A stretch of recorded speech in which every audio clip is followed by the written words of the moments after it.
drums in Africa and bells Yes. and horns. We cannot reduce praise and worship to a style and then make it like an eclectic club of people who are closer to God than everybody else. But the sweetest worship, the sweetest praise is spontaneous. Yes. I will not give to God that which costs me nothing. You cannot have worship without justice. We need to come to a point where ministers of the gospel themselves seek God first before going into the performance mode.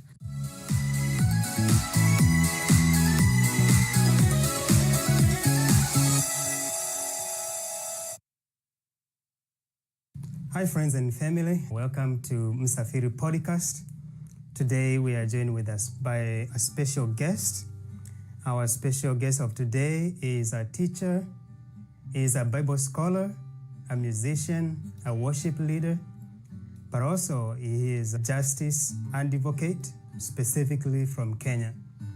And today we will be talking and try to break down what it means by praise and worship. So without further ado, I want to welcome him to the show. Welcome to the show. Thank you. O Lord my God, when I in awesome wonder consider all the works thy hands have made, I see the stars, I hear the rolling thunder, thy power throughout the universe displayed. Then sings my soul, my Savior God, to thee. How great thou art, how great thou art. Then sings my soul, my Savior Lord, to thee. How great thou art. Roho yangu na ikuimbie jinsi wewe ulivyo mkuu. Roho yangu na ikuimbie jinsi wewe ulivyo mkuu. I just had to sing that. Yes. Because a lot of people would categorize that uniquely as a worship song. Gotcha. But it is actually more a praise song. A lot of people think if a song is slow, that's a worship song. If it is fast, then it is a praise song. That is what traditionally we have done and people believe so, yes. Yes, and if that was the only way of categorizing or defining what praise and worship is, then I would just go, then sings my soul, my Savior God, to thee. How great thou art, how great thou... But this is the same song. Yes. So in order to determine what a praise song or a worship song is, you would have to look beyond the tempo or the speed of the song. And I like to begin right from the start. Like in ordinary life, when you say somebody worships someone, Yes. or someone worships something, what are you saying? For example, if I accused you and said, Isika is a worshiper of money, Anaabudu pesa, worships money, it means that when you see money, you could even faint. Oh, yes. Money is everything that you can ever think of. Or if I said Isika worships a woman or a girl, so that would imply that you spend so much time, energy, money, resources on that girl. So they become everything of yours. Your focus, your attention, your devotion is completely submitted to that person. To that person, yes. And that's the way I like to see worship, the worship of God. Yes. So when we say we are worshiping God, it is really about pouring ourselves out, submitting completely to God. Yes. So that He is like our highest goal, our highest, yes, the most important that there could ever be. You spend a lot of time with Him or for Him, and you do stuff for God. You can sacrifice something special for God. So, for example, if you loved a woman, then if they ask you for something, it's not like you'll be thinking twice. No. In the same way, if you really like spending money, so you would not hold it back. That's right. Yeah, so we're talking about surrender, bowing down, giving everything, all that you are and all that you have for someone or something. So there are people who worship food. Yeah. They'll do anything. Anything, you know? yes. People worship jobs. People worship their bosses. You say there are people who worship their parents. They even say they gave me life. That's right. And there are millions of songs in this world. These arms will adore you. My life, my heart is given entirely to you. That's just a human being. Yes. And we know what we're talking about. This is just emotional stuff. But when your entire life is given to God or to someone or to something, then that is worship. The thing is, I think when you break it down, we are actually wired for worship as human beings. And when we fail to worship God, it's not like we stop worshiping. You'll find that we are worshiping something or someone. Yes. We will elevate something above us and give our time, our attention, our submission to that thing. That is worship. And so if all your life you're given to working, you worship work. If all your life you're given to the academy, books, career, whatever, culture, tribe, that becomes some kind of totem, some kind of object that you give everything. IT, technology, science, all of that. Now, the flip side is to praise is just to speak highly of someone or something. So if your mother is the best cook, you say she cooks well compared to all other women. Yes. She's really like the best cook. If once again your wife or girlfriend dresses well or smells good because of the perfume, you say she's got the best perfume. You're praising the qualities or attributes of that person or something. You could say that particular restaurant has the best food. If you really want good seafood or you want Italian cuisine, you want the best steak, you go to that restaurant. You're praising. You're actually speaking highly. And so you can speak highly of someone, of something, of a place, of an attribute of that is in a particular place. People speak highly of certain countries more than others. That is to praise. And so when I sing, "Oh Lord my God, when I in awesome wonder consider all the works thy hands have made, and I see the stars, I hear the rolling thunder, thy power throughout the universe displayed." So you're thinking of the nature, you're thinking of what God has made.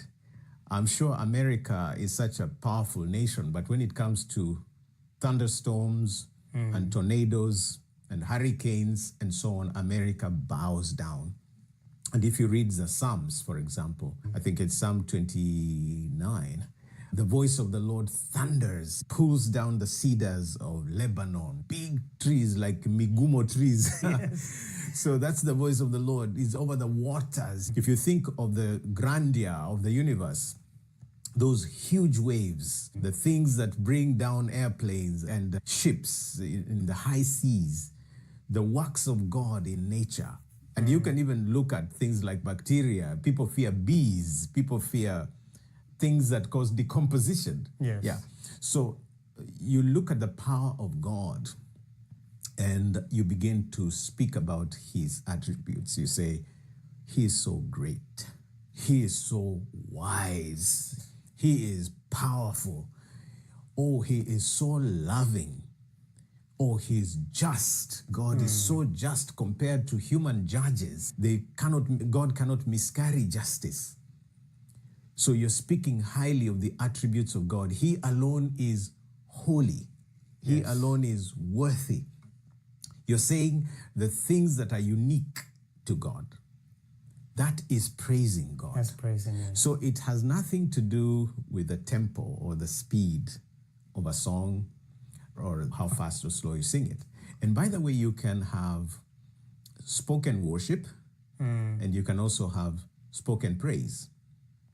So let me ask you a quick question even Sure. before it runs out of my mind. Sure. It does sound like you are challenging the way traditionally we have, or in the recent years, worship, especially with the slow music. Maybe not worship as talk about it, because Yes. what we have done is reduced praise and worship to a style of music, for example. If you Google today praise and worship, there is actually a music style or a genre that the internet will give you. And they're basically saying these kinds of songs by Christians fall under the category of praise and worship. But there really is no genre like praise and worship. No, there isn't. And in the same way, you have a lot of teams in church that are now called praise and worship teams or praise teams. Praise teams, or yes. worship teams. Yeah. So when you say praise teams, you're basically focusing on music teams that sing praise songs, so to speak. Yes. But church music is not just about praising God. There is music for adoration, when you look up to the power, the majesty, the nature of God. So you adore and give yourself over. So that's more like worship. There is music that is evangelistic. Go tell the world. Let people know. Let everybody know that Jesus saves. We have heard the joyful sound. Jesus saves. Those are evangelistic songs where you're asking people to come to faith. Yeah. And you can have prayer songs like Sweet Hour of Prayer that calls me from a world of care. So that is a prayer song. It is helping you to close in and focus on intercession and so on. And whisper a prayer in the morning. God answers prayer. And you can have celebration songs, happy songs that talk about the miracles that God has done, fall in the praise category. Yes. So you can have praise songs that are fast, and you can have praise songs that are slow. Yes. You can have worship songs that are fast, and you can have worship songs that are slow. So it's not in the temple. So I'm indicting the church for, especially from the 60s to the 70s, you began to see that categorization, especially with the Pentecostal movement, the charismatic section of the church, that now began to sing in a particular way and then record the music. Like by the time you have the Integrity label, you have Maranatha, you have Hillsong, and all the recent ones. If you remember Ron Kenoli and Don Moen and Darlene Check, and now more recently Matt Redman and so on. And you can go to Africa and look at what's going on with the groups, the South African worship leaders like Mtunzi Namba and Benjamin Dube and those guys. They're basically introducing like a genre. They're now demarcating that genre. But I'm saying that demarcation is not useful, because with time, you'll just get tired of it. Because when you say, okay, now we have praised, so let us now worship. Worship, yeah. Yeah. In fact, you'll find people using phrases like, let us now go into worship. Okay? Yes. Let us enter worship. So worship is not this zone like you go into and then you exit. Yeah? Yes. And that's part of the reason, this dichotomization of the Christian life, where you're going for a worship service. And so you think Monday to Friday is secular time. Saturday for the Adventists and Sunday for everybody else is the sacred space, worship time. And then you'll have maybe a Wednesday meeting, like a Wednesday evening prayer meeting. So that usage gives some false distinctions. And that's why we're demystifying this. Because I think we have to come to a point where we say worship is just that. Total attention, submission, and surrender to God. And to praise is to speak highly of the works of God or nature of God and so on. Yeah. If I was to break this down and go back in church history to like when the Catholic Church and the Anglican Church would have those chants, we used to call them, I think they still call them, Gregorian chants. Yes. You have very slow, calculated vocalization. You use your voice in a particular way.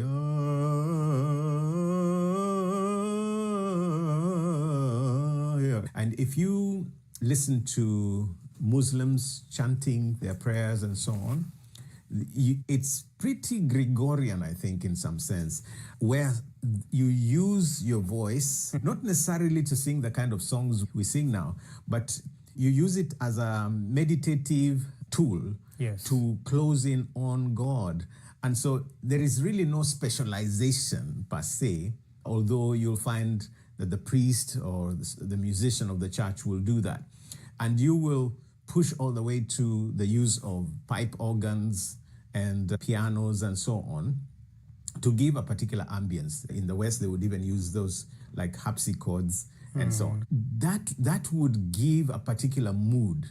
So the organ would be considered maybe a little more sacred than the piano, because the piano is a bit more bangy. Yes. If you look at the piano structure, it's really hammers that are hammering at strings. So it becomes more like a percussive stringed instrument. That in itself gives you utility as a way of defining the sacred space. Now, when you come to the missionaries bringing Christianity to Africa or Latin America or India, then they begin to say, don't use drums, don't use guitars, because now those are very secular, so to speak. Yes. So you demonize certain things because you don't like them. Yeah. So that can also get there. So the charismatic church, the Pentecostal wing of the church, has pushed music in a particular direction. And some of the conventional churches are holding on to the more quiet, reflective songs. Yeah. When I was doing my research, I came across a rather dangerous description of what is sacred by a gentleman called Kwasniewski. Yes. Now, Kwasniewski was basically saying that reflective music that is more Western in origin is sacred. Things like jazz are not reggae, of course. R&B, rap would be like almost demonic or ungodly. Right. Now, if you go that route, you are falling into a very dangerous zone, because you are demonizing the music of other nations. That's right. But God speaks to other nations too. God speaks through the banging of sticks and drums in Africa and bells and horns. Yes. You would be going into a dangerous zone, because someone like Adolf Hitler began to think of jazz, for example, as inferior music, just because it originated with African American, Black community, and so on. And those were considered to be like inferior races. So if you go that route, you are going into some dangerous evolutionary expressions of certain communities as being superior to others, which is a lie. Yeah.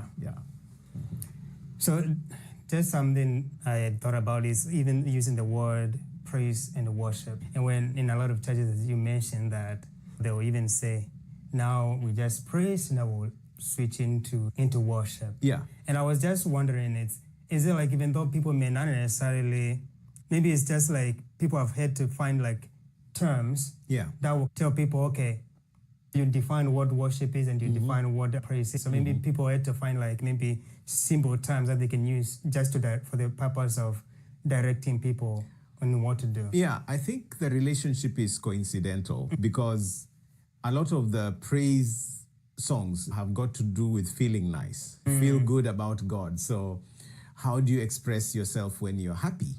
You dance, you sway a little bit, maybe you are a bit loud, you laugh. So it's coincidental, really. Yes. In a sense. But it also emphasizes a lot on the exclusiveness of certain groups in terms of music. It means that although some people are gifted, you begin to imagine that they are closer to God than the congregation. So the choir is supposed to be closer to God than those who are not in the choir or the ushers or whatever, which is also a lie. Yes, it's a lie. Because you may have people in the congregation that are more prayerful or closer to God than those in the choir.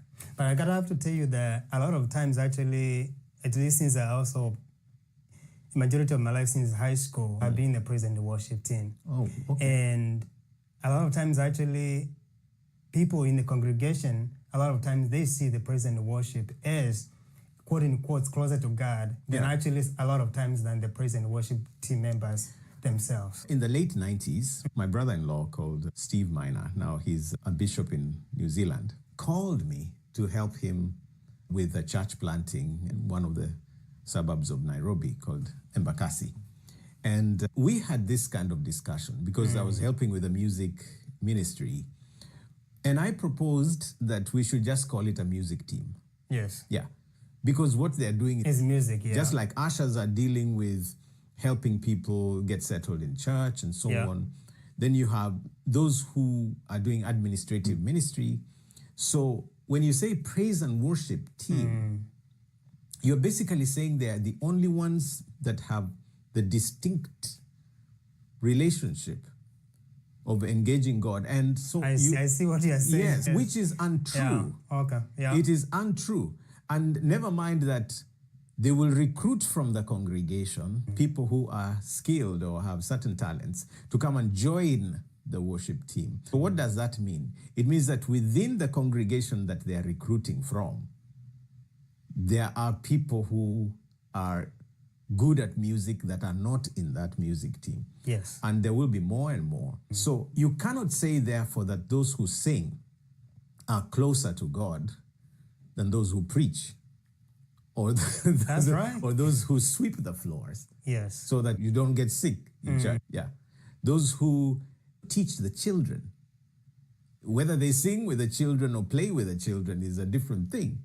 But my point is, we cannot reduce praise and worship to a style and then make it like an eclectic club of people who are closer to God than everybody else. And everybody else. else. It's a lie. Yes. It's a big lie. So in one of the comment section here, Moses Kimani is saying, thank you for spitting truth, Bro Ruben.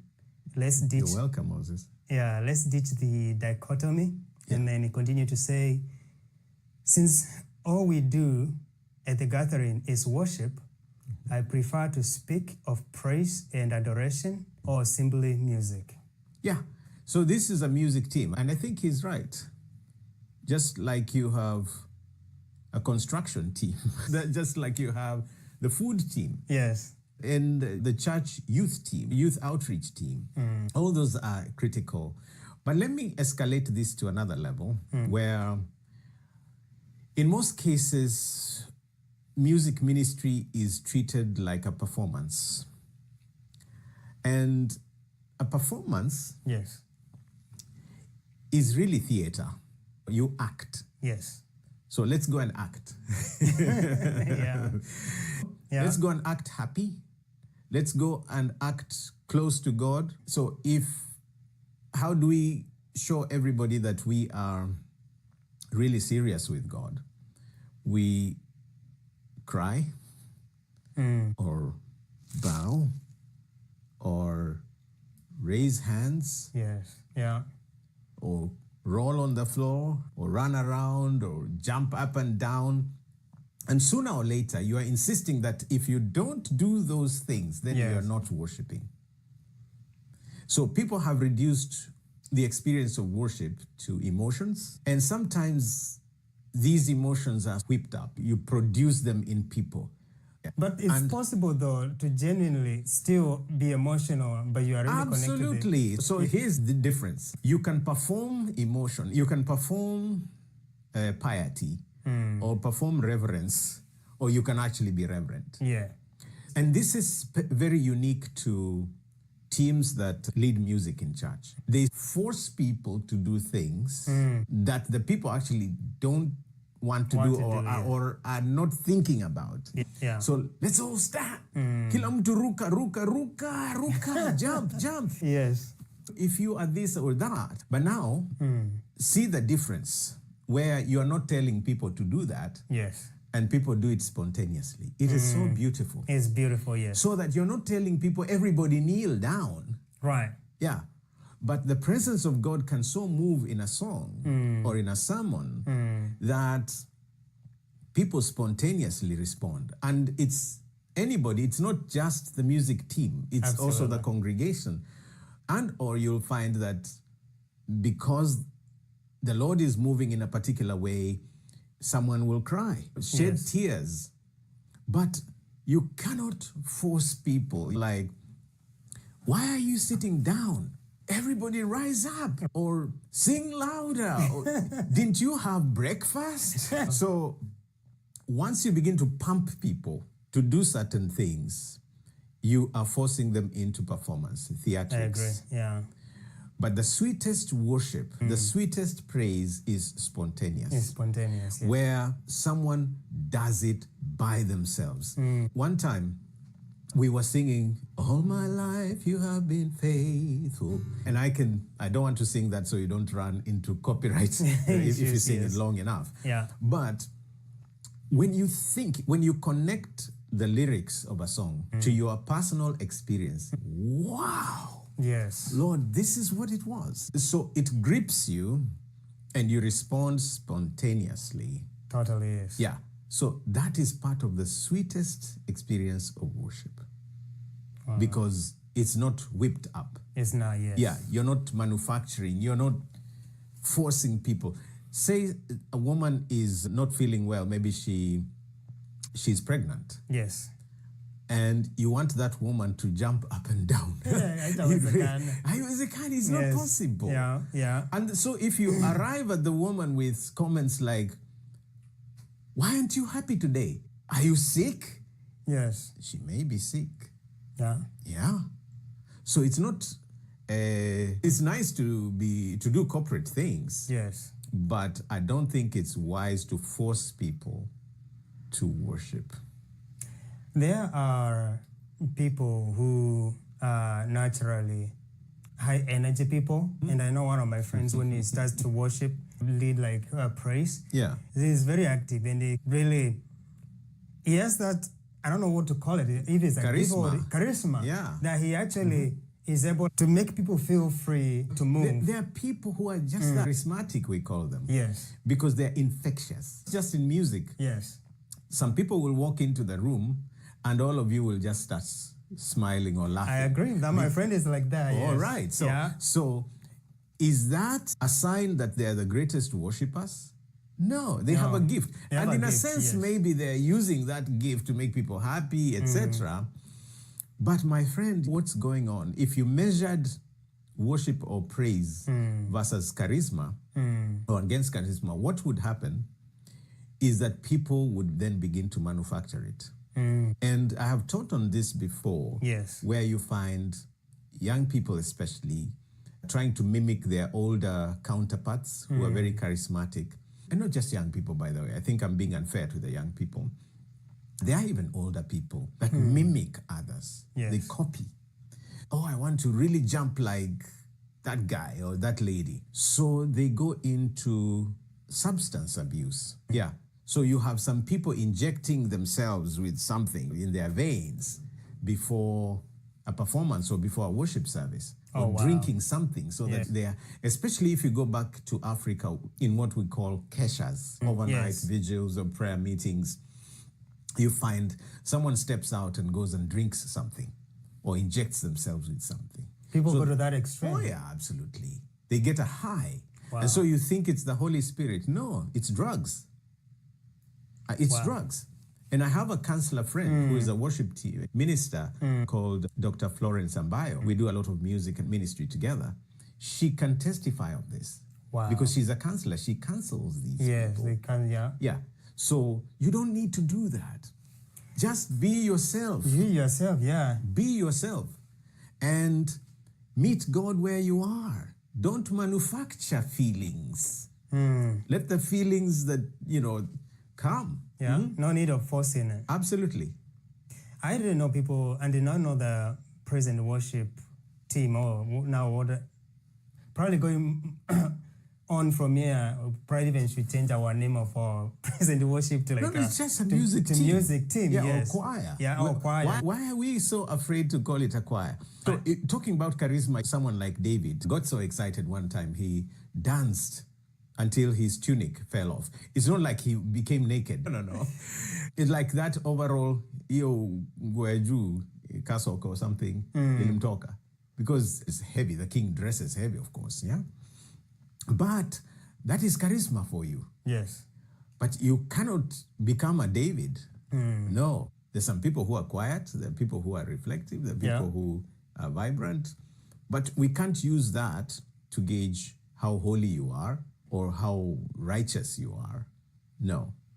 God accepts you as you are. As you are, yes. I think and now maybe, hopefully this is not due to the service, but one of the things I think people tend to use, instead of using the choir for praise and worship, is because there's choirs sometimes has this assumption of, is these people just standing and holding books and singing and in uniform. And in uniform, exactly. So you begin to demonize that, and that is the problem. Because what's wrong with holding a book? There's nothing wrong with that. What's wrong with having a choir tunic? Nothing wrong. That's right, but would it be... No, see, there's something here. Yes. They're saying we don't want those uniforms because we want to dress free. Spontaneous dressing. Let me push back on that a little bit. Okay. So let's say like in a traditional church, right? Like the one I grew up in, right? Yeah. They have two types of music Uniforms? teams. Okay. So they have, in the beginning, you will have what they call worship, praise and worship. Yeah. Where they lead people into prayer, into like dancing. Yes. And now you have a section whereby now in the middle of the choir, when you need to do the offering or you want to welcome the preacher, and then you call the choir. Yes. So people for a performance. They use this term to people to understand which kind of a group is being there called. There you are. That's the problem I'm talking about. Because then you begin to classify, you break the music ministry in the church into classes. And you say the praise and worship is superior to choir music. So then for us, what are you suggesting we should do? We should call it like choir A and choir B? So we don't demonize whatever you... So let's first of all finish with this choir thing. Yes.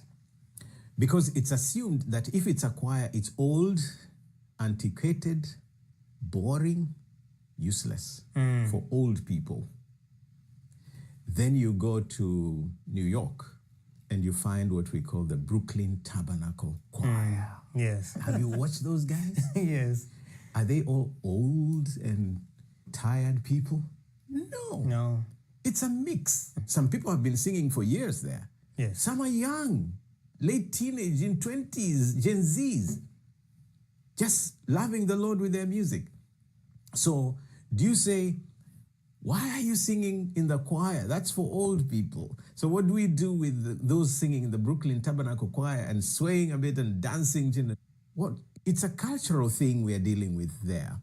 And you have large choirs that are doing contemporary music. Yeah. You have, if you go into some of the Anglican churches in Africa, they have some of the most vibrant choirs. And some will do the traditional music, like hymns done in the 1800s or 1700s, written in those years. But some will take those same songs and make them contemporary. Yes. Yeah. So it's what you do with it. It's all you do. It has nothing to do with old and new, cultured or uncultured.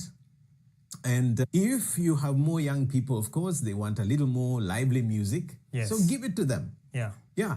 But you can't then use that as a gauge of being close to God or far from God. Definitely not. No, absolutely not. Yeah, no, I totally agree with you on that.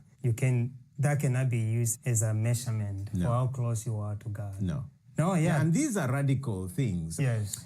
When I began to write songs in the 1980s, church songs, I sang out of the church kidogo. And my philosophy was, if something is so good, yes, then I want it for God. Because God deserves the very best. The very best, yes. So there was one time I thought to myself, I'm going to record a most expensive project. Yes. I'm going to give God the best. Like whatever instrument I have ever thought of in terms of production, yes, I'm going to pull into this space.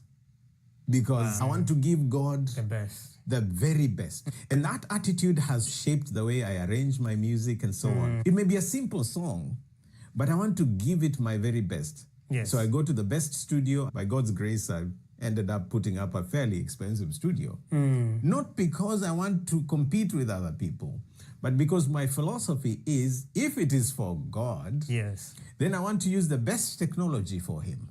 Absolutely. Okay? Yeah. Yes. Yeah, this may be misquoting a scripture, but one time David said, I will not give to God that which costs me nothing. Yeah. And that kind of attitude is really what Malachi is talking about. The book of Malachi chapter 1. And Malachi is indicting the priests of Israel and saying, why do you bring lame sacrifices to me? And he says, try doing that to your governors. And see if they will be impressed with you. If you read Malachi chapter 1 from verse 6 to 14, that's what it's talking about. And it's not just in the music, it's also, giving of tithes and offerings or whatever giving we deem godly. It's about how we write our books, it's about how we publish. Yes. You can either do something, you could do the very best. For me, I'll be honest with you, I have no room for a bambani. And so it puts me off when I go into a congregation and somebody says, oh, can someone suggest a chorus? Can someone suggest a song? What song shall we sing? Didn't you plan? Right. Yeah, order. And I'm not saying that there is no room for spontaneity where the Spirit of God can reveal to you a different song or whatever. But why is it we prepare for everything else except Christian services or fellowships? We prepare for jobs, we are there on time, we give our very best, we prepare for our restaurants, we pay our bills, and all of that. When it comes to giving God, it's, so what did I decide to give God? Yeah. Did I carry my wallet? Yes. It becomes so bad. It is awful. I was thinking of, I was reading today in the Bible and also listening to another speaker. He was saying that basically a lot of times, even the song we sing, a lot of times is all about the love of God, the love of God. Yeah. And then we sing on one side, but we also don't look at the other side of how serious God is Exactly. with his business. Justice. Yeah. His justice. Yeah. So now you're getting me started on justice, and that is my academic line. But it is true. We have so reduced our music in church to feelings and a bit of adoration, but it's mostly, Lord, I feel this way. Lord, things are bad. Help me, God. And so it's cry. Yes. And it's also about me and myself. Yeah. Bless me, Lord. While on others thou art passing, do not pass me by. And it's okay. There is a place for that. Yes. But when are we going to also sing about God's justice? That's right. That he hates sin, that he will punish criminals and those who are corrupt, that he will judge police brutality, that he will judge femicide, that God hates gender-based violence, or child abuse. Yes. These are attributes of God. He's a just God. And when you read the book of Psalms, when, by the way, the book of Psalms is just songs, yes, it's full of justice. Yeah, full of justice. And Amos, the prophet Amos in chapter 5, cries out in verse 23 and 24 and says, away with the noise of your songs. I'm tired of your songs. Toa hapa hizi nyimbo. Yes. But he says in verse 24, let justice roll down like water and righteousness like an ever-flowing stream. Wow. Yeah, because righteousness pleases God. Justice pleases God. Doing what is right honors God. It does. Yeah. I'm so obsessed with this because it's not enough to love God. Yes. We've got also to love our neighbor as ourselves. As ourselves, yes. And when Paul speaks in Ephesians 5:18, do not be drunk on wine, but be filled with the Holy Spirit. Yes. And then he says, speak to one another with psalms and hymns and spiritual songs. Yeah. Making melody in your hearts to God the Father. So it's very easy to think vertical, going up. Yeah. We want to reach God. But there is a horizontal axis. Yes. Yeah? Yes.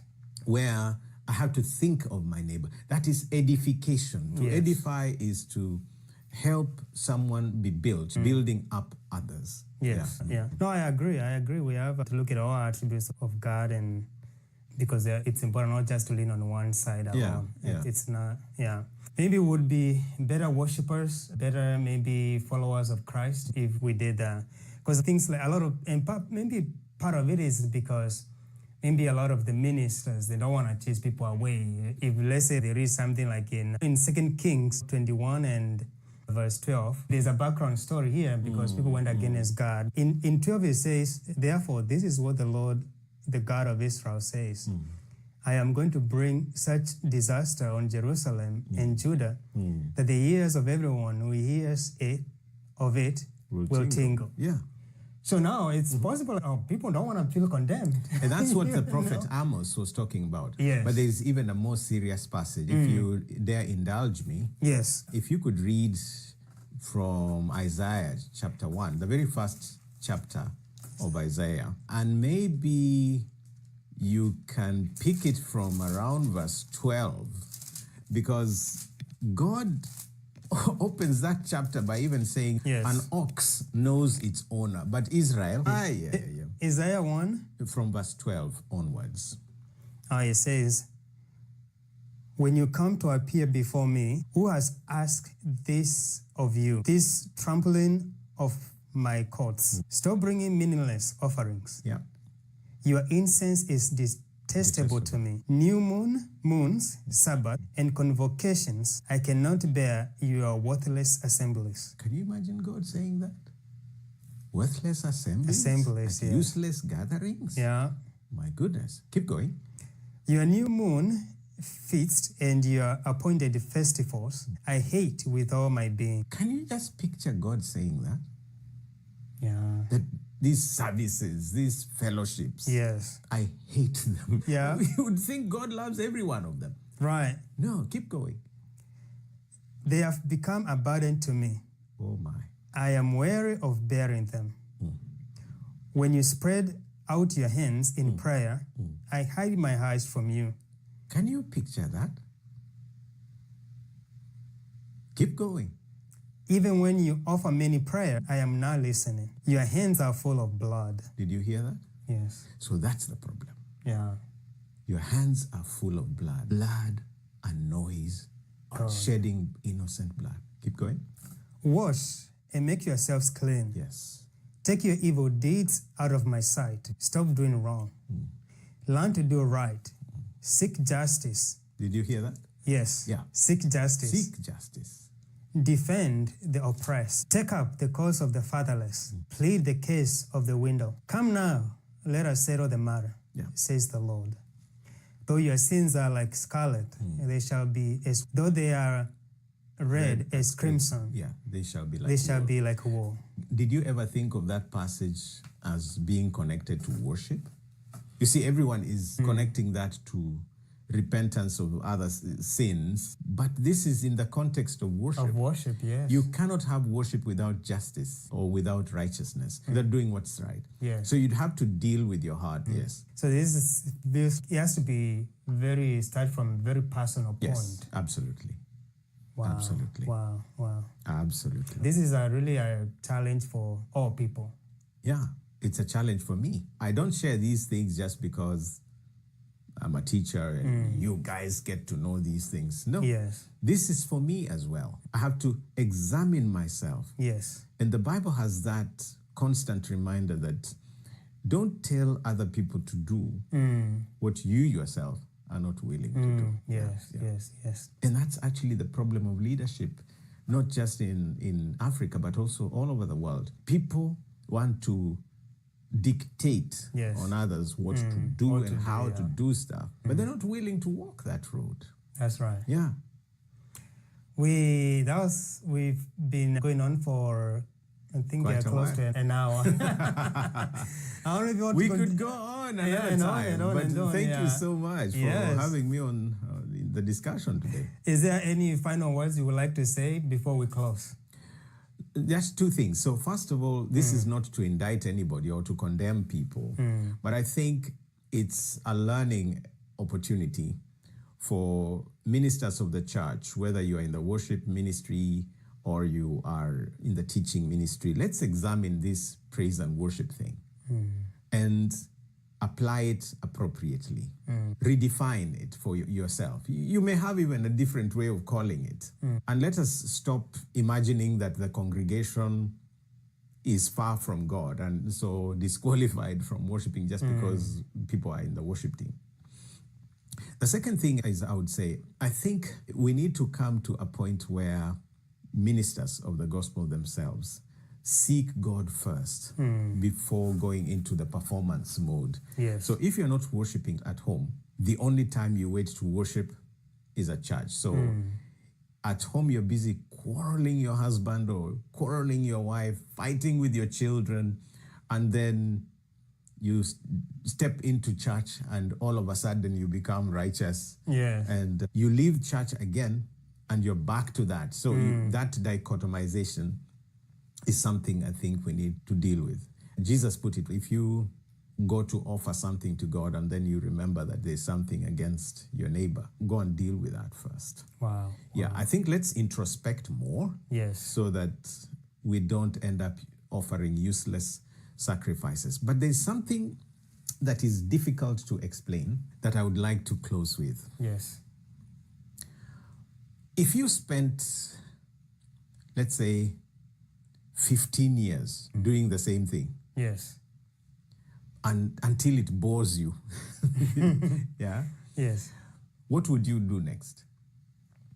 Because there's going to come a time when these formulae, of let's have 30 minutes of praise and worship, and so let's sing so, and sooner or later, it will just bore you. If you're honest enough, Yes. it will bore you. Yeah. I've not even gotten to the point of how we choose our songs, and some of them are so repetitive. Kurudia rudia, you just say,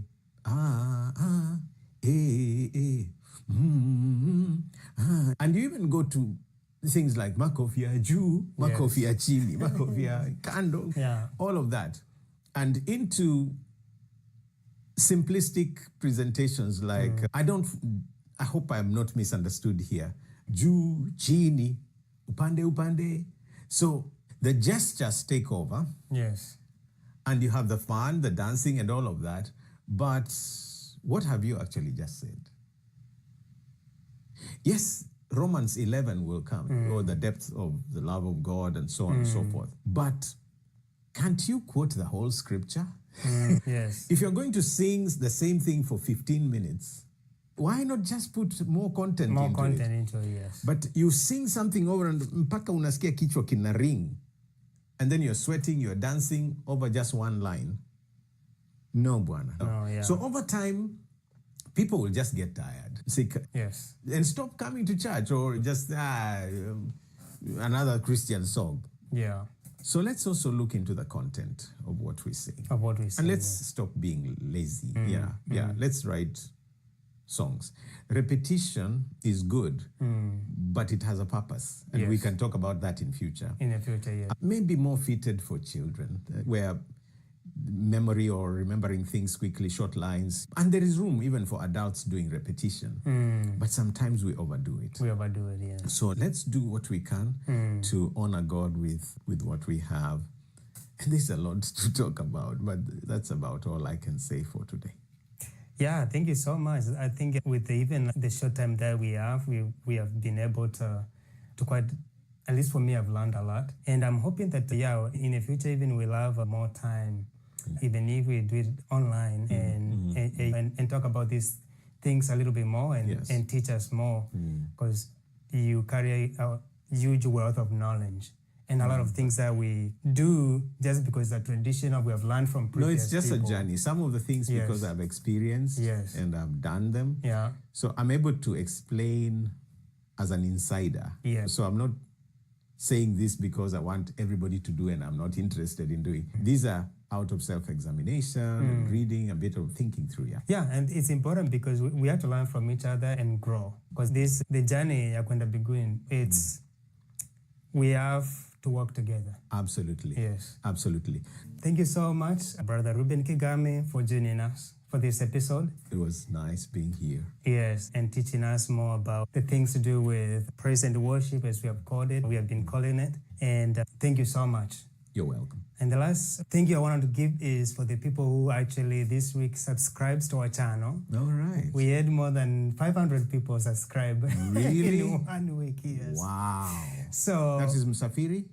Msafiri Podcast. Wow. Msafiri Podcast, yes. Wow. Awesome. It was. Yeah, we are almost 1,000 subscribers and Praise from 270 something. Wow. Yeah. May the Lord grant the growth of the channel. Thank you, and thank so, you. Yeah. Certainly, how can they subscribe again?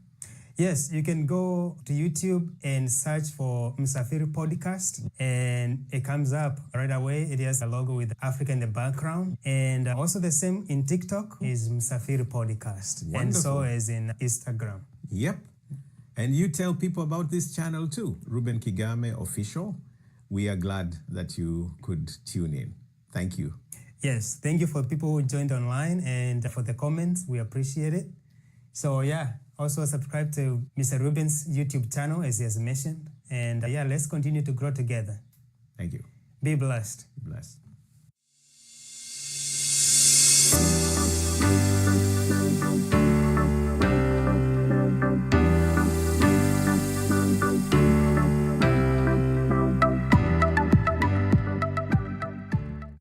Sometimes they will push me on that swing, the swing or whatever, and they will leave me there. It was kind of the opposite. Like once they found out that I could speak another language, they always asked me like, "Oh, can you say this and this phrase?" Oh, what's that smell? It smells so bad. like I can't eat it. It's good. It's good to me, but to them it's just like, that smells so bad. Why are you Yeah. sitting there? And I was just so shocked. I was like, how can you come to a country? Right. You don't know anybody, and you just want to isolate yourself.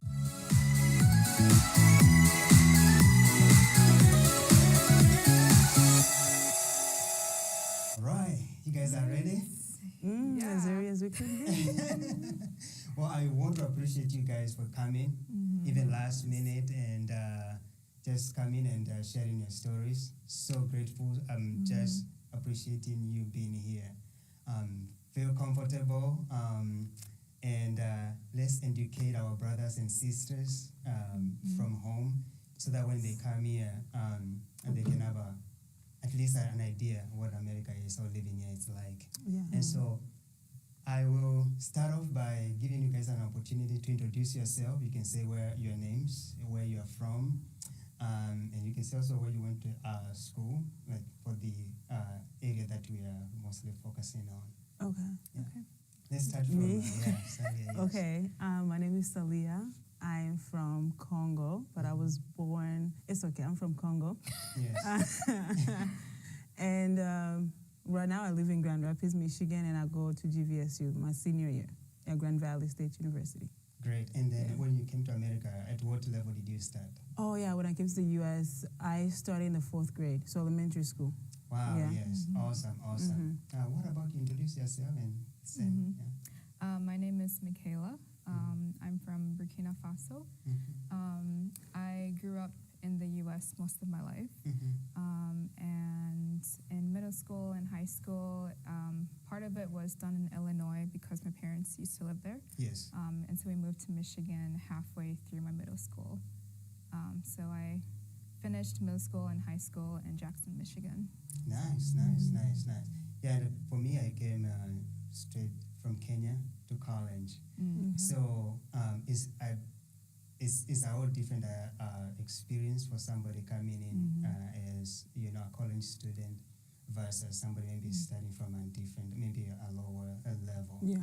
And so personally, I've heard a little bit about just people saying about their experiences, but I've never really experienced it. Yeah. Right? Yeah. And since I'm here in America, I'm pretty sure there are other people who are in the same boat as me, who are coming in college, or people just want a green card and they have kids and they come to America. And now their kids have to, to go join high school or elementary school, middle school. Yeah. And so those are the people that, we are targeting to educate. Okay. Because I've seen people come here and they struggle. Yeah. So there's a way you guys can share ideas, your experiences. So we can start off. Again, we'll start from you, Salia, Okay. far right. Yeah. And hopefully I'm saying your names right. You are. So far. You are. And then just take us through, actually let's start through your experiences when you guys came to America first. How you thought your experience was like? In the U.S., when I arrived in the U.S., obviously we came here during the cold season. It was like February, snow everywhere. We didn't know what snow was, but thank goodness the people who actually were helping us were prepared, so they gave us the jackets and everything because we didn't have any jackets coming in here. Yes. It was like the African African heat. So, but then I started off in elementary school, so the 4th grade. Yes. I was put in all English speaking school. I had no idea what was going on. Yes. So the teacher will pass out papers and I'll try to do something, but I don't even know what the paper is saying. Right. It's just a bunch of words and I don't even know what it means. Yes. So then there were two other students in my class who spoke Kiswahili, but they didn't speak as good as I did. So them translating it to me, it was hard because I was like, what are you guys saying? Right? Yeah. So they tried that way, but it wasn't working. So then later on, the teacher figured out that, this girl doesn't speak English at all. Yes. So then I started going to the library most of the time. I'll go to school, but then I'll spend my entire day in the library just watching, cartoons and PBS Kids and all that, just to try to learn English a little bit. Yes. And then when that school year was over, I was transferred over to English learning school. So then I was in the 5th grade in ESL classes. I was with students who also didn't speak English. Yes. So they were from where are they from? Asia. Yes. All over the world, really. Came to the US and they don't speak English. So then we were all kind of learning English together. And then I went to middle school. I was also in ESL classes until I reached the 8th grade. Yes. Or 7th grade. That's when I graduated from ESL classes. At that point, I actually spoke English properly. So then I went to regular classes, so where all the students were English-speaking students, mixed with everybody from all over. And then after that, I went to high school, just regular, and then college. Right. Yeah. That's awesome. That's an amazing story. Okay, Michaela, take us through your journey, like similar like she did. So mine is a little bit different just because my family came to the U.S. when I was 3, almost 4. Yes. So I started off going to school in preschool, or kindergarten, I should say. Yes. And then I was placed in English-speaking classes as well for about 1 to 2 years. And then after that, I was kind of let go to go into the normal classes. Yes. I kind of hopped around to different schools, in like elementary school and middle school, and actually high school as well. Yes. But they were all public schools throughout my whole college education, or elementary, middle school, and high school education. Education, yeah. That's awesome. I want us to dig deeper on your experiences, really. Because those, even the little details, they matter, and there's no limit of what you can share as long as you're comfortable sharing it. Think about a young girl, a young woman, joining high school or middle school when you're telling, because like it could be like little details, like for Chris was like, it was like my dress code or something. Yeah. Like, I just want to hear your experiences, I know you have shared a little bit. Yeah. But is there like a longer version of it? Some things, you would like people actually to know?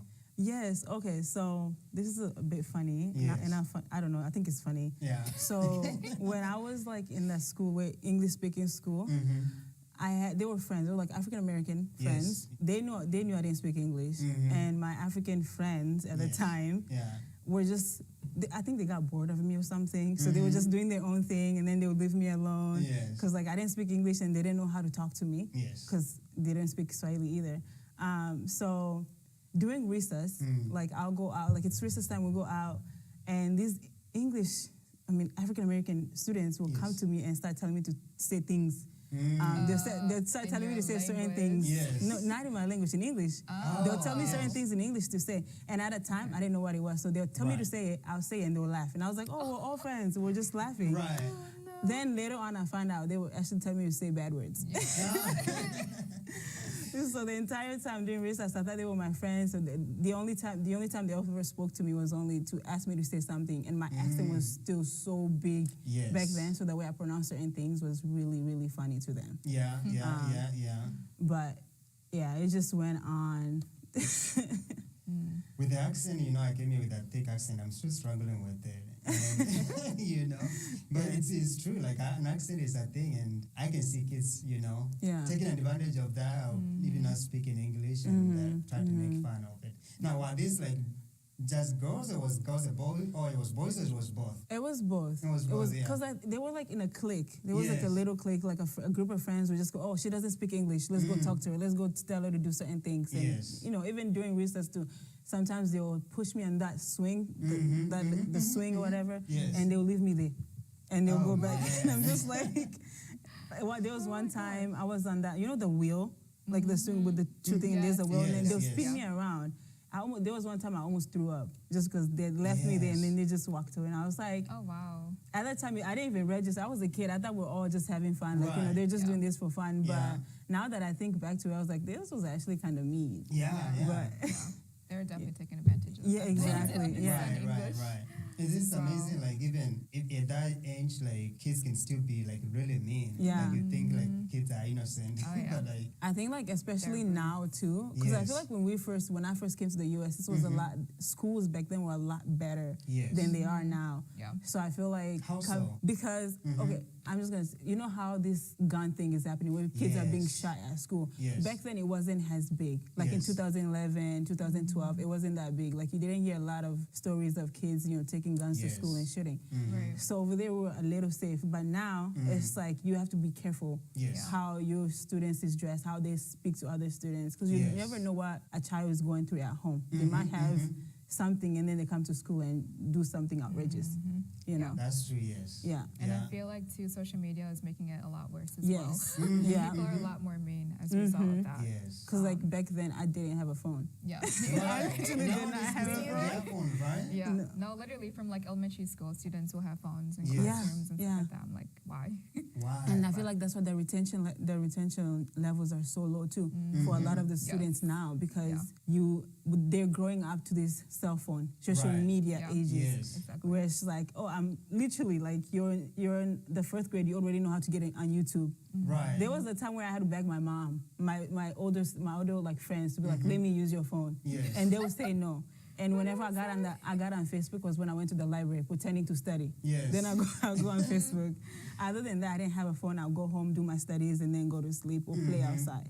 But now it's like everything is getting worse. Right. Yeah. Right. Yeah. No, yeah. I would say Yeah.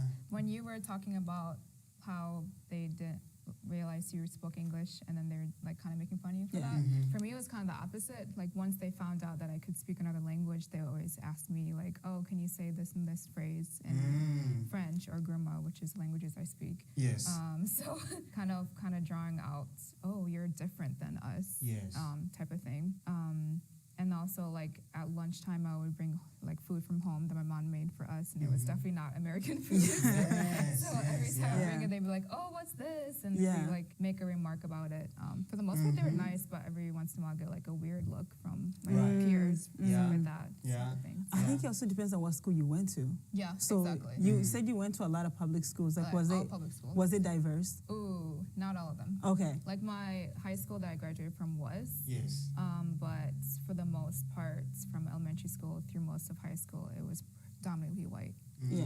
So that Yes. definitely make it a lot harder to really be part of the student population and to feel like part of the group and the community there. Right. Yeah. So. Yeah. Yeah, like compared to my elementary school, like I said, like the school that I went to was pretty diverse, but it wasn't as, it was more Yes. like white people and African American people that were there. So like bringing lunch, bringing your own African food. Yes. It's like, oh, what's that smell? It smells so bad. Like, Like I can't eat it. It's good. Yeah. Yeah, it's like it's yeah. good to me, but to them it's just Yeah. like, that smells so bad. Why are you Yeah. sitting next to us? Ew. Right. exactly. You know, But Yeah. some would actually want to try it too. some, yeah. Definitely Yeah. courageous. Yeah. I mean, our African food, I think, is Delicious. delicious, Very good. great flavor, you know. Yes. And you can even smell the deliciousness of it. Yeah. We can smell the deliciousness of it, but they can't. But they cannot. No. Oh man. You know, I face the same thing at workplace. Yeah. Oh yes, Oh, me yes. too. Yeah. To this day. Yeah. No, because like, Yeah. okay, let me tell you. There was one time I went to work, and this time I was like, you know what, I'm not gonna buy lunch at work Yes. because it's boring and it's just the same thing, inexpensive. Yeah. So let me make my own food. I made my own food, take it to work during break.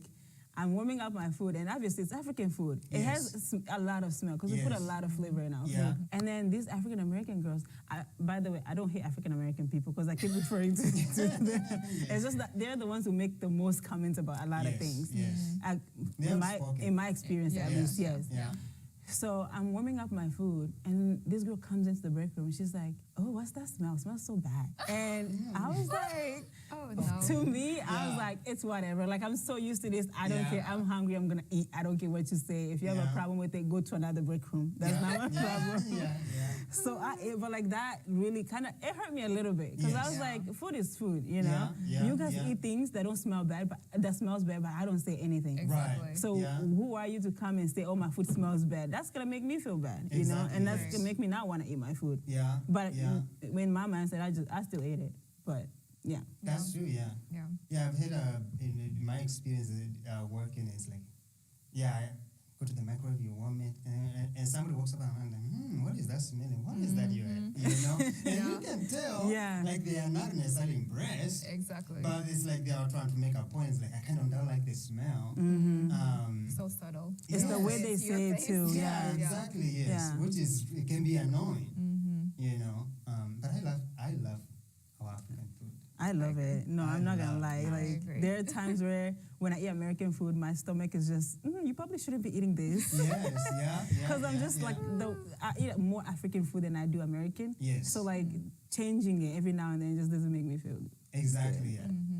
And this is maybe one of the things our young people who are in this part of education level, they need to be proud of where they are from. Absolutely. You know, the news, even the dress code. Yes. You know, they need to be proud of that because our food is good. It's our tradition, right? Yeah. But I have it can definitely be difficult to reconcile, especially for younger people, between embracing their culture, especially food, and maybe even clothing, but also assimilating and getting, becoming an American at the same time. It can be really tricky. Yeah. I don't know if you guys have any. Yeah, for sure. I feel like you never really feel like you fit in one area. Yes. At least for me, since I predominantly grew up in the U.S. Yes. I always feel like, okay, do I fit more with like the African community or more with the American community? And I never really find like a place that I'm like 100%. I feel like myself. Yes.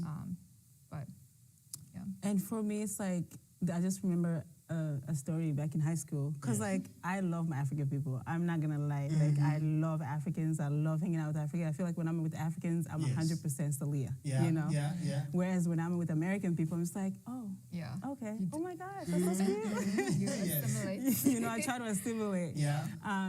But I remember back in high school, I had two friend group. I had my African friends, I had my American friends. Yes. Like I had my white friends, and then I had my African American friends, and then I had like African friends. So there was one time we were like, doing passing time. Yes. So I'm talking to my white people.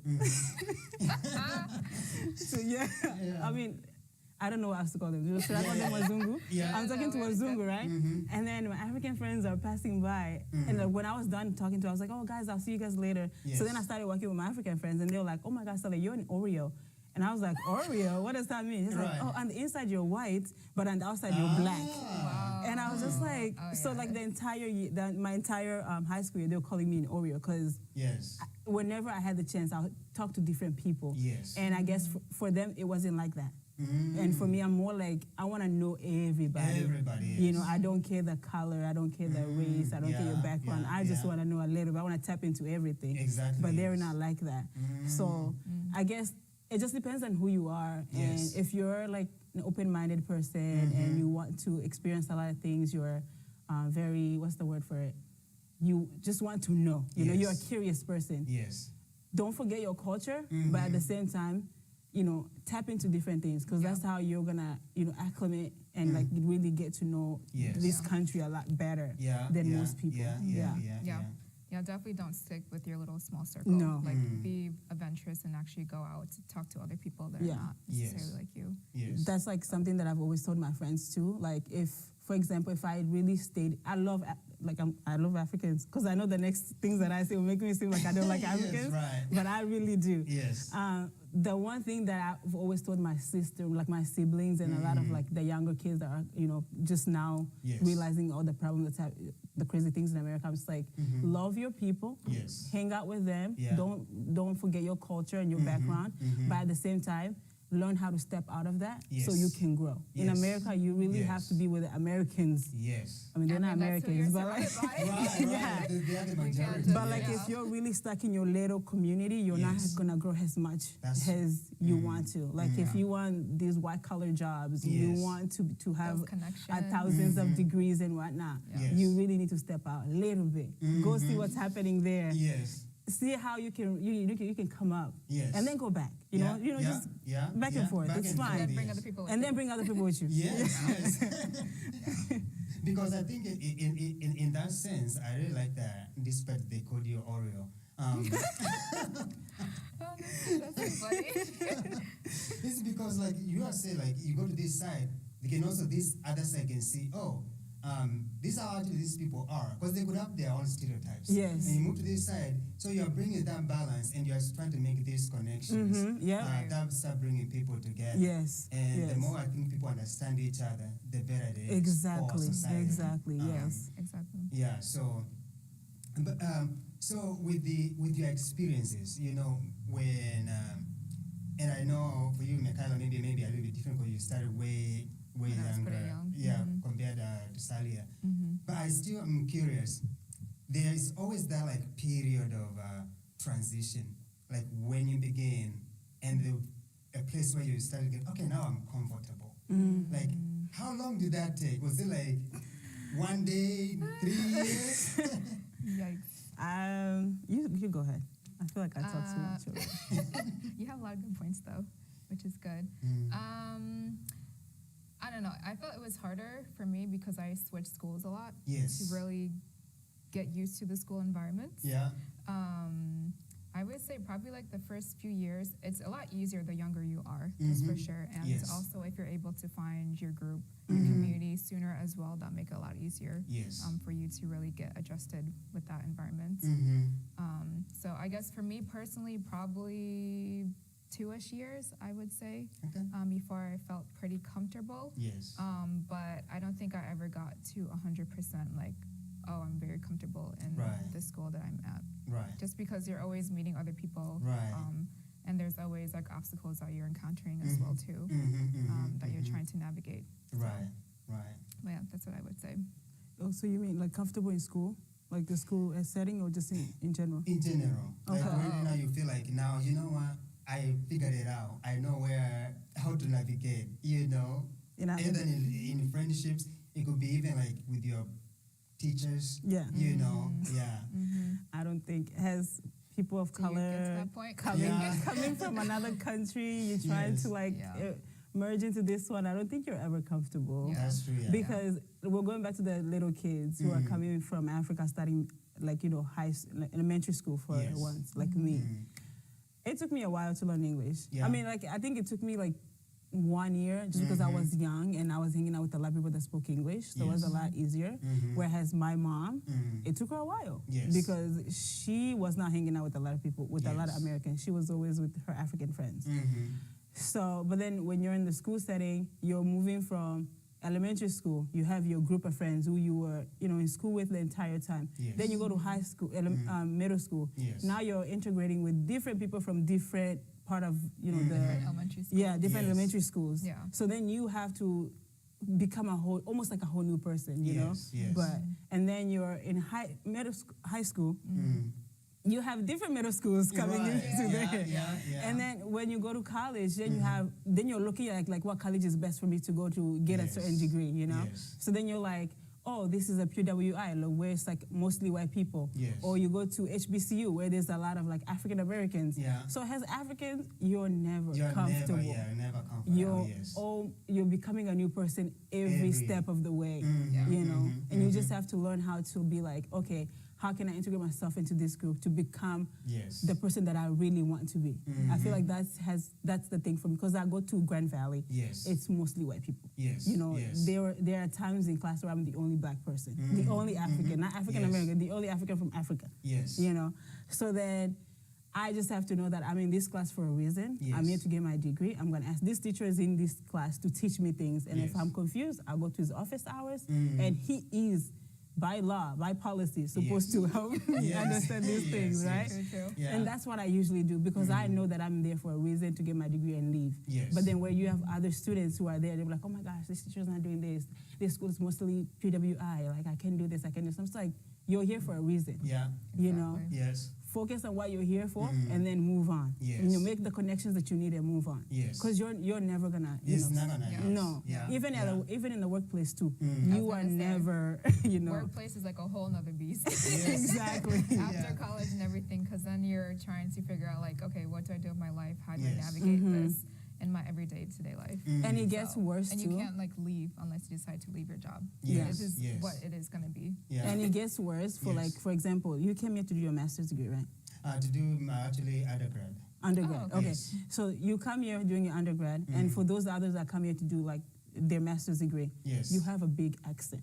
Yes. So when you're in the workplace, Yes. knowing like how because most of the workplace we want to work is like owned by white people. Yes. So when you're in there, they hear your accent, they're like, oh, this guy will not know how to speak to our people. Yes. Like we're having a hard time understanding him. Yes. So you have to work. You're constantly working on yourself to Yes. better yourself, so you can actually get a good job, go to a good school. Yes. So I guess you never become comfortable. To answer your question, yes.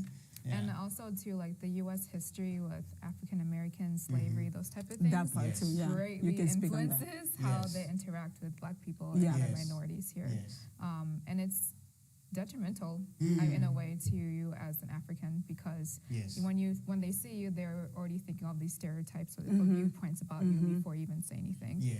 So you have to kind of prove them wrong in a way, which is harder for you than compared to the white person, your peers. That's there true. too. Yeah. But like it's so true, because like even in my workplace, first of all, when I got here, one thing I realized is I had to learn how to do small talks. Oh yes. Yes, 100%. Small talk with me. Yes. Because us Africans, we just go into direct, like, hey, I'm here for this and this and this, and they give it to you. But here, hi, how you doing? How was your day? Yeah. I don't care. Just give me what I'm here for. Right. Yeah. And so like those small talks, I really had to learn those. Yeah. And get comfortable with them, because like they're just everywhere. Yeah. And the eye contact. And the eye contact. Yes. I gotta like switch when I'm with my family. I'm like, okay, not direct eye contact, especially speaking to grandma. Yes. That's considered rude. Oh, but yeah. like when I leave work. Yeah, exactly. And then also my experience with undergrad was, when I got there, I realized that, in Kenya, where I went majority of my lower schooling, was that we were kind of more social, and we were also like working a lot together in small groups and all of that.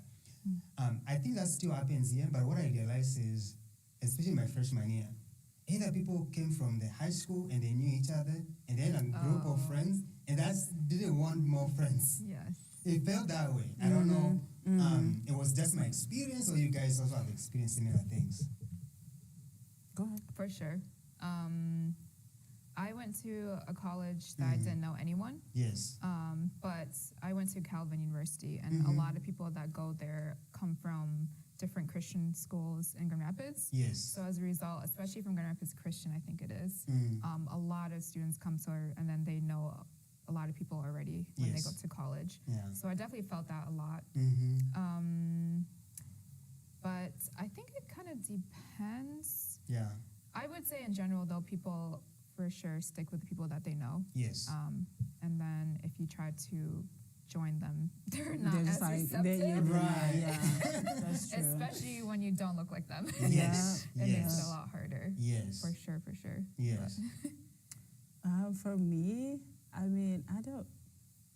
It's true. Like, I think I agree with you guys. Like, people already create the little clique and they just want to stay in that. Yes. I mean, the school that, because I started off at GRCC and we didn't do a lot of like group work. Yes. Yeah, like, at least from what I can remember. But I know that I've always connected more with Africans. Yes. Like, there was two other Africans, one from Ghana and one from Burundi. We were like working together, and we did better because I knew them, and we were actually teaching, because we were there for a purpose, and we were like, teaching each other stuff. But then when I went to Grand Valley, where everybody already knew each other, Yes. and it's either they know each other or they look like each other. Yes. So Yes. they They know connect each other. faster. Yeah. Whereas me, I'm the only Black student in that one group. They're just like, ugh, whatever, Yes. like we can just do it. It's hard. It's hard, honestly, yeah. If you go to like mostly white people's school, it's hard. But any college is the same thing. Yes. I mean, I feel like that would happen too, to like in different areas. Like we naturally gravitate towards others that are similar to Yes. you. Yes. Yep. So I feel like that's kind of something that you can experience Anywhere. that you go. Anywhere, Yeah. Yeah. Yep. That's true. But it can definitely be worse in certain areas. And I will say with group projects, people are always notorious for not doing the work. They work. Yes. Yep. No one ever wants to be part of a group project environment from the first place, which makes it harder to even connect with others in those settings. Yes. I also want us to explore this area whereby, at least from my experience, especially in school, whereby because of my accent, and they can also tell I'm not American. Even just by look. Yes. How I dress, even I don't know. Yeah. I don't know how they do it. But They are able to tell. Yeah. And so you get put in a group project, or you're working with other students, and there was a sense of these people, I think they are, they don't think I'm capable of.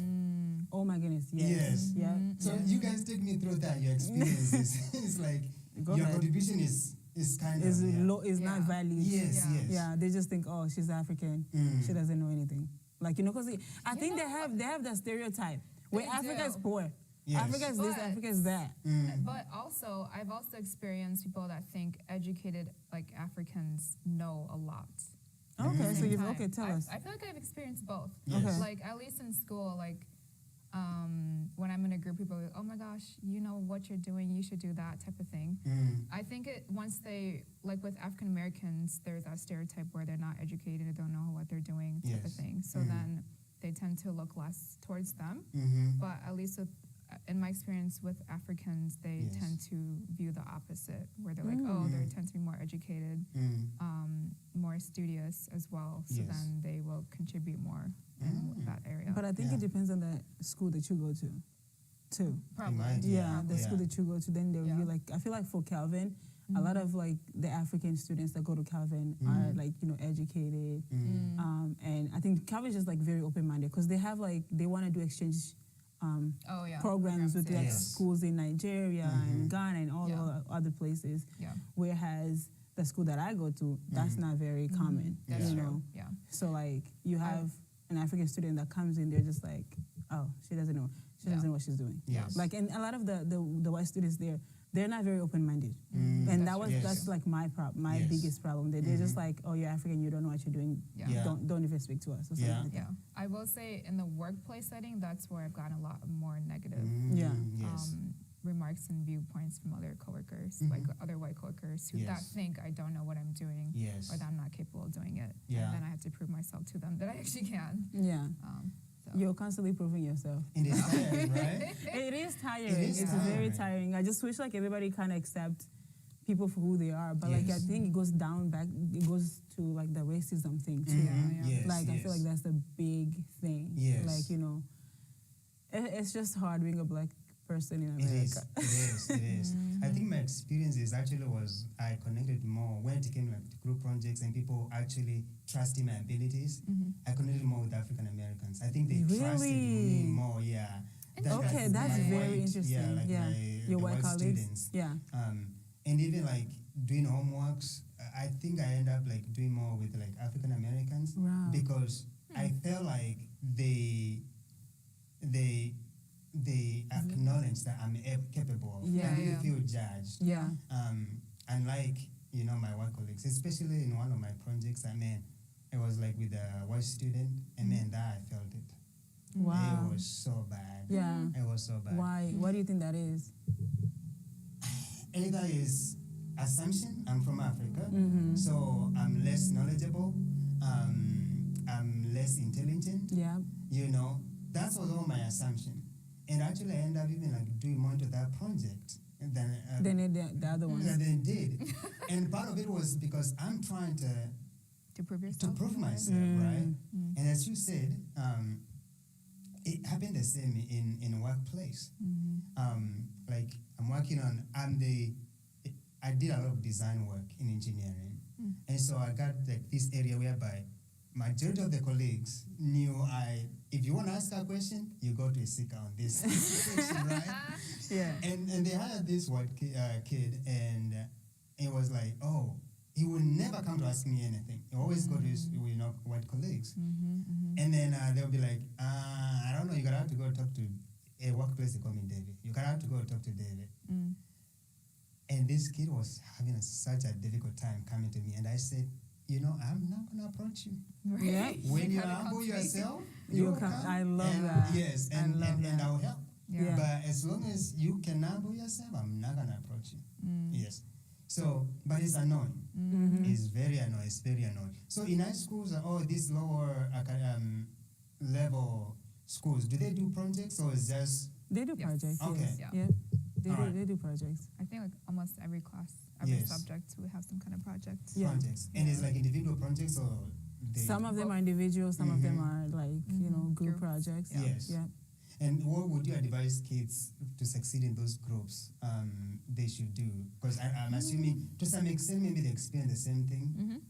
I think it's just like for me, and I'm speaking based on my experience, it all depends on who is in your group and how well do you personally want to do in this class. Exactly. So it's always like, yes, you're in a group. Because like these group projects, I feel like the schools, in a way, they are teaching us how to live life outside of school, like when we're done with college, when we graduate and everything. Yes. Because going back to the workforce, all we do is group. A lot of stuff that we do has to do with us being in a group. Yes. So when you're in school and the teacher assigns you a project with your classmates, some classmates will not do anything. Yeah. You just have to understand that some classmates just want the grade. Yes. And with you, if they're gonna put all the workload on you, or you and few other people in your group, you have to go to report it to the teacher. That's true, yes. Like you can ask the person how do your part. Yes. What do you need help with? Yeah. Then we can try to help you. But if they don't want to do anything, then you go tell the teacher that. Because I feel like that's what I do. Yes. Because I'm not gonna take on the workload for you. Exactly. We all have our parts. This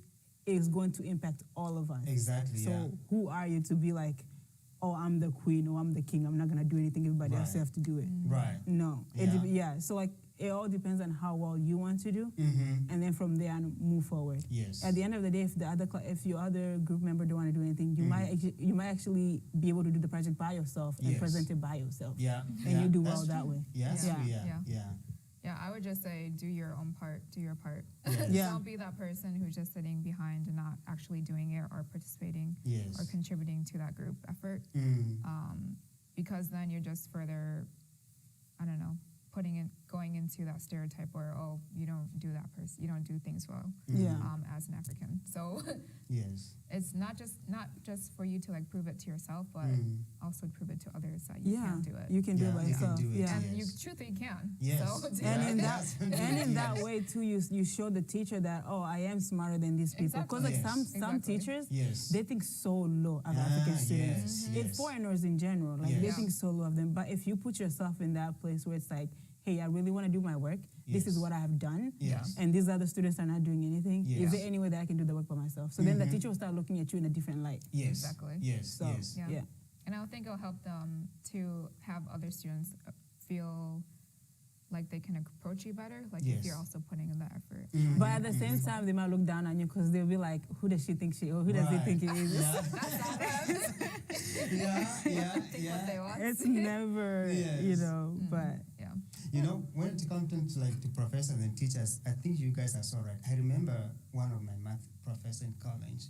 I always wondered, why is it like she even not giving me an attention, like as in if I'm trying to ask a question or I'm trying to understand this concept better. She seemed to ignore me.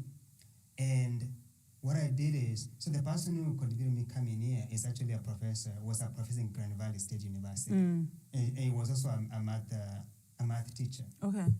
And I went to Hope College.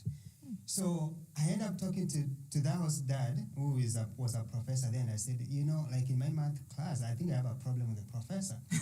Yes. Yeah. And it turned out like they knew each other. Oh. Yes. Yeah.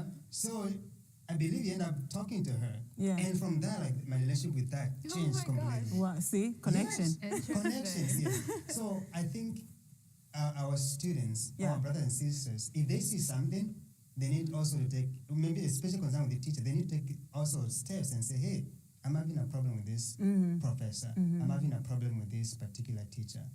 And because unless you speak, no, they're not going to know. Yeah, they're not going to know. Yeah. You're not going to get any help. I think it's also important that depending on the school that you go to, because like I think the majority of the schools in Grand Rapids, colleges have African professors. Yes. So know who those professors are. Yes. Your advisor is great. Yes. But at the same time, they're not the best.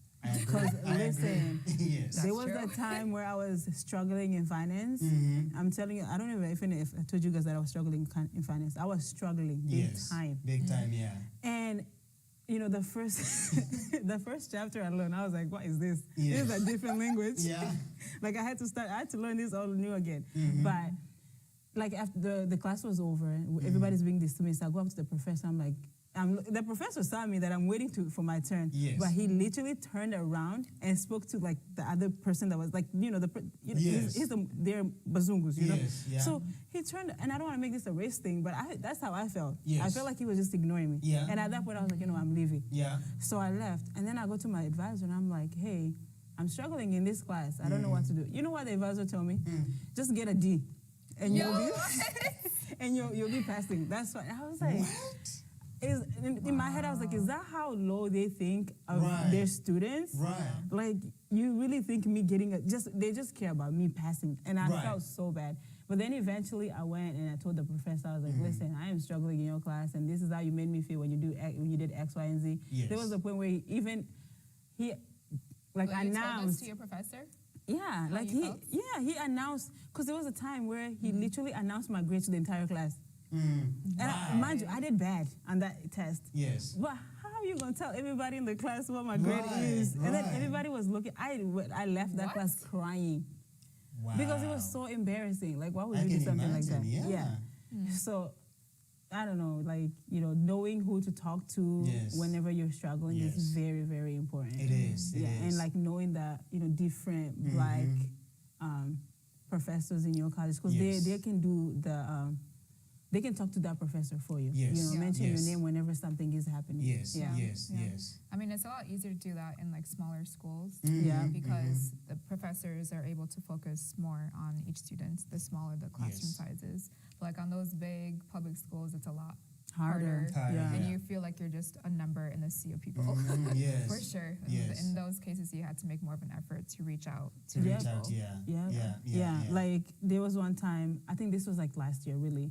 A lot of Grand Valley, a lot of the students there, like African American students, were protesting that the retention levels for African American is very low. Yes. Like, what are you guys doing? The school is not really helping them out. Yes. There's not enough resources.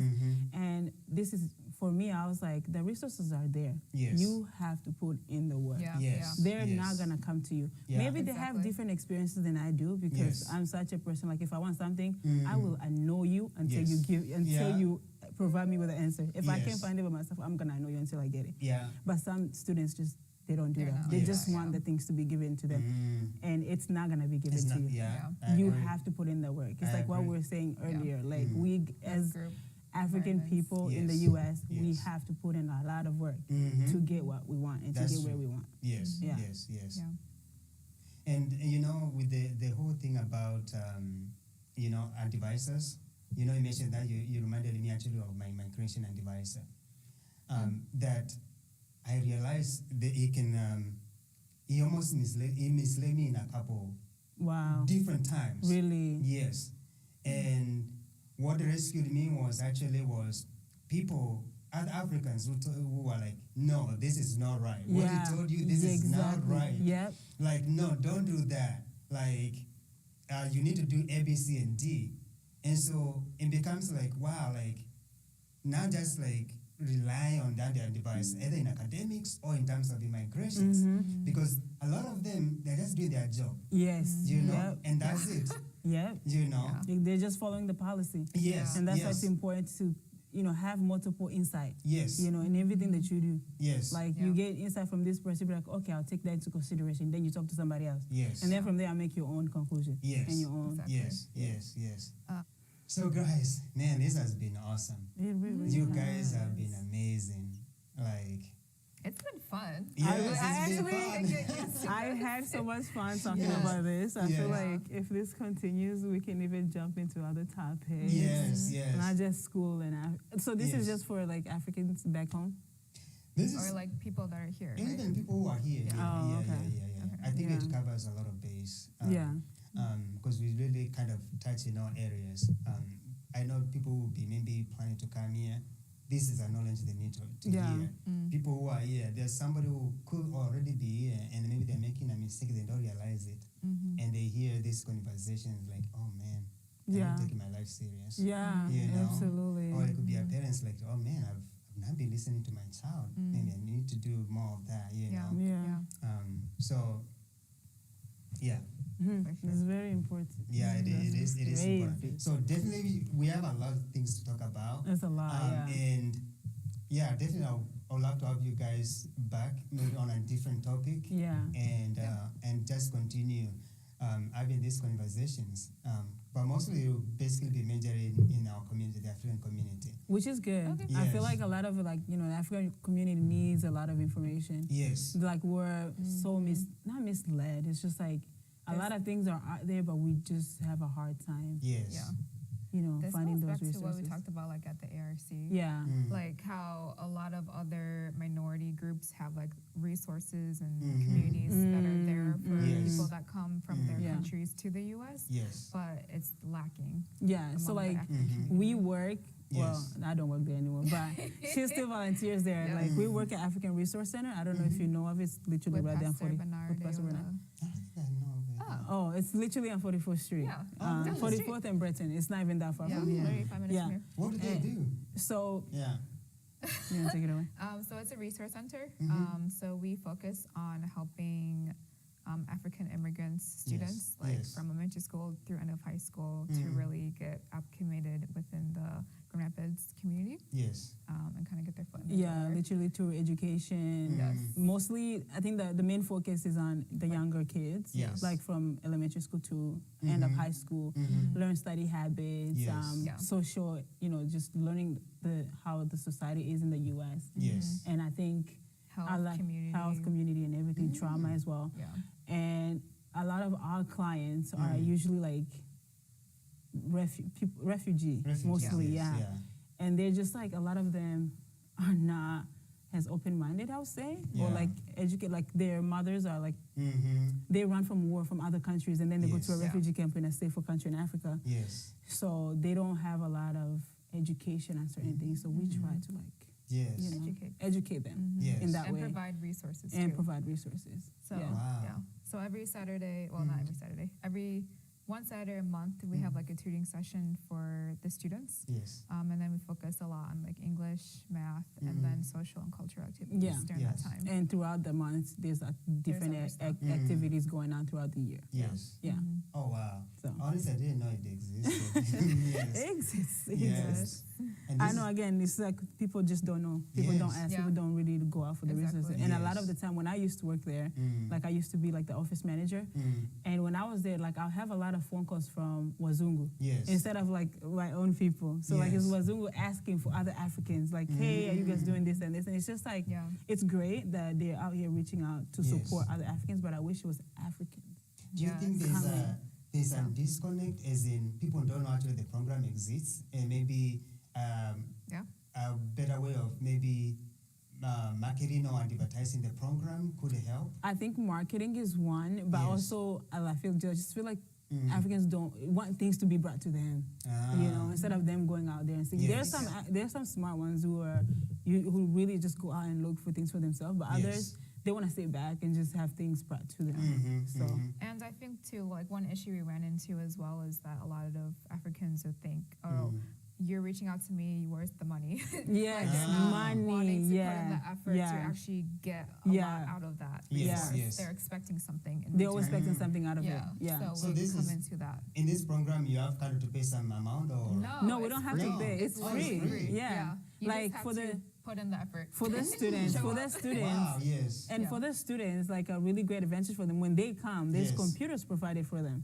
Wow. Like we have like new Yes. laptops Yeah. for them to Wow. use at home. Yes. You Wow. know, to like really they can do Yes. that school research, for example. I know that schools now provide laptops, but for those who don't really have laptops, Yes. we give them laptops so they can Yeah. go to their house and actually study. Yes. You Yeah. know.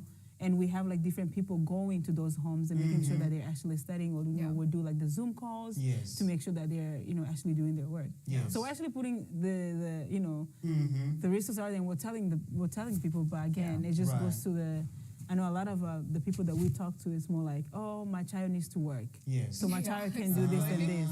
Or the Yes. African parents will come and start buying big houses for like a lot of money. So now Yes. all of their kids are working instead of focusing on education. Yeah. Yes. Which So- will get them even further Yeah. Wow. So often. we get into those challenges, and we're still trying. We're still working and trying to get the parents really to understand how important education is in the U.S. instead of just working these mediocre jobs. Right. If you finish school, you actually get a proper job where you're not constantly working in a factory, hurting your back. Exactly. Driving trucks to different states. That's a lot. Yes. It's draining. It's a lot of. It's just really too don't much. want to do that. And you don't want to do that. Right, It's not long really time, sustainable. Yes.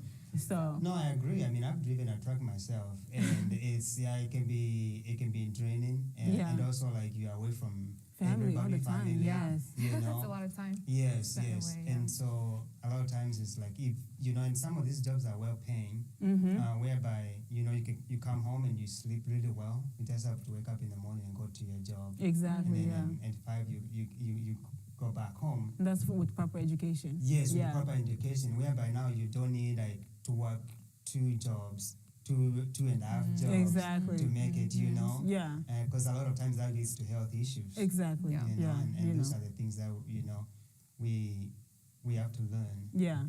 And they say like stress is the number 1 killer I don't know. And so it's just like if you're too stressed, you're living paycheck to paycheck, you're not really enjoying the American dream. No. You're not. Really just understanding that you really do need proper education. You need to put yourself out there and stop and not go to factory, come back. You're working 10, 12-hour shifts in a place where it's not even healthy, working conditions. Exactly. Right. So, but that's just what we try to do at ARC. Okay. Yeah. And we're always looking for volunteers. All right. So, volunteers. If you're in the U.S. in Grand Rapids, come check us out. We're on 44th and Breton. In Brighton, So it's right here down the road. Literally, Yeah, I know like this church is majority, Africans. I know another church, I can't remember the name of it, but it's mostly a lot of the refugees from the Congo and other places. And I think this is something that is a resource they can benefit. Did the organization participate in the Glimpse of Africa? Did they attend or something like It's that? completely separate. It's separate, Okay. Like we try to keep it more focused on education, culture, health, and less about like putting Big together events. events. So the big events, we just try to leave it to the Glimpse of Africa. No, but I'm talking in terms of like creating awareness of the existence of the program. Do you guys go to different churches whereby you can say, hey, we have this program? Trying to promote it. No, I think part of it is because we try to really focus on a small group of people and to really pour into it. So for one, at least with the tutoring sessions, you have to be a refugee in order to be part of that program. Okay. So that already puts like a limit to who can actually participate. So I don't know, maybe you have more insight in this, or because you were more office work on like how... On like advertising and going to different churches. Or like why we don't really do that as much. We do, but it's just like other different, what's the word for it? Like groups, organizations? No, not different organizations. It's like that people don't, it just goes back to a lot of mothers now. I think our biggest challenge is people that work, not just working, but oh my goodness, I can think of English is going away. Yeah, that's right, okay. hold on. People focusing more on work, and less on education. So for example, a lot of African parents they work, right? And we really don't have a lot of transportation to go get the kids. So you know how American people would drop their kids off to school, would drop their kids off to different programs. Whereas African parents, they don't want to do that. They want to be picked up. So then we have to do a lot of back and forth, So the program has to go get the kids, bring them here, and then take them back home. It's just sometimes it's a bit too much. It's a lot. It's tedious. So I think that's the biggest problem for now. If it wasn't for that, and if the parents were really willing to bring their kids to this program because we really want our kids to be educated and to really acclimate well in the U.S., it would have been a lot easier. Definitely. The transportation thing and try to give African parents to understand that, hey, education is important. You really need this for your kids. And also, we need more volunteers too in general. And we don't have enough staff to do all this. So I was going to ask actually with the volunteers, what are the requirements? Like for somebody to become a volunteer? I don't think we there's don't require that much. No. Like, is there like a level of education? Do they have, That I know of, right? and what would the volunteers be doing, It depends. So I focus more on social cultural aspects of it. Mm-hmm. So I do a lot of like organizing excursions, Yes. focusing on different topics that can help the students kind of improve more socially and culturally. Yes. Wherever they are, whether it's at school, Mm-hmm. work, if they're working, their environments there.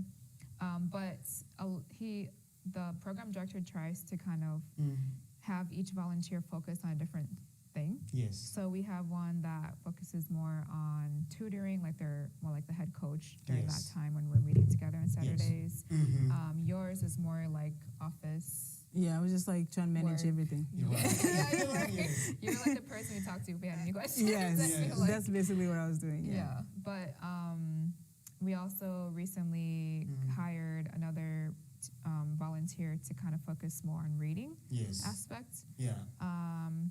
There was talks about maybe helping or having someone focus more on math Yes. that we're looking for. Mm-hmm. So I think if you have like a niche that you are interested in or that you're good at or knowledgeable in, Yes. I feel like there's some way that we can kind of integrate it within Yeah. the We, resource we center. really So- need, Yes. I think another thing is we really need a lot of male and female. Mm. Yes, Because we mostly have- male. Mostly Mostly male, males, yeah, yeah, okay. because we do have a few boys in the program Yes. Yeah. who want, because there's a lot of females. You know, Yes. females are more tender-hearted. We care for the Yes, people, and we yeah. want to be there. And there's a lot of females that really want their, a lot of girls Yes. who really want to excel in their education. Yeah. But the boys there too, they need a male role model. Yeah, Because I they feel like do. the only male role model is the executive director. Mm. But we really need, other males Especially to ones come. that are closer to their age. Yes, Younger. to come and like Yeah. really talk to them and be like, hey, this Yeah. is what you have to do. Just be an Yes. example, you know. Yeah. Yeah. Yeah. Yeah. Yeah. Because they're also the ones too within that group that tend to be or have more trouble like at school Yes. with their teachers, with their parents as well too. Yeah. Mm. So we could really use other male role models Yes. for them too. Hopefully, So. people are listening will be touched and they can volunteer. Yes. Are there? Please. What are the hours of volunteer? Is it during the weekend, in the evening? It's right now. Mhm. It's Oh, you one can- Saturday a month. Okay. That might change to two Saturday or Saturday and Sunday. Okay. But that's still once in a the month. talks. Yes. Yeah. So that's pretty manageable. and it's like it's 2 just hours. like Yeah, literally like 2 hours. 2 hours. 2 hours in Yeah. a month. Yeah. Yes, definitely. Yeah. I mean, 4 hours in a month. Oh yeah, Yeah. yeah. Yeah. Up to 4 hours. Yeah, a up to month. 4 hours Up a to month. 4 Yeah. hours. Okay, all right. And then we have like staff meetings too once Yes. a month as well outside of the Saturday meetings. Yeah, All right, all right, all right. which lasts So- about 2 hours. So 6 hours a month. Okay. Yeah. I guess, John, we will look into it and see if we can volunteer and Come, encourage other people. come, encourage do. the young boys, Yeah. please. Yeah. Yeah. But man, yeah, this has been great. Yeah. This has been great. You guys are outstanding. And you brought a lot of fun into this as well. So great job. Yeah. Yes. Thank you for organizing this. Yeah. I've been thinking of like creating it for the African community because it's very much needed. Yeah, it is. So it is a great start. It is. You Yeah. know, you go up from here. Thank you. Yeah, I think it's been. I wanted to ask. Yes.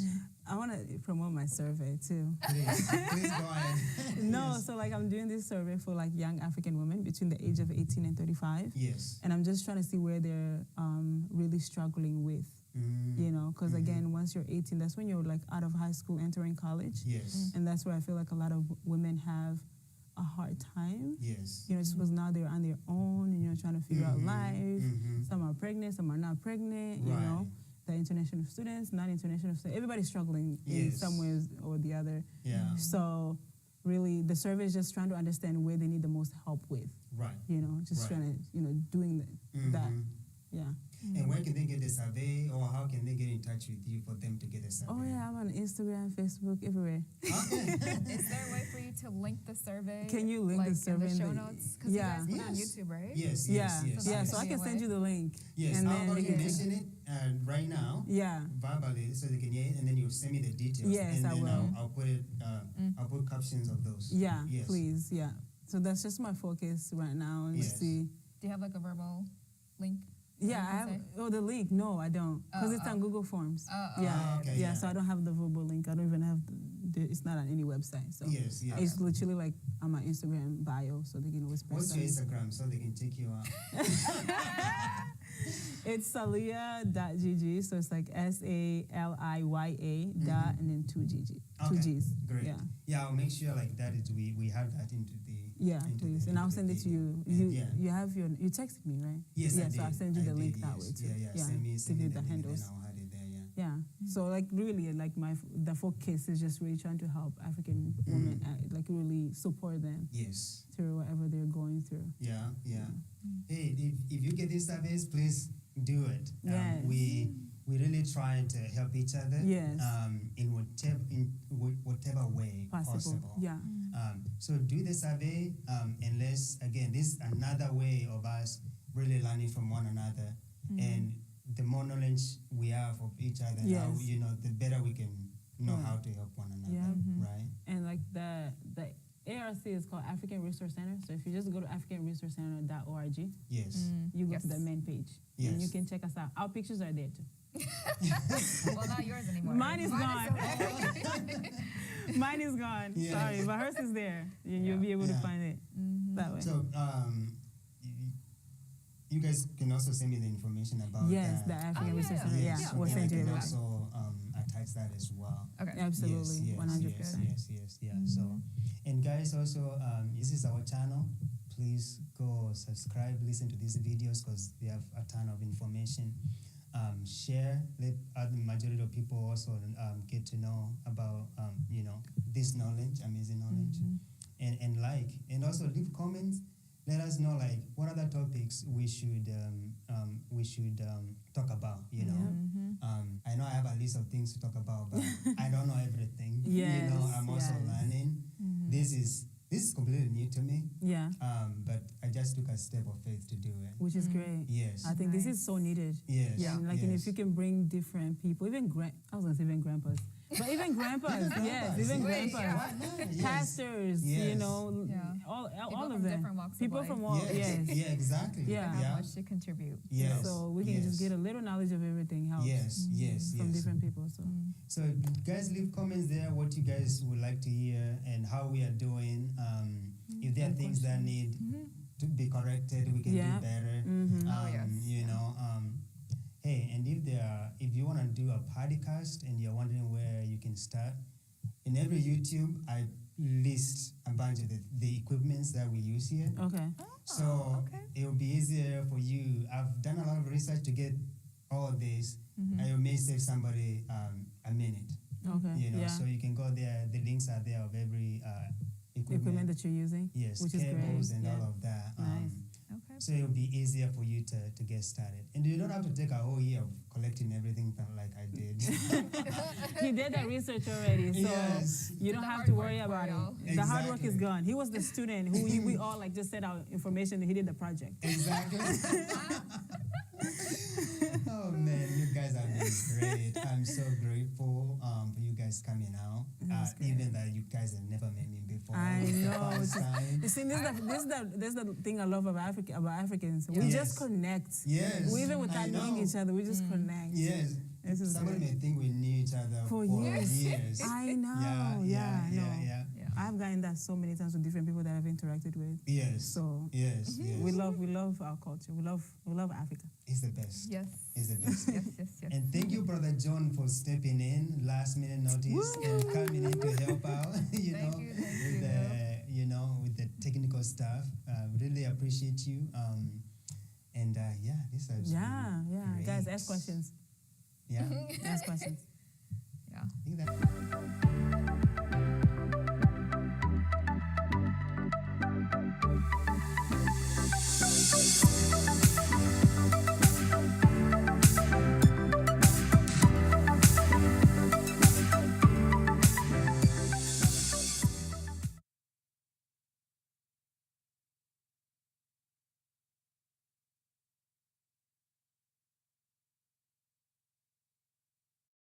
Hey guys, welcome to our second episode. This episode will be talking about our journey before coming to America, maybe the last 6 months to 1 year before coming to America, how life was and what we were doing as we got ready to come here. And then after that, then we'll also share how our experiences were in the first year after we are here in the United States. So my name is David Isika. And I am Christopher Mwendwa. And we'll start with Chris. Just if you can share how that journey was, getting ready to come to America, maybe however deep you want to go. And also, like, very key important, I think, coming to America, for a lot of people is a miracle. Yes. It takes a lot. Yes. Maybe you can also share in that process where you saw the presence of God active. Yes. I think that would be amazing. Yes. Yeah. Well, originally I was born in Makueni, Kenya. Yes. A very small village. Yeah. Called Katolye. If I tell you guys to locate Katolye, you probably won't even find it. It's very remote. Yes. Somewhere up in the mountains. And I think that's where also God plays a role. Yes. Where I saw the miracle, because you would never expect somebody from that small village who's never even been to the main city to be able to locate to a nation like this. Yes. So it started off with my dad. My dad applied for his green card. Yes. He was able to win. And he came here in 2002. Yes. And I guess there was a period between 2002 until we came in 2008 where he had to visit and he had to go through the process of getting us here. Yes. It's not an easy process. No, it's not. No, dealing with immigration is not easy. Yeah. So it was a waiting period. I remember I was in boarding school. Yes. The name of the boarding school is called Kari Mwailo. Kari Mwailo. Yes, and I was there for a while. Yes. And I was waiting.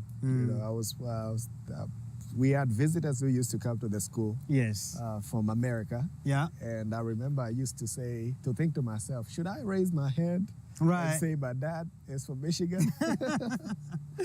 But I remember very well just waiting, and my mom came to America in 2007. So now me and my siblings were left behind. Yes.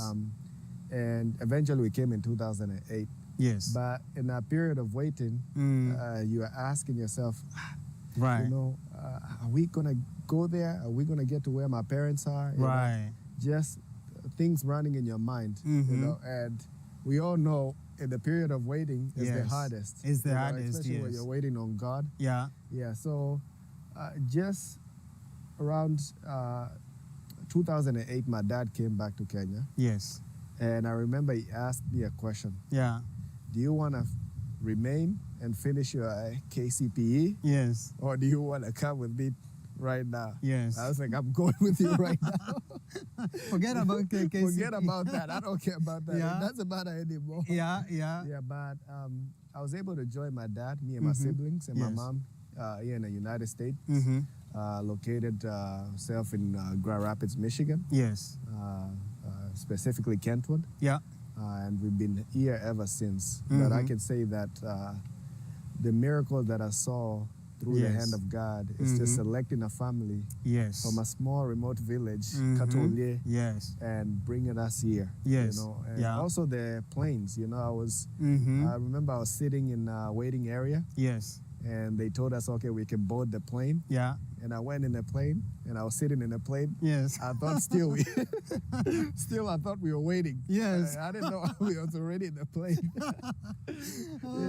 Yeah, because they have those things that you go through, like tunnel looking like. Yes. Yeah, so I was like, I'm relocating from one waiting area to a different waiting area. Because the plane takes time before it takes off. Yes. It's like, when are we going to get in the plane? Yes.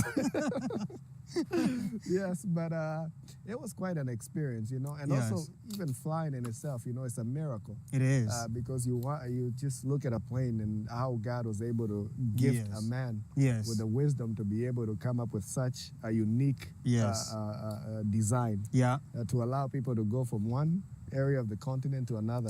Yes. In a fast pace. So I think that's where I saw God in the majestic beauty of the plane flying, the clouds, different time zones, and also being able to be selected by God, to be removed from a village and to be sent to another, what is considered a great nation. Yes. So that's my story in just in a nutshell. In a nutshell, yes. But I'm really curious.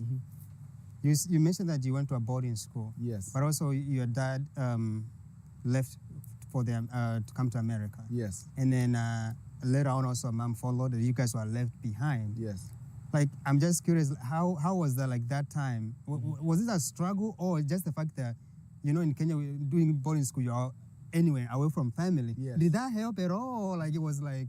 I think it helped. It Yes. helped because also I had a cousin that I was boarding. I was in the same boarding school with. And that is having family away from family. Yeah. So that kind of helped because I think if I was probably in a day school, I will have a hard time to see my mom just leave. Right. My dad was already not here. Right. And my mom was already left. So I would have had a hard time to see that. But it helped because, I was in a boarding school. Yeah. To already being used to being away from parents. Yes. So I think that played a crucial role. Definitely, Yes. definitely. I can see that. Yeah. That's a beautiful story.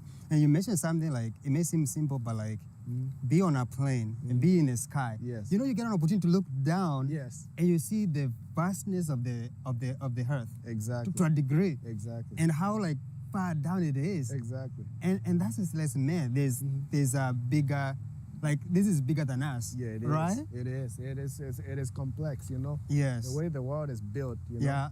The way you see the oceans, the Pacific Oceans. Yes. The way you see that they have boundaries. Yes. Yeah. And even when you read the scripture, God puts a boundary, says, hey, you're not going to pass this. Yes. This is your boundary. You see. For the oceans. Yeah, for the oceans, yes, and the seas, and, Yeah. So to be able be in a plane, to be able to see the clouds, Yes. to be able, I used to think that once you get into the clouds, Yeah. and you go further up, you get to heaven. Yes. Yeah. But those are imaginations that children have. Yes. But just to be able to see that, the vast, the Yeah. landscapes, goes to show that, the one who created and laid down the foundations of the world is brilliant. It's very brilliant. It's very brilliant. Yes. Yeah, I mean, it's amazing. It's an opportunity that I would love everybody to have, just to be on a plane. Even being on a plane is a miracle because a lot of people in Africa don't get that chance to fly. And also here in America. Exactly. Because not everybody in America here is rich. Exactly. I mean, my story is, slightly different. I, just because of how I grew up, I ended up being in a children's home. Yes. By the name Molly Children's Family. Yes. MCF, led by my father, who is called Dr. Charles Molly. Yes.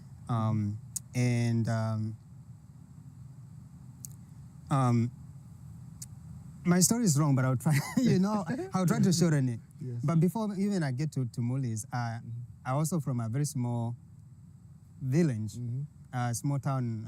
It starts with the K-A again, Kateki. Kateki. That's very interesting. Does the name have a meaning?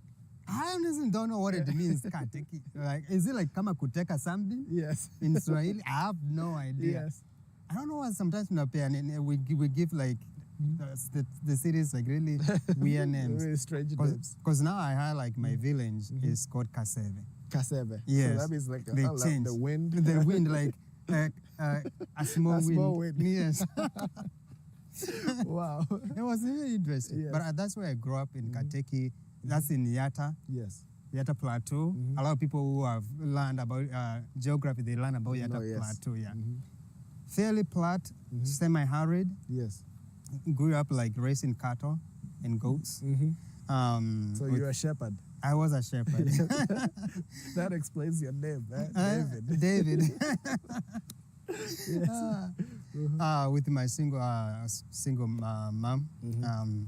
But then, I did really well. I was a brilliant person in school. Yes. Always top in my class, or top 3. And so when I graduated from grade 8, I had like 416 marks out of 500. Wow. But single moms in Kenya, unemployed, just in a small farm, can't afford to go to a high school. Yes. And so there was a pastor who knew my family, and then he connected me to this orphanage.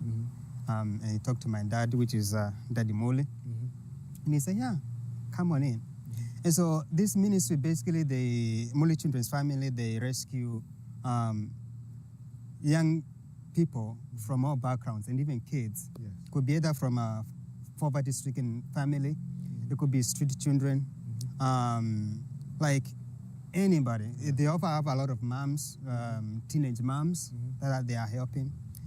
And for anybody out there, if you don't know about Mole Children's Family, just Google Mole Children's Family. Mole is M-U-L-L-Y, Children's Family. It'll come up.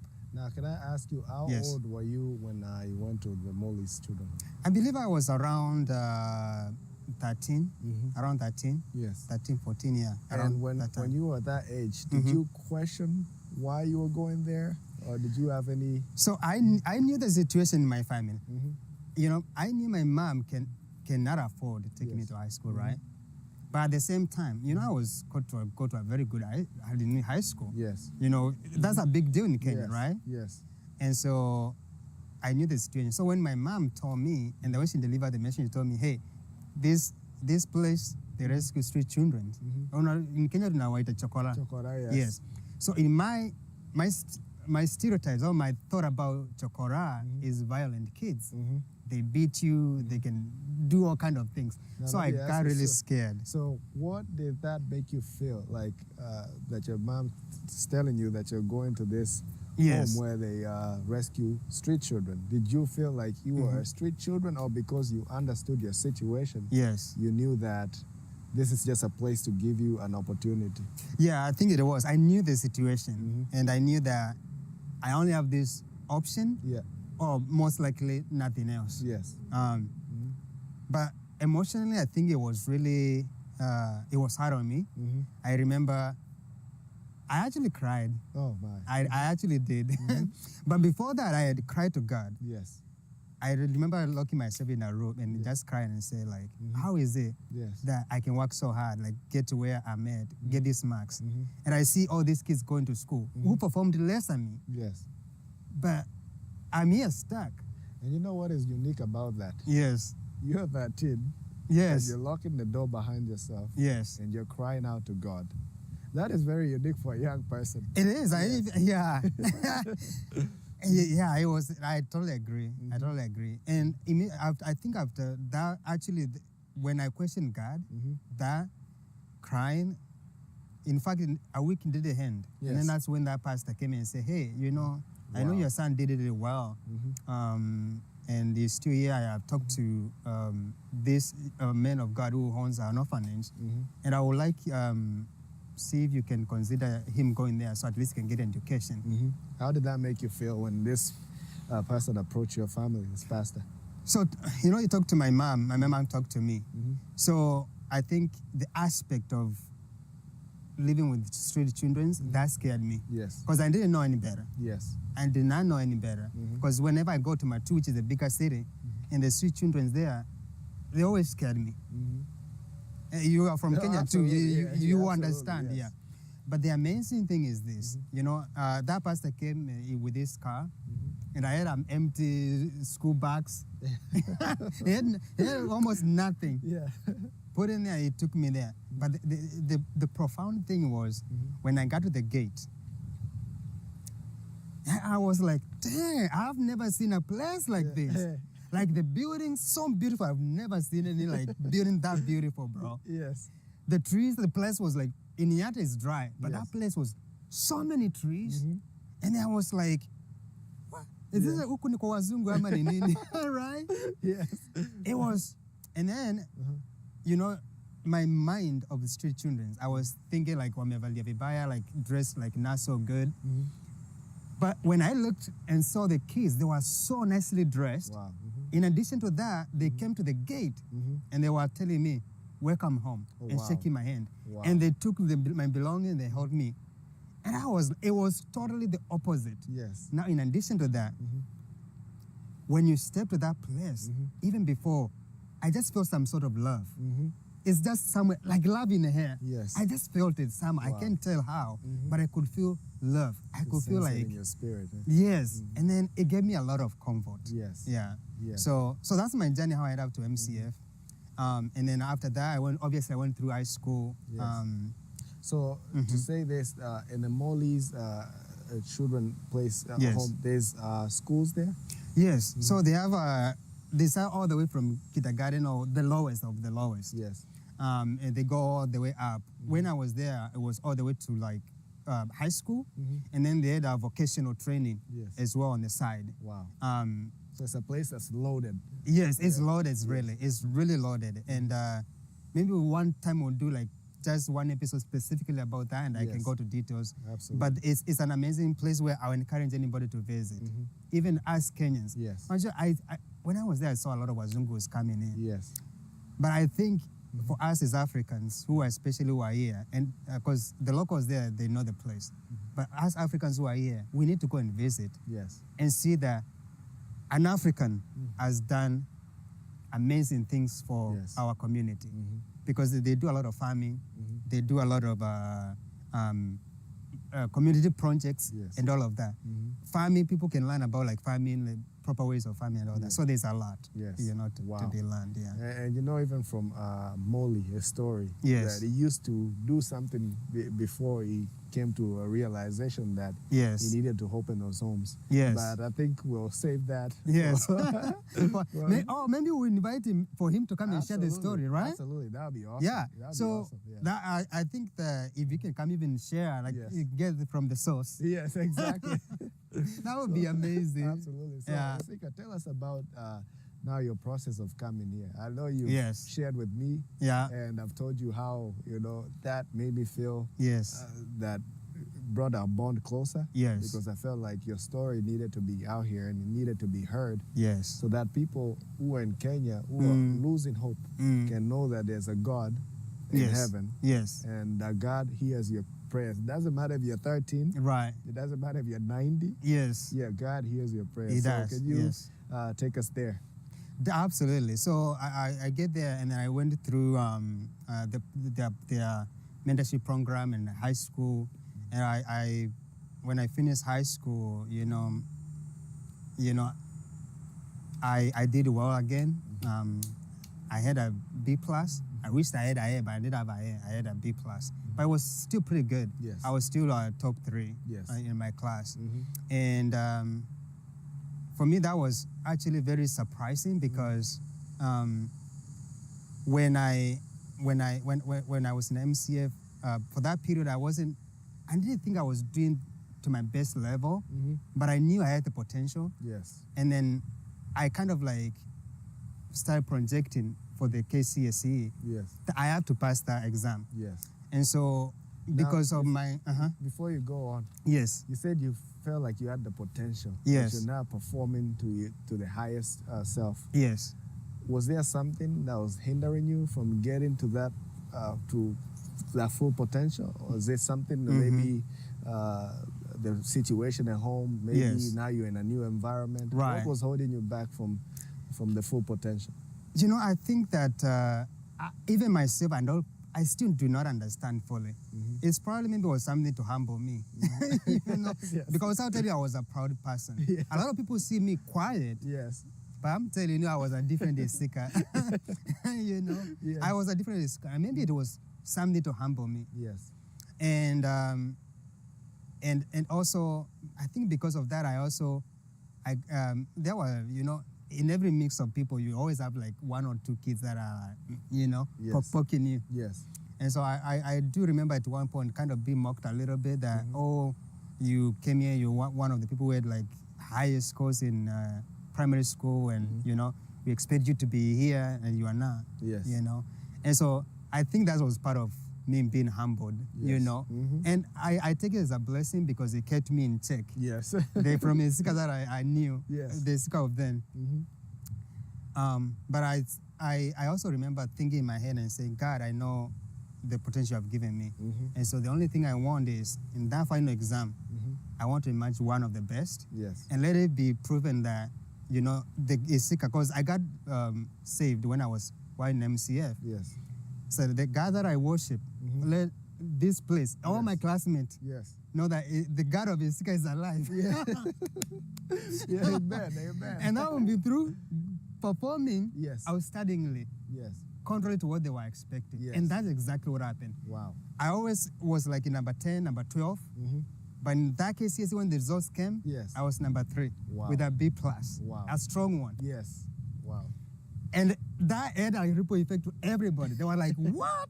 That's awesome. Yeah, so that's another way I saw God. That's awesome. But anyway, let's go back now to the story. Yes. So there was MCF sent some kids in America to create awareness of the home. Yes. So MCF is short form for Molly Children's Family. Yes. And they went through different schools here in West Michigan, Hope College, Calvin College, Grand Valley, I don't know, Davenport. They were actually high school colleges. Yes. And when they were in Grand Valley, you are well into the Grand Valley. Absolutely. Lakers. Yes, go Lakers. There was a professor there, a math professor. Yes. Who turned out to be my host dad. Yes. He was impressed with what MCF was doing. And he asked my dad, how can I be part of this? And my dad was like, hey, I've always wanted my kids, some of them to come here and study in America. And so he was told, you can maybe take a challenge of looking for scholarships. Yes. And he took on that challenge. And so, but we were so many of us who had graduated. Yes. We were like more than 80-something people. We were like about 82 of us. Yes. It was like two classes. The class that graduated before me and then our class. But they had to narrow down into just a group because you can only get so many scholarships, right? Yes. So we went a process of interviewing and thorough interviewing and yes. Yes. And so from 82, it was narrowed down to 16 people. Wow. Now, even in the 82, to me, I was like, I'm the least of this. Yes.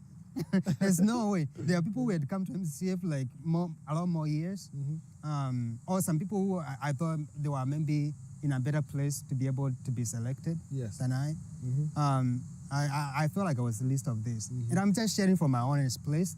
I don't have any like hard feelings or anything. I'm just expressing now my emotion at that point. Yes. So it narrows from 82 to 16. And then so then the 16 we started getting prepared for ASAT. Is it ASAT or something? Yeah. Yes. TOEFL, those exams. And some people went to take their exam. But another miracle that I can see is miraculous. I saw God. Yes.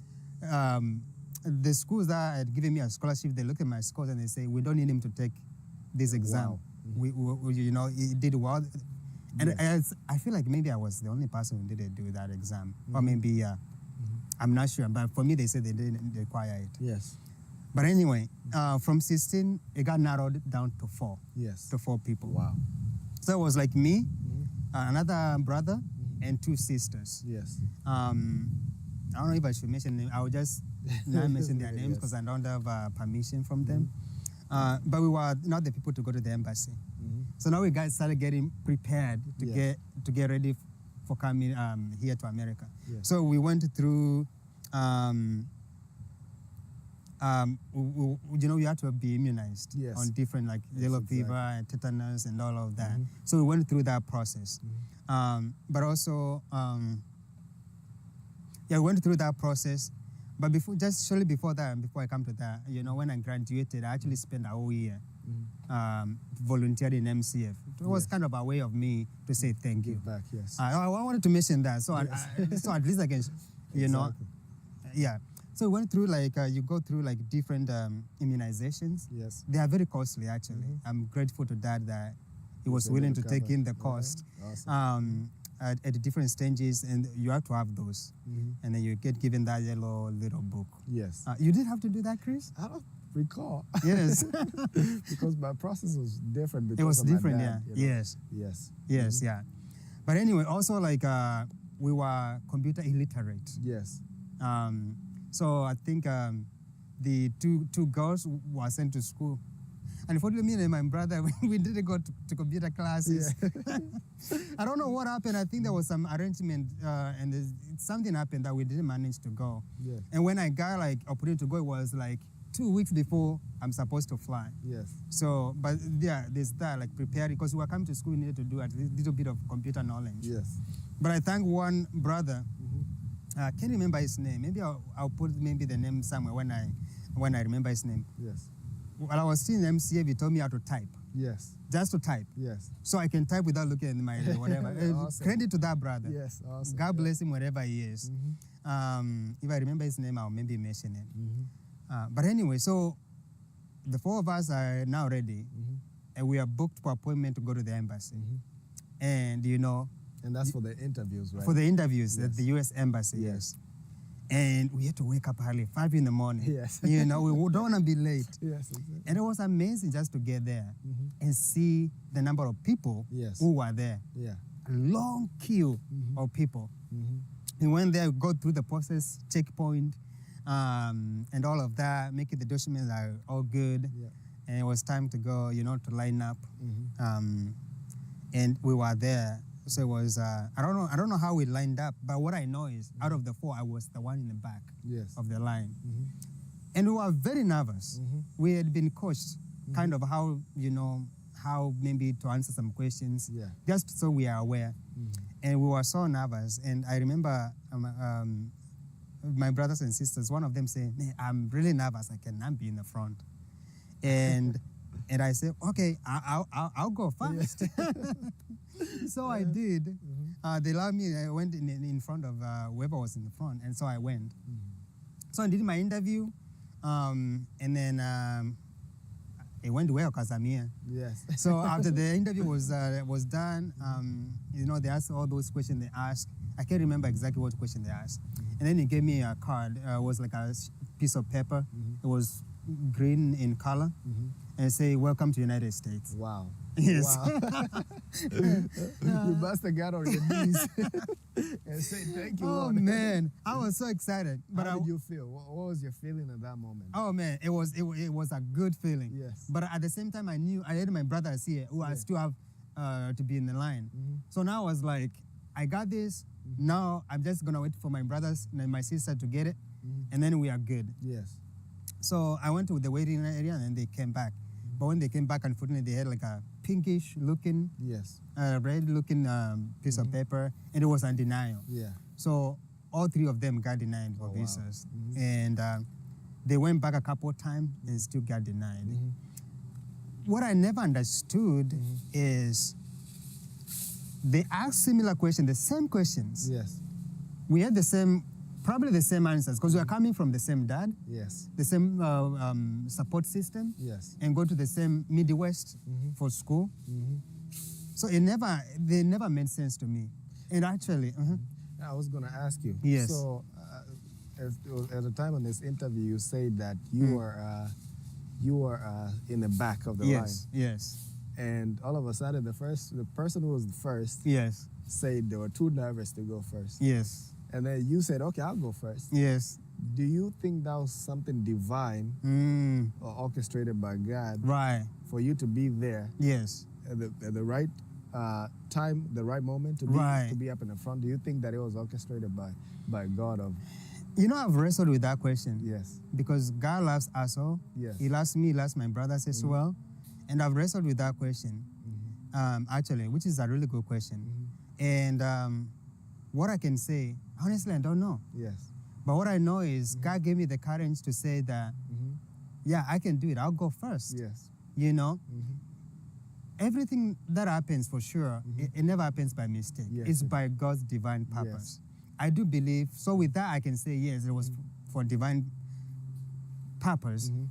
Now the question is, if I went in just as the last person, Yes. Will I have still gotten it? Yeah. I do not know. Now, Isika. Yes. I just want you to elaborate on your journey coming to America, as in what were your feelings as you got to the airport? Yeah. Who brought you to the airport? Did you travel with anybody you knew? Right. Explain your experience. Yeah, it was, I would say it was mixed feelings. Yeah. Being the first time. It was actually probably the first time at the airport, you know. So, and I was scared of planes too, but I wanted to be in one at the same time. So, but my dad came with me. Like he cleared his schedule. He traveled with me from Kenya all the way to the United States. Here in Grand Rapids, Michigan. But I remember, like, when we got to we were at the airport, and I believe it was still either Nairobi or Amsterdam. But I just remember going to the restrooms. Yes. And wash my hands, but I didn't know how to dry them. Normally, like, we don't really use those paper towels like to dry our hands. So it was like, oh, this is what you do. Yeah. You take the strip of paper here, and then you wipe your hands, and this is where you throw it. Yes. So my dad, he was my teacher along the way, showing me all these things I didn't know. For a lot of Americans, that's like, dang, you didn't know that. Yeah. But really, like in the village, you wash your hands, and you leave. Like there's no drying it, you know. Or you just go like this. Yeah, you go like this, and you are done, you know. Exactly. But anyway, you know, sometimes home water is limited. But even where there's plenty of water, people normally probably don't dry their hands. Yes. Yeah. You must have been interested in a plane.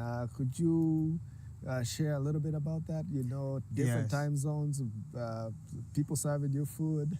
I know, yeah. First of all, like just like getting to the plane, I'm glad they have those tunnels. Yes. That I just found myself on inside a plane. Yes. You know, and like your story, like I didn't know I was on the plane until like, okay, it's about like to start moving. That's when I'm actually inside a plane. Yes. So it took me a while for that to sink in. Yes.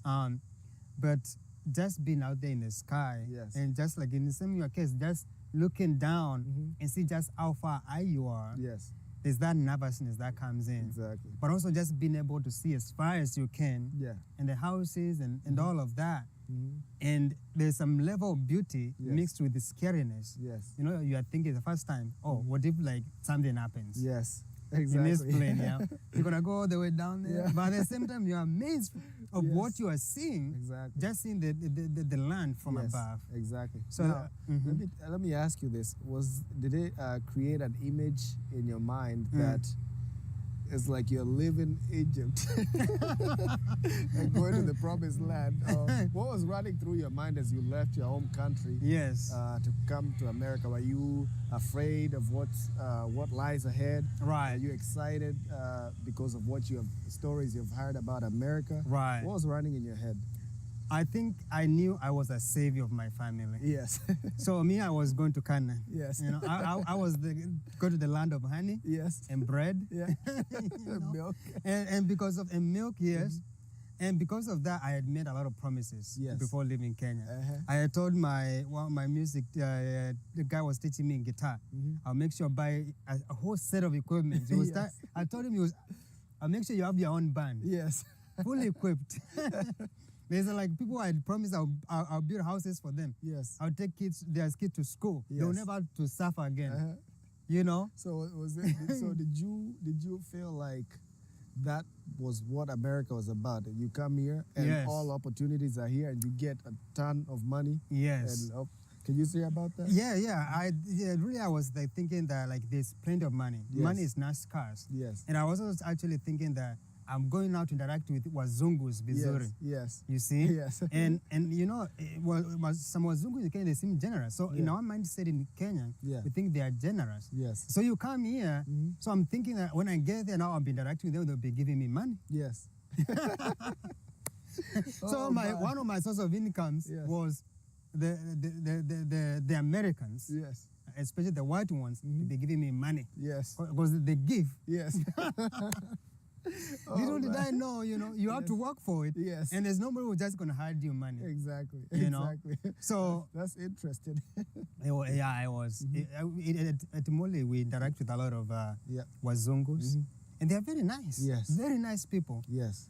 But you come to America, it's different. It's it's different. Just a society, everybody is just trying to make it in life. Exactly. And some of those wealthy people that maybe I interact with them in Kenya at MCF, they are just not accessible as much. Yes. They live in their own rich neighborhoods, and you are here.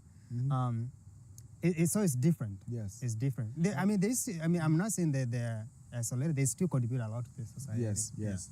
Now, I think we're gonna jump into our first experiences here in America. Yes. And I would want you to start off by what season did you arrive in America? Was it in the summer? Was it in the winter? Right. Was it in the fall? Like, what did you see?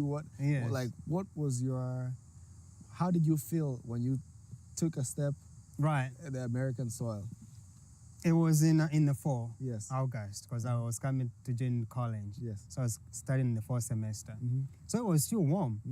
But again, like just seeing, it was surprised because it's just another land, just like Africa. Yeah, you know, exactly. the streets look slightly different, but it's the same. Yes. You know, just people walking around. Yes. So I think I viewed it in a different way, but also I also saw the difference. Yes. On so many cars, people driving really fast in highways. Yes. But I came here in the form, but it definitely was a surprise in a lot of ways. Was there a culture shock? What was your first meal when you got here? Where did you go? Who did you meet? Right. Can you share about that? So when we landed here, we were welcomed by my host, the same professor who, his name is John Hodge, who helped me come here with arrangements, him coming here to interview us and all of that. So he's the one who received us with his family and some extended family as well. Yes. Right now he's in Texas and he still has a family here in Holland. But they're the ones who received me. And, after that, we went to his house. That's where I spent the night. Yeah. And then they helped me get ready for college. We went shopping. My host mom here will have like really funny stories. We can't wait to hear them. Yes. She will have to tell some of these stories about me. I think she does it better than I. But I think of it, I just laugh. What was what did you have for food? Your first for meal food, here? I can't remember the exact food, but most likely it was like burgers. Yeah, burgers. Yes, yes. Welcome to the land of the burgers. I know, right? Yes. Did you have also trouble sleeping, or was it you know how your body tries to adjust? Yes. Did you have that? Yes, there was a lot of jet lag for sure. Yes. And I think it's worse when you're coming from Kenya to America than from America to Kenya. So jet lag was a real thing for a couple of days. Yes. For a couple of days, but I had enough time to rest. Yes. And what was your thought process as in now I'm here, now I've got to the host family, right, home. What was your thought? What was running through your mind? As in yes. Were you just kind of excited to start off? Were you excited to see things? Right. What was in your mind? I think when I got here, I realized I have so much to learn. Yes.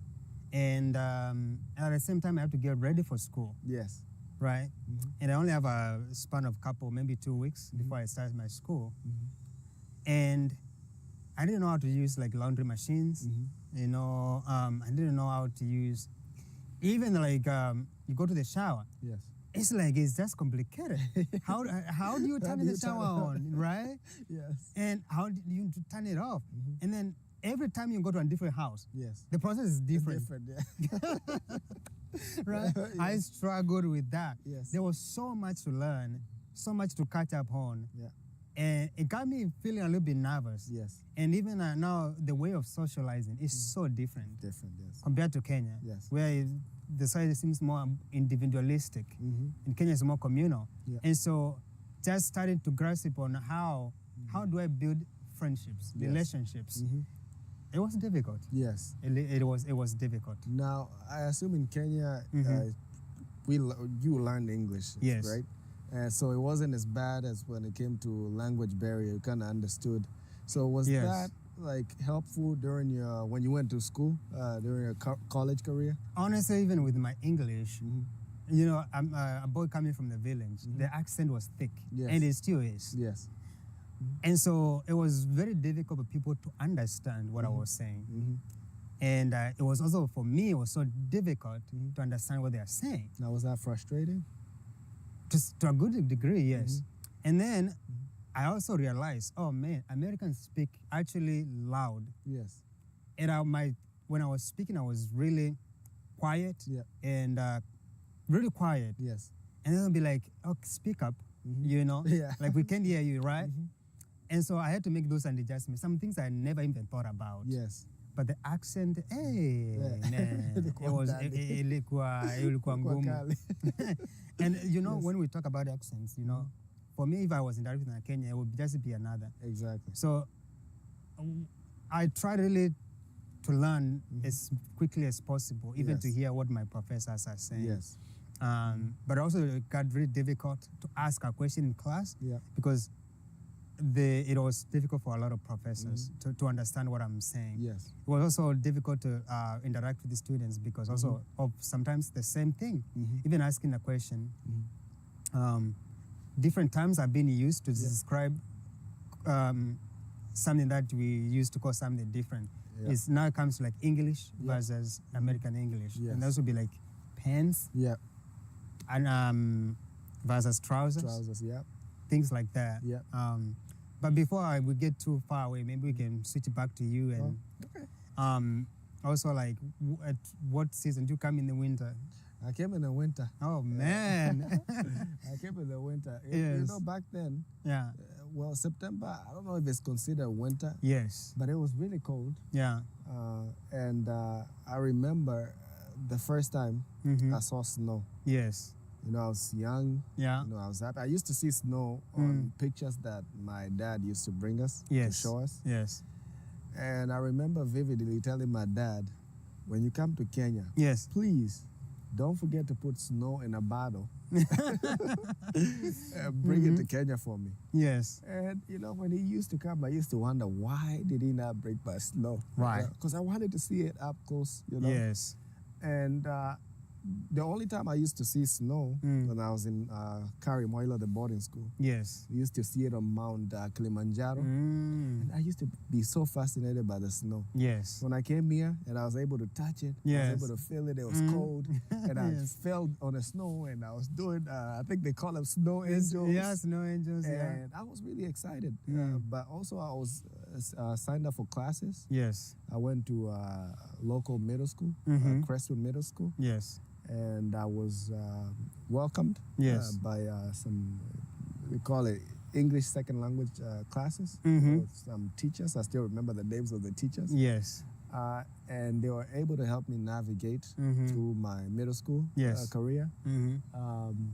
I remember that, back in Kenya, when I was in a boarding school, my focus was not there. Yes. Because, of course, you're thinking about too many things. I need to go to my parents. Where are my parents? I'm thinking about my parents. I'm thinking about my siblings. Yes. Now we're going to be united. So my focus was not there. Yeah. When I came here, now I started getting a little bit more focused because I was around family. Yes. There's not a boarding school. Yeah. You get out of school at around 3 o'clock. You're at home. Yes. Yeah. You get in class around 7:30 a.m. So I was around family, and it was so good to be all together. Yes. Because in Kenya, that was not the case. Yeah, exactly. My mom was in Kenya. My dad was here. My mom joined. So it was a lot of people being in different places. Yes. But it was finally a good thing to be in the same house. Yes. To eat the same food. To talk.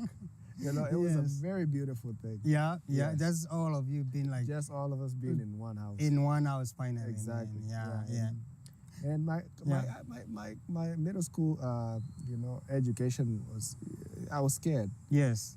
Because, I remember one day, you're trying to maneuver through, through the classes and you get... you score a really bad grade. Yes. Because you don't understand the system. Yes. And then you're thinking, that's it. The teacher's going to come with a cane. Yes. And it's going to give me a spanking. Because that happened in Kenya a lot. It happens in Kenya. Yes. So, all the time. So I remember I was nervous to go to school the next day. Yes. I was there. The teacher brought me the grades. Yes. They put them in. Say, Chris, I'm going to help you. We're going to walk through this together. Yes. And I was surprised Yes. that I did not get a spanking that day. Yeah, I thought maybe she's saving it for another day. Right. Yeah, but you definitely see the differences between schools. Yes. You see the differences between what the students put on in school, because everybody wore their different outfits. Yes, yeah. There's no uniform. There's no, come yes. just the way you are. Actually, that's true, yeah. So, and then you get to have different kind of breakfasts. Yes. The lunches, it's different, Yes. You're eating something you've never ate before. Yeah. Yeah. You're drinking something you never drank Never, before. yeah. You have A lunch, B lunch, so you're trying to navigate through all this. Yeah. You don't know where your class is at. They always are so big. You have to ask. Yeah. So there's a lot of maneuvering, but eventually with those teachers, English second language teachers, which we give a lot of credit to, because without them, we wouldn't know how to navigate the schools, right? Navigate through our education. Yes. So they stood with us, Yeah. No, and then, so here, did you guys walk to school? Like your parents drove you to school, or there was a school bus? There was a school bus. Yes. But the place where we lived, and the school, you could walk in. It was like literally less than a minute. Yes. The school was bothering the school. Yeah.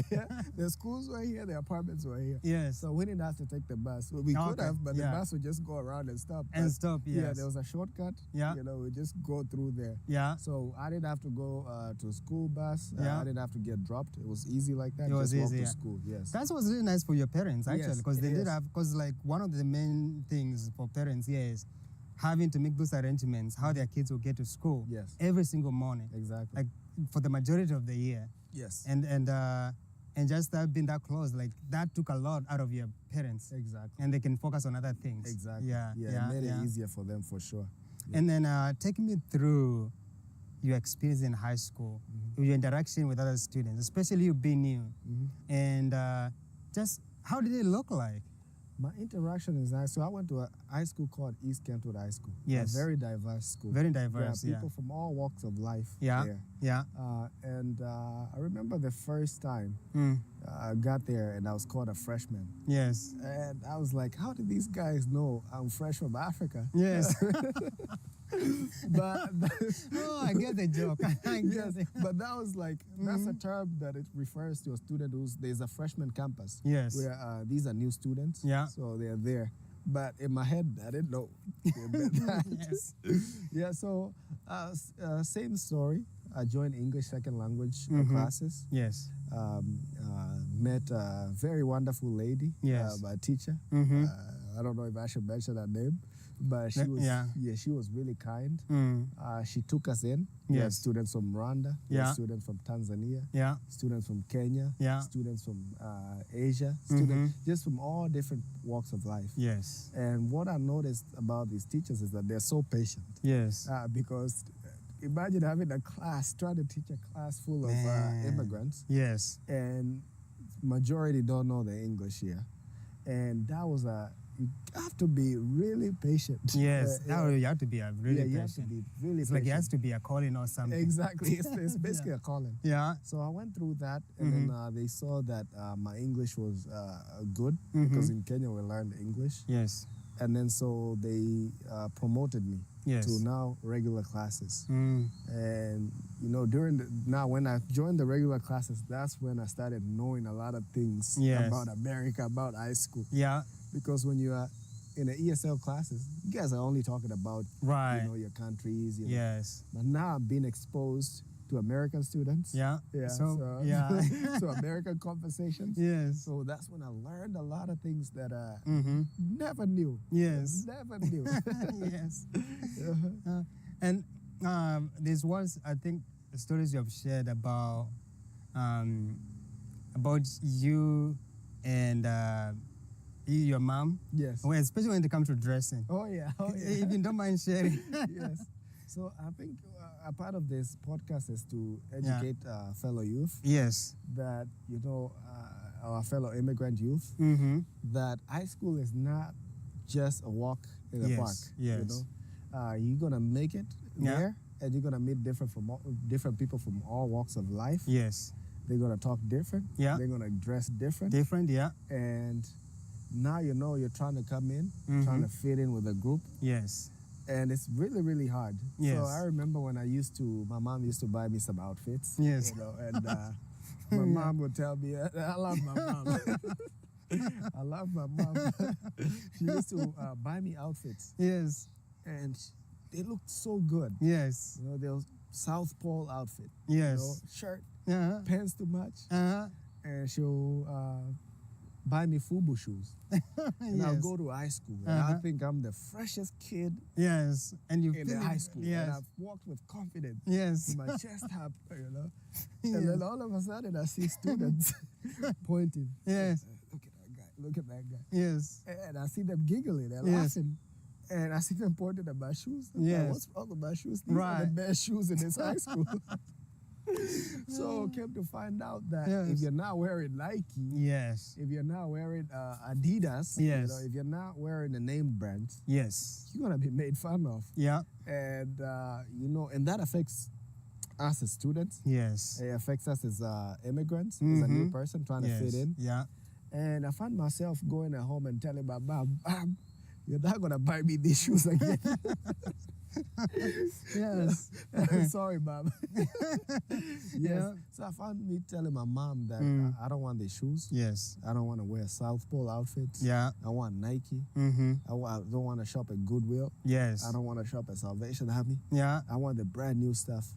And I remember a dear friend of mine, you know, we lived in the same neighborhood. Yes. God rest his soul. He saw me sad one day. And he said, what's wrong, brother? He was very young. He was younger than me. Yeah. At that time, I think he was about 9 years old. Mm-hmm. And I told him, hey, you know, man, they're laughing at these shoes. Yes. And then he looked at the shoes. Oh, yeah, it's because it's FUBU. Yes. Now, let me tell you, there's nothing wrong with FUBU, but it's just high school. Yes. Right. So he ended up going to his house, sneaking a pair of his sister's shoes, which Yes. are Nike, Mm. brought them to me, say, wear these. Yes. Wow. And I put them on, and the next day, Yes. I was the coolest kid in school. People were like, where did you get those? These are Yes. such nice shoes. Yes. Wow. Hey, you are cool, dude. Yes. So that kind of Yes. felt good. So Yes. now my whole high school career revolved around trying to fit in. To fit in, yes. It was a lot of peer pressure. Yes, I can imagine. Yeah. So high school was definitely, the journey was a bit tough. Yes. And you know, it's not as easy. Yes. These things you go through in high school, you don't come and tell your parents, hey, Yes. Dad, by the way, I'm getting bullied in school. Right. So students are quiet. Yeah. You know, so, you know, my advice or my encouragement to parents is that just go talk to your child. You know, when you Yes. see your child go from school, come home, go Yes. to his room, lock the door, go check up on that child because there's Yes. something that happened in school. So don't just be cool with your kids. Kind of Yes. like open up to them. Yes. You know, tell them they can trust you, go on walks, hear what they have to tell them. Because I went through high school Yes. without telling my parents until one day enough was enough. I went and told my mom, don't buy me these shoes. And I'm pretty sure she was surprised. Where did that come from? Right. You know, Yeah. So there's a lot of bullying Mm-hmm. in high school. Yes. Because and the peer pressure can even cause students to commit suicide if it goes unchecked. Yeah. So it is important. So I'm glad I had parents Yes. who listened to me. Yeah. You know, who gave me encouragement. Mm-hmm. And even friends. I ended up Yes. making friends. You know, who told me, it's okay. You know. Yeah. And, that kind of made my high school education it made it just chill, you know. Right. I'm trying to use the lingo Uh-huh. the high school I used, but it made it bearable. Yes. And I was able to complete that and go off to college. Right. Yeah, but in college, nobody really cares about what Nobody you got cares on. about what Yes. you're wearing and all of that. Yeah. So middle school and high school, it's definitely a lot of peer pressure Yes. on how you dress, Yeah. on how you talk. Yeah. I remember students asking me, do I make click sounds when I talk? Like the And, croissant. Yeah, the croissant. Yeah. Because they have this wild imagination that everybody in Africa speaks Yes. Yeah. croissant. I also had people telling me if I ride on lions. And those kind of questions really got to me. Yes. How can I ride on a lion? Right. Exactly. Exactly. Yes. So definitely high school, there's a lot of peer pressure. There's a lot of bullying. Yes. In terms of what the other students say to you. Yes. On how you dress, on how you talk, your accent. Yeah. So it's good to take courage and be proud of where you're from. Yeah. Because you have an identity, to say, hey, I'm proud to be a Kenyan. Yes. This is my accent. Yeah. This is the way we dress. Yes. This is the way we walk. Yeah. This is the way we talk. Yeah. So at that moment when you have that identity, you don't have to worry. Yes, you don't have to what worry. Everybody says about you. Yes. And it's it brings the diversity that it maybe is needed. Yes. In my neighborhood, there's a kid from Pakistan. Mm-hmm. He comes around riding his bike. Mm-hmm. Doesn't know English, but very friendly. Yes. He'll come dressed like in Pakistan clothes. Mm-hmm. And I'm like, this is beautiful. Yes. Like, this is really beautiful. Mm-hmm. And I think he's trying to pick up on English. Yes. And he's so friendly. He just loves wearing his Pakistani attire. Yes. And it's really beautiful. Yes. So I think I totally agree with you on that. I think that kid, the parents are probably encourage him. Yes. Yeah, because even when you talk about other cultures, Yes. I had friends who would come to school smelling like food. Yes. Because we use a lot of spices. Yes. And and to me, it was a good aroma because it's like food. But to the American kids who were here, it's like you hear words like, "Oh man, you stink." Yeah. Yeah. And you could see the demeanor of that person's face change completely because they were being bullied. Yes. And sometimes they'll laugh it off, trying to act. Right. But I know deep inside they were hurt. They were hurt, because I went through the same thing. It hurt. Yeah. So I know for sure that my fellow brothers who are going through the same situation hurt too. Yes. Yeah. So high school is not as easy as they made it seem. At least the day-to-day, routines, they were not easy because you get laughed for about everything. Yeah. Personally, I'm glad I didn't have to go to high school here in America. I have to admit. I'm pretty sure it could have had some benefits. Yes. Because I'm pretty sure by the time you went to college, you had computer knowledge, a lot of it. Yeah. And like me, when I started my college, I knew how to type, but that's about it. Yeah. I didn't know how to copy paste. And I'm going to do engineering. Yeah. And in engineering there, you are going, at some point, you're going to do programming. You have to use computer. You cannot, even like in a computer design class, you're using computer. In programming class, you're using computer. So if you don't know even how to paste, copy and paste, it gets quite hard. Exactly. But so that's, I think, one of the benefits of actually starting high school here. Yep. You can start getting introduced into the basics, a lot of basics that you need. Yes. And I know you're also in different times. Yep. There's a lot of people also in Kenya now who they're in high school and they're so good with computers and all of that. But I didn't have access. Yes. But this is for somebody who may be coming from the village who still doesn't have access to that. It's just important to learn computer before coming to America. Yeah. And I think people who come in high school, even they have a better opportunity to get ready to be prepared for college. Exactly. Because that was my hardest part. Yes. And it affects the grade. Yes, exactly. Yeah, it now, does. Let me ask you, did your school offer, because I know some schools are good with offering tutoring or offer like resources to help you build your computer skills? I went to Hope College. They do. The problem is this. You can go to those tutors, but the face, the speed at which everything is hitting you, all the classes, all the everything is due. Yes. It's a lot. Yeah. And at the same time trying to learn. Yeah. Oh man, it's just it's gotta be tough. It's tough. It's tough. So, and I feel like that's why I feel like the Kenyan system is a little bit more forgiving. Yeah. Because it's kind of following this. I mean, they still follow syllabus here, but I feel like it's a little bit slow. Yes. It's a little bit slow. Yeah. And it's easier to catch up. I find it really difficult to learn. I still had to learn. Yeah. And I'm really good at a computer right now. But in the beginning, it was hectic. Yes. So we've got to the end of conversation. Yes. I think we've had a productive conversation. Yeah. I've got to know more about Isika. You've got to know more about me. And as time goes on, you'll get to know us even more. Yeah. And we'll get to share more stories about ourselves. But that was just a condensed story about how we came to the United States and our experiences through our journey here. Yeah. And I hope you enjoyed yourself, and I hope you enjoyed listening. Yeah. And Isika? Yeah, I mean, we have a lot to share. Yep. I think we have more that we could share. Yep. But I think that we'll have more time in the future to be able even to share more. Yep. And we also know a lot of friends that have amazing stories. Exactly. We'll bring people on board sometime and just come and also hear their stories, their experiences. Absolutely. So we can have as much of diverse experiences shared as possible, and to try to reach as many people as possible.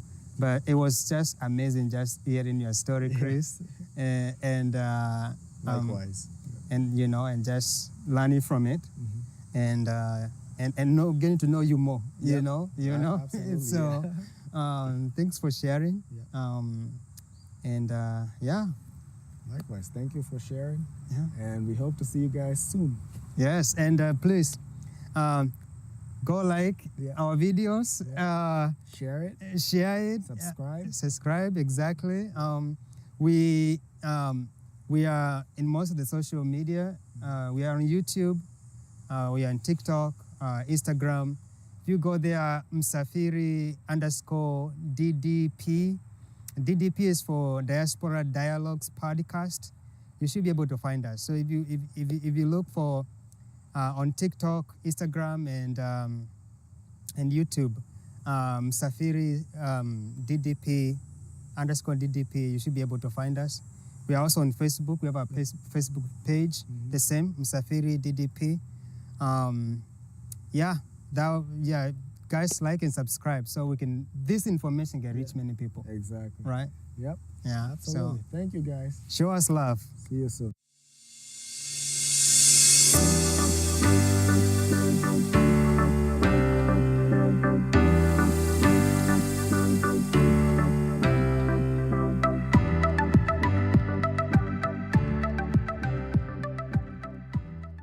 Don't appreciate people who didn't appreciate you when you was on your low. Yeah. Africa, in diaspora, we are the voice for those who are back home. Yes. People end up having mental health issues because of what they have lost. People end up committing suicide. Oh, yeah, that's true. You That's know? true. I seen it all. Yeah. You need to call him out. And I guarantee you, people know who they are. Some people are scared. Fear is the worst thing to have. At the same time, people say Africa's cursed. No, Africa's not cursed. Africa lack of self-educating, self-uplifting, appreciation. Yes. Because my name is David Russell, man. Just take it like what it is.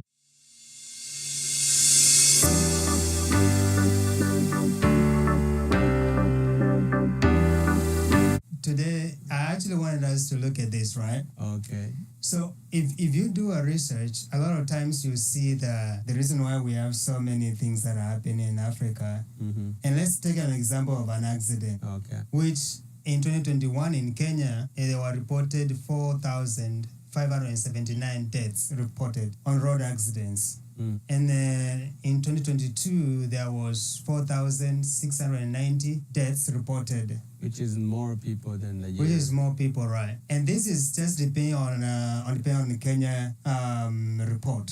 Yeah. Now, the international organizations, their figures are much higher. Yes. If you think about it, just looking the number of Kenya, just in 1 year alone. Yes. 2021, the numbers was much lower, which means each year. Yeah. So what's causing it? It's just that's what we gotta find out what's the problem is. Exactly. What made it increased? Yes.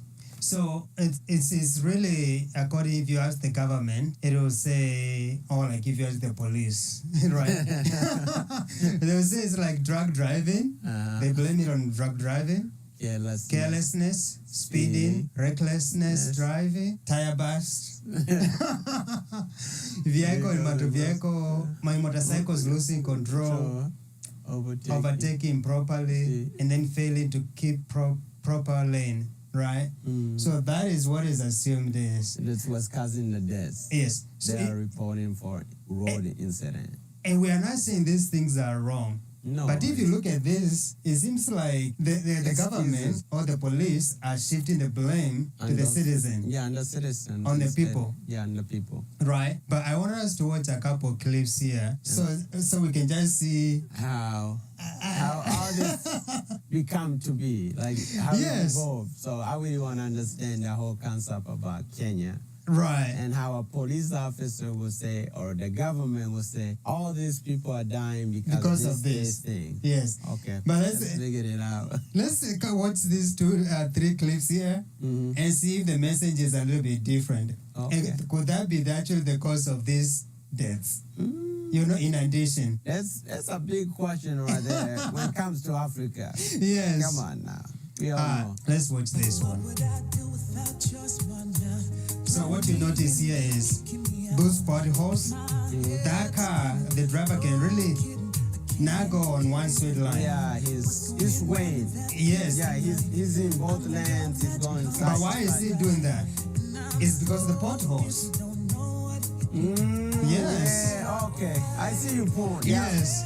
You try not to cause what they're talking about. Yes, yes. So, like bust tire. Yes. Try not to bust his tire then. Exactly. Yeah, yeah. So the roads are not in good condition. Why you not put that in there? Exactly. Instead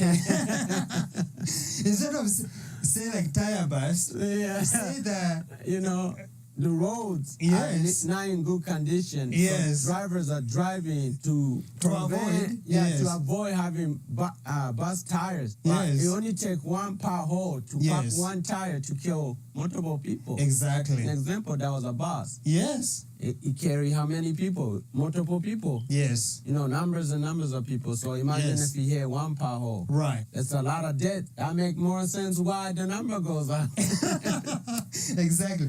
Now think about it. We only saw one car on that clip, right? Road. Yeah, on that clip, on that road. Mm-hmm. So now suppose there were other cars coming opposite lane. Mm-hmm. What was that driver supposed to do? Oh, it would have been tragic. Yeah, so it would basically have to go through those potholes, right? And not only that, it will cause accident on him. Yes. And not only that, if he try not to maneuver over, even then if he hits that pothole, that pothole you don't know where it's going to lead you. It could take you to the left or to the right. Yeah. So if another car coming, they're going through the same thing they are going through. Yeah. So they might even try to sway a big pothole. Yes. Once they sway, guess what? It might cause collision. There's more numbers. Yeah. Numbers keep going up now. Yes. And we don't see that in this list from this particular article. No, because the government, Msafiri, now the money is supposed to fix the road. Man. Right. They're going to tell you, man, people are drunk. Instead of saying police are drinking on the road, man. That's it, like people like... the drivers are drunk, and I mean it's true. Sometimes people drive. No, you just saw that concept. If you didn't break it down to me and say, "Hey, you see in that clip there is potholes." Yes. My first instinct, what did I say? He looks like he's drunk. Yes. He's swaying. Yes. But once you broke it down, and I'm looking carefully, and I realized, man, there is more potholes there. Yeah. So that actually explains why he's swinging and swinging. Yeah. So that's why I say if the government of Kenya really cared, they should go out and talk to the public. Yes. Because that guy who's driving that bus is not just recording for his safety. Right. Or the safety of other people. It's also to show the government. Yes. Those are the people the government needs to go and talk to instead of just writing nonsense. You're not doing enough research. Yes. You're just writing whatever comes in your head. Yeah. Whoever wrote this article and they highlighted this, like the causes of accidents, I think they need to do more research. Yeah, you got to ask the public. Yes. Because those are people who deal with that.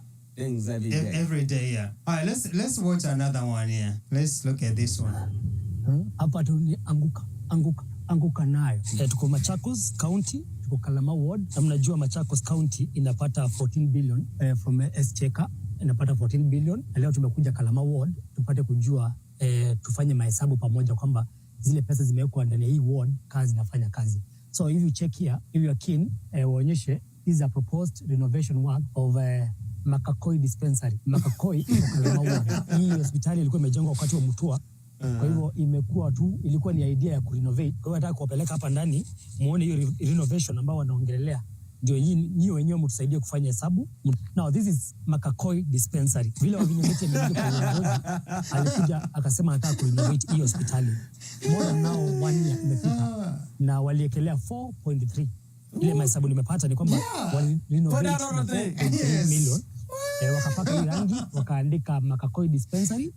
Wakatoa milango, wakarudisha the same milango, wakapiga rangi, na wakaeka dirisha, na wakapaka rangi, na wakaeka hii taa ya sola, na wakaeka hizi gata, na wakatengeneza choo iko pale ndaonyesha, but roof haikuguzwa. I want you to show them the roof. Sijui nitapitia wapi nionyeshe roof, but for now nataka muangalie mlango ile iliwekwa. Naona hata imepakwa rangi. You can zoom. Rangi imerudishwa tu. Ile rangi ilikuwa ndio ilitolewa. Mlango ikarudishwa, lakini wakapaka rangi ya black. To someone else that will believe it's a big building. Yes, it's a big place.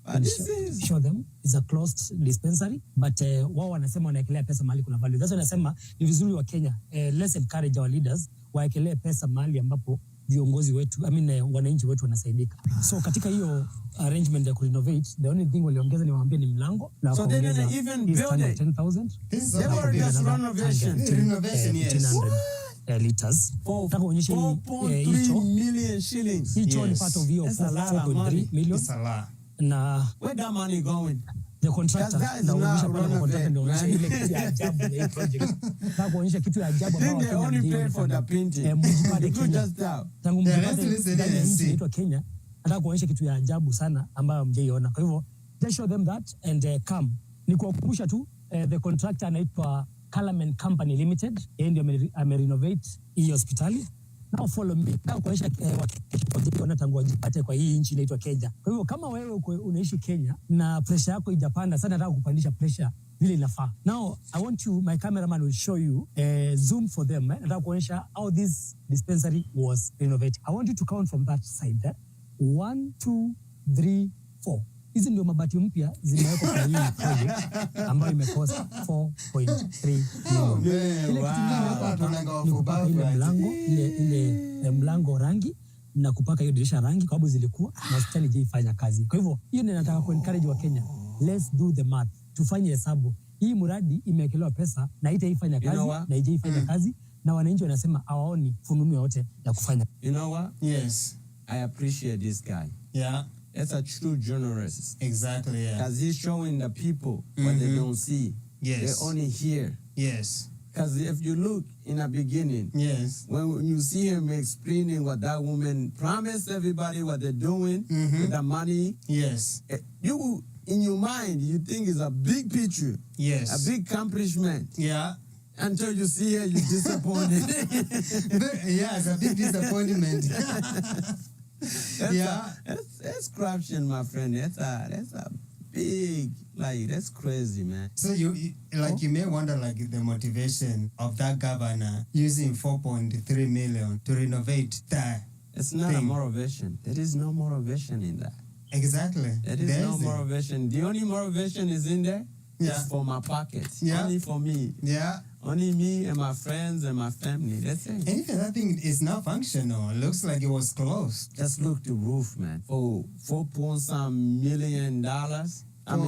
Shillings. How many sheets of metal? Yes. 4 of them? 4 of them. 4 of them.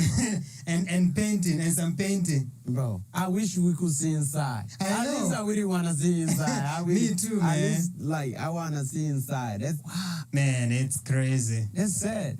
You Very know what's sad. It's not just in Kenya. It happens everywhere in Africa. Yeah. It's even like, I remember there was a story a couple years ago in Uganda. It was about this school. Yes. This guy got almost $30 million Ugandan shillings. Yes. To build a school. Yeah. You know what the school looked like?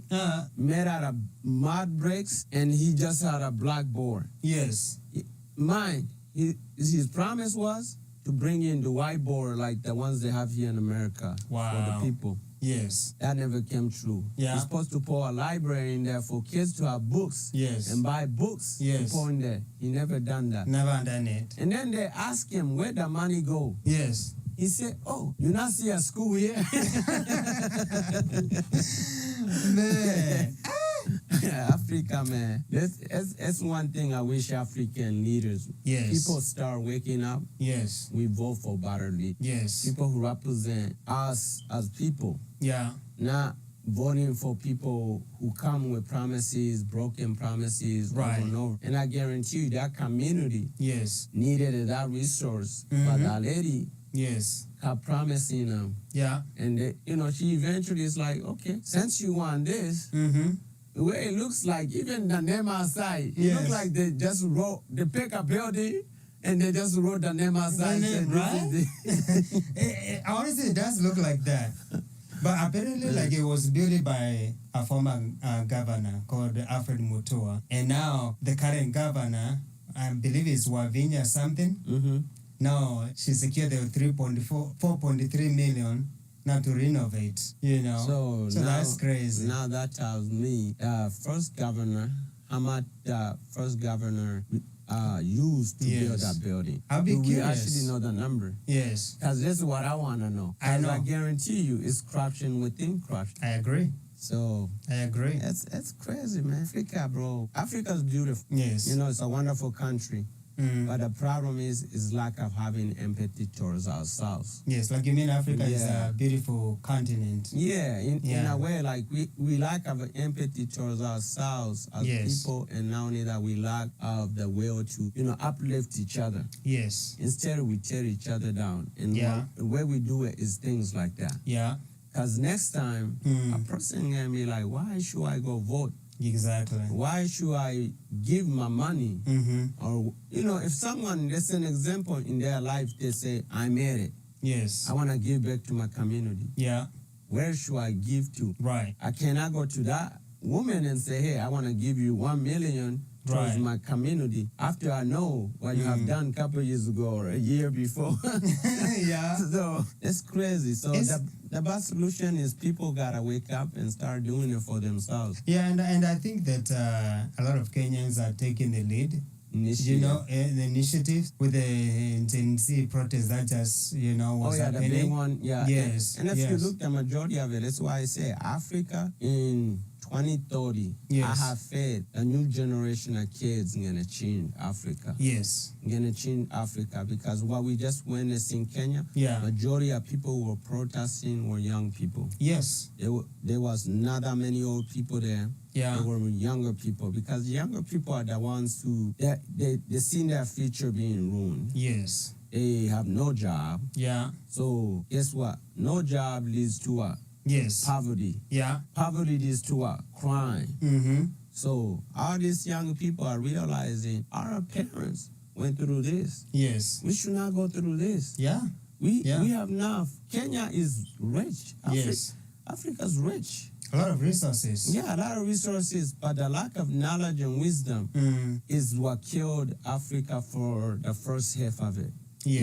Now the younger generation, now we have a lot of young people. They are going abroad and studying. Yes. They're picking up knowledge. They're seeing how, like, American example. Yes. When Elon Musk started the Tesla company, what run that car? Right. Lithium, batteries. Yeah. Where do you get lithium? A lot of it in Africa. Here we go. Yes. So these kids come here and see this stuff, and they are motivated. And they go home and they be like, okay, if America could build an empire, not only that in America, but one man like Elon Musk can build an empire. How about 100 of them? We have the resources. Right. What if we all put our hands together? That's what the president of Burkina Faso is trying to do. Yeah. And you look at him. How old is he's 30, like 35? 35, 36. Yeah, very young. And if you do the math, yes, the time Thomas Sankara died, how old do you think that guy was? I don't know, but I probably and was. Thomas Sankara got killed in the 80s, 85, 84. Yeah. That time. And if you do the math, that guy he was probably in his teens. Yes. He was young. He was young, yeah. Very young. But when he came in, he realized what Thomas Sankara had a vision for Burkina Faso. And he was assassinated, killed for trying to do what's good for Burkina Faso. Because he realized Burkina Faso have enough resources to power the country of France. France, after Thomas Sankara, France came in with their own companies. Yeah. They got enough enriched uranium from there to power their own power plants. Right. None of it to power what? The countries that produce it. Right. There are people sleeping with no electricity. In Burkina Faso, same thing in Chad. Yes. The French benefited off. And look what that young man, who was young the time Thomas Sankara got killed, he just came in power over what? They overthrew the old government, the corrupt ones out, and he came in with. That's why I said the young people are the future of Africa. Yes. And he's the youngest president right now. Right. In the whole continent. It is. Everybody else are old heads. Kagame. Yeah. He just won. How you win 99% of the votes, man? That's a joke. 99 to 99. 99% of the votes. And the thing is this, you see, even like these people, they are telling us, Vision 2063. You know, majority of these people making this vision, they are not going to be alive. No, they won't. And not only that, if you think about it, yes, they could have a vision. Yes. But it's a vision of illusion. Yes. A vision with no action is not a vision. I agree. You got to have action. Yeah. If you think about all this, an example, Akon. Yes. He said, I'm going to build Akon City. Yes. It's going to be done by this year and this year. Yeah. If you go today, you barely see one building that man built. That's the problem with Africa. We make promises to ourselves, but we don't act. Yeah, we don't act to it. Yeah. We need action. No, I agree. And, you know, at the end of this discussion, I want us to see, you know, these things happen in Africa, how they end up affecting us. Oh, big time. So that would be... You're talking about the diaspora? Diaspora, yes. And how it's hurting us as well. Yeah. International aid. Yes. Every year, this country keep getting money from IMF. Yeah. They get money from World Bank. They get money from this country, the so-called first world countries, which is, to my eyes, a third world country. Right. Because there's still other people's resources. They are first world country. Right. But those countries giving millions and millions of dollars to those countries as, hey, we're giving you aid. In return, we'll come and take your resources. Right. But even then, if you're getting that kind of money, where's that money going? I think it goes to the pockets of a few politicians. Of course. Yes. Of course. And as we are even talking about Kenya, an example what's going on in Haiti. Just an example. U.S. gave them $300 million for Kenya to send their own children to go kill other Africans, other black people. Right. The only reason America kept face, they didn't want to go in. Yes. They didn't want people to view them, they are racist. Yes. To kill black people in their own country. Yes. So what they do, they told the Kenyan president, who's corrupt to begin with, let's just be honest. Yeah. He came to Washington, D.C. He had a meeting with Joe Biden. They gave him $300 million. And said, hey, you go into Haiti and police those people. Yes. And bring their country back. How you going to bring a country back that doesn't even have a government, doesn't have a stable government? Right. Corruption is everywhere. It is everywhere. So all that money you just got, even that money you just got, none of it could go towards the hospital. None of it could go towards that road and that sewer. And guess what? Somebody might fall in that sewer. If it's a sewer, you know, you think about sewer system. It's a debt. Even the Kenya police who are there, they are saying they are not seeing that money. You know, there's a report by CNN that now guess what? You know what that crap? Now they start shaking people for money. Yeah. They'll be like, hey, you speeding, pay me or else I'll take jail. Yeah. Pay me or else I'll shoot you in the leg. Yeah. So police become corrupt. Yeah, no, I agree. That's sad. It's very sad. But now let's look at, we are in diaspora, right? We're in America, but born in Africa. And these things are happening, we just watch those videos, right? Yeah. Somebody in Africa could say, like, you are not here, what's your concern? But I think what happens in Africa affects us. Big time. Big time. As that's our home, begin with. You never forget. And the people who are, we have relatives, we have our mothers, our brothers, sisters, nephews who are living back there. You know, friends, good friends and all that. Friends, yes, neighbors. And so when, at least for me, what I know, there's like a sense of like a financial burden or pressure that comes from back home, right? Whereby, let's say somebody's sick, I had to provide money for transportation, medicine, make sure they are treated right, make sure they get proper care. Yeah, it's a lot comes with it. And on top of that, you are here too. Right. You know, America's not milk and honey. No, it's not. There are people who work 2 jobs just to survive.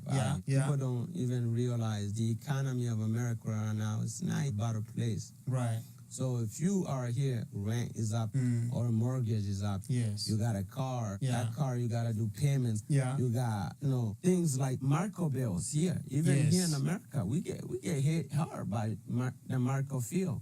Yes. The healthcare system is, I can't complain. Yeah, the chances, like what I said, my chance of surviving here are high. Yes. But that costs me more money. It does. So guess what? I'm working a job and then I find out my own family member is sick or my friend is sick. Yes. He needs help. Yes. Guess what? Now I have to budget. Yes. Now I got to figure it out, solution. Okay.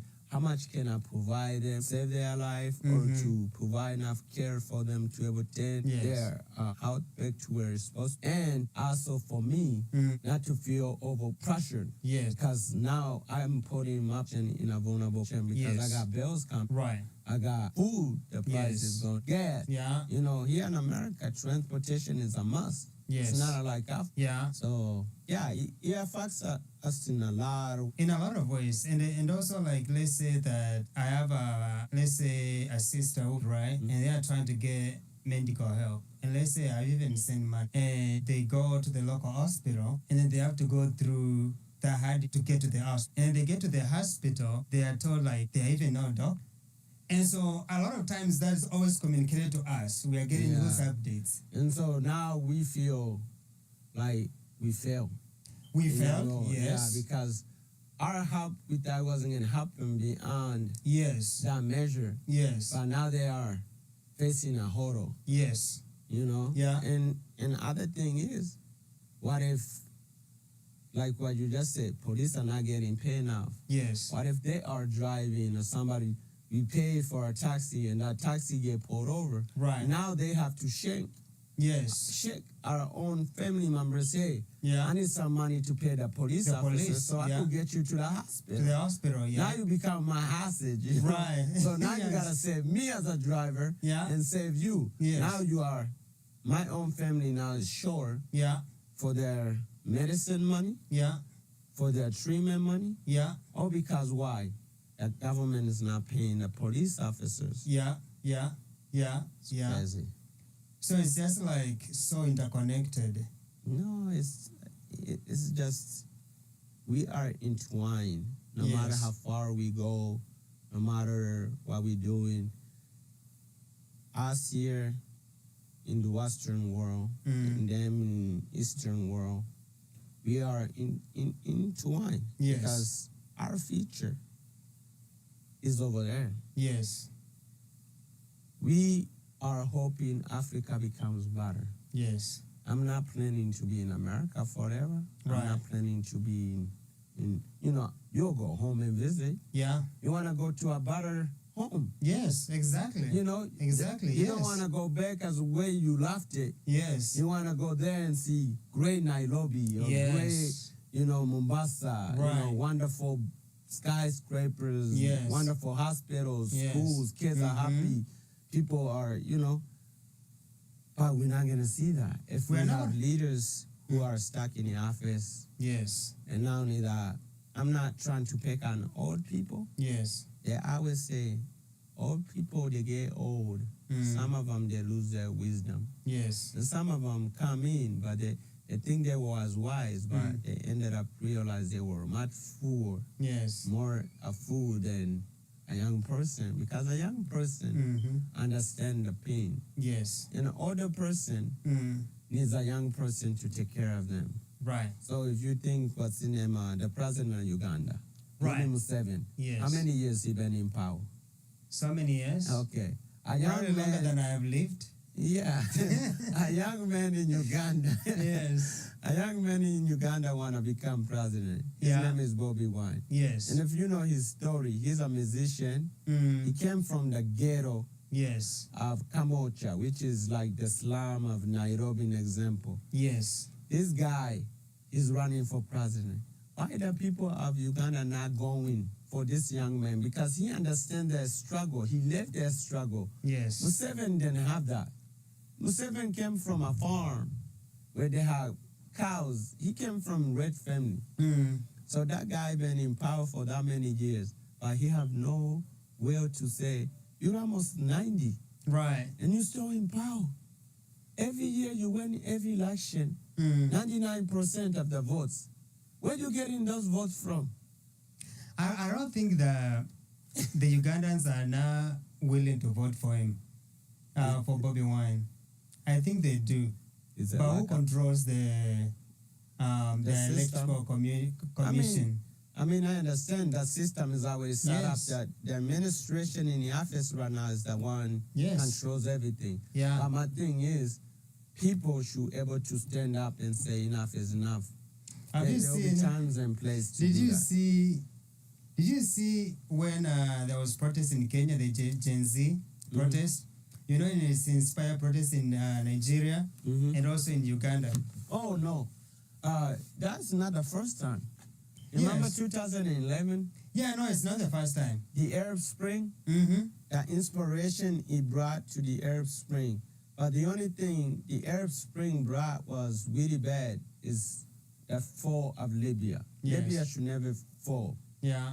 Them killing Muammar Gaddafi, that was a big issue with the Arab Spring. So what we saw in Kenya is the similar situation with the Arab Spring. Right. With the Kenyan one, though, what's the difference between that one and the Arab Spring of 2011 is that the people who are protesting, the young people, they're not outsiders. Yes. What happened in Libya, we had outsiders come in and intervene. Yeah. You had U.S. and the French and the British involved. Yeah. So that was good for the young generation in Kenya. What they did is a motivation. Yes. And it triggered. Yes. It's just a starting a fire. Right. So if they could do that all over Africa, you know how many leaders will step down overnight? A lot. Because the people are now against corruption. Yes. I don't know if you ever watch Animal Farm. No. You never watch George Orwell Animal Farm? No. Okay. The story is it's about Animal Farm. Pretty much all the animals there. You got chicken, you got pigs, you got cows, you got horses, you got all that. Yes. So the owner used to abuse his animals. So all the animals came together. The pigs came and the horses and the cows and all that. But they all overthrew the owner. Yes. They ran him off. When they ran him off, the animals came together. And there was a pig named Napoleon. Yeah. And he had an idea. He said, hey, I want us to come together and unify and work together and be unified.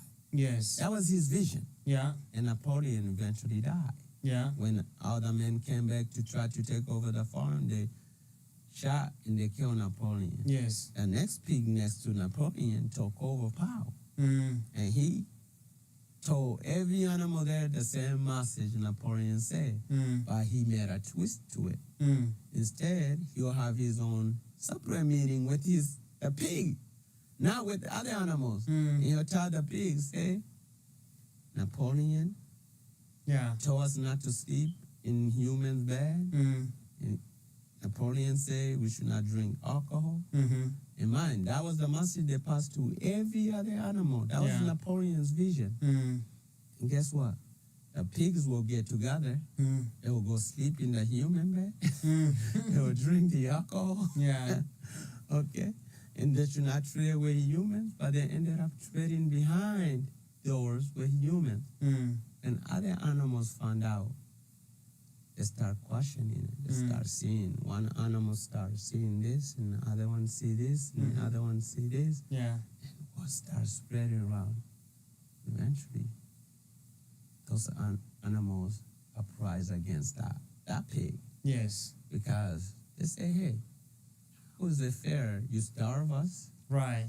But you are here drinking alcohol. You told us we should not drink alcohol. Right. You tell us we should not sleep in human bed. Yes. You tell us we should not trade with human. You only took the courage of all those animals to overthrow the corruption. Yes. What's happening? The same thing is going on in Africa right now. And the young people gonna be the future. Yes. They're not gonna fight with guns. They're not gonna fight with bullets. They're gonna fight with their bodies. Yes. Yeah, there are some gonna die. We already know in Kenya there were plenty of kids who got killed by police over there. Yes. They just made it. Yeah. You know, Kenya was infected. Yes. And it was just one of those things our future gonna be as people, because our young people are waking up. Yeah, waking up, yes. Yeah, waking up. They are really waking up. Yeah, I think the case of Uganda is a tricky one, I have to admit. You think? At least in my view. This is where I think it's gonna be hard for Uganda. Is when Museveni passed. That's where I really want to see Uganda for truly what it is. Yes. Because the regime is run by Museveni. Yeah. But do we know his cabinet? Every time we talk about Uganda, we talk about Museveni. Yes. But we don't talk about the people around him. Right. Because is there already someone who his successor already exists? Right. Or is it the people of Uganda going to decide who's going to be his successor? Well, I've heard he's grooming his son, who's in the military. See, it's dictatorship. Yes. Same thing with Kagame, his son. Yeah. So people not going to even, I don't know how people should respect that. Right. You know, we're not against the young man joining the military. Right. But same time, his son should also have the mind. Yes. This is where I want to see. Yeah. Is his son going to follow his father's footprint? Right. Or is he going to serve the people? Right. Beyond his people? But if it's democracy, but even if he serve it, are they going to have a proper constitution saying, hey, I could only serve this many years and I'm out and let somebody else serve? Right. Or if you think about it, the only thing I like the system here in America, how it's set up, when they have, every 4 years they have election. Yes. They get to vote for somebody else. Mm-hmm. It's like the 2020 election, if you think about it, how it happened. We had Donald Trump, who served 4 years. Yes. He got outvoted out by Joe Biden. And everybody who voted for Joe Biden, they thought they put someone who could make the country better. Yes. But he ended up making the country worse than the previous president. Yeah. So that's the idea of like system changing. Yes. Fix the problem. There were people who literally didn't like Trump. Yes. For things they might not like. They ended up voting for Joe Biden thinking he could fix those things. Right. That's how a system should be working. Yes. Where we put people in power to try to fix problems, not to just keep voting the same person. If he didn't make any progress for all these years, why can this person, why he stay in power? Right. Right. You know? You're right. You need progress. You need new ideas. New ideas. New fresh mind. Yes. And Africa needs to find a solution where people serve for certain, amount Yes. of years instead of a decade. Yes. With same person. Museveni been in Uganda for a long time, man. Yes. I wasn't born. Your mom probably wasn't even born. Right. You know? But look, Uganda. You would think if that man was wise, right, you would think Uganda has been developed beyond. Big time. Yeah. Right? Like it would have been developed more than Kenya. Yeah. Right? By but far. the thing is, because lack of wisdom, yes. When he came in, that time he came in, he changed Uganda in that time. Yes. He changed Uganda that time. Yes. That's when he should have stepped down and let somebody else lead. Yeah. And then after that, next person. Yeah. Each generation have different sector yes. of mindset. Yes. And you always need leaders. And if you look what Dubai did, Dubai used to be a fishing city, a yes. little town, not even a city, a little village. Before it became the mega city what we know today. Right. And the guy who came up with the vision, he's not even involved as a politician. He's just involved as ideology. Right. You know? He's the one who used his mind. Yes. And he passed that information to those who are in leadership position. Yes. He could have chosen to become a leader and become president. Yeah. But he chose not to. He chose not to, yes. So that's what Africa needs. They need people who come up with ideas and let people lead. Yes. And develop those ideas and bring them to reality. But to come up with an idea and then trying to bring it to reality, you might not know how to bring it to reality. To reality, yes. And that's most of the time, that's how we ended up failing. Yeah. No, I agree. And these decisions really, people talk about like, genocide, right? Genocide, yeah. Like in Rwanda. Rwanda. See, I hear that though. Yes. I hear that because Rwanda used that to have sympathy for their leader. Yes. Kagame elaborated their people. Yes. At the same time, he should not be president based on that. On that, issue. yes. He should be president based on the most important thing. Yes. People may say, oh, he's developing Rwanda. But is the Rwanda developed? Right. Kigali, you show me Kigali, yes. Go show me Kanombwe or show me Kigeme, which is other cities. Yes. Are they looking like Kigali? Right. Because every time we see they talk about Rwanda, they show you only Kigali. Yes. It's like here. Anytime, I don't know before you came to the States, because I remember before we came to the States. Yeah. The first film they show you is New York City. New York City, yes. In your mind, you stuck there. It's like, oh, America's nice, it's beautiful. You will not think America have homelessness. Yes. America have people who are struggling. Yeah. You see this tall building, you see, all these people walking around, cars driving around.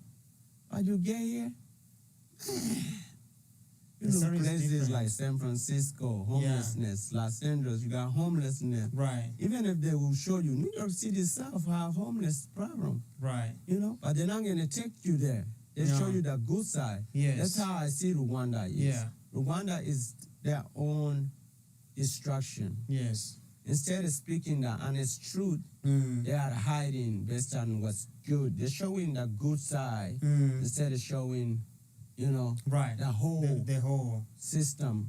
Wow, I've never thought about not thought about that like that, honestly. But that's a really valid point. Think about Kenya. The same thing. The same thing, yes. You're gonna show me Nairobi over the whole Kenya. Right. If I go to Nakuru, isn't it gonna look like Nairobi? Or like Turkana. Yeah. So it's not gonna be the same. Yeah, because like I'm thinking about people like say like Nairobi is the capital city of Africa, right? Yeah. Africa. Uh-huh. But if it's the capital city of Africa, okay, we can assume it is. But does that represent the rest of the Kenya? I don't think so. I don't think it will represent other cities in Kenya. So how that city represent Africa if it cannot represent the country it's in? Exactly. And that's my point. Africa. No, so Rwanda, that's the big issue because the guy ran on the campaign of I liberated my people from the genocide.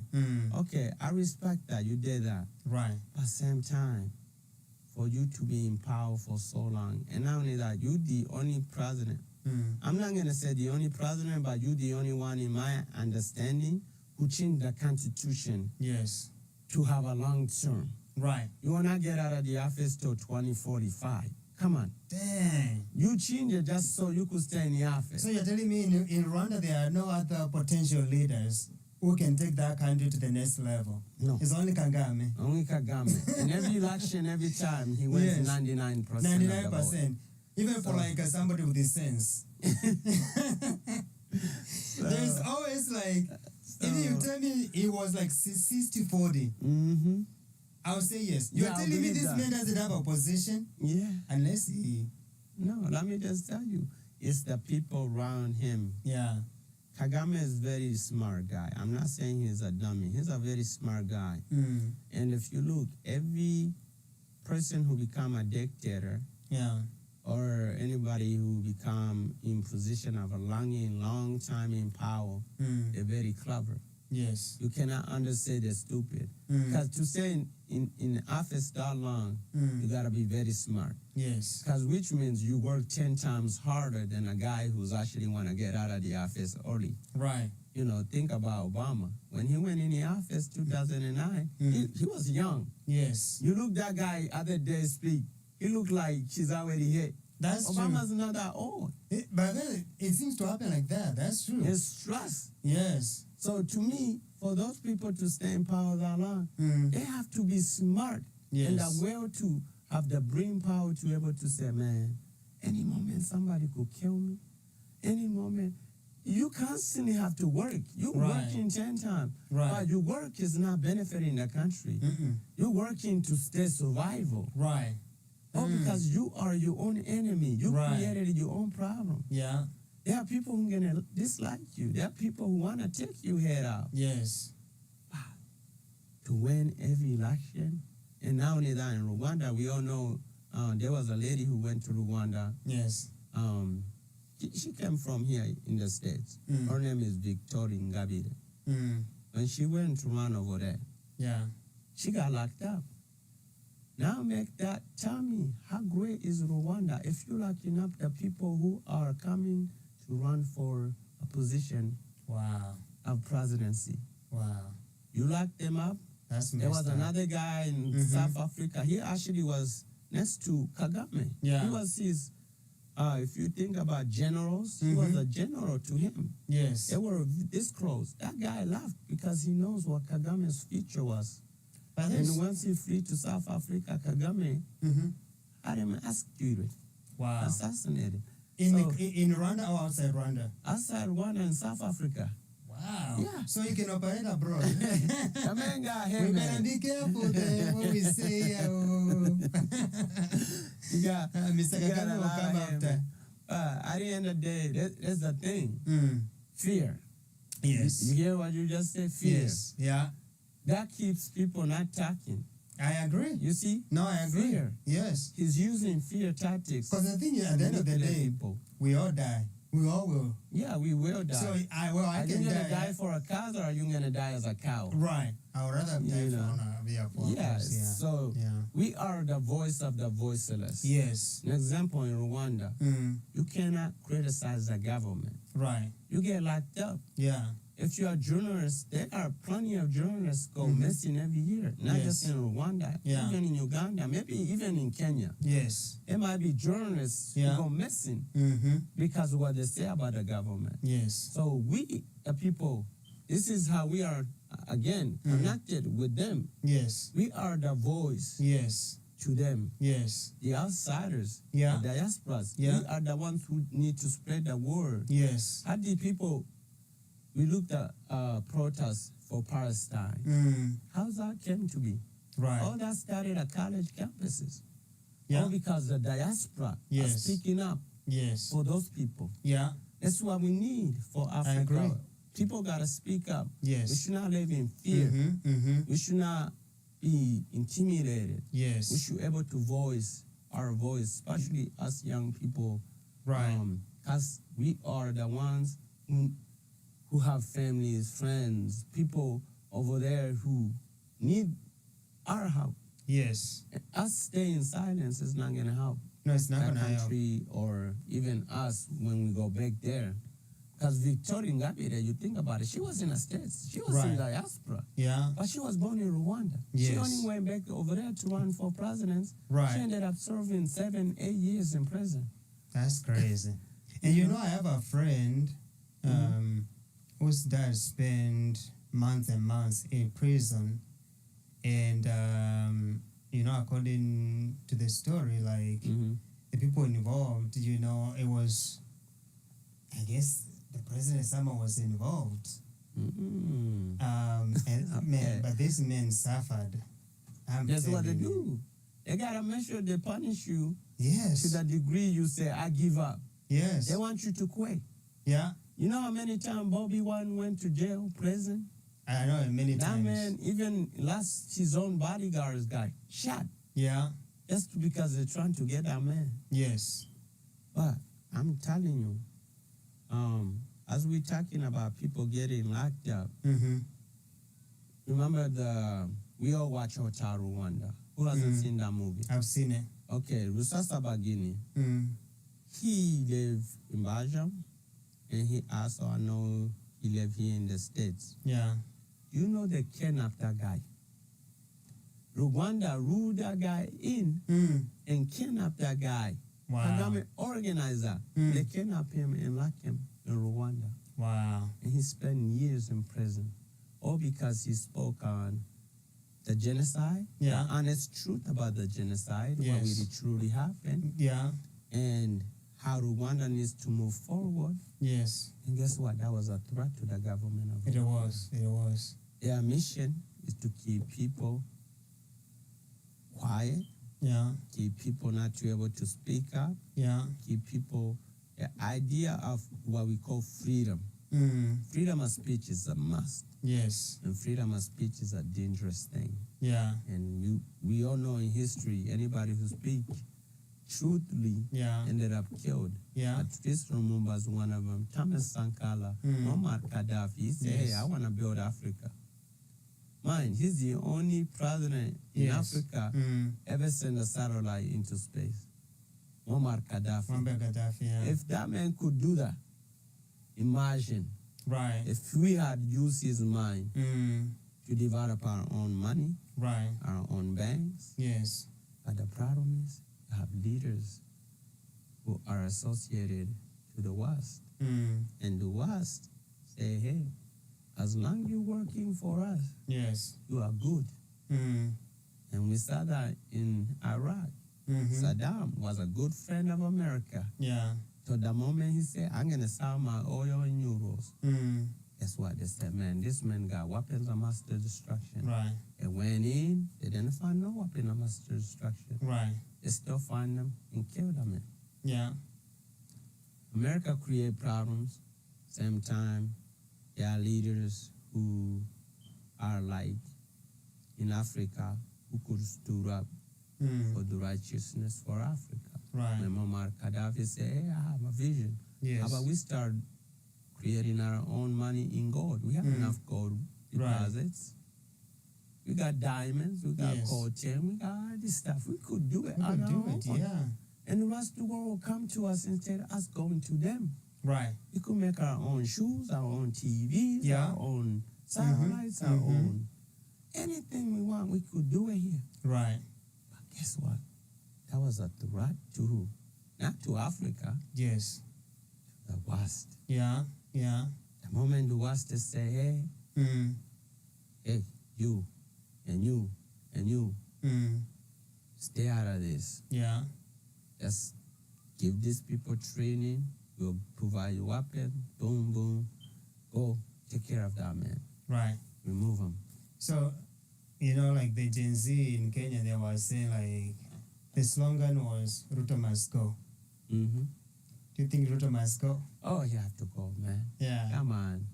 Come on, let's just be honest, man. Yes. You know that I remember Ruto. Remember when he first came in the office? Yes. A lot of people like him. Because he was speaking like he's standing up for Kenya, he's standing up for Africa. Yes. That was a serpent, man.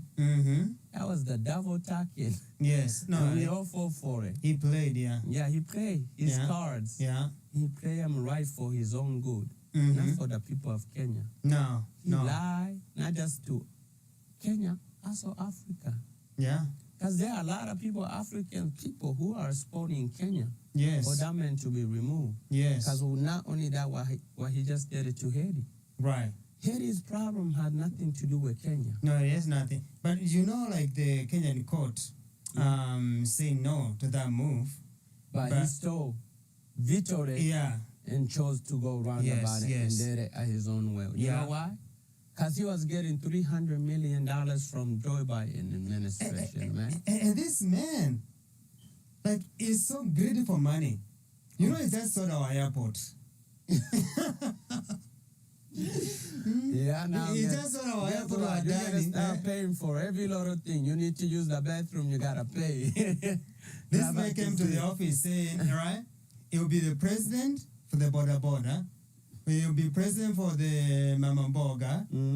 He'll be president for, Mtu wa Kinyozi.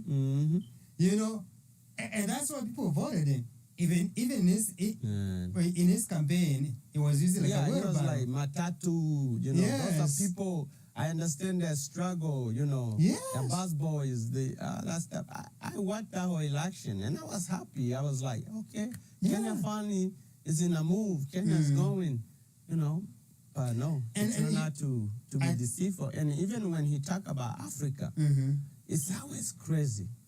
Tell me this, why the bad crap people always talk positive about Africa, but there is no progress. Kagame talk all the time. Oh, Africa will do this, Africa will do that. But you don't see it. We don't see it. We don't see it, yeah. Not even in your own country. How can you speak on behalf of Africa? You cannot even develop your own country first. Show me, not just show me Kigali alone. Show me the whole country. If I leave Kigali, I know next hospital is good. The people in village, same thing in Kenya. If I leave Nairobi, that hospital, we saw that lot of village there. If I go there, is everything going to be good? The road is going to be good. People, not just in Nairobi. Don't talk about developing Africa. You haven't even developed your own. That reminds me of a lot of times when people show Nairobi, they show the Thika Super Highway, and then they show the train. The train. The Chinese and now they have another tollway road that they just built. It's kind of like an elevated road. They show that.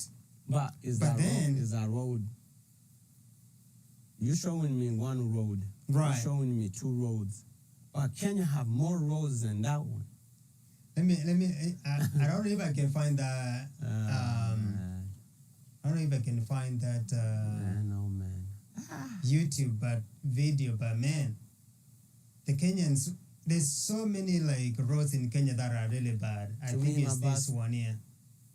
So. This. So now tell me this guy right there. Yes. On that road. It's not just road. It's also a time bomb of disaster. Yes. Why? Imagine if it rains. Yes. This is dry day. It's no rain. Yes. Imagine if it rains on that road. What would happen? Accidents, yeah. Car, slipping, people falling. It's non-conditional road. It's not in good shape. I'm in Murang'a County. This is Kigumo constituency. Let's see this one. I'm at a place called Ikumbi. Behind me is Ikumbi Primary Junior Secondary School. And I've come here to check a road. This road was launched by the president or commissioned by the president on the 21st of July 2023. This is called the Ikumbi Karinga Kagundu Road, and it was supposed to cost 6.4 billion Kenya shillings. That's close to my home. tuliambiwa ni self-rule. Billions on billions, tunaibiwa na the same crooks, tunalipa and every madeni. project, Hizo ndio ma-excuse. they always have that thing. Hamjambo tena. Bwana asifiwe. Raini mwega. Endo shiodhe. Bas, mimi nimekuja hapa. Nilikuwa hapa mwaka uliopita. Tarehe 21 mwezi wa 7. Yes. Na si niliwaahidi hii barabara ya kutoka Ikumbi kwenda mpaka Kagundu. Niliweka 6.4 billion kwa hii barabara ya Maumau lot 2. Sasa tumeweka tena mpango. Kwa hii finance bill inakuja. Sasa tutaweka barabara zingine lami vile tumeweka hii. Na mimi nataka niwaeleze na nataka mnisikize vizuri. Si hapa kukikuwa na barabara wakulima wataweza kupeleka mazao yao sokoni. Ni kweli si kweli? Sijui kama tunaelewana.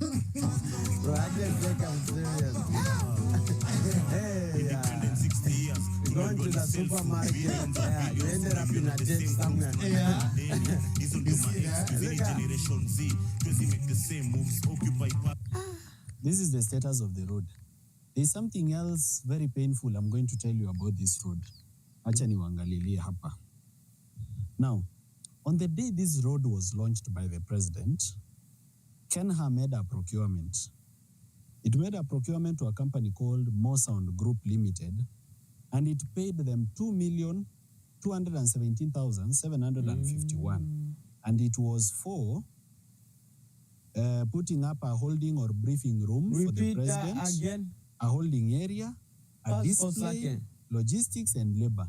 Yani ile kuset up tent, nini, ile ribbon yenye president atakuja kukata kama hiyo yenye mmeona hapo ni kiklap. They spent 2,270,000. Hiyo ni yenye walispend to kuset up hiyo kipindi. Now, not to talk about how much the president spent in fuel for his guzzlers together with the DP from Nairobi up to here. I'm here. This is Maumau Road, Lot 2, Murang'a County. As you can see, hapo ni Kenha. But there's something I want you to see up there. Project number Kenha 2205/2019. So I have only one question to our president. Kama project number kwa Kenha ni ya 2019, how did he manage to launch it in 2023? And after that launch, what has actually happened on the ground to date?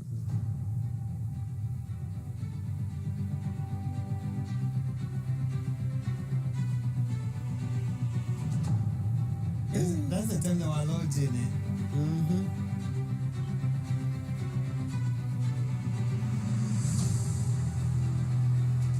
They even bring equipment. That thing, only thing he did. Yes. Leo ninafika hapa vile vile kwa sababu ya barabara hii. Barabara ni muhimu kwa sababu inatusaidia kuendesha kilimo, kuendesha biashara, kuendesha uchumi na kufanya mambo ya usafiri kuwa rahisi. Si ni kweli? The same road you was working on when you got there to initiate is the same road you're driving on today. Yeah. Kenya, man. Like, these guys are crazy. Bro. No, my thing is, man, how? You see what I mean? Yes. African politicians, they're very smart. Yes. They know how to encourage people. Yes. How to keep people in a loop to believe in their bullshit lies. Yes. You see that? Yes. How he lied to all those people. I guarantee you, people in that village right now, they're like, man, I went out there that day. Yeah. My son was beating me just to listen nonsense to have the same road to this day. Yeah. And you know the crazy thing is this, right? It's also amazing how like quickly people forget. Yeah. Like in 20,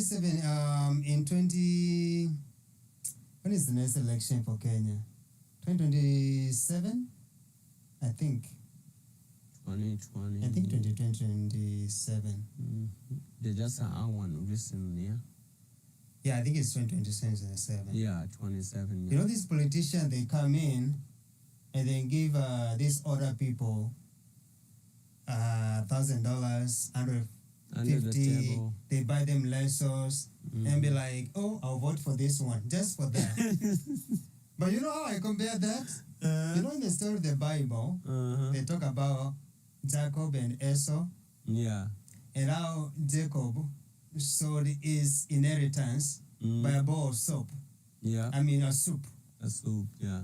That's the same thing is happening. Yeah. These people, they are selling all that they are supposed to have just for $50. I mean, 50 Kenya shillings. Or like a leso or a chai and the mandazi. Yeah. It's the same thing. Yeah. So then we suffer, but we sold it.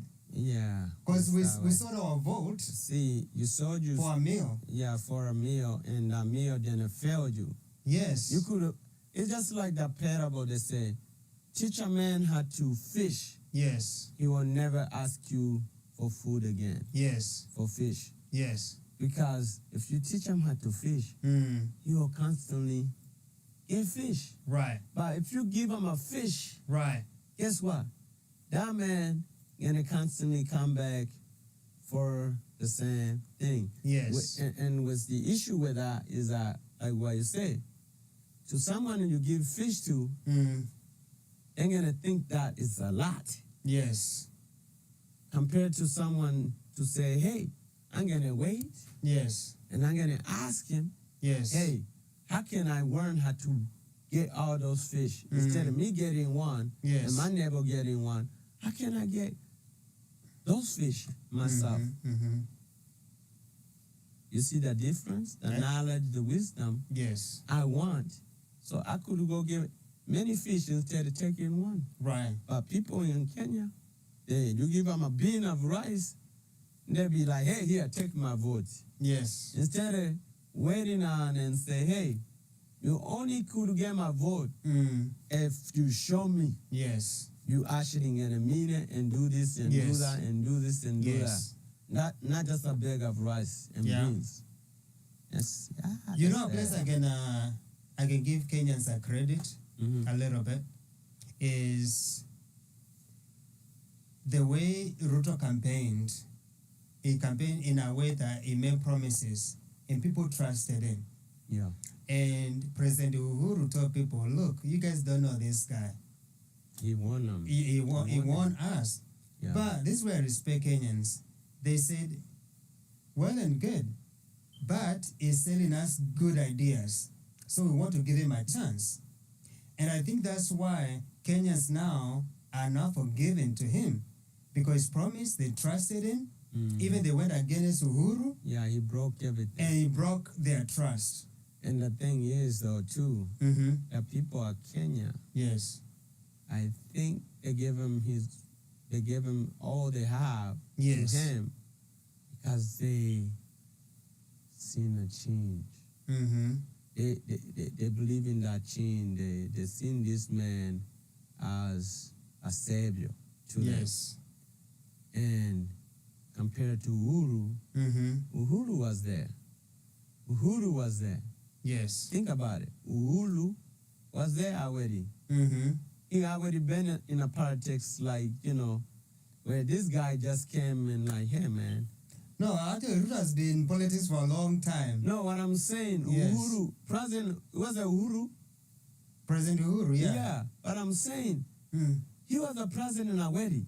The people of Kenya, like what I told you earlier, the people of Kenya was good under Uhuru. But there was a couple things Uhuru wasn't doing. Right. Guess what? This guy came and he said, okay, this is what I see the problem. I will fix it. Yes. And so the people of Kenya is like, okay, Uhuru, we like what you have done for us. Yes. But we're not going to give you another term. We're going to have this guy come in to fix what you haven't fixed. Instead of having a faith, they put their faith in the wrong person. Right. If they would have put their faith in Uhuru and say, hey, we're going to give you another shot so you could finish what you started. Well, the thing is this. When Uhuru was warning us, Uhuru, you can only run for 2 terms in Kenya. And he had finished his terms. His second term. So, so what he was doing is, he was telling us, you guys need to pick Raila Odinga instead of Ruto. Okay. And why he was saying that Raila is a better guy than Ruto. So don't vote for Ruto. Yeah. So it was just campaigning. So he understood. He understood his mission. Yes. And he understood where he failed. Yes. And he knew who could fulfill that place where he didn't fulfill. Yeah. Remember, the Kenyans, then they fought for it. They fought for the rice and beans. Yes. Well, those rice and beans were really smelling good. That's why.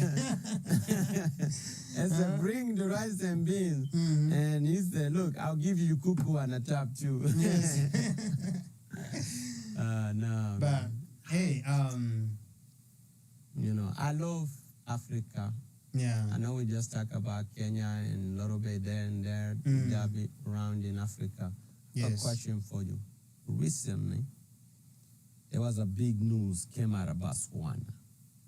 They discovered the second biggest diamond in the world. Mm-hmm. And the company that discovered it is not even Botswana. It's owned by the Dutch. Yeah. Is it the Dutch? I believe. No, Canadians. Yes. It's owned by Canadians, Canada.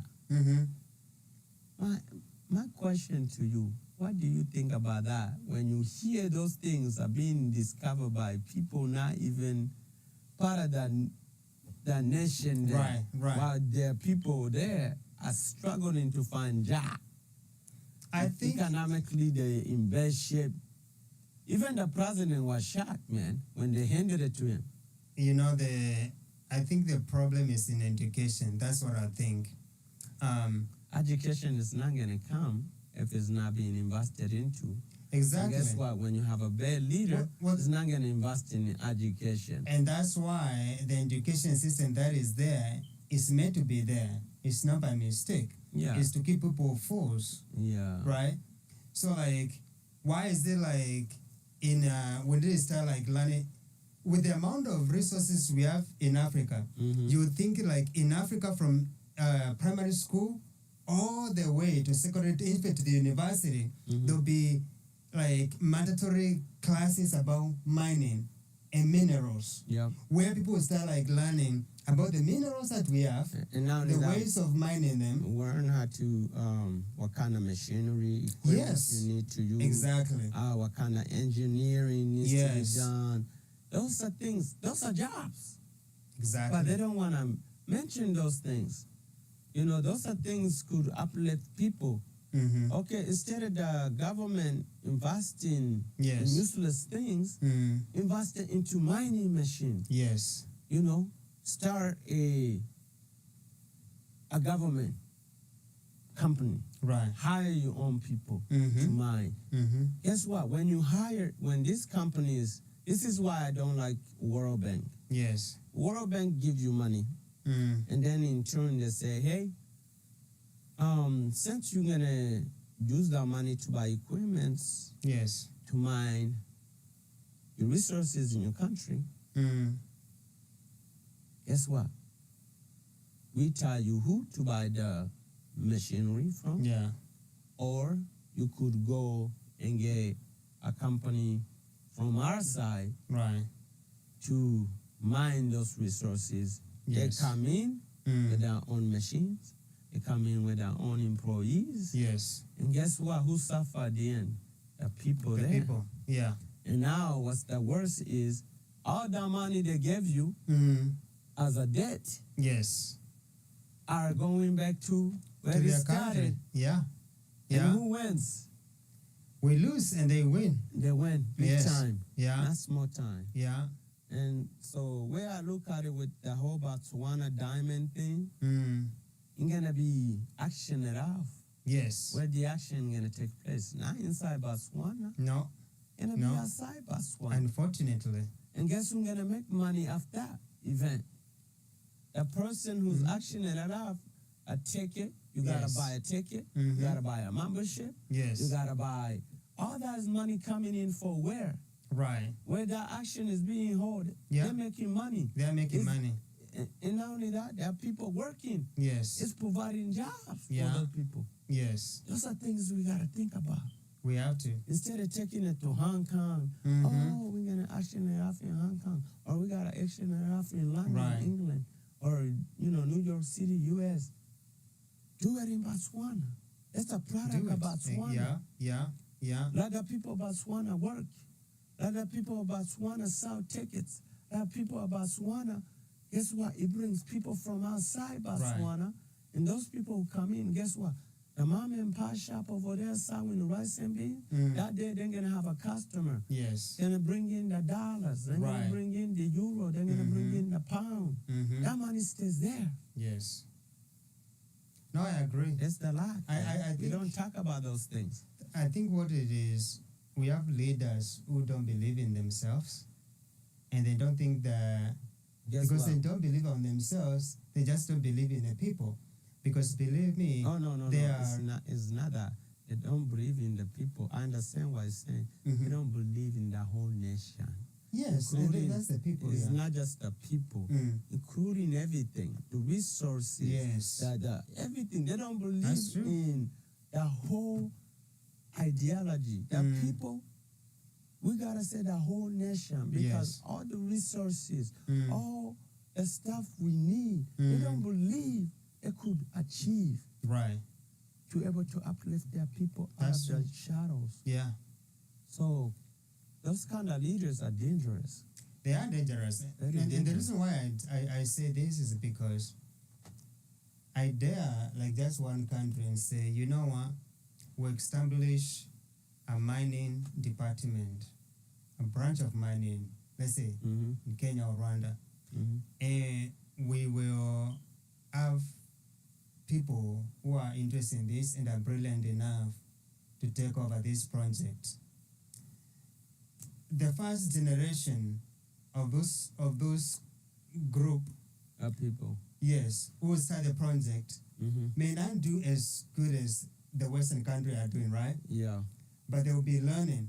The next generation will build onto that. And over the years, they'll continue refining the process. Yeah, it will develop. Yes. Instead of doing the fast way, which is we buy it out, and it goes fast, but we ended up losing a lot. Instead of taking, like what you say, educational is the key. Yes. So which means if they, like the first group of people, they're learning, those people now become teachers for the next generation. Right. And those people become not just teacher, mentors to the next generation, after the next generation who are teachers.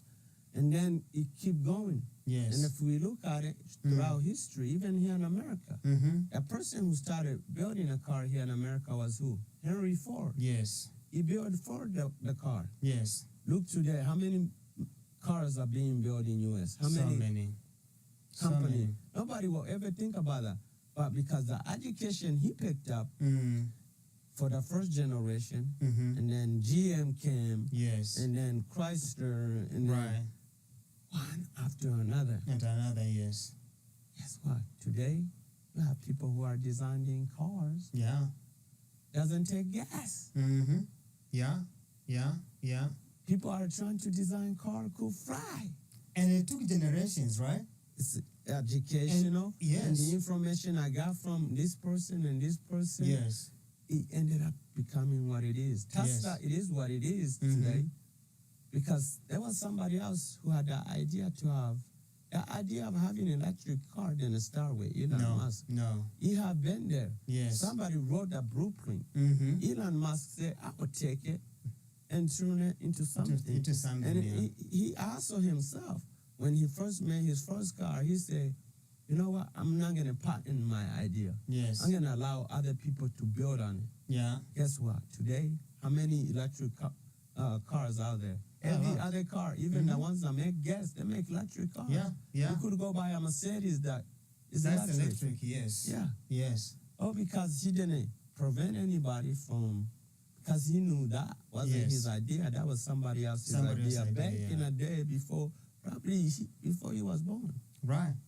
No, and the thing is this. I think this our leaders mess up us so much because, I don't think majority of Africans who are in United States, who are in Europe, Canada, who are in Australia, in the Gulf, that they want to be away from their families for years without seeing them. No. Nobody wants that.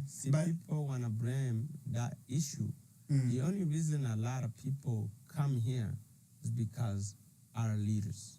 Let's just be honest. The majority of people who are from Congo are out of Congo because there is no job and there is war there. Exactly. And those are things our leaders should be fixing. People should not be leaving. And when people look at the exodus of people living in Djibouti and walking miles and miles through the Sahara Desert to get to Europe, just to find a job, just to be away from the dictatorship in Djibouti, guess what? That should never have happened if we have proper leaders. Those people should not be risking their life trying to cross the Mediterranean Sea to get to Spain and Italy and France. It shouldn't. If there were like better opportunities, people would never. You know, I miss a lot of things about Kenya. When it comes to fruits, when it comes to the meals, I miss all of that. Do you think if I had a good opportunity in Kenya, I'll be here right now? It's not just Kenya, man. Everywhere in Africa, everywhere in the Caribbean, same thing with the Caribbean. People goes through Jamaicans, Haitians, you know, Dominicans, Puerto Ricans. Doesn't matter where you're coming from. If you even look, who's suffering the most? We come here. We miss not just the food. Those foods are the foods that keep us alive. Imagine waking up in the morning in a mango trees in the front. You're picking a mango. Or passion fruit is right. Or orange is right there. You know?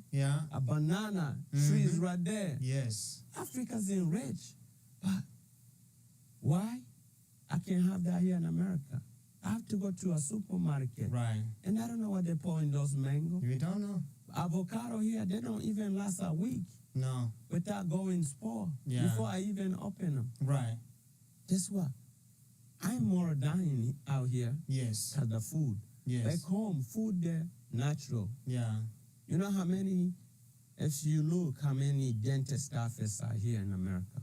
You know why people here in America ended up with bad teeth? A lot. You could brush all you want to brush. But the food here, the chemicals in the food here is killing people. I agree. I didn't have my first tooth cavity till I got to the States. My teeth were fine till I started eating American food. You know, a lot food here is poison. It's very, very poisonous. And it's no way you're going to tell me. You are in North Dakota, Fargo. You see a mango, a papaya. You know that papaya came from miles and miles. I'd rather have it natural from the tree same day. But because I waited, somebody have to observe it. To keep it fresh. You know what it takes to keep fresh? Chemicals and chemicals. They spray some chemicals then. To keep it alive till it reaches to the destination. Fargo, you know, Fargo is not a place to grow mango. You can't even grow corn a year round. But here you are. You eating this mango. You don't even know what they put on that mango to keep it that way. Because a mango is supposed to, right? You eat it. It doesn't supposed to last months. Weeks. You know, it's crazy. Even bananas, if you look, the bananas are here. Bananas, in general, supposed to have seeds. And then the bananas are here. No seeds. So Africa is a living. And study has showed, there was actually a doctor in England, he did a study in Uganda a couple of years ago. He wondered why people in this country, in this village in Uganda, don't get cancer.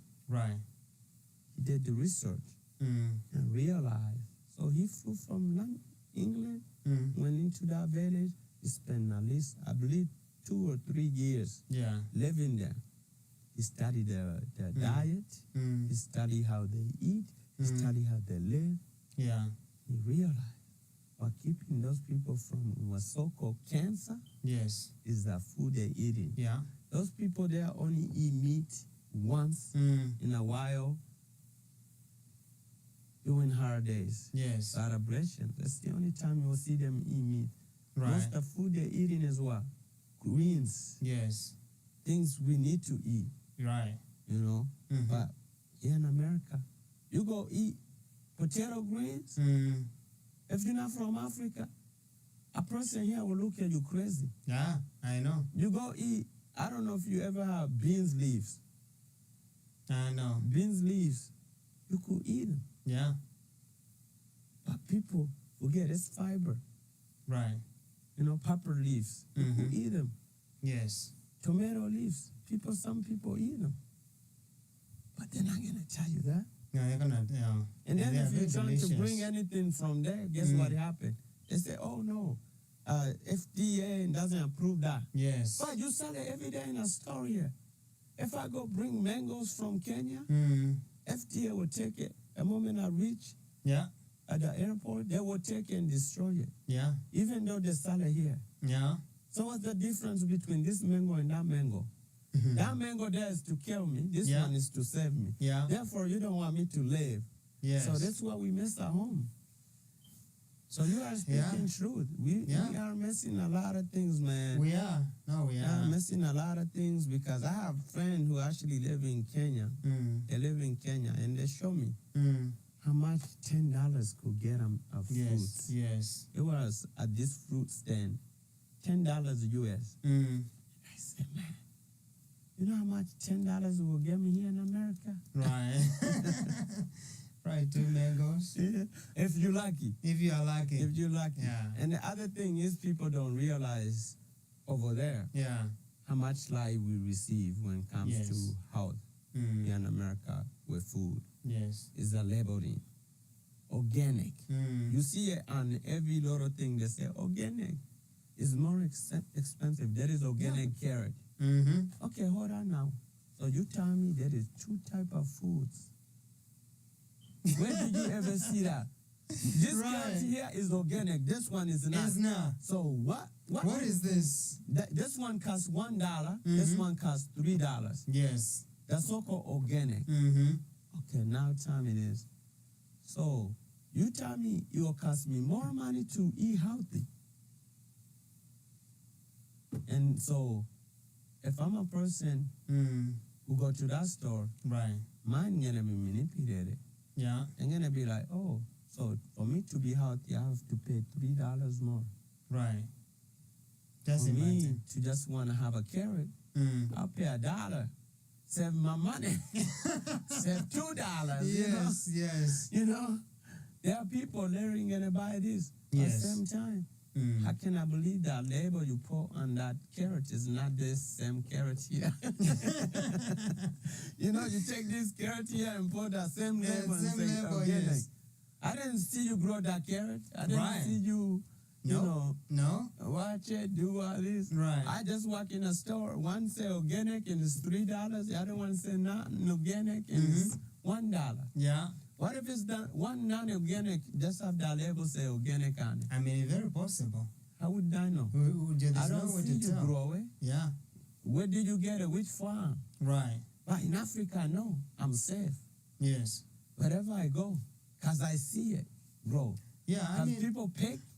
That's one thing I miss about Africa too, is the open markets. Yes. You can't have that here in America. No, you can't. Because a lot of the foods here, like what I say, a lot of the foods here, a lot of the foods. Yes. Is it moving? Yeah, I'll fix it, yeah.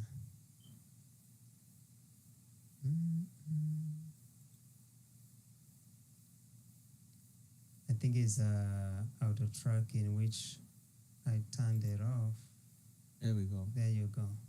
Yeah. So, but also, David, I want us to wind up because we have gone an hour and 36 minutes. My thing is, I'm gonna say last is this. Yeah. There's something a lot of people over there don't appreciate a lot. Because to me, when we have open markets, it tells me everything there is fresh. Yeah. Because here you need a lot. Yes. To have open markets. As majority of those foods we have here, if you put them outside, right, majority of them will go spoil. Yes. If you go to a supermarket here in US, what do you see? A lot of refrigerated area. Yes. Frozen fruits. You ever see a frozen fruit in Africa? Unless lately, but yeah. Then in the village, you're not gonna see anything like that. You're not gonna see that. Yeah. That is something we gotta keep out of Africa. Yes. That ideology of frozen fruit. Yes. You know, when you freeze a fruit, you lose its actual taste. It does. It's flavoring. So, Yeah. my brother, that's good talking to you, man. I know, like, Africa, bro, Africa's on its own. And I believe we should take an example for leadership as right now. Yeah. The president of Burkina Faso. We should take his model. Yes. Because one thing I know he just did recently, he just launched he's gonna do it on his own refinery or what you call it? I know they produce a lot of not lithium. What's cobalt or no, not cobalt. They're very well known for usually generates electricity power. I say audio too, man. Is this the one that those can be used to make like nuclear? Yeah, nuclear.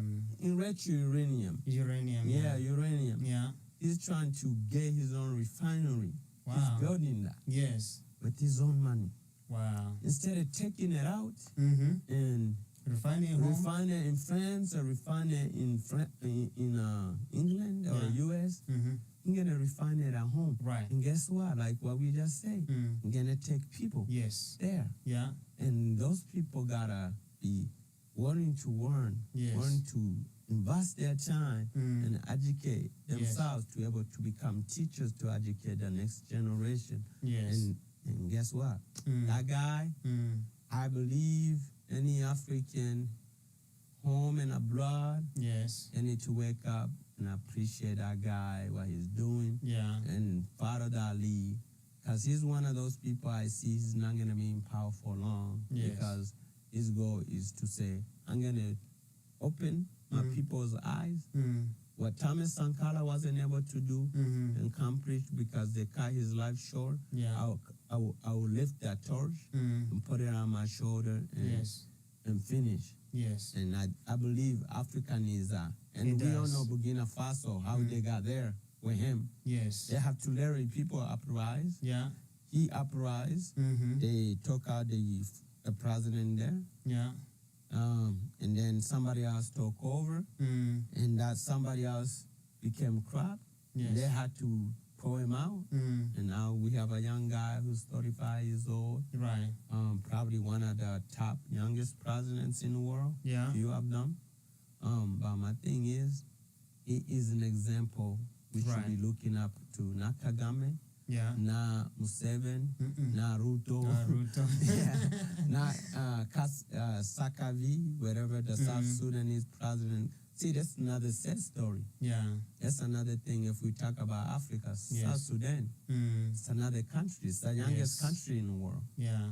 Why are they struggling? Right. And guess what? They became the youngest country in the world. Who was behind them? America. Yeah. Where is America now? They abandoned them. Right. That's why I say they will do what benefits them in that moment. The moment they get what they want, they leave you. Right. Right. And you suffer. And can we blame them? Every country wants to do what benefits them. So now it's upon the other country to make sure they are getting a good deal. But maybe that's a conversation for another day. Yeah, another day, man. Because it is a situation I think about. It's like we could talk about what's going on in Kenya and Rwanda and Burundi. It's all over Africa, my brother. Africa as a whole, man. My dream and goal is to see Africa strive.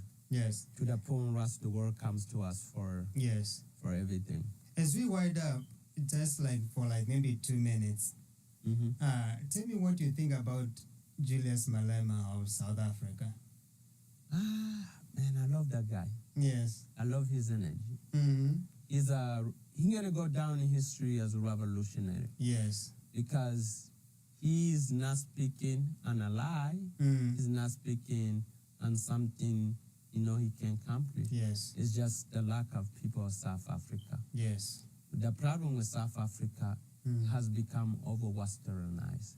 Same thing happening with Nigeria. Yes. Malemi is speaking nothing but the honest truth. Yes. How South Africa needs to get their own land back.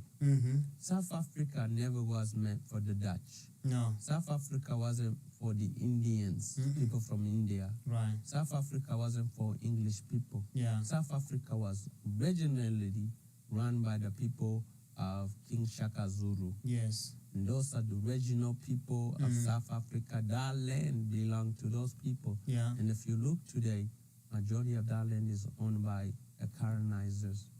Those people who came and colonized Africa. Yeah. And the lack of him standing up and speaking up. Same thing with South Africa. Jacob Zuma.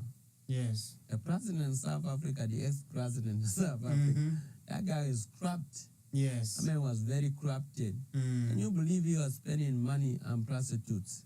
That's crazy. Millions of dollars That's on shameful. prostitutes. Man. South Africa's future, man. Yeah. He's another person we should look up to. Yes. He stood up for Palestine. Yeah. We support those who are suffering. Yes. Once a man feel, Bob Marley say, who knows if he is it? Yes. Who knows the pain, feels it. That guy feels the pain. He does. That's a guy who came from nothing to get where he is, and he's voicing his will to fight corruption. Not just corruption, also to fight what we call after apartheid, after colonization. Those people, those descendants of those who came and colonized Africa, they should not even be there. They should be in Bajam. Right. Why Bajam cannot take them back? Right. Why England cannot take them back? Right. But they come and talk over the land of South Africa. Somebody, one time I was talking to somebody and they said, but those people, they don't know their ancestors because their ancestors came there in the 60s. I mean, in the 1600. Okay. And I was like, they still came, right? But the Africans were there first. And I wasn't going to be there. Yeah, I wasn't going to be there. Yeah, I was going to be there, yeah. So my issue where I see it, that person is ignorance in a way. Yes. There's no way you could tell me a person came from the Netherlands. Right. And when those people came, they came to take people in slavery, colonize people. Yeah. Actually during the colonization, it wasn't that long. It was like 1800. Yeah. 1800s, not even 1600, 1800. Yeah. During colonization of Africa. Even South Africa is being colonized while I'm still alive. Because theirs ended like 92, that's when they got their independence. Independent. Yeah. Even then. Was it 92? Am I correct?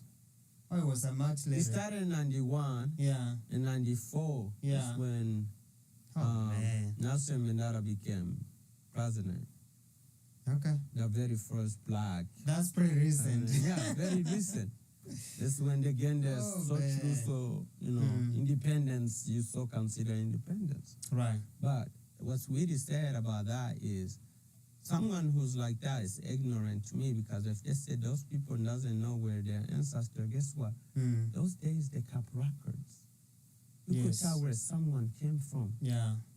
Those people kept records, books and books.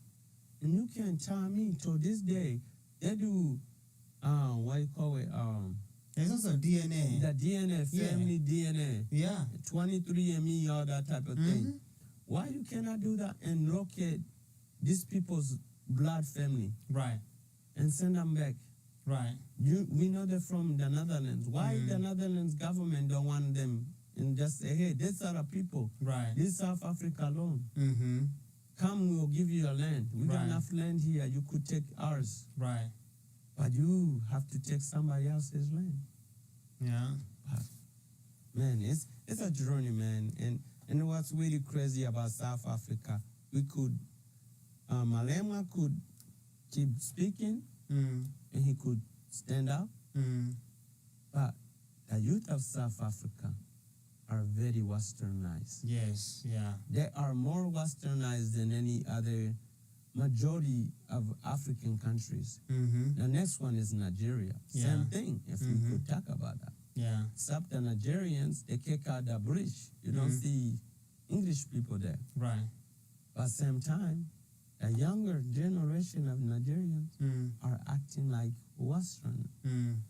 So to have the mindset of youth acting like Western instead of picking up the ancestry and develop it to their own culture and keep their culture alive, they're killing their own culture with another man's culture. And that's when a problem comes in later down the road. So do you... I thought, like, when I look at Nigerians, I feel like they embrace their culture even more than Kenyans. Some of them. Some of them.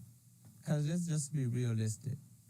If you look Nigerians' entertainment field, they created Afrobeats. They say Afrobeats. I mean, I don't even consider Afrobeats was created by Nigerians. Yeah. It was created by all kind of people in Africa. Yeah. What the Nigerians did, they promoted. That's what they did. They shine a light on it. Awiro Longomba, that's an Afrobeat, even though they call it Soukous. Right. You know, Kanda Bongo Man, that's Afrobeats. It just sound different. Right. But people not gonna acknowledge that. There's some music. That's why I was listening to Buju Banton. He's a Jamaican musician. He was being interviewed. He said, Afrobeats is factory. You know what he meant?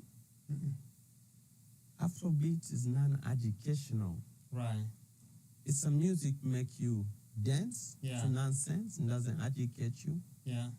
And he mentioned if Africa needs to uplift, you need uplifting music. Yeah. You need music that revolutionize the youth. Yes. Not to corrupt the youth.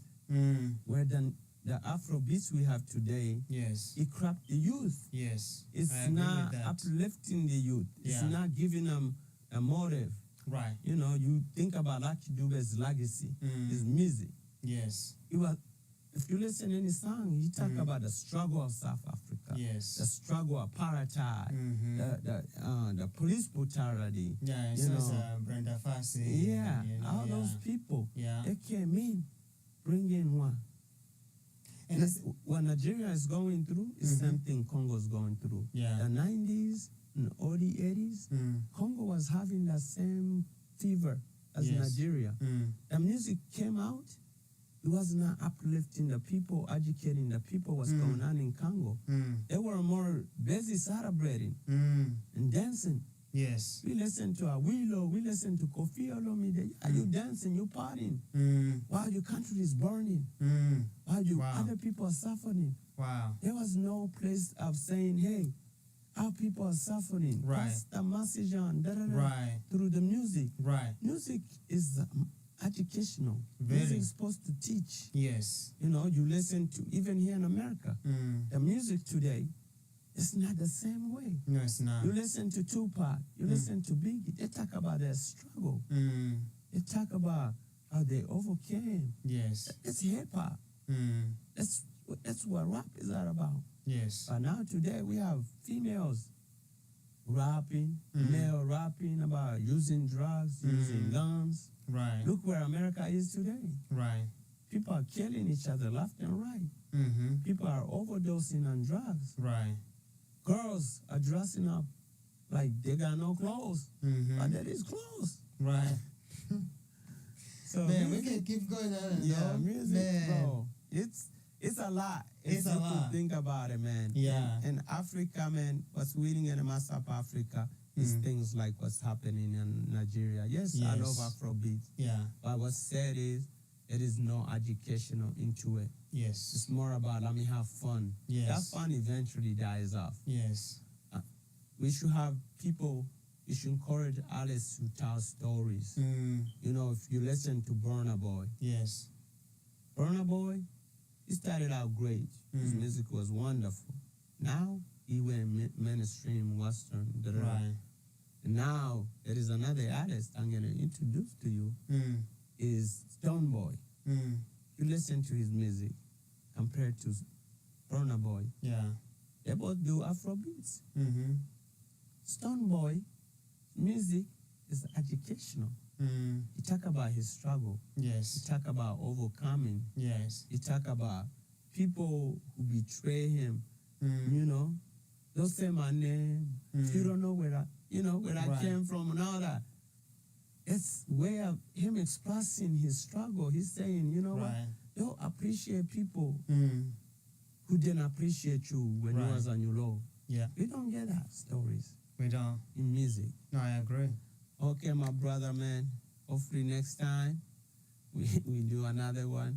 Yes. It's good to talk. This is what we need to do every day. Yeah. Africa, in diaspora, we are the voice for those who are back home. Yes. And bringing people back home and show them we're still there for them.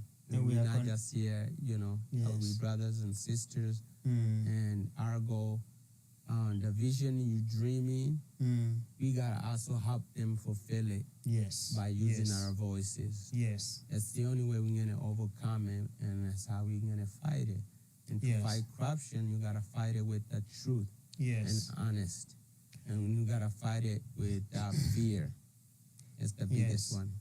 Yeah, and one thing I would tell this government as we finish is a lot of times the weight that we carry, we as people in the diaspora, is the weight that should be really on government shoulders.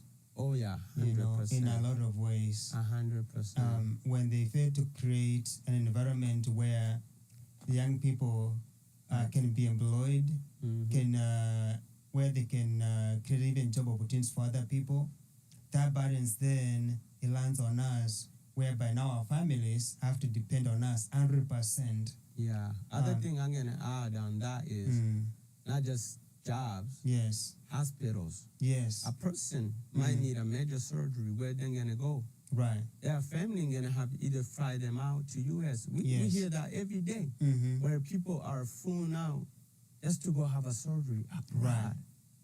While they could have it at home. Right. You know, so things like but that. The poor people just die because they can't afford. Those numbers don't lie, man. So those numbers don't lie, and it's sad though. It's sad because nobody should die into a continent so enriched. Right. And God have blessed us. Same time, people say Africa's cursed. No, Africa's not cursed. Africa lack of self-educating. Yes. Self-uplifting. Self, appreciation. Yes. Because at the end of the day, if the people, other thing I blame us as people of diaspora, and I wish every one of us could actually take this message into heart, is the energy we put in the Western world when we get here. Examples, there are some of us who are working 2, 3, 4 jobs. Yes. If we could take that same energy back home and develop and provide, come with ideas to able to help and put that energy there. But David, let me counter argue with that. And maybe defend diaspora a little bit, community. I still put it on the government because there are people who have worked so hard in diaspora to do development back home. And you go there, somebody builds a whole complex, and when it's done, the local government comes in, or just the central government comes in and said, this land belongs to the county government, or this land, the title deed was fake. How do you allow that to happen unless somebody invests all that money only to demolish their building? I see. You see? I see. So the people in the diaspora want a better Africa, and they are working towards that. But still, there are these obstacles. It is a lot of rules and laws are in place to prevent you from doing that. Like the system is so broken, and they're not willing to fix it because when it's broken like that, there are people benefiting from that.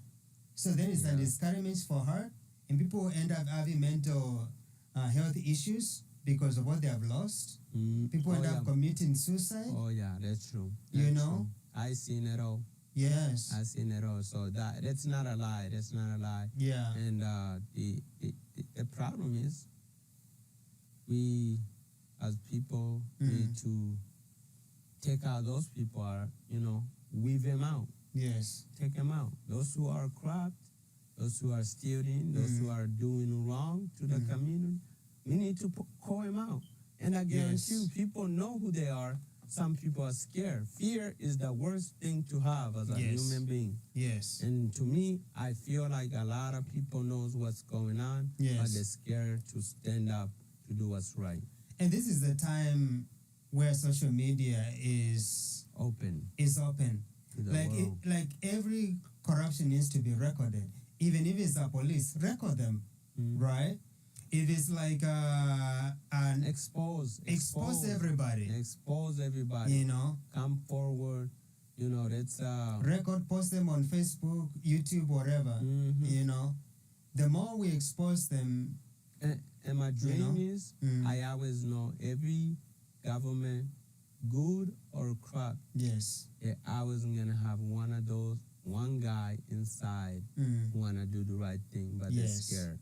Yeah. And I wanna send this message to those people: stand up and come out and expose those who are doing wrong to your community and your country and your nation. Because guess what?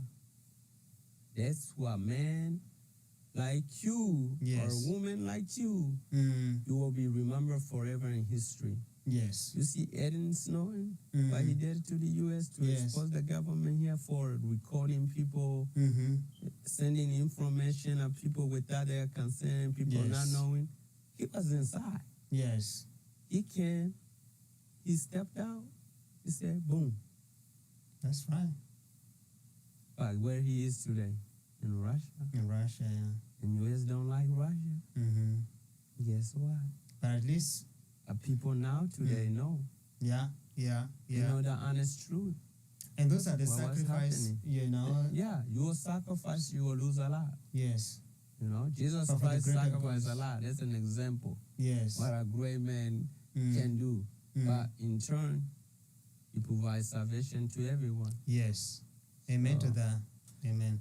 So thank you so, brother, for sharing your opinion and just joining me and talking about these issues because they are important. It's things we need to talk about every day. Yeah, and we'll definitely look for another topic similar to this and have a more conversation. There we go. The more people. It's not just us. Yes. More people. No, I'm taking advantage since you are around.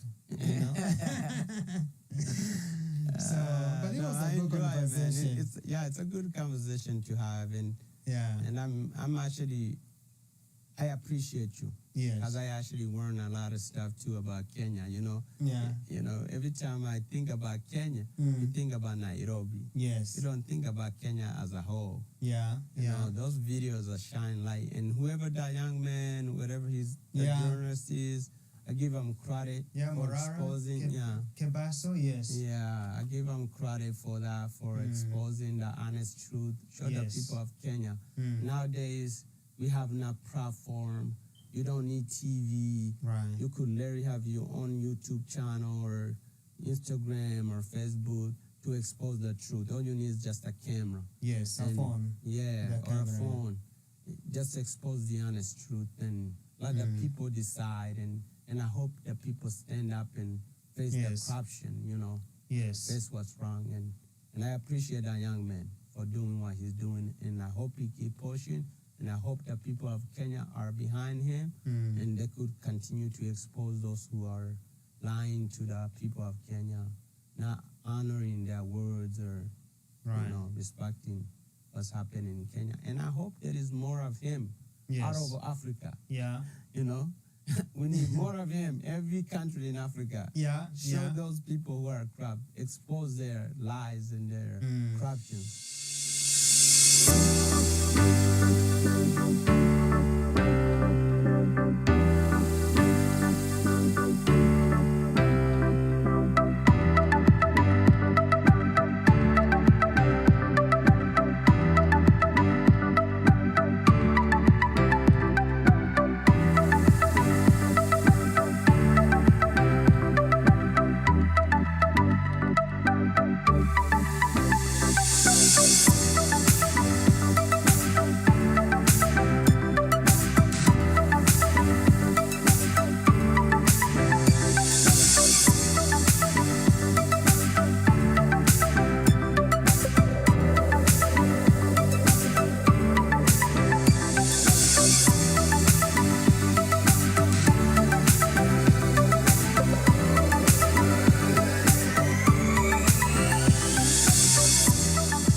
No games once you're driving a semi, because it's basically a death machine. I go to a truck stop and bottles over there, and then when you look at it, it's like pee on it. Exactly. Yeah. It's like apple juice. Yeah. So trucking can be like really, it can be rough. It's a not lifestyle.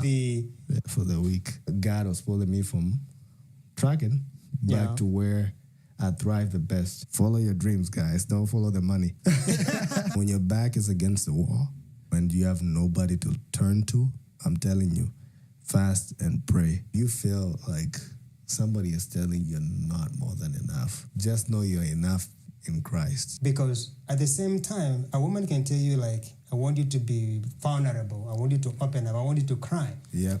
But at the same time, she wants a warrior. Stop pushing the blame, because when we are pushing the blame to someone else, then we are missing the opportunity of growing. Can a man walk on hot coal without his feet being scorched? So is he who sleeps with another man's wife, and his shame will never be wiped away. Wow.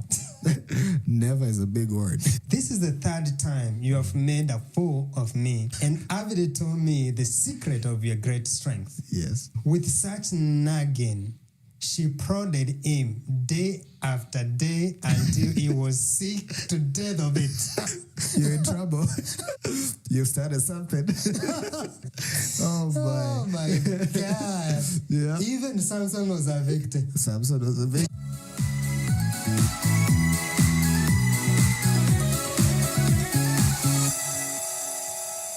Hey, Brother Chris. Hey, Isika. Karibu 2025. Thank you. I'm glad to have made it in 2025. I know, same here.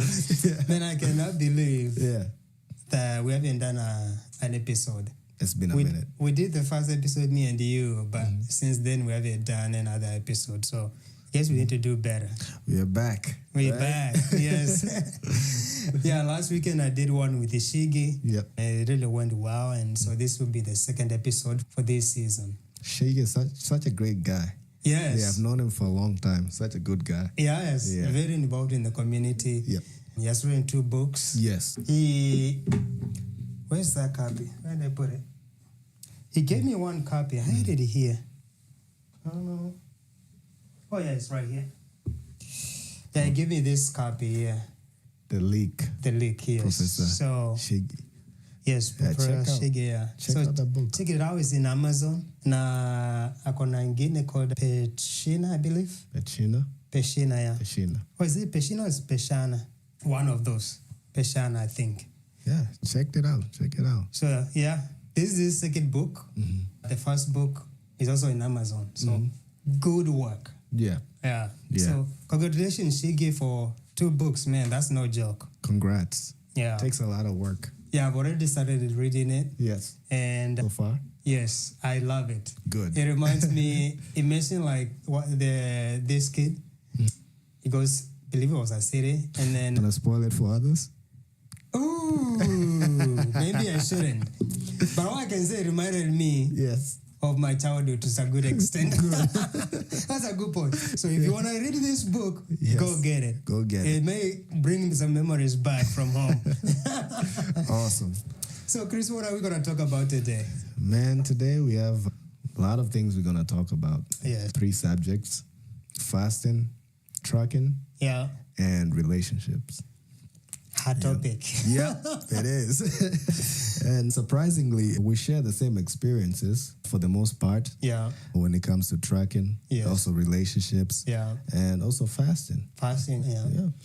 So definitely, I think maybe we can start off with the tracking, and then the other ones will come in as we speak. Exactly. But maybe you can start off by telling us about your journey in tracking. My journey in tracking.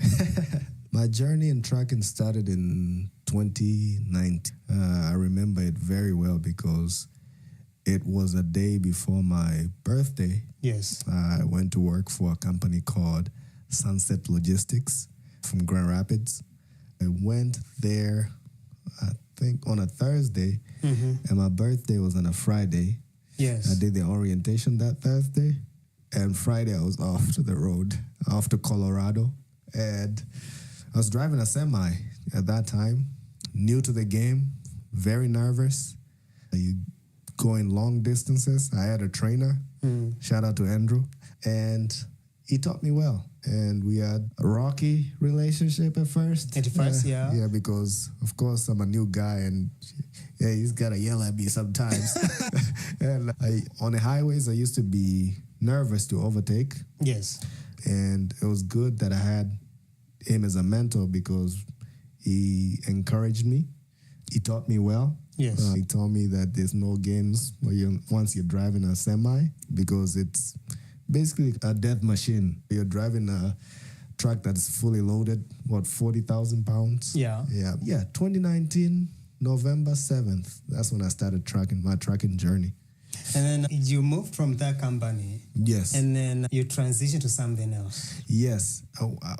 Before Within I went tracking, Before I went to tracking, I was working for MOCA. Yes. An organization that empowers individuals with disabilities reach their full potential, new skills, and incorporate them back into the society. Yeah. And that organization is a really great organization. But I was like, you know what? I feel like I want to do something new. Yes. Because I had been doing that for a while. And I got into MOCA. I got into tracking while I was 2020, before COVID came. Yes.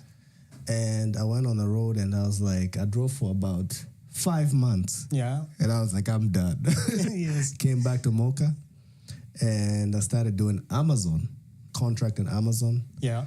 And that was really good because I got to stay with him. Yes. When I was in tracking, I was going sometimes weeks, 2 weeks, 3 weeks, 30 days at a time. Yeah.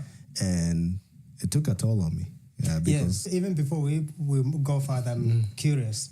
With working with the Sunset, if we can explore a little bit of that experience, what did you hate about it and what did you love about driving a semi? What I loved about driving a semi, have you ever seen a semi on the highway? Looks really cool. Yeah. Once it goes off into the sunset, look at that semi across on the horizon. Yeah. So I used to think that was cool. Yes. And you are sitting so high, you feel like you're on top of the world. Yeah. And you had a lot of space, a lot of time to think. You got to travel to different places.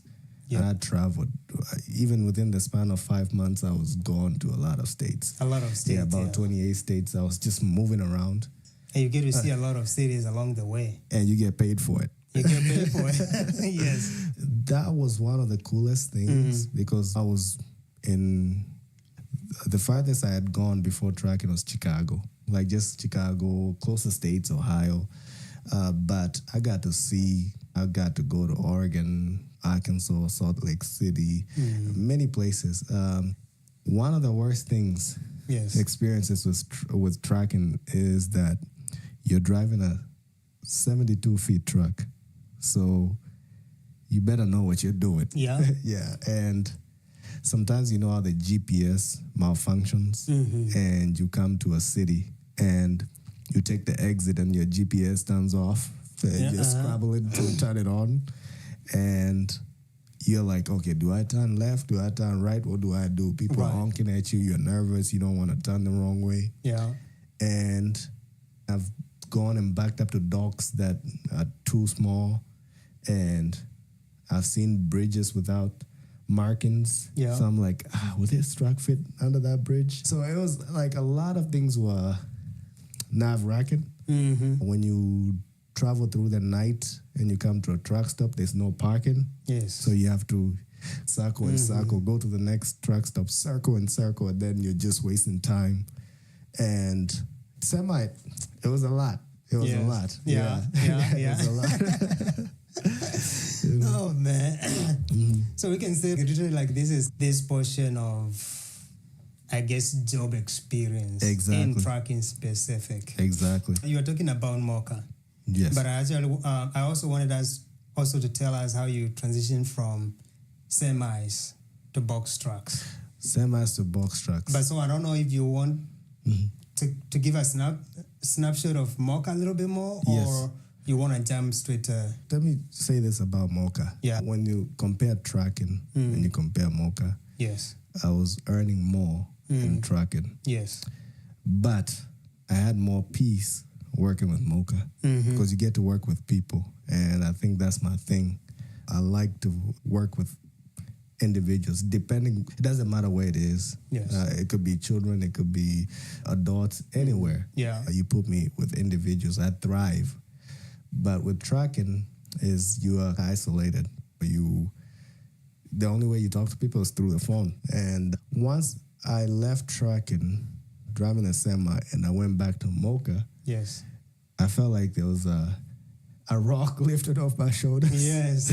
Because I had more peace. I didn't have to plan my trips anymore. I didn't have to think about low bridges. I didn't have to deal with DOT. Yeah. I didn't have to deal with a broken truck, driving through icy roads, going up the mountains, having to chain my tires. There was a lot of things that were involved with semi. And it took a toll on me. So coming back to Mocha was like a sense of relief because I felt at peace. Yes. As, God was pulling me from this trucking back to where I thrive the best. Follow your dreams, guys. Don't follow the money. I too have worked for Mocha. Oh, you did, yes. Yeah, and for people who may not know, what Mocha is a group home. Yes. So whereby they basically house and take care of. Yeah. It could be people with disability, mental health issues. Exactly. Or people who just are not like fully independent. Yeah. They need people to take care of them, to watch over them. Exactly. And so that experience, I had not worked for, what do you call those homes? Group homes before. Yes. And so all my friends, they had done it. Yes. And every time we gather together, they are talking about their experiences. Yes. Horrible experiences and some other like laughable experiences and good experiences, right? Yes. And I was like, man, I cannot participate in this conversation because I have no experience. Yes. But thankfully, I was able to work for the same company, Mocha. Yes. I think it was like maybe for a year and a half, 2 years. Yes. And it was a good experience, I would say. It is. I think it's one of the humbling experiences you can ever do.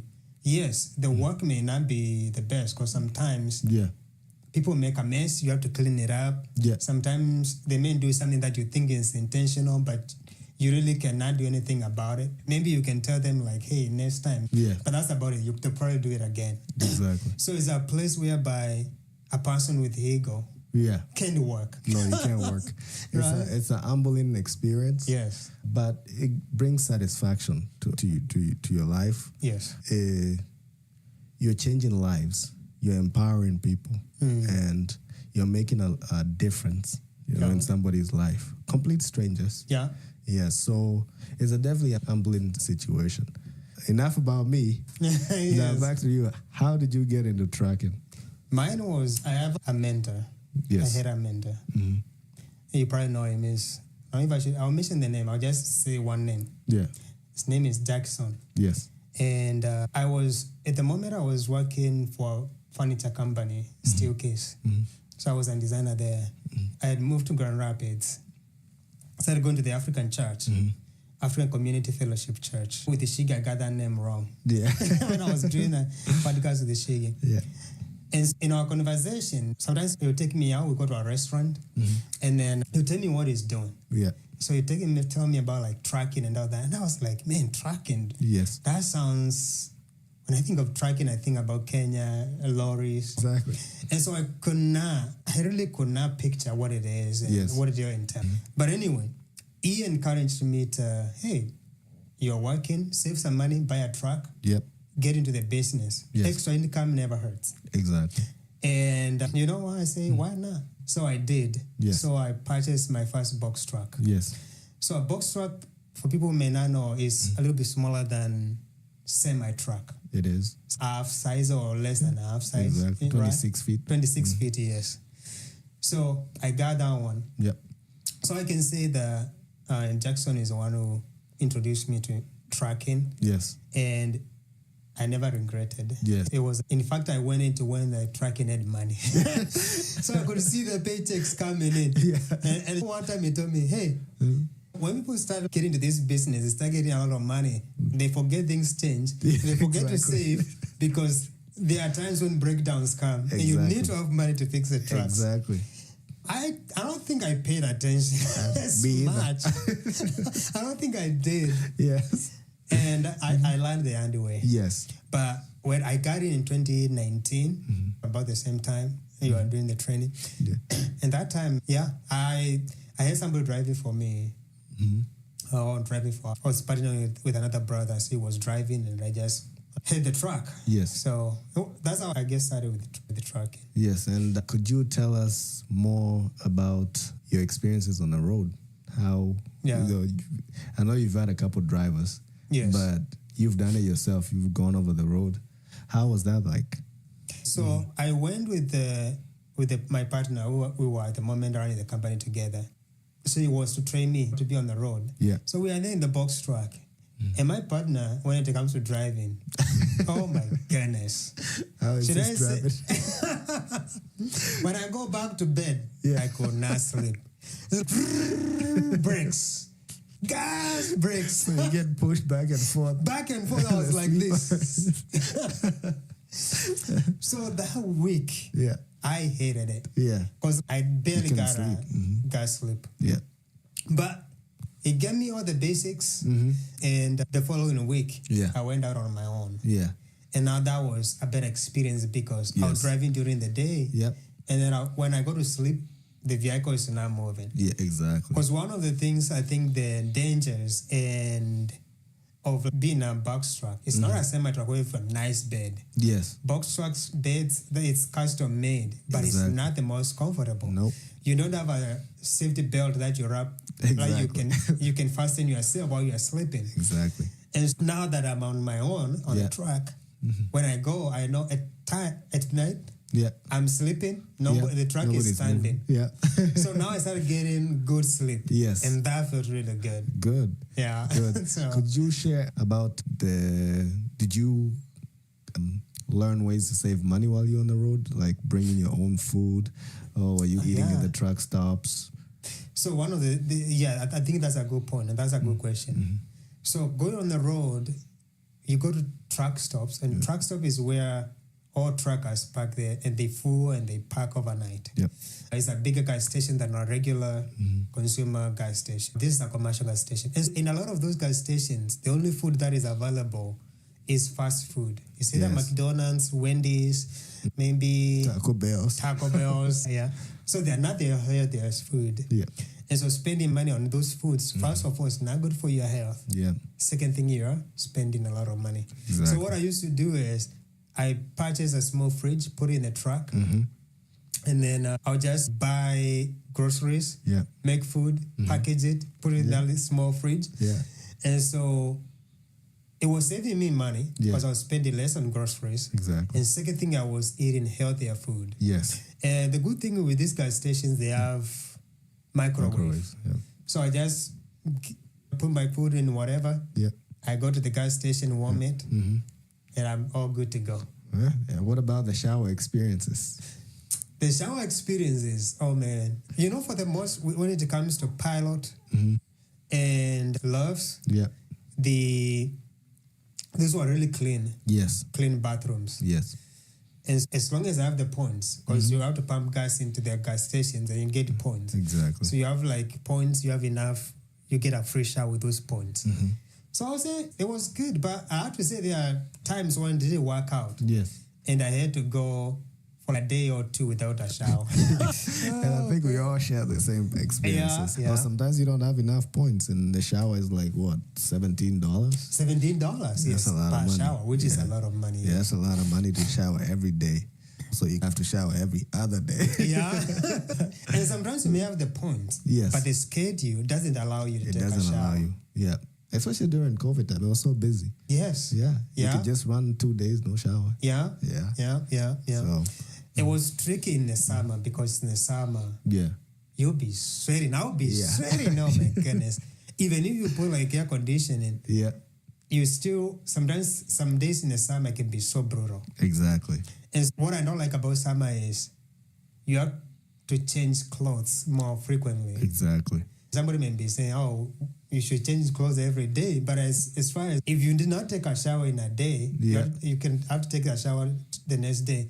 There's no way you will put on like clean clothes on a dirty body. Exactly. So at least for me, I'll go take a shower and then I change. Yes. If I don't take a shower, I may change my underwear, but Yes. that's about it. Yes, and then if you don't take a shower, there's some traditional, I don't know what to call it traditional, but you can take a rug, you put some soap and do it the fast way. Yeah. The fast shower. And also they say like those like kind of wipes Yes. that you can wipe yourself in like the more critical areas. Exactly. And trust me, when you go to deliver at locations with no bathrooms, you have to have wipes. Right? Oh, man. You have to have wipes in the truck. Yeah. You know, and probably even a bucket, but some papers, some plastic papers, because you're going to go through places where there's no bathrooms. Right. Or you can get to a shipper and they tell you, hey, look, we don't allow drivers to use our bathrooms. To use the bathroom. Yeah, so the struggle of the road, quite intense. It's quite an experience. Thank God, personally, I've never had to use those papers, but I did. Yes. I did. So Malcolm came up with a good idea. Yes. I think he bought like a portable toilet. Exactly. That he could stretch it, and I was like, I knew if I knew about this. Yes. Oh man, I would have. I've seen a couple of drivers at the truck stops where they'll have a paper. Yeah. They'll be under the trailer. So you run through a couple of things while on the road. Yes. Yes. Could you tell us? But even before we go there, even for short course, yes, I've seen a lot of people using like bottles. Yeah, you have to have bottles. You pee on a bottle. Yeah. Or like in a milk gallon cup, you pee. Yeah. There are times you're forced to do that. Exactly. It sounds gross, but it's the life of a truck driver. Yeah. Yeah. A lot of them actually do that. I go to a truck stop and bottles over there, and then when you look at it, it's like pee on it. Exactly. Yeah. It's like apple juice. Yeah. So truck can be like really, it can be rough. It's a not lifestyle. For the, how do you say? For the week. For the week, yes. It's not for the week. It's definitely a lifestyle. So when you see truck drivers, give them a little respect because there's stuff out there, staying away from your family, running through all kind of seasons and dealing with all things we just shared, stuff. Yeah. Yeah.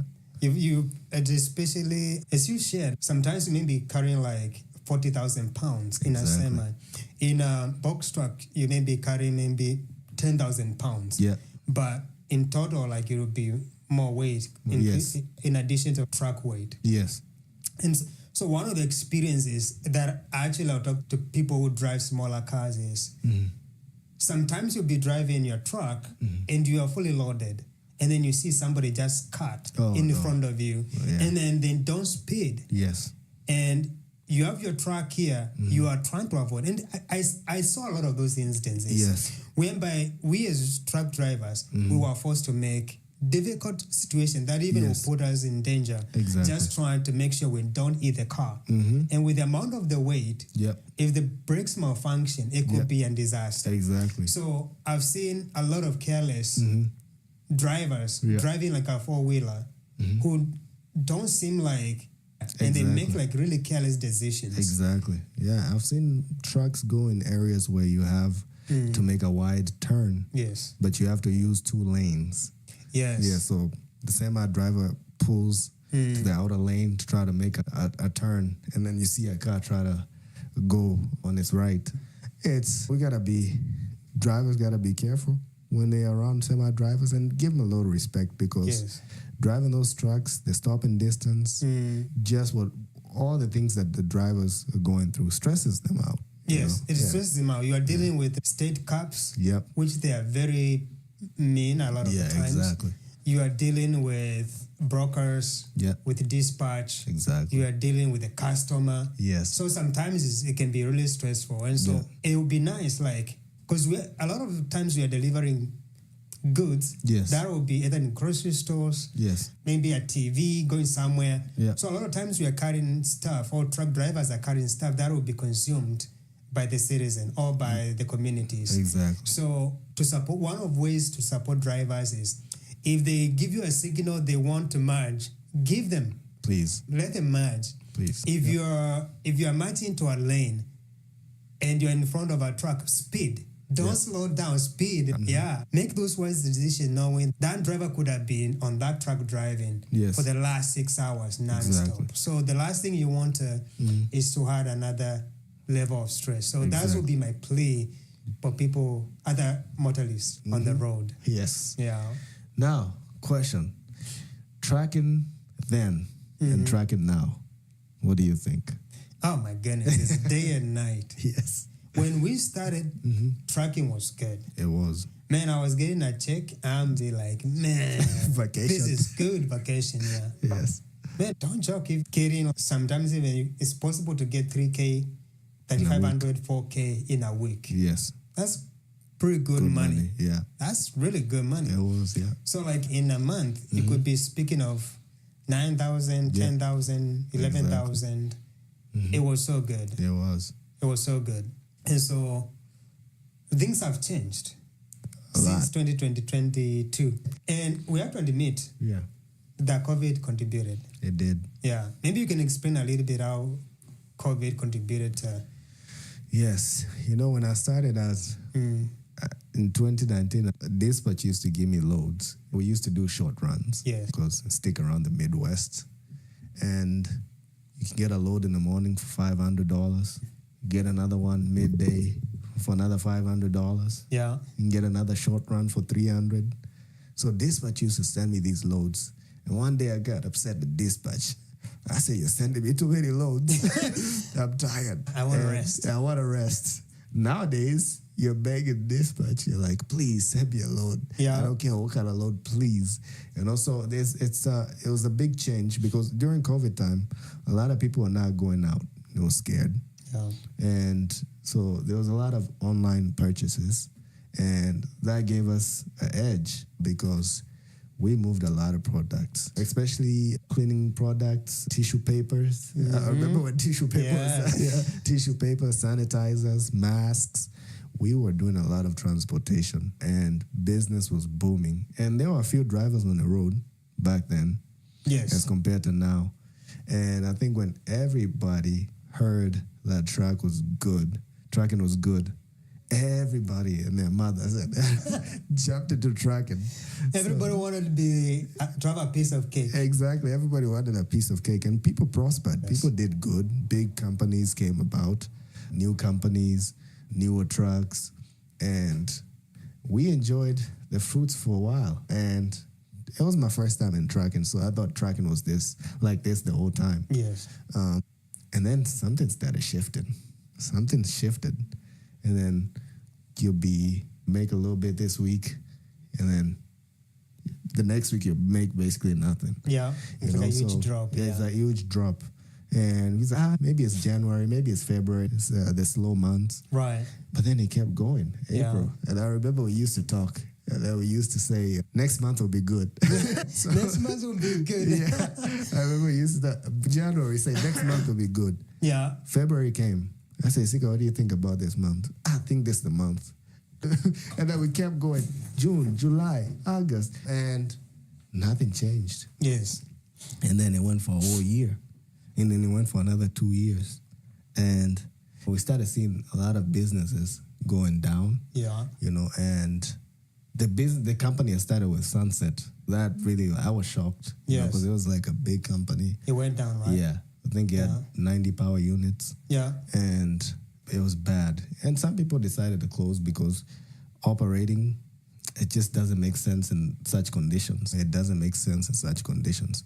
So we went from, hauling a lot of loads to basically fighting for rates. Used $2.50 at times, $3, $4 during the COVID. To brokers are trying to give you a load with $1 per mile. Yeah, so it made sense for a lot of people to just be like, you know what, enough is enough. Yeah. So it was like the expenses became higher than the earnings. Exactly. And I think part of, in addition to what you explained, is like during the COVID time, the way businesses were operating was they had this model that they considered as the most efficient, optimizing operations and distribution chain. Yeah. Whereby if it's a company, they bring raw materials to the factory, no stock, putting stock in them or storing them. They just comes into the doors, it goes out on the other side. It goes the other side. So there's no cost of like inventory. Yes. And so COVID comes and everything stops. And companies realize that, oh my goodness, we do not have inventory to continue supplying during this downtime.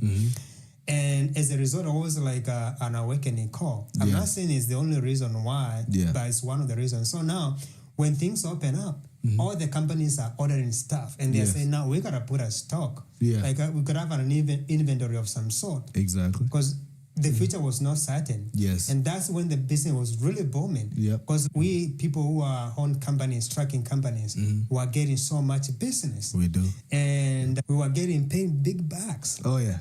But then it got to a point, this company, you can only put as much in inventory as you have the space. Yes. So they got stocked up. Yeah. And they did not need anymore. Yeah, exactly. And then that's, if there's any companies that will need, they will just like to add into the whatever. But it's like really the demand dropped. Yes, it did. And then you had this huge supply of trucks. Yeah. And then the demand dropped. So what happens?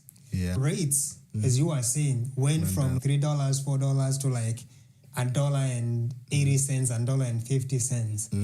And that for truck is not sustainable. It's not sustainable. So, and we thought that, because the people who had been in business before us, they are, from their experience, and these are some people who had been in the business for 20 years, 30 years, they'll say if there's any downtime, it will only be in trucking, the max probably 4 months. Yes. So we kept thinking that it will come back. And we relied on experts. And expert 100% every time they were wrong. Yes. They would say, oh, the business will come back in spring. Spring, nothing. So it was really tough. It was brutal. And as you said, there are people who are wise. And they saw how the trade was going and they closed their businesses early. And people like me, I would say, I was really hopeful. I was like, we can do it. We can go through this rough patch, right? Yeah. But man, 2 years is not a rough patch. It is still going. Yeah.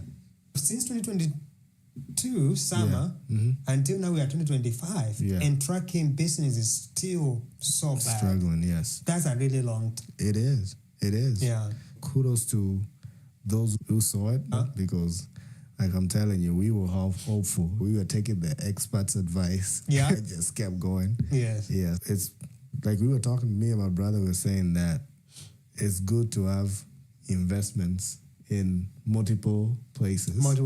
Because you don't know, one might fall. And the other ones might rise. So so it's good. Don't put your eggs in one basket. Right? No, and I think it's just in there. Even I think it's a book of, is it Ecclesiastics? Yeah. I don't know if it's Ecclesiastes 11 or which. It says like invest in 7, even 8. Yep. So that means like diversify the income.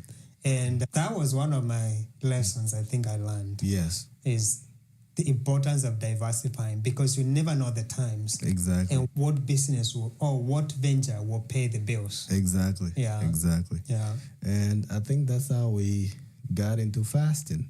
All right. Yes. So during this struggle of tracking. Yeah. Me and you are in the same business. You and your dad operating your company. Yeah. And I was operating my company with my partner. Mm-hmm. And I guess when you have common problems, yes, you build that bond. Exactly. And so you be on the road, I'm on the road. Yeah.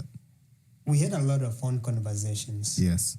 Talking about what's going on and encouraging one another. Yeah. And I also believe that same summer, yeah, I had a breakup, and you also had a breakup. Yes. Similar experiences. Similar experiences. Yeah. And as a result, we are dealing with the tracking here. Yeah. And also we are trying to deal with broken relationship. Yes. And we are trying to manage those two. And I think that part of what brought us a little bit closer. Yeah. And even having a regular conversation, and even praying and fasting. Yeah. I think it was the difficult time that we are going through. And both issues were similar. Yes, they were. And so when me and you talk, we really had a lot of similar experiences. Yes. And so it just made sense to encourage one another and to help each other to overcome. Exactly. Could you tell us what, prior to us having those conversations and coming together and saying we got to fast and pray, individually, when was your first time to fast, and how was fasting introduced to you, and who introduced you to fasting? I want to say that there was my first thing I did was, I want to believe it was during COVID. Yes. It was during COVID. And I was dating this one girl from Tanzania, and she was such a strong believer. And she was into fasting. So one day she told me, hey, I fasted for 21 days. Yes. And I was like, 21 days? I can't even fast for 2 days. So I was like, how do you fast for 21 days and not die? Yes. Yeah. So she said, it's possible. Yes. And she explained to me how to go about it. Yeah. And I was like, wow, I've been like a believer for so long, but I never even fasted for 3 days. No, and even don't talk about 21. Yeah. I'll fast like for a day, that's about it. But when it extends to 2 days, 3 days, 8 days, 7, 20 days, 21, oh my goodness. That was, and so she gave me the tips and said, try it. Yes. And so the very first time I tried during that COVID time, I think that, I can't remember, it was 2020 or 2019. Yes. And so that's how I started. I did a 21 fasting, but it wasn't like dry fasting. I think I only did, how do I say, fruits and vegetables. So it was a Daniel fast. Yeah, probably what, 1 meal a day then? And it would be only like in the evening, and it would be like, maybe, mostly was like fruits. Yes. And so that was my first experience fasting. And then I lost a lot of weight. Yeah. Within those 21 days, oh my goodness. You had 6 packs. My friends were looking at me, I look like a skeleton. Yeah. Could you share how that was and some of the physical benefits, some of the spiritual benefits that you encountered during your fasting? Yep. I would say, especially a prolonged fasting, yes, it comes with a lot of benefits. Health benefits. Yes. I can say that my intention was not to lose weight, but I lost weight. Yeah. Which is good. Good, yeah. I think it gives the body a break from digesting a lot of food every time. Yes. And it gives the body a time to regenerate new cells and getting rid of the old cells in the body. It also gives I believe it gives an opportunity to repair a lot of the organs in the body. Yeah. But the craziest thing that I experienced, I never experienced before, was the clarity of mind. Yes. Oh my goodness. Yeah. When it comes to memorizing, I will normally say I'm bad at memorizing. But I will read something. Yes. And it will never leave my mind. My mind was sharp, very sharp. Yes. I was like, wow. What's going on? Right? Yes, I could read like a scripture. Yes. It will not leave my mind. Yeah, exactly. It will never leave my mind. So that was a great experience. Yeah. Yeah. What about you? I don't know if you have anything to add. Oh, yes. And I think we talked about sharing the same experience. Yes. Because the first time I did fast was in 2019. My friend TJ, shout out to TJ. I had gotten into tracking and I was nervous. I had a load And this was a time where I went by myself. And actually, not 2019, 2020, the beginning of 2020. And I went by myself on the road. Now I didn't have a trainer anymore. Yeah. Now I had to go myself. And I remember I took a load to Oregon, and I was nervous. Yeah. You know, I've never taken a long journey by myself. And then so what I did, what TJ told me, we can fast and pray, 21 days, 1 meal a day. And we call each other in the evenings and pray, share scriptures. And I told God, I'm nervous. I've never done this before. Yeah. I'm going to dedicate this trip to you. And I'm going to do it with fasting and praying. Yes. And my mind was blown because you read in the scriptures, Ezra fasting for protection and God protects them.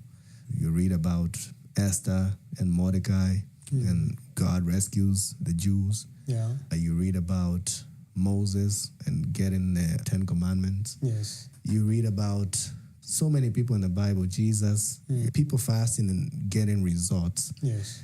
And I've read those scriptures, but I never practiced it. I was like, it's not going to work. It's not going to work. Exactly. Yeah. So I put it to test. You know? Test and see that the Lord is good. Yeah. So I went, and I remember I was driving. Everything was smooth. Everything was going well. I was overtaking other trucks. I'm feeling good in a semi. And then the roads were clear until I got to Idaho in the mountains. Yeah. And there was a blizzard. And the state troopers told us we cannot proceed unless we put chain tires, chains on the tires. Yeah. And our company told us we can never put chains, just carry them. So I didn't know what to do. Yeah. So I parked on the side of the road. I put my head on the steering wheel and I said, God, I just dedicated this trip before you. And 2 minutes went by and then a pickup truck came in front of the truck. And behind the truck was the sign that says we chain tires. And then I got shivers because I didn't know what to do. I just told God I dedicated this trip to you. I need help. Yeah. And that happened. And the guy came, he's like, you look like you need some tires on your chain, some chains on your tires. I say, thank you. This answered prayer. You know, that was the first time. And then after he changed my tires, I went down about 2 hours into a truck stop. Yeah. And then I was like, okay, he changed my tires up there, but I don't know how to take them off. Yeah, yes. And I just stood there and I just say, God, please. And out of nowhere, somebody came to me. I think maybe he was watching me standing outside my truck, wondering what to do. Yeah. And he came to me and he told me, hey, man, you look like you're stuck. I can help you take these off. Yeah. And that was the second. I caught them miracles. And I was like, I was caught back because I was like, nothing. I don't know if something is going to happen. When something happens, you still don't believe, you know. But the rest of the trip ended up being so good. Yes. I ended up meeting so many people. It ended up being a blessed trip. I got back safely. And I said, you know what? If this is what fasting and praying does, I want to fast and pray. And she had experience with a clear memory. Yeah, I was able to memorize a lot of scripture because of fasting and praying. Like the scripture never leaves your mind once you start fasting and praying.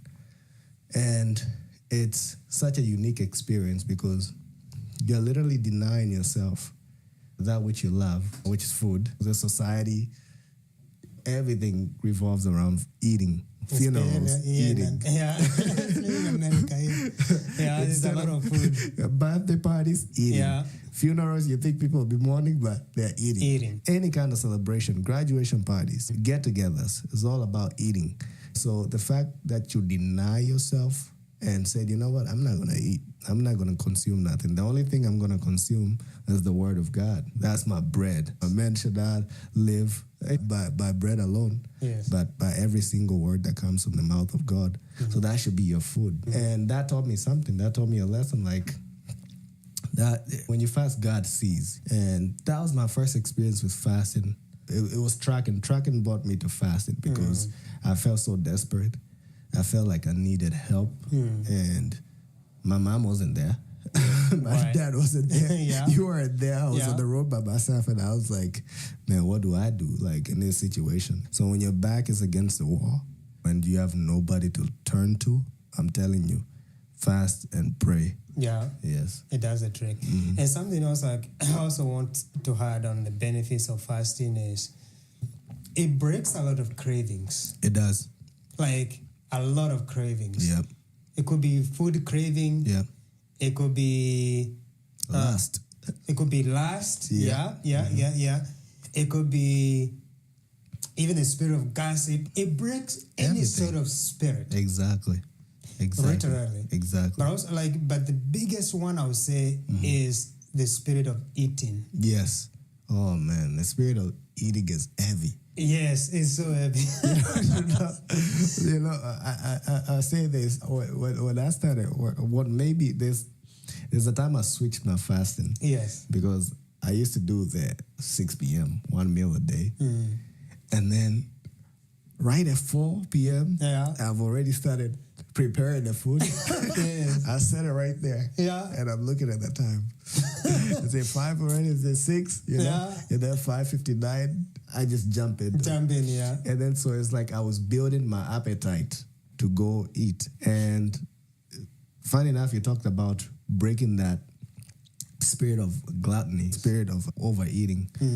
And I was like, you know what? I'm going to just do no food, just water for 7 days and see if I can break that spirit of gluttony. Yeah. And I prayed against the spirit of gluttony because sometimes we eat when we are stressed, we eat when we are happy, we eat. So there's a time I did a 21 day. Yes. But I was doing water, some tea, and some juice. Okay.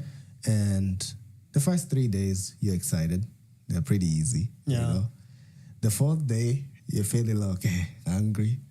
The 5th day is like the devil has come to knock on the door. The 6th day is like all hell is breaking loose. Yeah. You're looking at food, you're wrestling. You are wrestling. But one thing I came to find out, once you get past the 7th day, it's different. It's like you've gotten rest. And 7 is a significant number because in the Bible, God created the heaven and the earth. On the 7th day, he rested. Yes. And I felt like after I got on the 7th day, I rested. And I didn't feel like eating. I was working at Amazon. Yes. And I didn't tell anybody. I didn't tell my coworkers. They just saw me shrinking. Yeah. And they would ask me why. And I'd tell them, hey, we walk a lot. Yes. We work every day, 7 days. Yeah. And the 8th day, your eyes start to get clear. 9th day, your skin, your pimples start going away. Yeah. 10th, 13th, 14th day, you have a mental clarity. Yes. 15th, 16th day, you start getting back hungry. Yeah. So there's the anticipation to eat. But also, you can go ahead and share how important it is to know how to break your fast. Before we go on how to break fast, I just wanted to add on something that you mentioned is fasting brings you to a spiritual level that you can never reach with just prayers alone. It really gets you to a whole different level. It does. Even when you pray, the prayers are so powerful. Yes. And they are impactful. And during that fasting time, is you are just not like skipping food. Yeah. You're immersing yourself in the Word of God. Exactly. You are reading the Bible every day. Or even sometimes the U-Verse Bible. Yes. Sometimes they have those programs for 21-day fasting. Yeah. And so when you follow that, they give you scriptures for each and every day. Yes. And I go through those. I'm just substituting food with consuming the Word of God. Exactly. It could either be obviously reading the Word every day. Yeah. And then if I cannot read, I'm listening to sermons. Exactly. I'm listening to worship music. I'm listening to praise music. Exactly. And so you are filling in those gaps when you would be doing something else with the Word of God. Exactly. When I'm doing fasting in a serial fasting 2 days, 3 days, 21 days, I cut out a lot of things. I cut out social media. I cut out like playing video games. Anything that would be a distractor. Anything that I would do normally to satisfy myself, to entertain myself, I'll cut it out. And I found that very transformative because now you are feeding your spirit more than you're feeding your body. Yes. And that's when you are able to reach a whole dimension. Yes. When it comes to praying and even conversing with our Maker. Yes. And the Bible also said there are things that cannot be broken just by praying. Exactly. Some has to be broken with the praying and fasting. Exactly. And so fasting, it can break things. Exactly. The strongholds that have been there for such a long time. Absolutely. And we've had a lot of testimonies. Yes. Yeah. It's been a lot. And sometimes when these things happen, when we pray and fast, and we're praying for a specific thing and it happens, yes, I have to ask for forgiveness because of my spirit of unbelief. Yeah. Let me not call it my spirit, the spirit of unbelief that comes over me to where I'm like, I'm so surprised that it happened. Yeah. But I was actually praying for it. Yeah. It's, for example, you pray for $1 million tonight and then tomorrow you get it. Right. You'll be shocked. You won't believe it. Yeah. Right? And, yes. And we've had like moments where we've shared and we've, you know what? Let's bring this to God. Yes. You know? We were on the road Monday, Tuesday, Wednesday. And and I remember you always taught me, let's pray with expectations. Yeah. Not just pray and fasting without expectations. Let's pray with expectations. With expectations, yeah. And surprisingly, on Thursday or Friday, there's a miracle. Yeah. And it has to do with exactly what we were praying for. We were praying for, yes. So it goes to show that scripture is true. When two agree concerning something here on earth, it shall be done for them. And there's that scripture in 2 Chronicles that says, if my people which are called by my name shall humble themselves and pray and seek my face and turn away from their wicked ways. And it's just what you mentioned. When you fast, you're giving up social media. Yeah. You're giving out video games. Yeah. Things that you would do, you're not doing anymore. You're not doing anymore. Phone calls that you would pick, you're not picking anymore.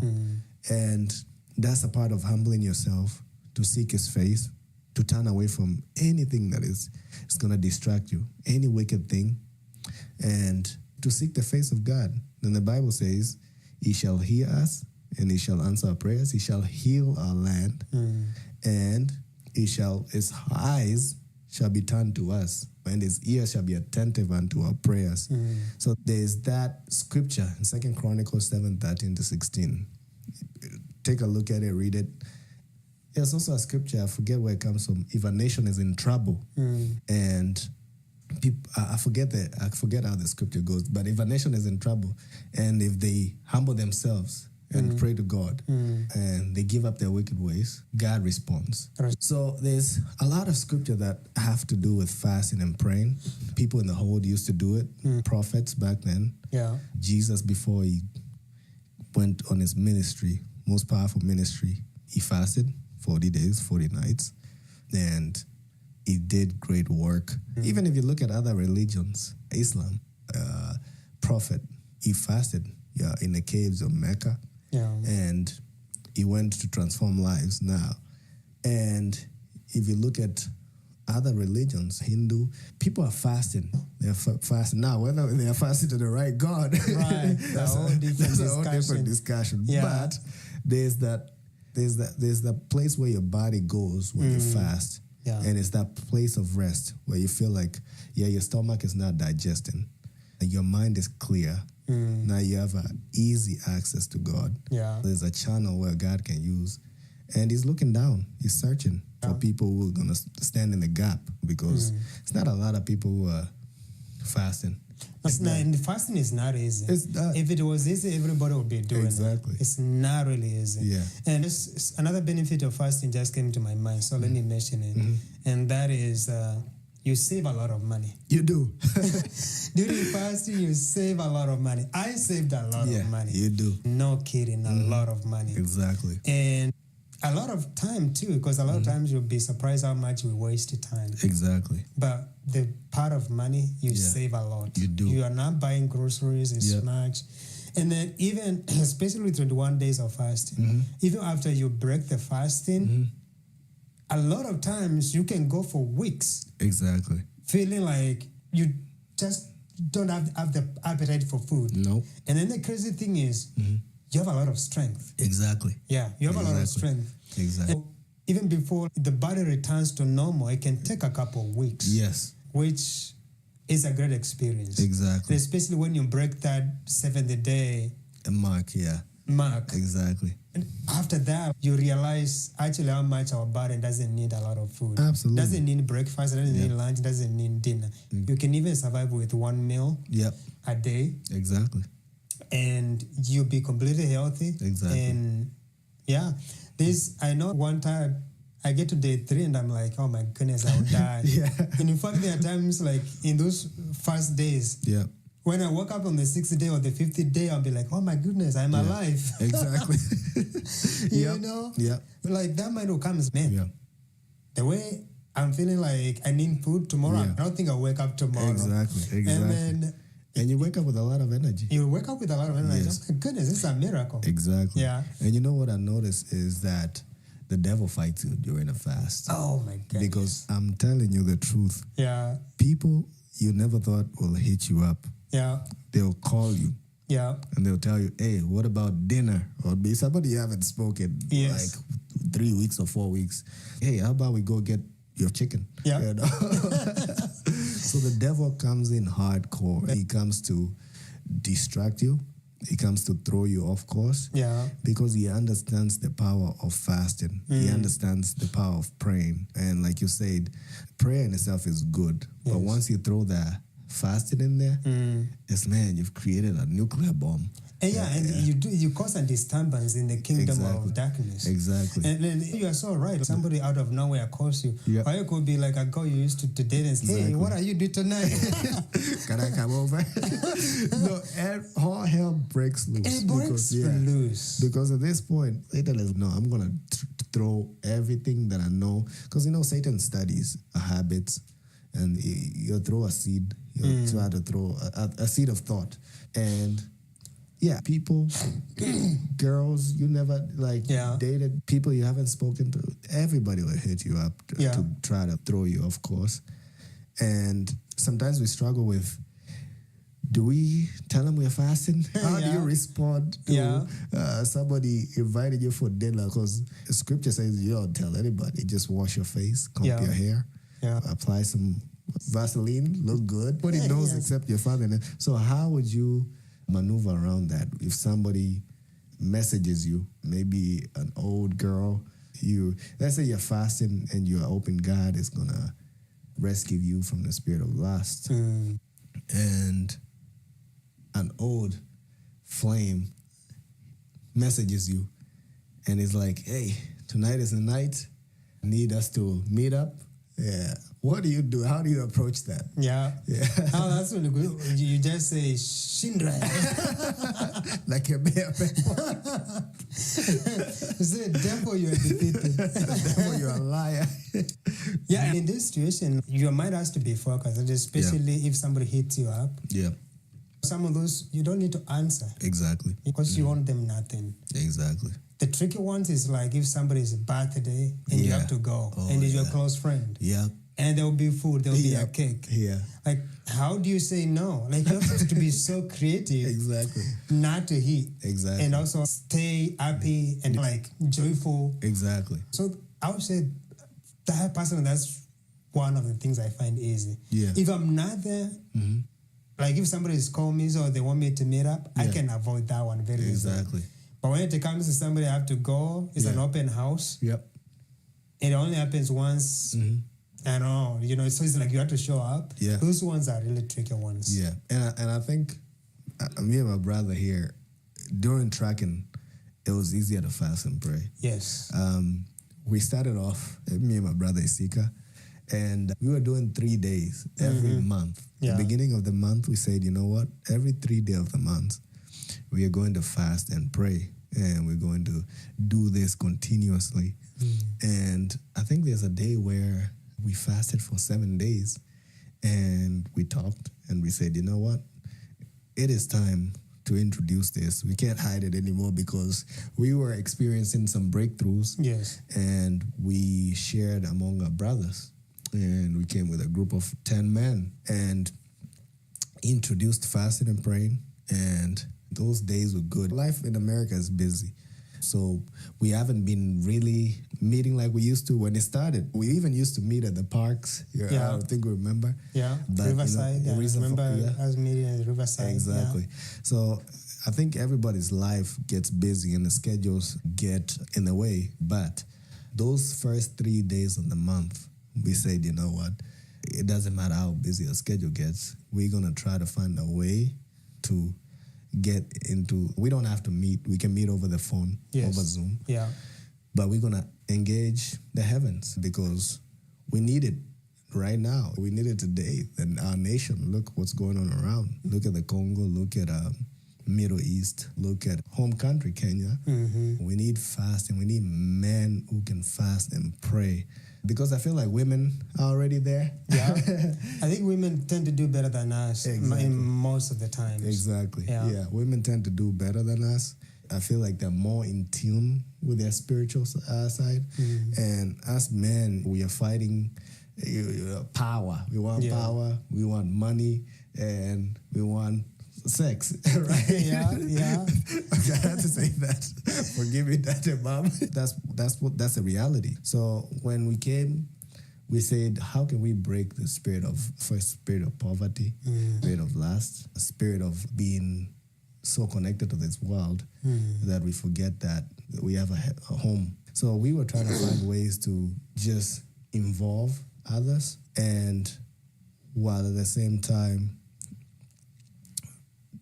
just doing it by ourselves. So I think there is power in fasting and praying, and we saw it big time. And the first time I fasted 21 days, yes, I felt more alive than I've ever felt in my life. And one of the testimonies, one of my friends was sick, and she had surgery in her stomach. Yes. And I didn't know that. And she was in and out of the ER. And at that time, I was praying over all my friends. I had a list. I had a book. Yeah. I was God, I pray for a sick. I pray for Churchill. I went down the list, and then I got to her, the specific person, and I said, God, my friend here is an orphan. You are your only father, but I've been saying the same prayers for years and years. I don't know what else to pray for concerning her life. And then at that moment, I hadn't talked to her for like at least 2 weeks. She reached out and she said, Chris, I need your prayers. I said, this is divine. I said, what do you need prayers with? I've been in and out of the hospital for 2 weeks now. I've been throwing up. I can't keep my foot down. And I said, you know what? Give God 3 days. Now, why I say that, I don't know. Fasting gives somebody boldness. Yeah. So I said, give God 3 days. And in those 3 days, I was in the middle of a 21-day fast. Those 3 days, I said, you know what? I'm going to cut out every single drink. It's going to be dry. And I started day 1. I was okay. Day 2. When I got to the evening, I said, Lord, please forgive me. I need some water.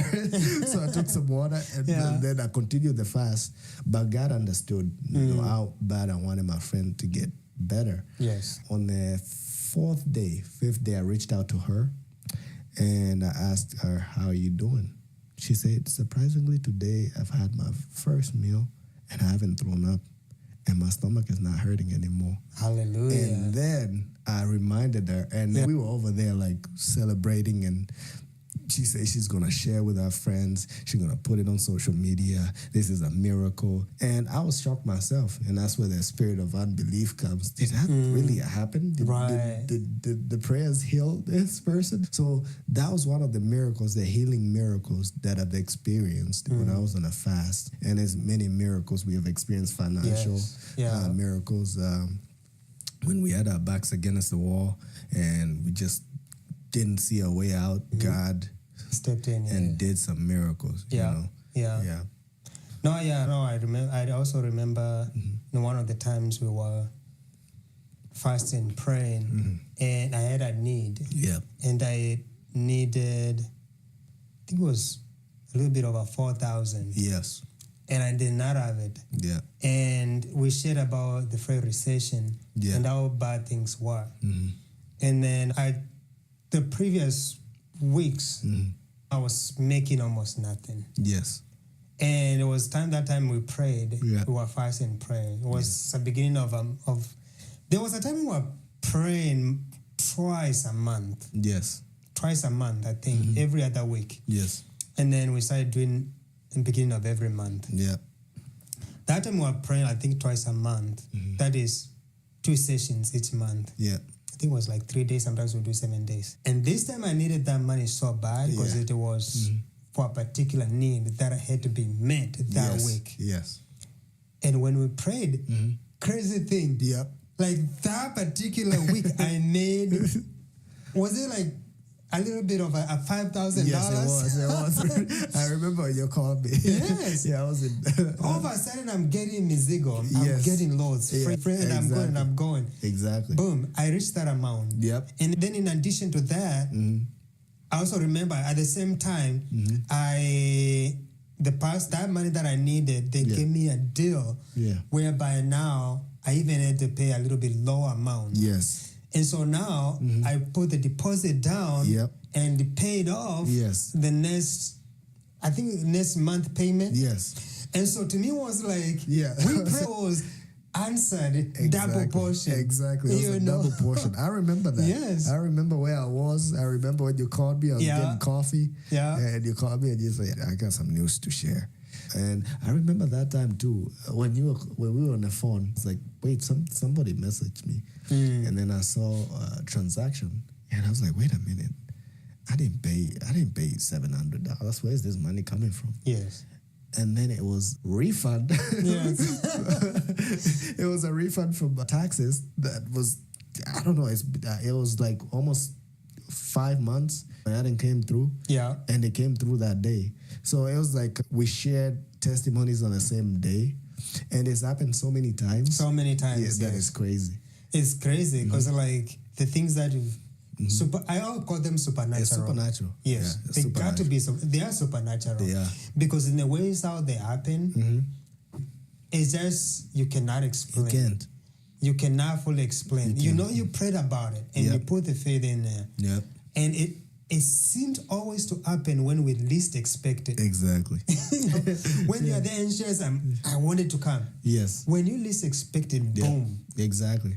The moment you just say, you know what, I'm just done trying. I'm going to just fast and pray and see. Yeah. It just happens. And God has blown our minds. And it's so many people who shared their fasting testimonies from they didn't have kids, they fasted, and all of a sudden they had kids. People who were in accidents, in comas. Yeah. Fasting and praying brought them back. So there's a lot of testimonies in fasting and praying, and that a lot of people might be scared to share because if you share something like that, people might look at you like you're crazy. Yeah. You know? If you share dreams God is giving you, people might look at you like you're crazy. So some people hide it in their hearts, but it's good to share because you help other people overcome because God is not a God of favoritism. Yes. He's a God who, if he blessed Moses, he can bless you too. If he parted the Red Sea for the Israelites, he can part the Red Sea for you as well. So he's not a God of favoritism. And the crazy thing is that we know that fasting and praying brings miracles. Yes. But why do you think a lot of people don't go to that moment of fasting and praying? I think part of it could be lack of information. Yeah. Because for me, even and enough as until somebody actually introduced me to it. So I think there's lack of information. Yeah. And lack of information on what are the benefits. Yes. How to do it. When to do it. Yeah. And then the second thing is fasting is not easy. It's not. It can be hard. Yeah. And when you are fasting, that's when the devil, exactly, comes out full exactly, force. Yep. And he brings every kind of distraction. Yeah. And temptations. You know, Yes. the devil knows our weaknesses. He does. And so try to poke us on those areas of our weaknesses. Yes. So that we don't complete the fast. Exactly. So it's very difficult to fast. Yes. Until you build that resilience. Yes. Until you build that stamina, which It comes with the time. Yes. And with that experience, you plan on it and you will overcome. Yes. So I think the reason why people don't do it is lack of information.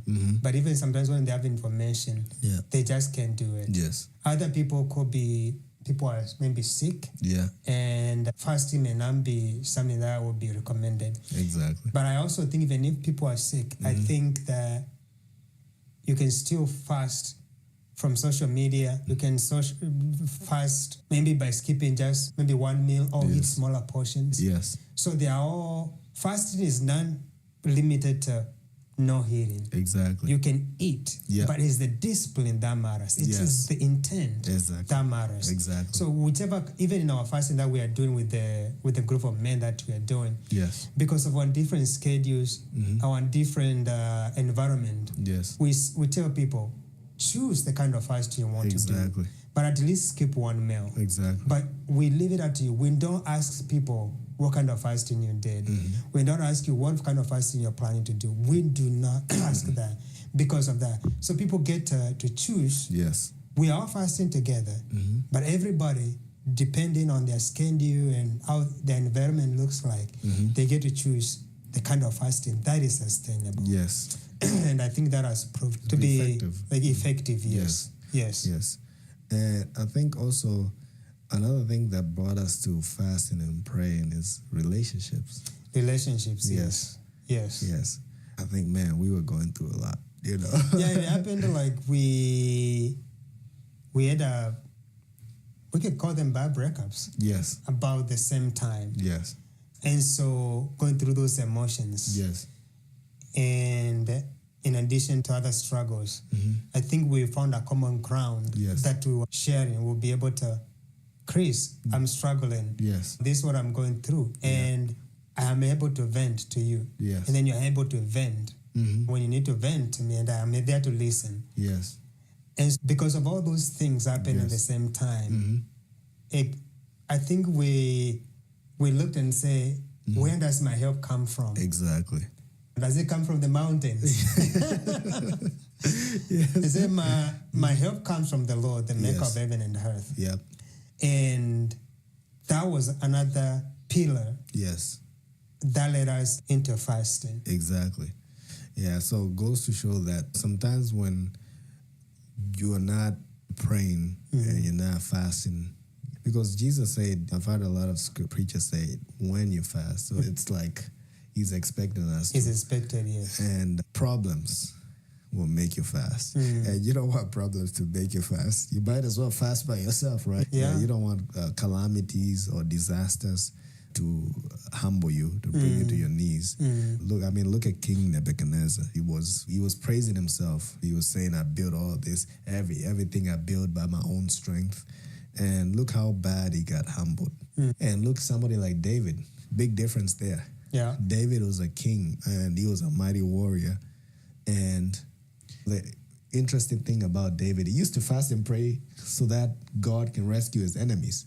And he fasted even that God will save his child when he had a child with Bathsheba, right? Yes. Yes. He fasted for the child. So David used to fast. He said, I am weak. My body is in pain because of fasting and praying. So David used to be a fasting man. And look at his life. Right. He was a mighty warrior. And when you look at the life of his children, Solomon, and you read the scripture, the Bible, God will say, I will not destroy you for the sake of your father David. I will not destroy this for the sake of David. Yeah. So I think once you get yourself to a place where you are humbled and you are praying, you're a prayerful man or woman of God, you're a fasting man or woman of God, even your children in the future can be saved by your own name. God can be like, look at Ezekiel's children. I'm not going to let him go through this for the sake of it. Like I said, God is not a God of favoritism. He did it for David. He can do it for you. He did it for Moses. He can do it for you. And God has the ability to give you special skills. He has the ability to, he formed us. He has the ability to give you divine knowledge. He has the ability to take you from lowly places and seat you with kings. Yeah.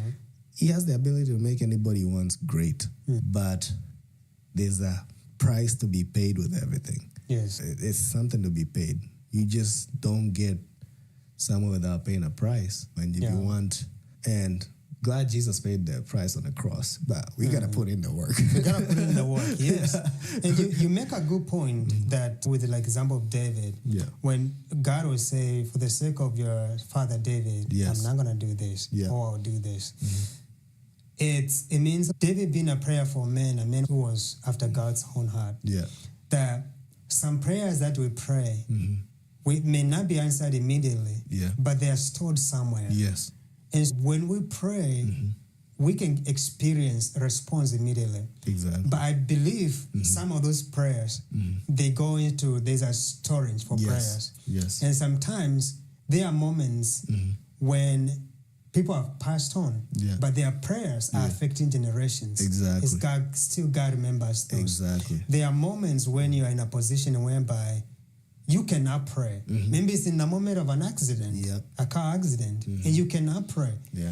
And God rescued you, and you get out of that without a scratch. Exactly. Or those are the moments that our prayers, some of the prayers may not be answered immediately, but the Lord remembers. Yes. And part of that is because of our prayers, God puts an angel protection around us. Yes. He assigns an angel who is next to us. And because of those prayers, we have divine protection. Exactly. And that's the benefits of prayer. Some things that they happen, they are spiritual. Yes. They are divine. We can't see with our eyes. Sometimes we don't experience it until we experience it in a moment. Exactly. When you needed it the most. Exactly. I remember a couple times. Yeah. And one most recent, I was driving and my car skidded. Yes. And on this one side of the highway, it was like a long ditch. And if I went to that side, even though I was on that lane close to that, it would have been a disaster. I could have hit on head on a tree. Exactly. And that could have been damaged my car. Who knows what could have happened to me. Exactly. But somehow, the car swerved and then it went into the meridian. You have the highway, 2 lanes this side, 2 lanes that side. Yeah. And thankfully, the way things happened, there were only cars behind me. There was, just imagine if there was a semi-truck next to me on the side. Oh, no. Yeah.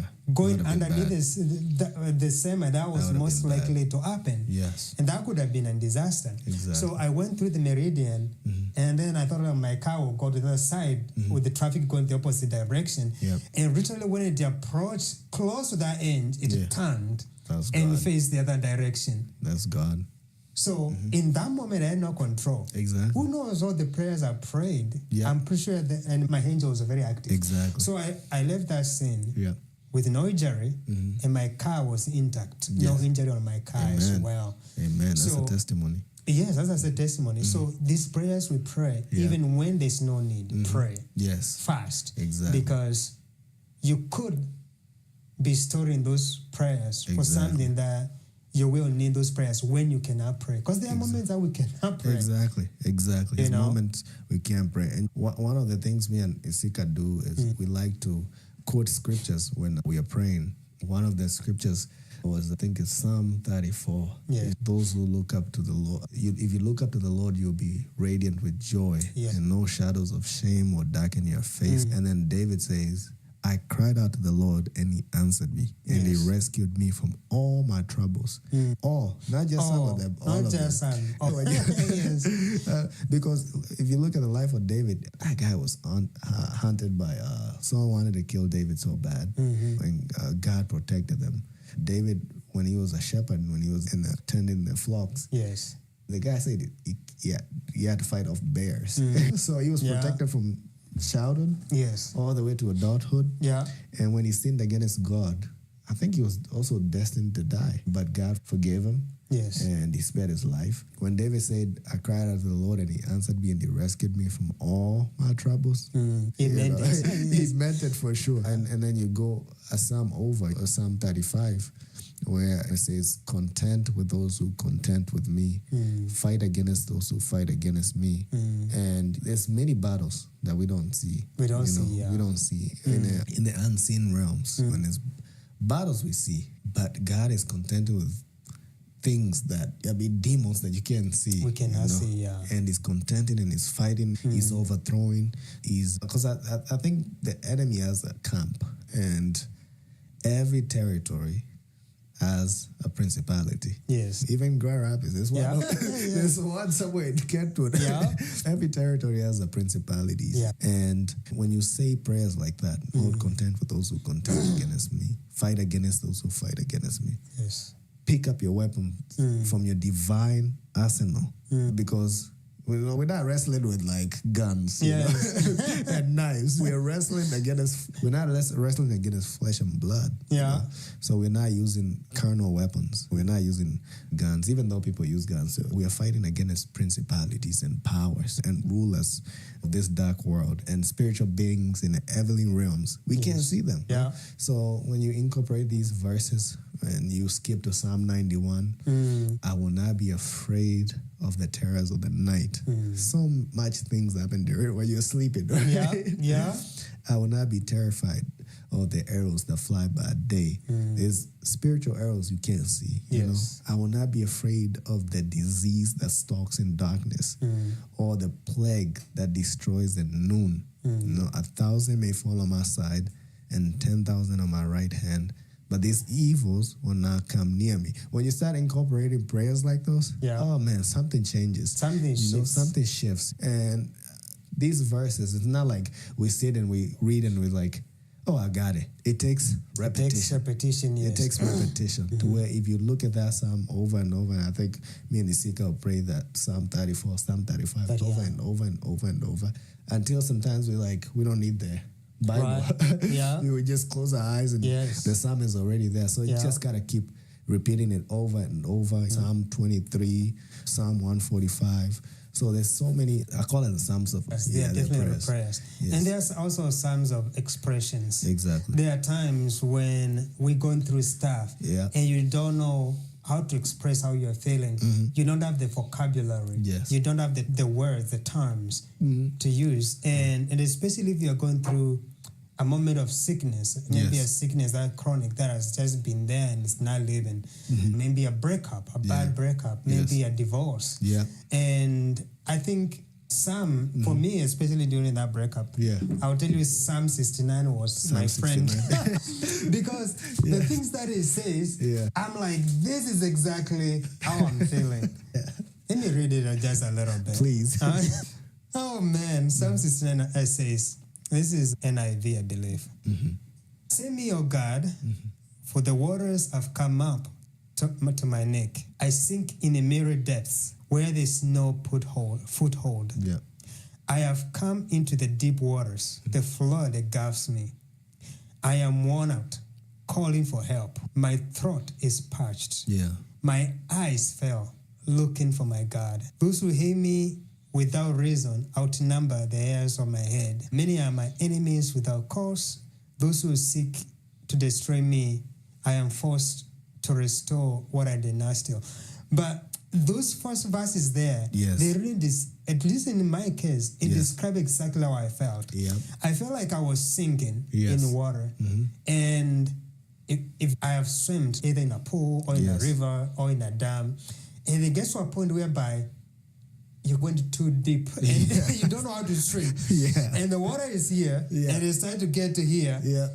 And you're just like, this is gonna be bad. Panic. And then under your feet, it's water. There's nothing to stand on. There's nothing to stand on to jump yourself. And you feel that way in those moments. Yes, you do. And when you read this psalm, for me, it gave me, vocabularies to express. It expressed what I could not express. Exactly. And when I was crying to God through this psalm and the other psalms, like you mentioned, 35, 34, then it makes the whole experience with our Creator a whole different. It does. And it is amazing how the power of God can penetrate any kind of hardship. Exactly. It's amazing. Exactly. Yeah. Yeah.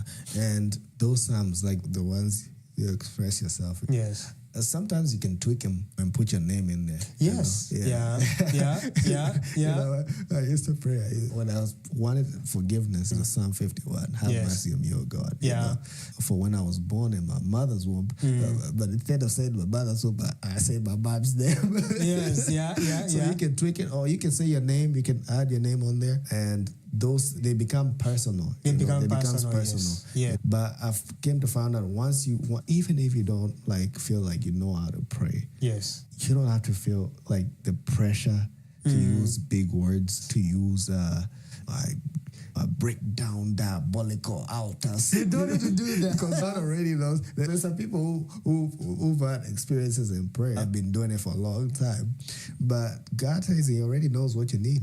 All you need to do is just say, "Our Father who's in heaven," be your name. That prayer Jesus gave us as an example, because God already knows what we need. So you don't feel like you have to pray these. I call them the Pharisees' prayers. You pray the prayers that close the door behind yourself and say, God, I'm tired, man. I've been going through this a lot, and I feel weak. I feel like I can't do it. I don't know what step to take. Yeah. My eyes are blind. I can't see. I need your light. So there's moments where you can't even say anything. You just sit there, and those prayers that you stored up, you just sit there and tears are falling down your face. Yeah. Those prayers they're there. And it's also like with the psalm, you can take the Bible and read the psalm while praying, because it is a psalm. Yeah. It is a prayer. So our encouragement is that when you're fasting and pray, try to throw scriptures in there. Try to remind God. It's not that He needs a reminder, but try to tell God, but this is what you told me in your word. You told me if I humble myself, you're going to hear me. You're going to lift me up in due time. You told me if I give, it shall be given back to me. A good measure, pressed down and shaken together. So you're not really telling God what is this word. You're putting it in your spirit. And this is what God says. Yes. And the word of God is alive and powerful. And it should chase away those thoughts that tell you you're not enough. It tells you self-defeating thoughts. I hear a lot of people say things like, this year is going to be the same as last. I hate my life. And there was a man who gave a warning about speaking self-defeating words and just saying things to Sam. One day he said, I will break an arm and a leg to make it to my daughter's graduation. And guess what he did? He showed up. He was healthy before. Wow. He showed up to the graduation on a wheelchair. He didn't have arms, he didn't have legs. So he said you have to be careful with what you say. What you say, yeah. Because there's a scripture, the power of life or death. In the tongue, yeah. Yeah, so you have to be careful about what you say. Yeah. Those self-defeating words, you have to get them out of your vocab. You have to believe what God said about you. It's true. And you have to keep saying it over, It over, yes. Yeah, you wake up in the morning. You command your morning. I am blessed. I am highly favored. Yeah. Today is going to be a productive day. Today, God is going to bring my destiny helpers. I am fearfully and wonderfully made. I am more than a conqueror. Those, every morning, you got to just write them somewhere. Yeah. Yeah. And wake up every morning and say it. And before you know it, they'll start penetrating deep in your spirit. And you start feeling different. And you start believing them. And you start living them. Yeah. And then it starts manifesting in you. Yeah. Absolutely. There's this book I'm reading, and it's basically mentions exactly what you mentioned. If you're thinking negative thoughts, substitute them with positive thoughts. Yes. Because whatever dominates your thoughts and your body is the energy you put out. And it affects not just you, but the environment around which you are. Exactly. So if you are thinking negative, substitute with the positive thoughts. Yes. And as you are saying, affirm yourself. Yes. Even when you feel like you're undefeated, you say, I'm victorious. I'm more than a conqueror. Exactly. In Christ Jesus. Like, encourage it yourself. Even David encouraged himself. Yes. There are times that we have to encourage ourselves and speak good things. Speak good things out of our mouth. Yeah. And when the Lord does something too, always remember to give thanks. Yes. Because a lot of times we get blessed, we get what we prayed for, and we forget, we think it's normal. Exactly. And one of I read Psalm 69. If you read Psalm 40 is like the opposite of 69. It says I was going through a Mary or something pit. Yes. And I was sinking, and then the Lord put a footstone. Let me read it so I can quote it correctly. Yes. And so just the more we know scripture, the better it is, because it helps us in those times. Exactly. And so I said, I waited patiently for the Lord. He turned to me and heard my cry. Yeah. So remember, in the other one, it was like he was crying out to God. Yes. And then it says, he lifted me out of a slimy pit, out of the mud and mire.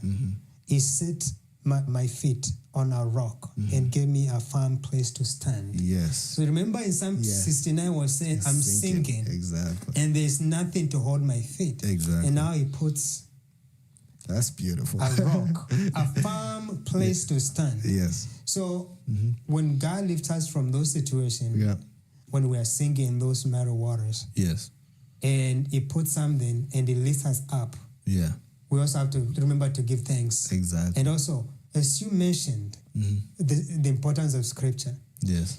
God, the word says God is a judge, and he's a righteous judge. If you go right now to a judge and you're bringing a case against somebody, or somebody is bringing a case against you, the judge is sitting there. It's not emotions, though. Yes. You have to state the Constitution and what the law says, the law of the land. Exactly. And even when God is seated on his throne of judgment, as not just as a God now, as a judge, you have to quote his Constitution, because this is his Constitution. It is. So if you don't quote it, then you have no argument. Exactly. Quote it. Exactly. If his word, he cannot deny it. He will act. He will give you what you need because you quoted the Constitution that he has written. Exactly. That's so this is powerful. the Constitution of God. That's very powerful. I remember when my mom used to pray. And she used to quote scriptures and say, for the word of the Lord is alive and powerful, and is sharper than a double-edged sword, and is able to penetrate through your soul and spirit. But I was like, what does it mean the word of God is alive? When you were reading those Psalms, I was like, the connection between Psalm 69 and Psalm 40. 40, yeah. I feel like we've all gone to a place where we are sinking. Yes. And then when we thought we were about to just go all the way in, we stepped on a firm foundation. Yeah. And that's Christ. Yes. So these words are alive. They speak to our lives. When it talks about a good woman comes from the Lord. If you go and search in this world, the generation is... Yes. Generations are crazy now. The generation. But the moment you say God, you make a description to God. Don't be afraid. This is the kind of woman I want. This. He will bring, because the woman comes from God. Yes. And also, as a man, we are searching. We are always searching. And we are praying for wisdom. Yes.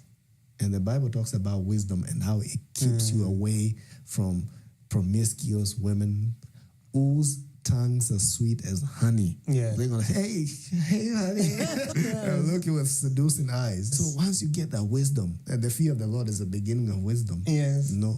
Once you get that wisdom, you're like, There's a psalm that talks about a little boy just staggering around, and then there's a woman who calls out, hey, come here. My husband went out of town. I've made the bed, and he calls, invites the young man, goes into the house. Yes. And the Bible says it's like you've entered the death. Your life is not going to get spared. Once you get into that, people will eat your wealth. A disease will consume your body. So it's wisdom. Once you start getting a hold of this scripture, and you read it every day, and then you memorize those scriptures, man, it's going to keep you away from a lot of things. Yeah. And even, you mentioned that even the Bible, the more I've read the Bible, I'm like, isn't there a single thing that Bible does not address? It does everything. Yeah. And you mentioned about, please, Judges 16:16. Yes. Let's see what it says. This was funny when I read it. Yeah. Oh man, I was like, oh man, what's going on here?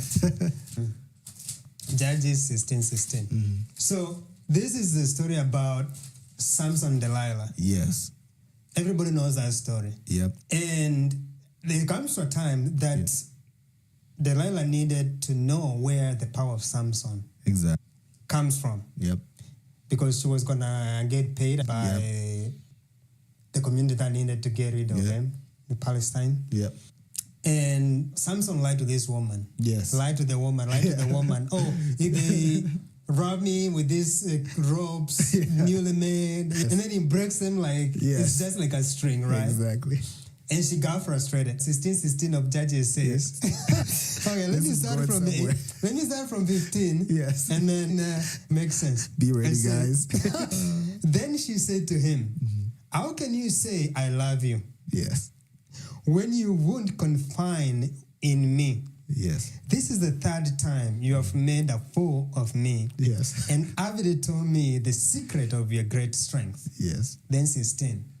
With such nagging, she prodded him day after day until he was sick to death of it. You're in trouble. You started something. I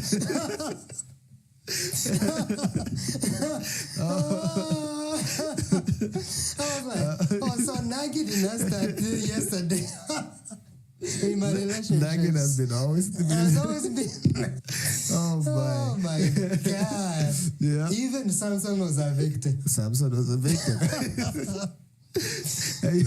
And you know, it's so crazy because if somebody is nagging day after day, eventually you're going to give in and be like, look at the judge. He said, I think it's in Luke, I fear no God and I don't have respect for people. Yeah. But this woman has been bothering me day in and day out. Yeah. And you know what? I'm just going to see to it that she gets what she wants. So it's just that nagging, constant nagging. So she can stop bothering me. Exactly. So she can stop bothering me. Yeah. So I think Samson was like, you know what?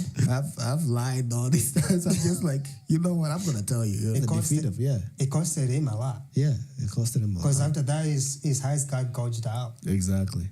And he got put in prison and started the things that happened to him, and it was. Maybe we should take a lesson from Joseph and run. Flee. Flee. Run. Exactly. Run for your life. Like this word of God, it addresses a lot of things and the importance of reading it. Yes. That time we started, we were going in summer of 2022 when we were going through that moment. I read the word a lot. Yes. And I remember I started reading the book of, I think it's Ezekiel. Yes. And that's for the first time I realized, oh my goodness, the theme, probably one of the major themes in the Bible is righteousness. Exactly. And the importance of righteousness. Exactly. And when I read Ezekiel, that's when I realized that. It dawned to me that our righteousness is so important to God, and it's one of the major themes. It is. In the Bible. It is. When you live a righteous life, no one is good. Yes. But we have to strive to live a good life. Exactly. And that's when it helped even my struggle with my breakup to realize that, Isika, you have messed up in different levels in this relationship, and you are now being the best. Yes.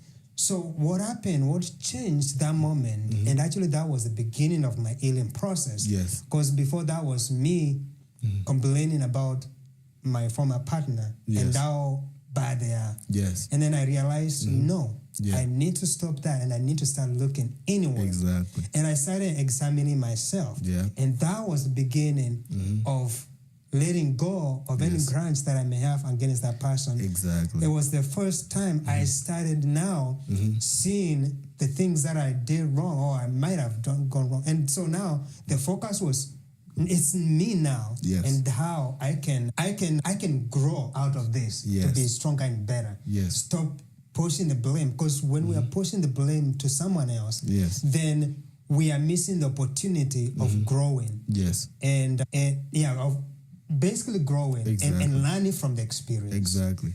And it's funny you mentioned that, because even when I pointed my finger and I'm like, you. Yes. My thumb is still pointing at me. You know? So I gotta take the plank off my eyes. Yes. Before trying to correct somebody. You know? Yeah. Yeah, because most of the time we don't look at ourselves. We want to point fingers, blame each other. And it started with our forefathers. Adam said, look, this woman you gave me. This woman you gave me. Yeah. So it started with, it's just taking ownership of your problems. We're taking responsibility and saying, look, I messed up. I need to get better. And you take steps. Because I feel by the time you get to, if you've gone through a relationship and you're really looking for something serious, you have to work on yourself. You have to reflect and see where you went wrong. And because you don't want to get in a new relationship with a boy mentality. You want to get there like you've already worked on yourself. You're a husband. You look at yourself and you say, you know what? Some things are off. Yeah. And I can work on these things. I can develop certain behaviors. I can replace certain behaviors. Yes. And you'll see a change. The problem with us humans. Yes. Is that if I go to the gym right now, which I need to start going to the gym, I've gained a little bit of weight, and I go 2 days, yes, and I don't see results, oh boy. Yeah, I know. I'm not stepping in there. Yeah. So if you are trying to be a husband and you're taking the necessary steps, but then you fall back a little bit. Yes. And you stumble. Don't beat yourself too hard. Stand up. And walk, Stand up and walk, because we're not like pigs. We're not just going to fall into the... Right. is there like a scripture that says righteous men may fall? Yes. How many times? Many times? Many times. Yeah. Yes. There's a scripture that talks about, but they rise again. They rise again, yeah. Yes. So is that you may stumble and fall, but get up keep and going. Walk. Keep going. Because this is a race. Yeah. As we focus on our eyes on Christ, then you stumble and fall, our eyes of Christ. Get up, look at the Christ, keep moving. Exactly. And look what Jesus did. He carried the cross. Yes. He fell. Got up. Kept going. Yeah. Fell. Got up. Kept going. Yes. If Christ was like, you know what? No, I'm done. Come rescue me right now. Yeah. But he knew he had a goal. Yes. He knew he had a purpose. He knew something had to be achieved. Yes. And we should take a great... And he was in a lot of pain. Talk about... carry your cross. Yeah. There's a scripture that says, if you want to be my follower, you got to pick up that cross every day. Take up your cross and what follow. Is that cross? What is that thing that you feel like you can't let go? Because if you hold on to it, there's a scripture. There's a scripture. There's a scripture. Like, really, if you study this word a lot, like this scripture basically for anything. Yeah. And, we mentioned about fasting. Fasting can break a lot of habits. Yes. Even the ones that are so demonic. Absolutely. Because these habits, they are so hard to break. Exactly. But this word and fasting can break any stronghold. Exactly. This Bible speaks of so many things. And everybody has to develop the habit of reading it. Make it a commitment to read it. And you'll be amazed how much you'll be able to overcome. Exactly. The other day, I was reading the word. It was Proverbs. Yes. I did not intend to read Proverbs, but I stumbled there. It's good. And it talks about wisdom. Yes. And there are warnings, especially if you start like from chapter 3 is like about wisdom. Chapter 4 is about the wisdom at any cost. Yes. And warning against adultery. Yes. Warning against folly. Yep. And when I was reading, in one of these chapters, I can't remember one, it talks about specifically warns men. Yes. And people who sleep with, especially, this was specifically for a man who sleeps with a married woman. Yes. Not divorced, literally married. Yeah. That man, most likely his destination is death. Yes. Oh, because what? The husband is not going to take anything for... Yes. Yeah. The Bible actually says that the husband will have no mercy. Exactly. On him. Exactly. And so that means it doesn't matter what kind of physique the husband is in. Yeah. Yeah. Yeah. I'm telling you, there's a couple of things you don't play with. There's somebody's wife. Yes, exactly. A man's wife and his money. Exactly. But mostly his wife. Yes. Exactly. Go great extent for their wives. Yeah, I'm trying to find. I think it may be this one. Please. It says Proverbs 6 verse 27. It says, "Can a man screw fire into his lap without his clothes being burned? Can a man walk on hot coal without his feet being scorched?" So is he who sleeps with another man's wife. Yes. No one who touches her will go unpunished. Yes. Exactly. No one will go unpunished. Exactly. And I think, I don't know which particular scripture, it's still in one of these chapters. It says, I think I got it here. Verse 6, verse 34 says, let me start in the back here, 32. But a man who commits adultery has no sense. Yes. First of all, if you are committing adultery, you have no sense. Exactly. That's what the word says. Exactly. And then whoever does so destroys himself. Yes. So if I'm a man here sleeping with a married woman, I'm destroying myself. Exactly. And I'm mentioning if you're sleeping with a married woman because that's the context in this one. Yes. Anytime that we are committing adultery, we are destroying our bodies. Yep.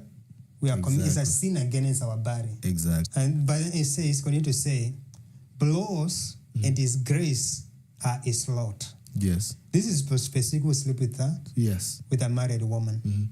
And then it says, and his shame will never be wiped away. Wow. Never is a big word. Yes. It will never be wiped away. Yeah. And then it says, for jealousy arouses a husband's fury. Yes. Jealousy arouses the husband's fury. And he will show no mercy when he takes revenge. Yeah. How many times we have had... We have seen it. And seen it. Yeah. How many times we have had like somebody got like basically kukatakatwan. Exactly. Like they got married by a husband. We just saw something on the news recently where like somebody, a husband killed a wife. Yes, in I know. Texas, yeah. I don't advocate somebody doing that. Yeah. To me, I would have a problem with actually the man who knows this woman is married and chooses to. Yeah. Still, the wife has a responsibility. Yeah. Like, they have a responsibility and they will pay for it. Yep. But to me, I will not go to the extent of killing my wife. Yeah. Hi. Fury. Fury. I know, fury. So it's the jealousy that comes out of the man, the husband, towards the cheater who is cheating with his wife. Exactly. And he says he would show no mercy when he takes revenge. Yes. He will not accept any compensation. Yep. He will refuse a bribe, however great it is. That's crazy. Man, I was reading that. I was by myself. First of all, I was like, oh my goodness. Yeah. That's this crazy. Constitution doesn't miss anything. It touches every details of our lives. And it's so accurate. It is. And that's why I've said there's a power, hidden power that comes out. Yes. That fury because of the jealous. Yes. This is my person. Should be uniquely mine. We made vows. Yes. How dare you do it? Exactly. And that's where. That is powerful. It's because very powerful. You take that and then you connect it with God and how he talks about the people who are oppressed, the orphans, the people, widows. And those are God's special people. And he takes care of them. He takes care of them, yeah. And you don't want to arouse God's anger by mistreating people. Absolutely, yeah. Sometimes we see people do, for example, in the United States, we see politicians making orders. Yes. Hey, drop this bomb in Palestine or do this here. Yeah. Cause chaos, displace people. And sometimes we sit there and we're like, okay, why is God not acting? But people have to understand that those people don't live like with a clear mind. Their conscience is eating them alive. Yeah. And punishment doesn't necessarily need to come here on earth. Yeah. There's an eternal, if you were just punished here on earth, it'd just be punished maybe a couple days. And then even if you go to jail, they bring you food, you shower, they probably have you a TV. Yeah. But there's an eternal punishment, separation from God, and it's going to be forever. Yeah. And that is a long, that's never ending. So when we see things that are happening, it tells us about everything. It tells about don't fret people who do evil. Yeah. Let them just do it. You know? Because soon you'll see them no more. Yeah. And it even goes to an extent to tell us why do young people? Let me borrow. Why do young people die? Why do good people die young? And I think it's like Isaiah. Why do people? Because this word has every single thing. 1 second. It does. Yeah, let me get to Isaiah. I need to get the order of the Bible. Isaiah 57. Isaiah 57. The righteous perish, and no one takes it to heart. The devout are taken away, and no one understands that the righteous are taken away to be spared from evil. Those who walk uprightly enter into peace. They find rest as they lie in death. So sometimes we question ourselves, wow, man, that was a good person.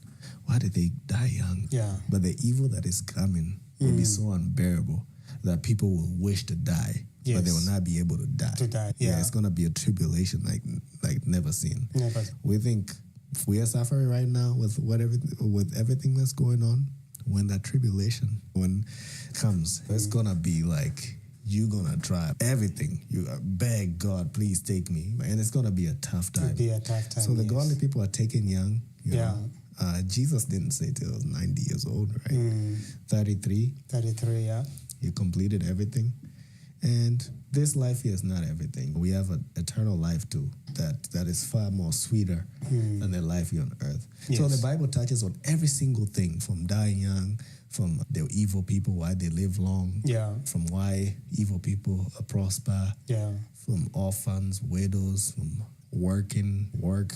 It gives an examples of ants, how they work so much in the summer. Yes, It tells us about everything. So I feel like the more we read this word, and if you read it over and over, you're going to come to a spiritual awakening. Absolutely. And those veils are going to be taken out. And you're going to see things for what they are. And you're going to make right decisions, make right choices. You're going to live righteously. Like you said, that's the goal, to live righteously. Absolutely. Because the Bible says, be holy just as I am holy. Yes. You know? Yeah. And this is God saying. So if God is telling us to be holy, I feel like he knows that we are capable of making those steps to get there. Now, we can't be as holy as him, but we can make those necessary steps. And then with the scripture, sometimes we have hidden meanings that we may not necessarily when we read it. Exactly. But in this, for example, the scripture that we have read, do you think it's just the meaning is just that? For example, the one I read in Proverbs. Or do you think there's a hidden meaning? Oh, some scriptures have hidden meanings. Yes. Yeah, and sometimes, just also like dreams. Yeah. You know? And man, sometimes you can, and I'm glad they have the probably different versions of the Bible, because when I read the King James, and I try to understand it, but it's so hard to understand without revelation. And especially when you add the King James version, you have these, there was this preacher I saw on YouTube try to read the King James version. He had to stop it. Okay, now give me another version. But no, there's secret meanings. And I think God reveals those secret meanings. Because sometimes you're stuck there. You're like, man, I can't move on this word. Please let me know what this means. And how I can apply it to my life. You know? And they're especially the message of warning. Exactly. Those are, I feel like those are just directly, like you have to take them direct. Exactly. If it says, don't sleep with a married woman. What are you looking for? Hidden meaning? There's no hidden meaning in that. There's no hidden meaning. Don't do it. It may be tempting, but that's where self-control is. That's where practicing righteousness. Exactly. And that's also what the fear of God is. The fear of God is to shun evil. To shun evil.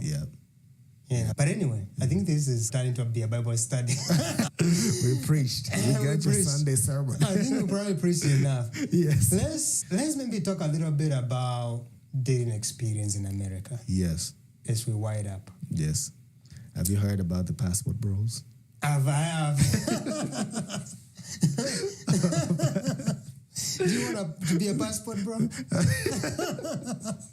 I feel like I need to be a passport bro. The passports bros, man, the numbers get there. I think people are looking for other alternatives. Because I think dating in America is hard. It's hard. Because I was listening to Miles Monroe, and he was talking about how nowadays you get into relationships and you come with your own money, yes, your own house, yeah, your own car, your own good job, yeah, and the woman, same. She comes with her own house, her own car, own money, and then you guys come together, and then when issues arise, hey, I don't need you. I got my own things. Back then, it used to be different. Yes. Because the man used to go to work and be the provider. Yeah. And be the disciplinarian to the kids. And there used to be a structure. Yes. But now if you both come in, you got your own things. Yeah, we don't need each other. Yeah, yeah. Exactly. Yes. I don't need a provider. I can provide for myself. Yeah. So how, in America, that's probably the reason why divorce rates are so high. That's so high, yes. Yeah, because you're dealing with somebody who has great career, great education, and you guys are clashing. Yeah. And you're trying to find how you can resolve it. But it's like, hey, I really don't need you. I got everything I need, yeah. Because it's like power dynamics of some sort, and especially if it's possible for both people to be materially blessed. Yes. But now you have men coming in with their main ego. Yes. Now, when you have a woman who also, they have their own ego, yes, then becomes a crash site. It does. Whereby now everybody wants to be in power with each other. Yeah. And then when you have like family dynamics, like the father is the end of the house. Yeah. It doesn't mean the woman is lesser off. Exactly. But the order is normally like the father, the mother, and the kids. Yeah. And so when that order sometimes is disrupted, it can cause friction. Exactly. And it used to be easy a long time ago when men used to be the one in the workforce. Yeah. And then the wife is raising kids. Yes. Those power dynamics used to be managed well. Yes. But now everybody, they are about the same level. It becomes harder. So now at this age and time, it takes extra understanding, extra grace. Yes. And another level of understanding to make it work. Yes. And both people somehow toning down on their ego. Yeah. And I think a godly woman, a lot of times, not just, I say only godly women, or it's all women. I feel like there are women that are able to have a good balance of understanding. They do, yeah. That, hey, this is my man. Yeah. I want to be the head of the house, and he will play his role, I'll play my role, and both roles are equally important, so we can raise the family and have a successful marriage. Yeah. But it doesn't happen in all cases. There are even like marriages whereby the woman earns more, and that marriage is still functions and successful. So it's possible either the background, how people grew up, and how they were raised up, would also be a factor. Let's say, for example, if somebody was raised by a father and a mother, and the father and mother had a good relationship, and they build a beautiful and respectful marriage, the kids from that family are most likely to emulate that. Exactly. But if they're coming from a dysfunctional family, there's a higher likelihood of them not knowing what a good marriage looks like. Yes.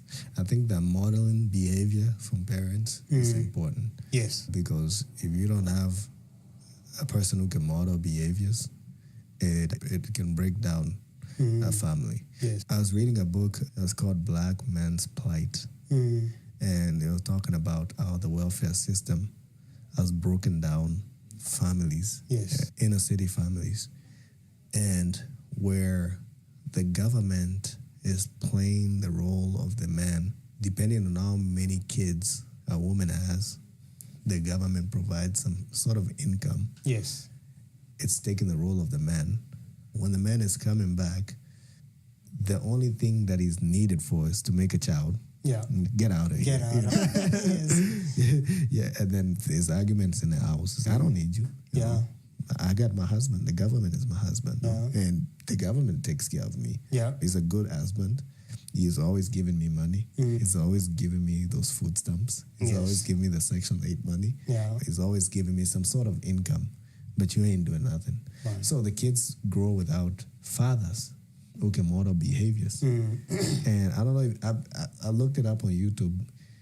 Kids who are being raised, not all of them, by in a single parent household, tend to struggle. Yes. Because probably the mom is working a lot, and then they're getting a lot of peer pressure in school. Yeah. They're probably even joining the gangs to find father figures, and that breakdown of the family dynamics causes a lot of problems. A lot of problems. Yeah, a lot of problems. Yeah. So there's so many factors that come to play when it comes to healthy relationships.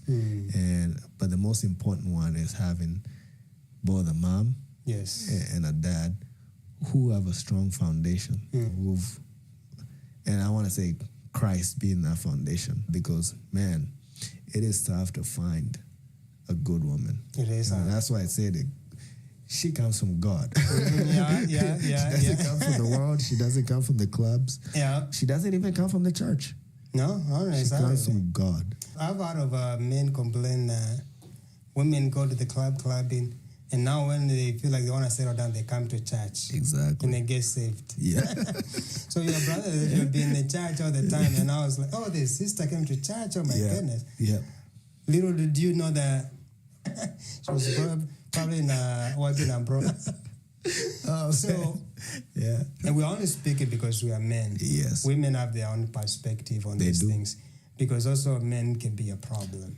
Dogs. Yes. But also, I think, especially for us immigrants who are here in America, our problems, I think, is heightened a little bit. Yeah. Because it becomes harder to marry into the Americans because the culture is different, and sometimes it can be hard to fit in. It is, yeah. And then if you want to date fellow Africans, people are working a lot. Yes. And also people are in different cities. Yep. And there just may not be enough people to date. Yes. They may not be, people may not be visible enough because people are either working and then go home. Yeah. And it's because of the culture of America, individualistic. So people just go home, groceries, and they go home. And so you find the opportunities to interact and to meet these single people is a little bit more limited. Yeah. And so people then run into dating apps. Yes. And in the dating apps is really a lot of times, I would say they are not the most successful platforms. Yep. I think that there is a lot of hooking up, exactly. Yes. So that out of that hooking up, so then you find that by the time somebody it definitely creates a room for more hookups. Yes. Which more doesn't body create counts, meaningful, and more people with broken souls. Yes. And as a result, even when you start a relationship, this other person or you yourself had so many experiences that this one person cannot satisfy you because of what you are used to. Yes. Multiple partners. And so it becomes extremely tough. Yes. That's where people will be getting to their 30s, late 30s, early 40s, and they are still single. Yes. Majority of them is not like they want to be single. Yeah. But the dating pool messed up. Yeah, it's completely messed up. Because they're not able to find a match. That's why there's the passport bros. People have taken steps. Yeah. You know what? If I can't find it in America, I'm going to go to the motherland. I'm going to go to a different country. Yeah. A lot of people have actually, it's a movement. It is. Yeah, because they're looking for that submissiveness. And when we talk about submissiveness, we're not talking about, I'm going to bow down to you. Yeah, because one of the things men like is to be listened to and be respected and feeling that what they're saying is being valued. We're not walking around beating our chests saying, hey, you need to do this. No. And if you're in that kind of relationship, that's probably toxic. Yeah, so we just looking to feel respected, to feel valued as men. Because let me tell you, men go through a lot of things. Yes. We have a lot of things that we hold inside. Right now, I can write a novel of things I feel inside. You know? And some things I share, and then some things I don't share because we're not vulnerable. We're not vulnerable creatures. And even sometimes when we are vulnerable, it gets used against us. So it just tend to keep it in. Yeah. It's hard to find men crying because it's not something that we saw our fathers do. Yeah. Our forefathers. Exactly. Like, toughen up, man up. Toughen up, yeah, man up. Yeah, so it's really hard for us to open up. And I guess that some women are looking for that as well. Yeah. Men who will open up. And that is a tough place to be in when you've finally found a match, right? Yeah. And they tell you, hey, I need you to be a little bit vulnerable. But you're not used to being vulnerable, right? Honestly, yeah. I know that, like, that's like a real thing. Yeah. Like a woman saying, I need you to be more vulnerable. I need you to open up a little bit more. Yeah. But I feel like a lot of times when that happens, there's a way that, at least from my experience, or at least my general knowledge is, when somebody finds you, they find you in a particular way and they liked you, right? Yeah. A man has to be careful. Yes. Because at the same time, a woman can tell you, like, I want you to be vulnerable. I want you to open up. I want you to cry. Yeah. But at the same time, she wants a warrior. Yes. Somebody who is tough. Yes. Somebody who can, she's confident. Like, if she's crying, yes, you're not going to start crying. Because what is she going to lean on? On who? Yes. You're supposed to be the man to lean on.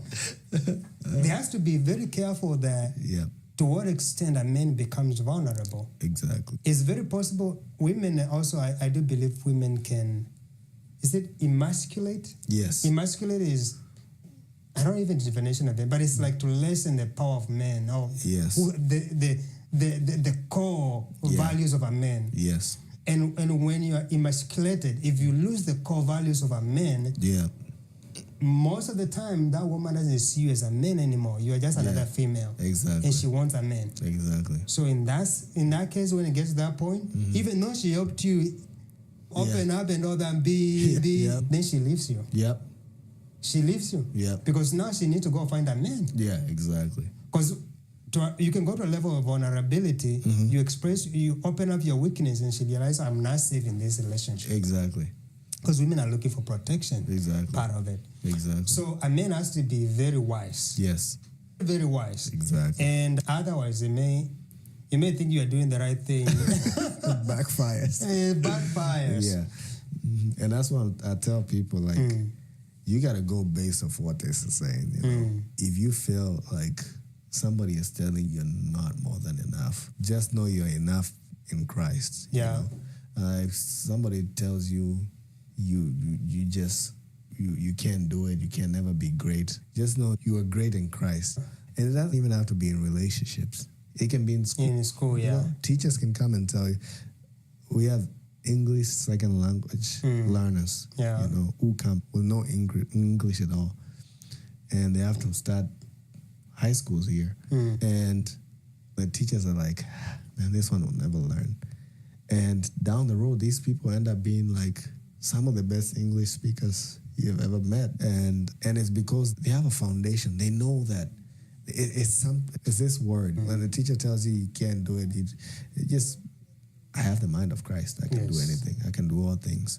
So when you find yourself in a situation where your partner's kind of demeaning you, just go back to the word, because once you're rooted in his word, nothing can shake you, nothing can move you, and you understand who you are in Christ. This is your whole identity is here. You're created in the image of God. Do you think God is a loser? No.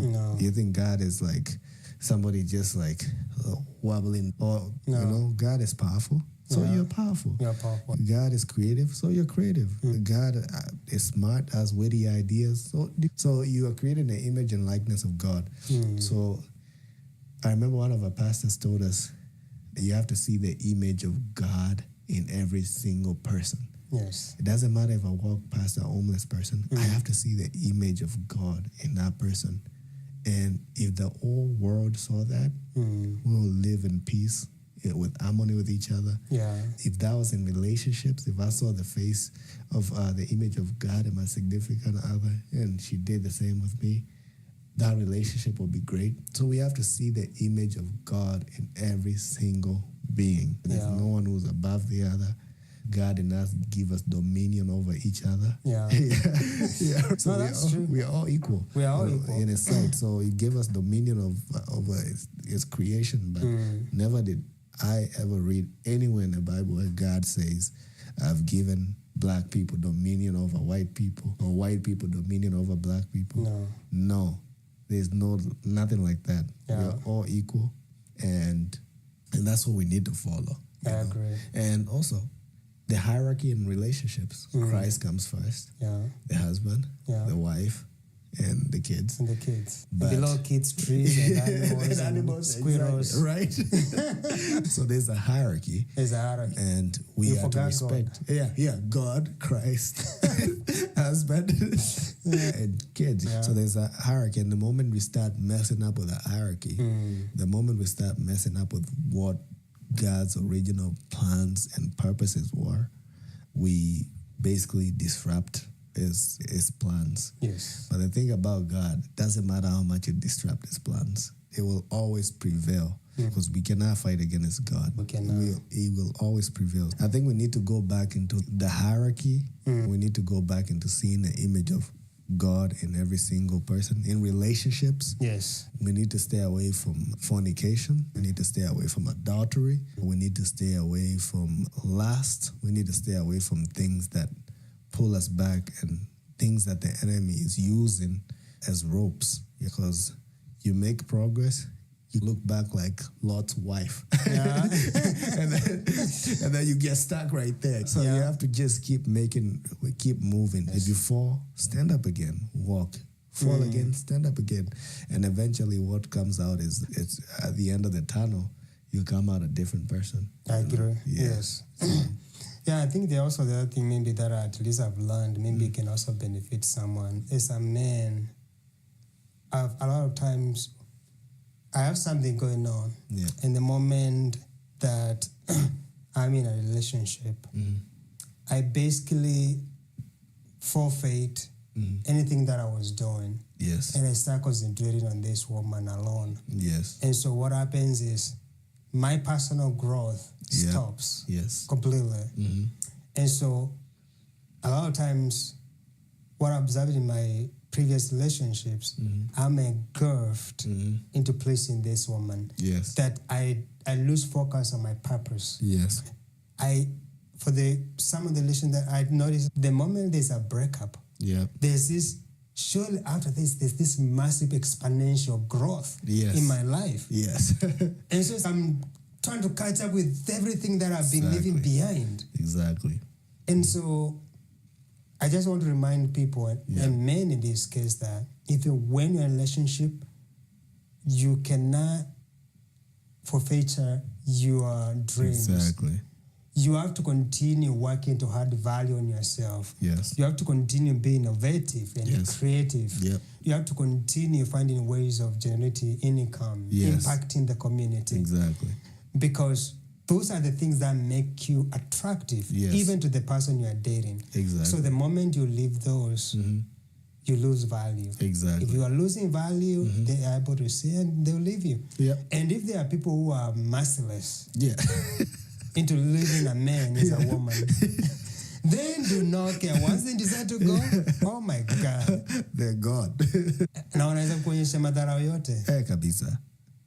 So the only way to avoid that happening, make sure Ara akitoka hivi, he knows they're leaving a valuable man. Exactly. And they know she probably have to think that the moment she leaves the door, another woman will enter. Exactly. Because of the value that you have continued to build yourself. Exactly. But the moment she leaves, she knows no other woman will ever come to you. That's a very bad place to be in as a man. So maintain your focus and work on your dreams or work on your skills. Build yourself as a person. Let you be attractive to people. Let you attract people as magnet. And as you attract people, even the person you are dating will admire you. And the thought of them leaving you will be... Exactly. Of course, I'm not saying abandon the relationship because you're focused on that. Yes. There has to be a balance. But don't forget who you are. you have to put yourself first. Yeah. Put God first, but in relationship, also put yourself first. Work out, develop healthy habits. Yes. Be celibate. Right? If you're single, be celibate. Yeah. You know, incorporate fasting and praying, working out, learning new skills. Yeah. Picking up different hobbies, reading new books. When you go on a date, you want to become an interesting person. Yes. So you have to pick up a lot of interests, things that you do. That I went skydiving in Mount Everest. Pick up different things. Be an interesting person, because you just don't want to sit there and be like, yeah, I just go to work and come home. Yes. And that's it. Yeah. You have to have different, pick up on different hobbies. Go run a marathon. Do something that is going to impact your life. Go volunteer. Kids Food Basket needs volunteers. Go volunteer there. Go volunteer at the homeless shelters. Just don't sit idle, like my brother's saying. Learn new skills. Get on the computer. Learn how to code. Learn how to sing. Play the guitar.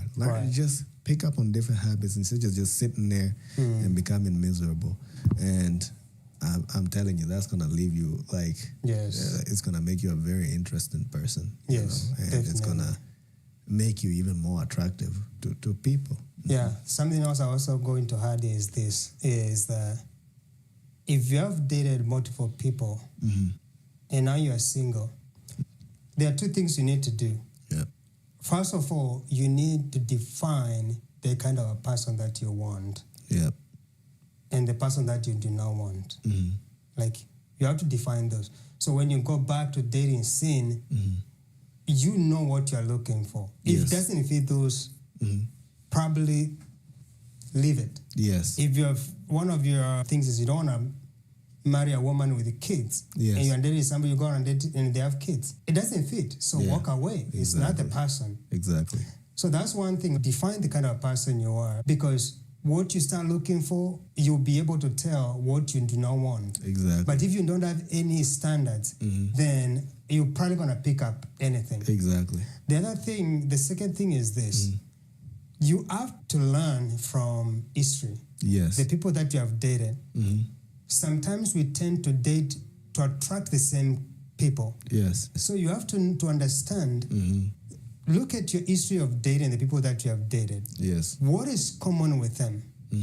Are you attracting the same energy? Yes. Because if you're attracting the same energy and those are 2-3 relationships that have not worked, something needs to change. Something is off. Yeah. Something is off. Yeah. So when you're going to dating again, you have to say, and you have to, because a lot of times we attract people to us. Yes. So the energy that we emit is attracting a particular type of people. Yes. Now ourselves, we have to change the kind of energy that we are emitting. Exactly. And so we can start attracting people of different energy, because the other energy never worked anymore. Yes. So let's say, for example, I noticed I am attracted to, like the previous, let's say like the previous people I've dated. They are, I'm just giving an example, I'm just a simple example. Yes. Let's say like they don't like to, they like to put on wings. Yes. They like to put on makeup. Yeah. A lot of makeup in this case. Yes. Very red lips. They wear really long earrings. They have tattoo here and the tattoo here. Yep. If all my dating history is like the people of that caliber. Yes. And it has now worked out. Yes. Maybe it's time to change. It's time for change. Yes. Let me see. Maybe it's like people who are more wear natural hair. Yes. Wear flat shoes. Yes. They like maybe to work out. Yeah. Like a complete different energy, because something has to change. Yep. If this, I'm attracting these people. Yes. It has now worked. Yep. I need to change the energy that is attracting them to repel them. Exactly. And to attract another breed. Exactly. If that makes sense. Yes, that makes sense. Yeah. That makes sense. The dating pool is it's crazy. It's crazy. Dating is hard.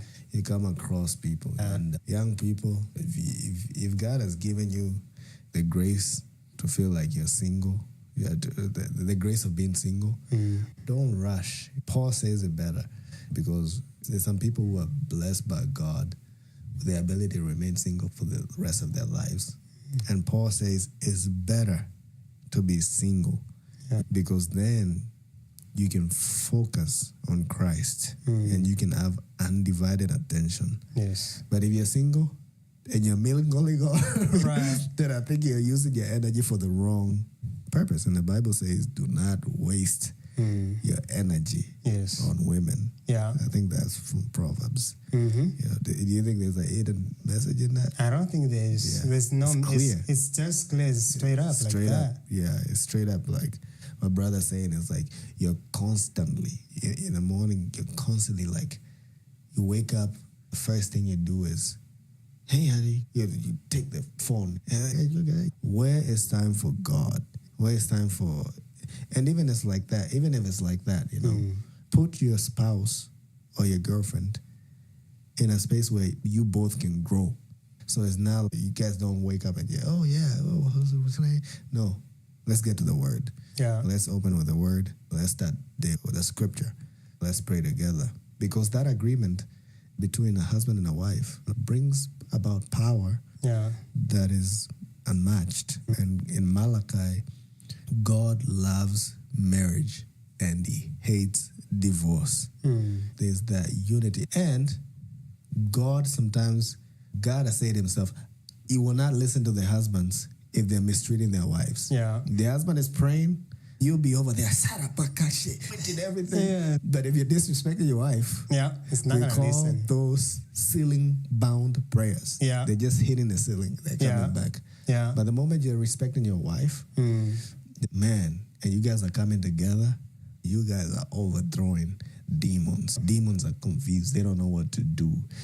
And they can't do nothing because there's an edge of protection around those kind of families.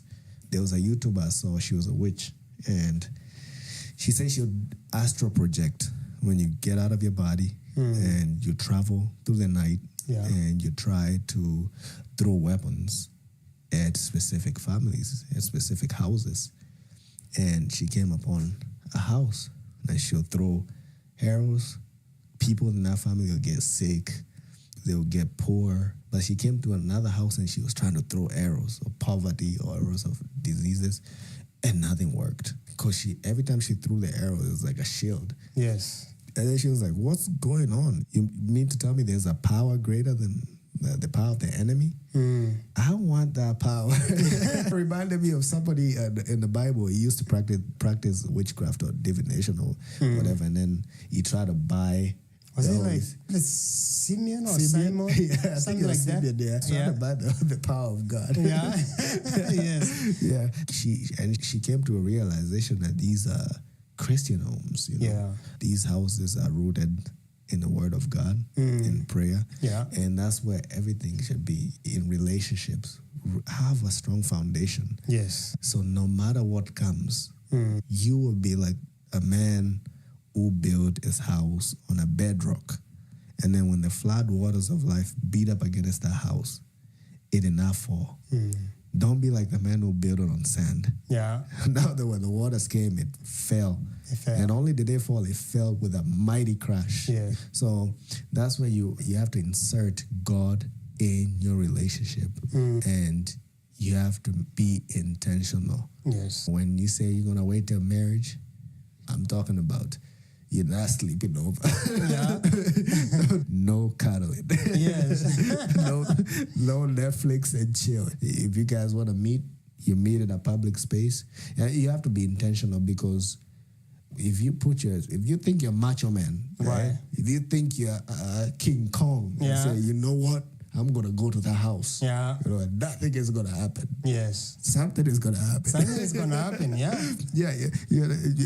If God himself says flee, there's a reason why he said flee. Yes. Yeah, because he saw the constant nagging of Delilah. Yes. That made Samson fall. Yeah. He saw Bathsheba causing David to sin. Yeah. He saw, even to the extent of killing the husband of Bathsheba in order to get her. So men will go to great extents to enter somewhere. No, I agree. And I think you bring a good point here. Yeah.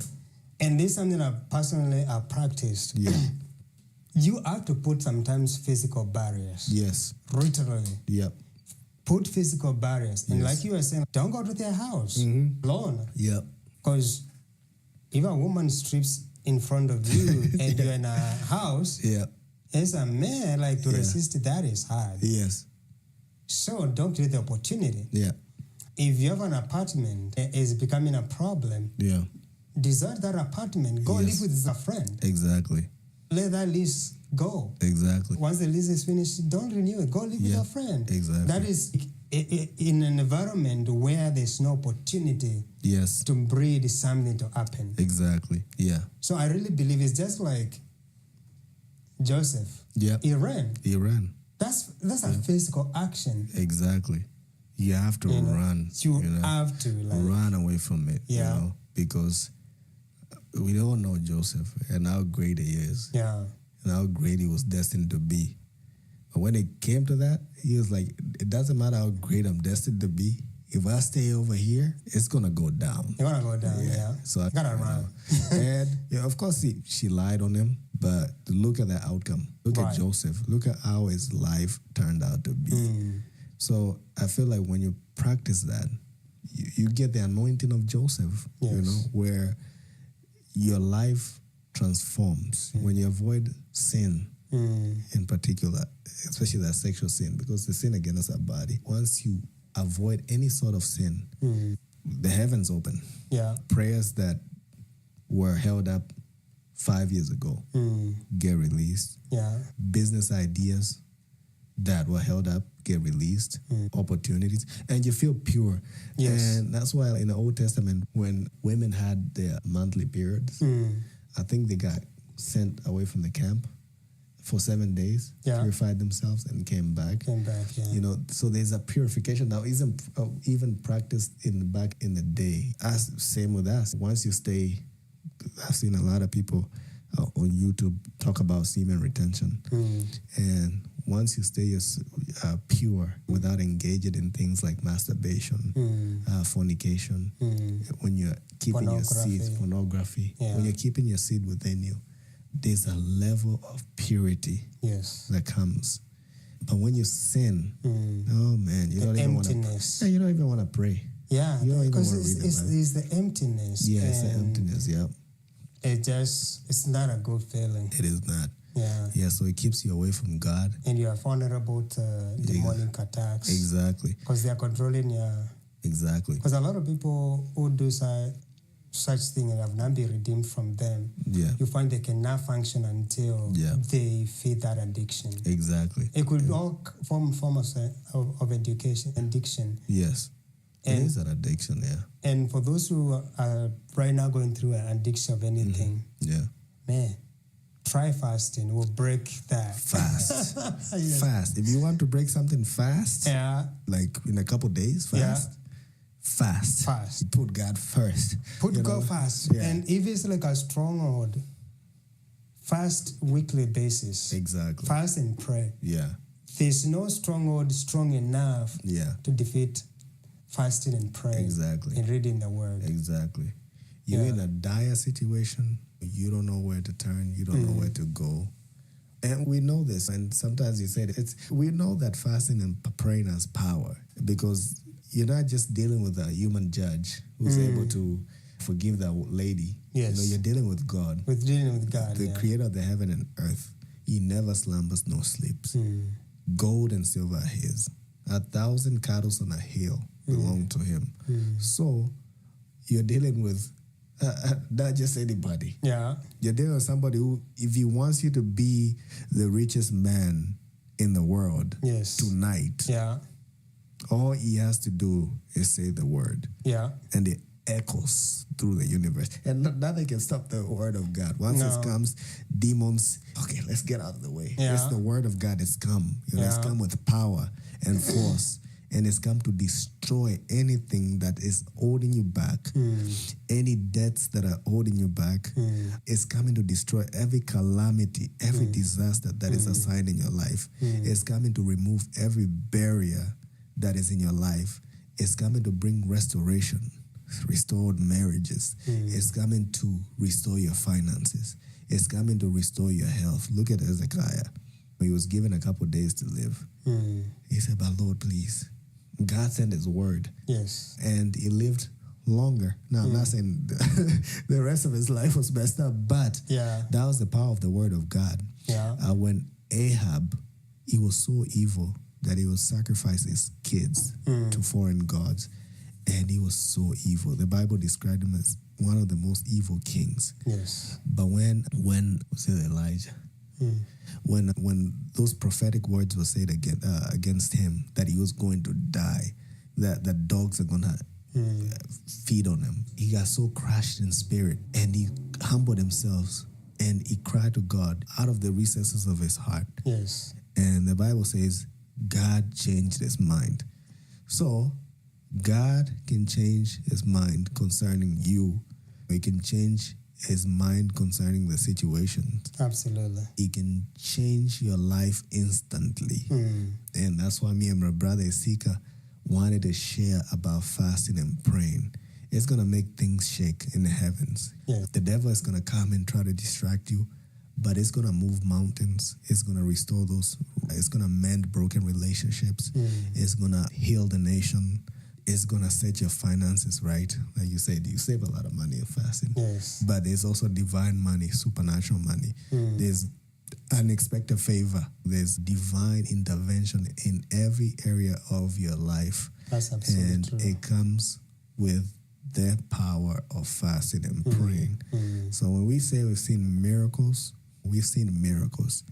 And we are expected to see even more miracles in 2025. Because quite frankly, I'm tired of living a life that is not abundant enough to where I have an overflow. And I want to be able to, I want my cup to overflow so I can have more blessings for myself and more blessings for others. I want to be able to spread my roots, you know, and reach out to different people, strangers, you know, orphans, widows. And I know that will come through the power of fasting and praying and staying away from wicked things.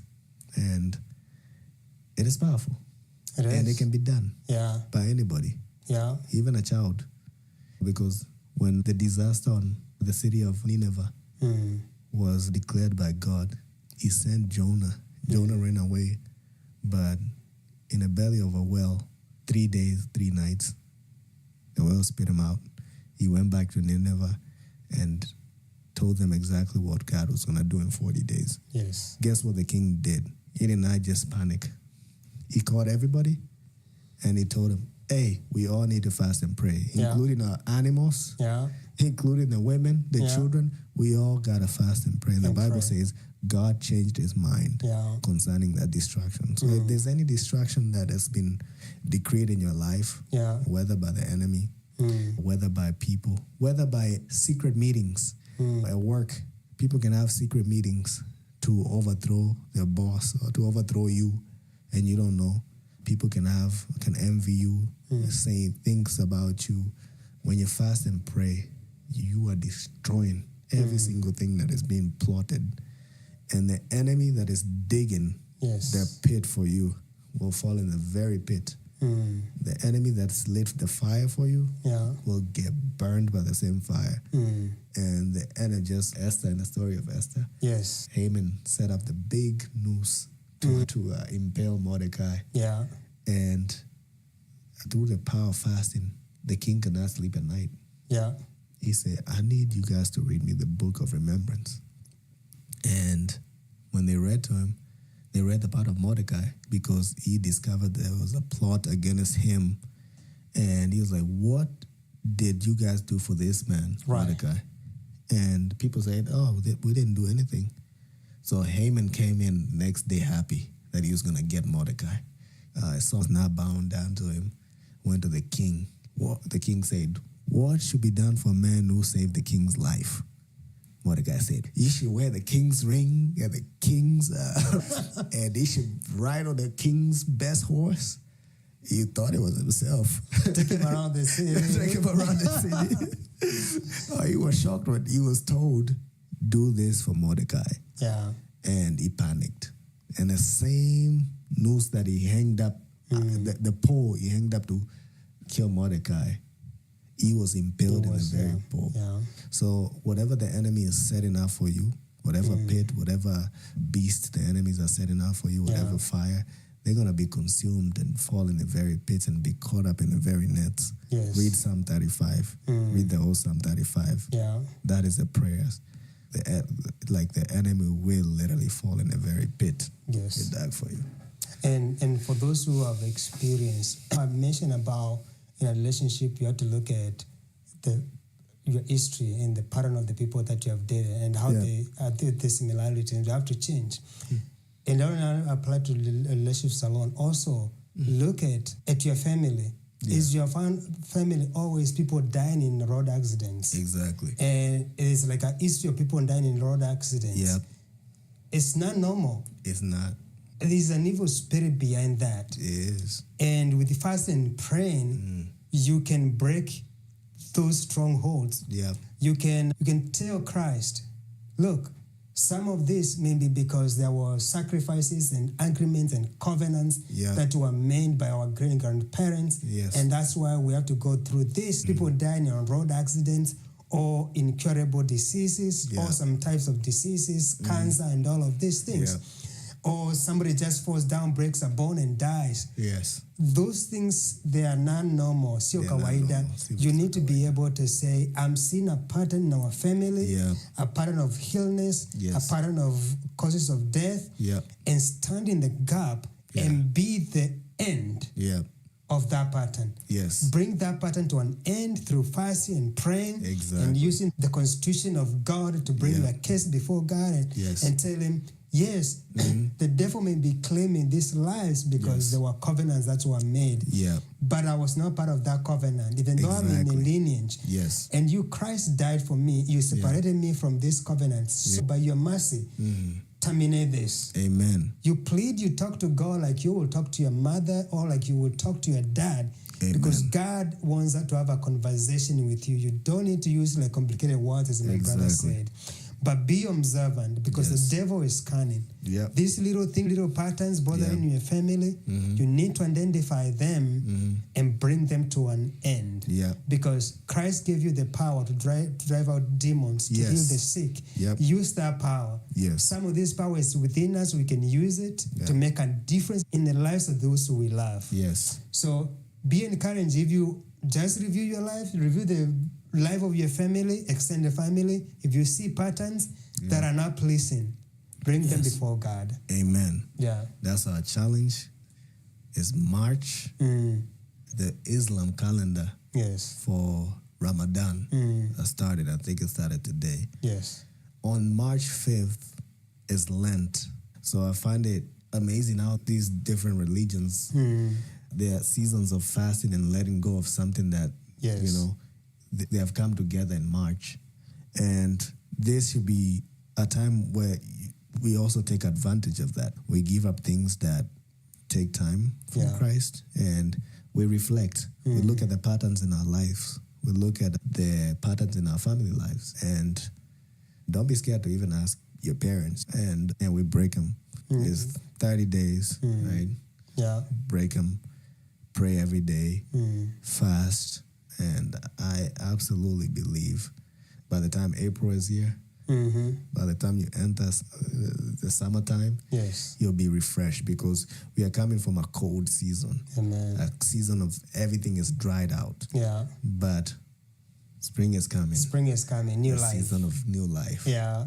And enter that spring with new life through fasting and praying.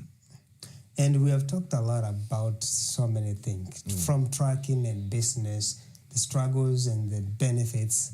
We have talked about fasting and praying. Yes. We have talked about relationships, our experiences.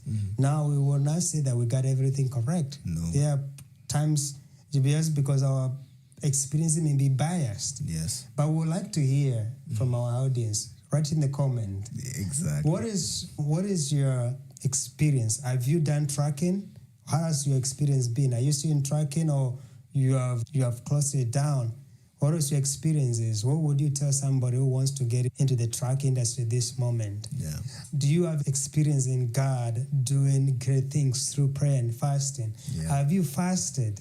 would you like to fast? Yes. Would you like directions on how to do it correctly?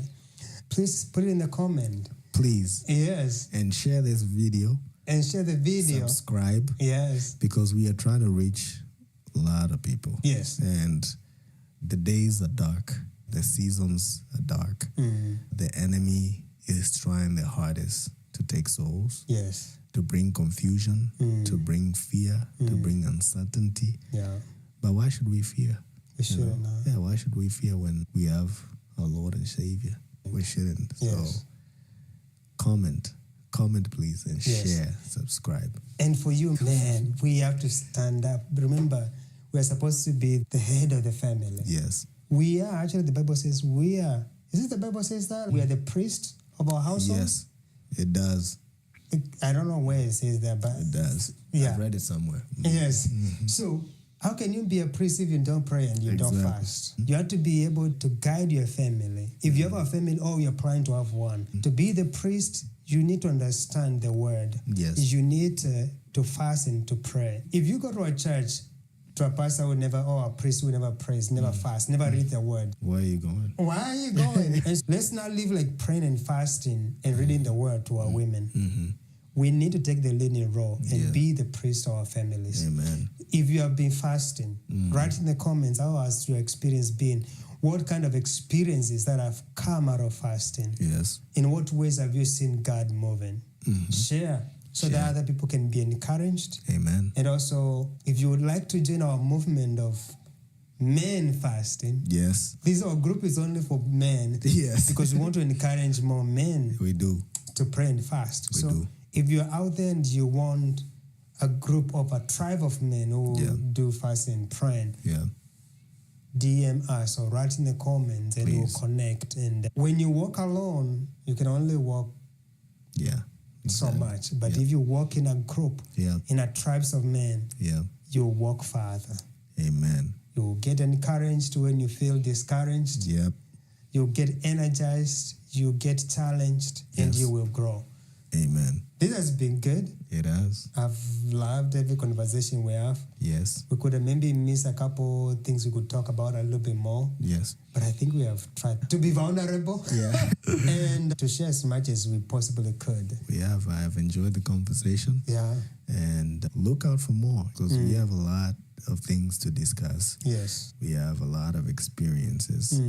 We have a lot of testimonies that are coming up. Yeah. You know? So as we get blessed, we'll bless you guys with what God has blessed us with, and we'll share. We will not hide our testimonies, because we overcome by the blood of the Lamb and the words of testimonies. I agree. So, amen. Thank you for tuning in. Yeah. Thank you, Brother Isika, for sharing and being vulnerable. It's been a good time. It's been a good time. Yes. And thanks also for coming on and just us having this conversation. Of course. And if you're out there and you want to share your story with us in this channel, you are more than welcome to come to this studio. Yes. And let's have a conversation. Tell us your story. It could be a story of resilience, a story of struggle, joyful story, whatever story you have that you know you want to share so that the name of God can be praised. Amen. And so somebody can help someone else. Please come on board. Yeah. If you are not able to come here physically, we can make arrangements on how we can do it via Zoom. Yep. So that your story and your testimony can get out and impact the community and the nation we are in. Amen. And the other nations far away. Amen. Yeah. So for now, I think we'll call it a night. Yep. And thank you for tuning in. Comment, share, as our brother said, and comment. Be and blessed. subscribe. Yeah. Subscribe. Be blessed. Be blessed. Yeah.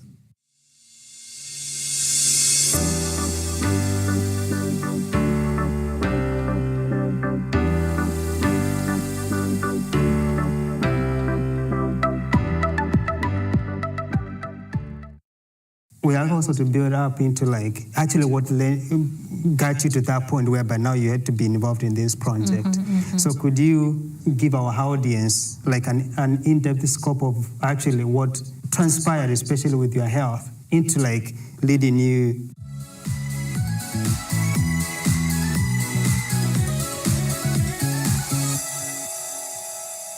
Hello, everyone. Again, it's another week, another episode, another guest. And we are excited specifically for this guest as well. I think she's bringing in really good stuff. And we are excited really to hear about her story. I will have her introduce herself. Thank you for having me. Yeah. Well, my name is Irene Wineza. I was born in Uganda, but I moved to Kenya. So I grew up mostly in Kenya. Yes. So I'll say I'm more of a Kenyan than, I'm more familiar with the country than anything else. Yes. Yeah, I came in America 8 years ago. It was 2015, September. So yeah, that's a little bit about it. Yes. Yeah. And then in Kenya, do you remember the time that you guys moved from Uganda to Kenya? I don't remember, but I only remember the year. I personally stayed in Kenya about 5 years. About 5 years, Yeah. okay, yes. Yeah. Then you moved to America? Yeah. And then in Kenya, where did you live in Kenya? I lived in Nairobi, Kasarani. Kasarani. Maji Mazuri. Maji Mazuri. Kuna maji mazuri huko? No, hakuna. No. Yeah. It's just the name. It's just the name. And then how was life in Kenya? Life in Kenya was difficult. Was quite a challenge. Yes. Because my uncle was sick most of the time, so he didn't have a stable job. And also being a refugee, it was also difficult finding a job. Yes. So life was very difficult. We didn't have enough to eat. We didn't have like school fees. Yes. So a lot of things we didn't have access to. Yes. Like normal. Yeah. Right. So your experience, were Kenyans welcoming, or how was your experience with the Kenyans when you guys moved to Kenya? It was a mixed reaction for me. Yes. I don't know about anybody else, but I think it's everywhere though. There is some good people and then there's some bad people. Definitely, so I think but overall it's a nice people. Yeah. Very cheerful. Yes. But again, you don't find it everywhere. Everywhere, yes. So what did you say, the food, and did you had any hard time adjusting to the Kenyan food? Or it was not any different? Much. Yeah. I would say it wasn't a big change. Yes. It's the same things. Yeah.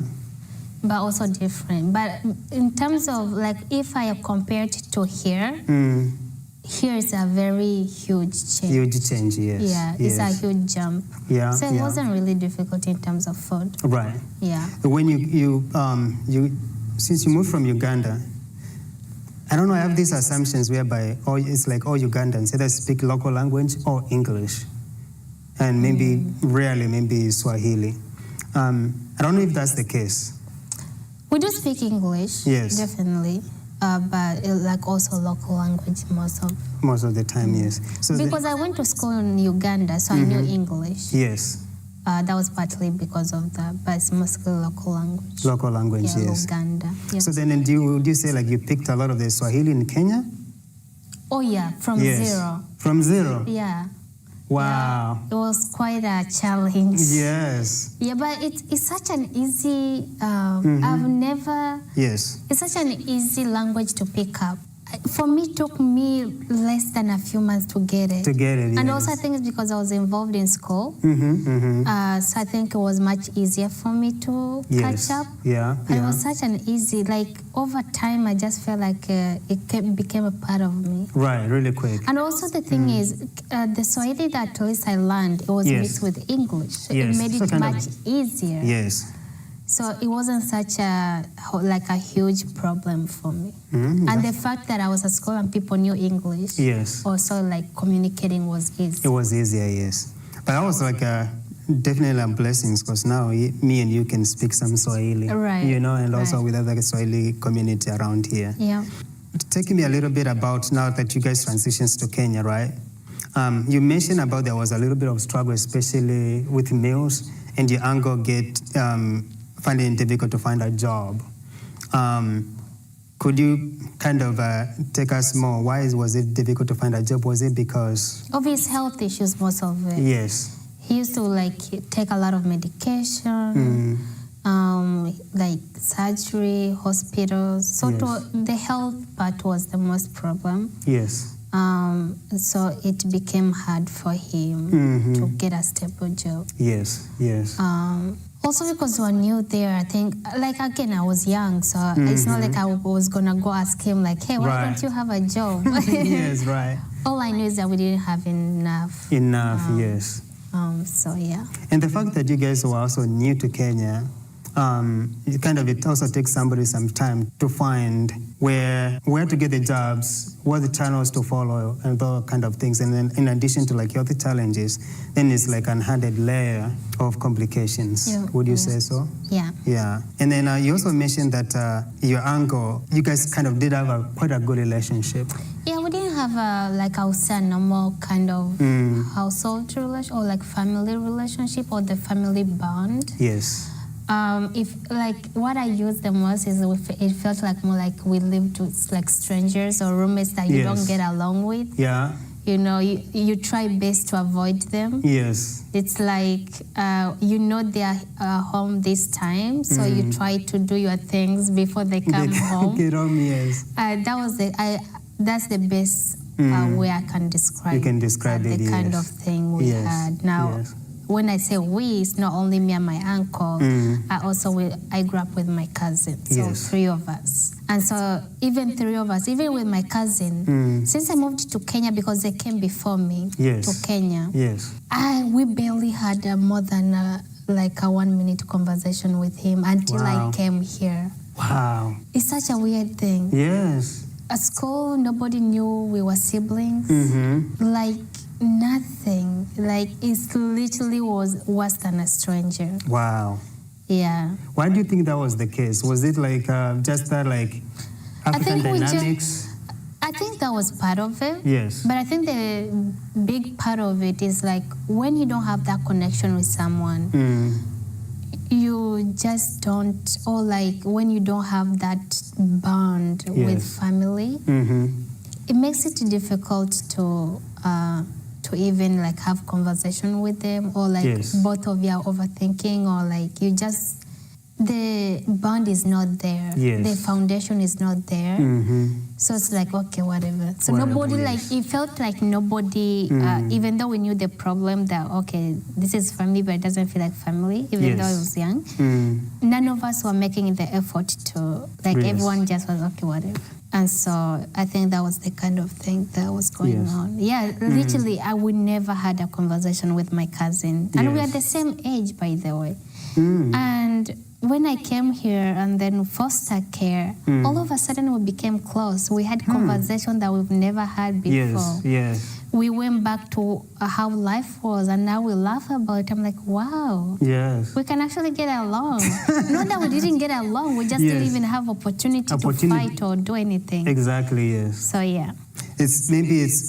I'm also wondering, like, if you guys kind of came here, it's like, well, we don't have a lot of maybe other Swahili speakers here, or like people from Africa, so now maybe you are forced to kind of, now you're in a new environment, maybe somehow maybe that could have brought you guys close. Maybe now we felt like we have each other. Yes. So we have to rely on each other. Rely on each other, yes. I think maybe that's why. Or maybe it's the fact that now we are free to be whoever we want to be. So because back then I feel like everything was more of a forced situation. Yes. Because I didn't know him before I came to Kenya. So it was more of a stranger. Yes. Like, who are you? Are you really my cousin? Right. So it was that kind of situation. Because I think because we didn't know each other even before. It became that kind of thing. That makes a lot of sense. So we had to start from zero, but none of us knew how to start from zero. Yes. Yeah. So then is this cousin of yours, was it your uncle's son, or it was? My uncle had 2 siblings. Yes. His brother is my cousin's dad. Yes. His sister is my mother. Yes. So that's the best way I can explain. Yeah, no, that makes sense. Yeah. That makes a lot of sense, yes. You are in Kenya, in the Kenyan school system. Touch a little bit about you going to school in Kenya, and especially the struggle with finding meals. How did that affect you as a person and as a young student in Kenya? The best way I can describe it, it's like more of that survivor mode. It puts you into a survivor mode. Yes. You try to provide it for yourself. Yes. But it was also the kind of situation at school where I will pretend I already ate. Yes. I'll pretend like I'm not hungry. Yes. Or just avoid the situation altogether when people start raising questions why you don't have food. So it was that kind of thing. Yes. So nobody knew the situation back home. Right. Another thing is like, we don't talk about those kind of things, do we? Like, it's such a, like, where would I start? So it's just like that, those kind of things, like where your ego is also played a part, like you don't want to ask for help. Or, you know? Even like people will view differently, like, oh, you have uniform, you have a bag, you know, maybe you're rich. Right. But you just pretend to be because that's how you want to be perceived. Like, I remember I never brought my friends at my house. Not at all, No. Yeah. I will avoid it At like all a plague. That part of my life was a mystery. Yes. And I kept it like that. And so people who knew me, they knew me from school, and that's it. And that's it, yes. Yeah. I mean, maybe it was necessary, you know, because who knows what if they knew where you live and the situation there, they'll probably start laughing at you or things like that. So I think that's just cause for wisdom. Yeah. You know. But your story does remind me of a little bit of my journey as well. You know, growing up with a single mom, you know, she did have a job, so we relied on our small farm. And so there are times like during like famine, whereby you still have to go to school and you have no meals, right? And I remember it got so bad at one point. It was me and maybe two or three other boys. So we basically, how our school, primary school was set up was that once it's like real time for lunch, people go grab their food and they'll just go and sit somewhere underneath a tree. You know? So me and those three boys, we never brought food to school because we didn't have food at home. So what we used to do was we'll just go and sit next to other boys who have food. And so when they eat, like if it's githeri, whatever falls on the ground, that's what we'll pick up and eat. And then if other people have finished eating first, like earlier on, we're not gone to that stage. We just follow and go there and just eat whatever is on the floor. Like it was that bad. So I can like, you know, like when it becomes difficult to be in a class with an empty stomach. And also it's that's a stage whereby you are growing up. So the body is demanding, you know. And later on, it creates such a weird dynamic with food when you finally have it. I don't know if you found that, but when I came here and there's so much you can eat. Yes. I remember I went through a phase where I wanted to eat everything. Yeah. Like I'm pretty sure I gained like 20 pounds in that year. Yes. And I remember, and then I got tired of it. Yeah. The food that I found so like needed and I wanted to eat. Yes. All of a sudden I'm like, doesn't interest me. It doesn't, yes. So now I was like, okay, now I've had enough. Like I've eaten everything. Yes. And it just creates that kind of dynamic with food now. Yes. Because like I used to pray that if I got chicken, yes, I'll enjoy it slow. But because now I live with, you know, Wazungu. Yes. They eat chicken all the time. All the time, yes. And I just look at it, I feel sick. Yes. You don't want to even deal with it, yes. Yeah. And then even just in that area of food and nutrition, in our conversation you mentioned about how, you know, that affected your health. Could you take us through that a little bit more? Yeah, now I wouldn't say that I know for sure it was because of the lack of food, but I know in general as African, we like mostly people who have gone through the kind of life I lived. Yes. There is a way of like not having enough nutrition, right? Like for us, githeri and porridge was like a basic, but that can be all. You have to have variety of food to get your all the vitamins that you need. You can't rely only on food. Yes. So I think that created a dynamic. So when I came here, I remember I went through this phase where they took me to the hospital, but then I remember I was getting more shots than other people. Yes. I was like, this is not right. Like, it seemed like I needed more care in terms of like give me medication and stuff like that. And so, but then I started also getting sick, and then they found out also like I was low iron, which was quite a dangerous state. It was a 5, which the highest in a woman is 13. 13, yeah. Now that's a critical. That's very low. Yeah, that's so they were even when they found out, they were even surprised that I was going to school. Even though in the morning I would black out. Like most of the time, but we never knew for years what was wrong with me. Yes. So I would feel dizzy, I'll feel weak, I'll feel this and this. And then one day they just took my blood and they found out that I was anemic. Yes. And it was below 5. Below 5, and then you look at the doctor. I remember they all came, like 5 doctors came in at once. Yes. And they kept asking me questions like, and then the doctor said, like, how are you even alive? Yes. Like, the height is 13, and when it's below 12, people feel dizzy. Dizzy, like, yes. And this was just 5. And this is a 5. Wow. But then they found out that it's very common with Africans. Yes. And they think it can be also because they don't know the exact answer yet. Yes. But their guess is because of the water and like you lack a lot of nutrition that you need. Yes. And stuff like that. The process of coming to America, how was that process? Like how did you come? Did you come here as a refugee, as a student? Did you come here were you adopted? I came here as a refugee. Yes. Yeah. Now I'm still in foster care, so I don't say adopted because we are not adopted. Yes. Because we came here when we were 13. So since we're teenagers, they ask you, the decision is yours. Yes. But yeah, we came here with the UN and we came through Bethany Christian Services. Yeah. And so that was a little bit of the background on how we came to come here. And then when those news were broken, were you excited about coming to America, or it was like just a normal thing? Normal thing. I didn't sleep that night. I didn't sleep. I remember that day. Yes. When I knew the next day I was going to the airport, I'm going to leave, I went and bought this chapati place that it was made by Ugandans on the road by our house. Yes. I went and ate as much as I could. Telling people I'm going. I didn't tell them I'm going to America. Right. I just I just said bye to people. And they were like looking at me like, okay. I ate chapati. I ate mutura for the first time. Really? Yeah, because my uncle was already it was a forbidden food in our household. Yes. So I made sure to eat it, and it was the most delicious. I ate that.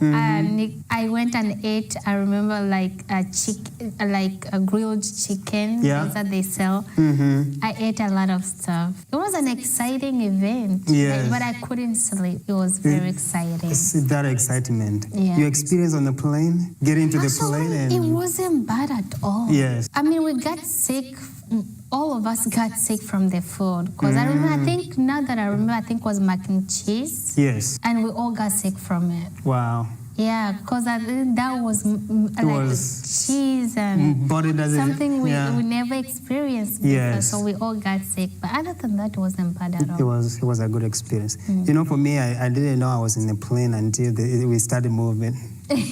Because you go through the tunnel and then you just go and sit. When they have this tunnel, sometimes you just find yourself inside. So it kind of helps because I was scared of planes anyway. So when you guys got here, who was Bethany waiting for you guys, or your foster family? My foster family and my uncle's case manager. Yes. Were at the airport.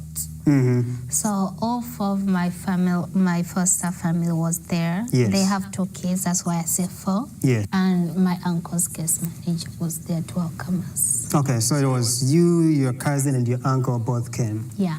Okay. You and your brother stayed in the same place, and then your uncle a different place? Yeah. Okay. They had a whole place for him. Yes. For us, we went with our foster family. Are you in touch with your uncle? Yeah. Okay, that's good.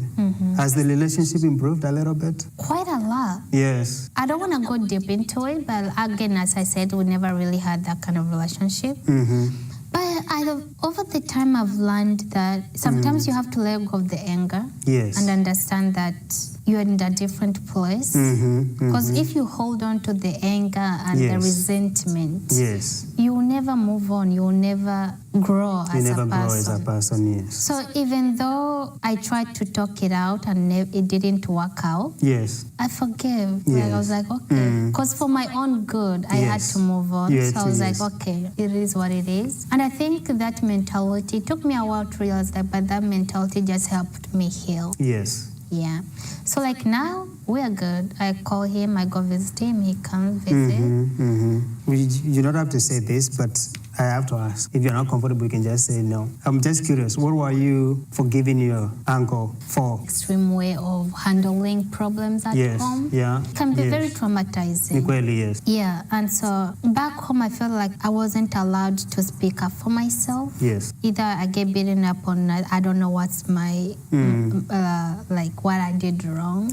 And I learned to keep quiet. So that was kind of that kind of relationship. And so I had a lot of wounds. I had a lot kept in.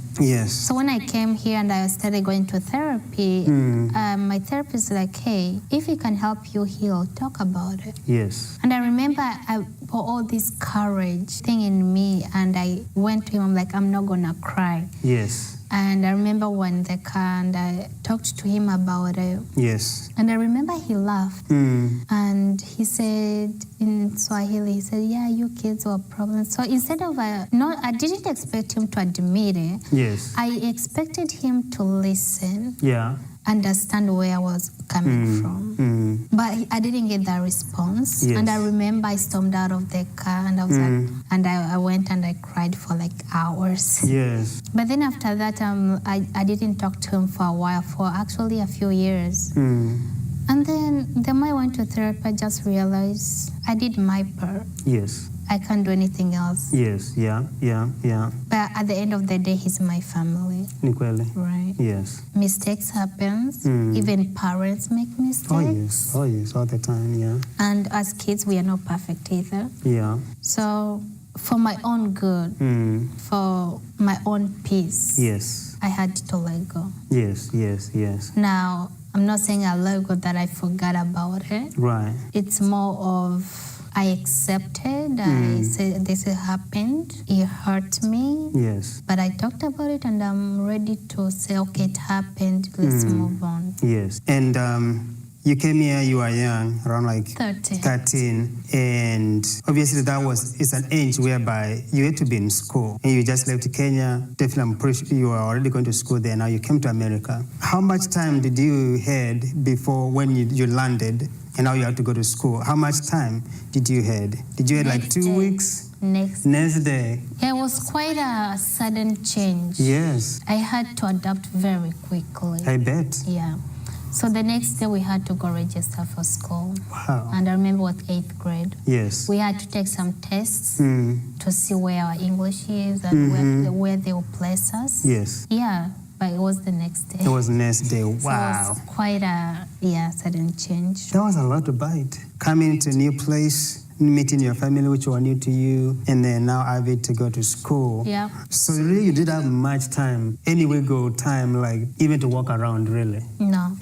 No. Because we came towards the end of September, so schools have already played. So we had to. So yes, no time really to come and sit down. Otherwise you would have missed a lot. How was your experience in high schools here? To be truthful with you, I don't even have memories of 8th grade because it was so quick. I don't even remember much.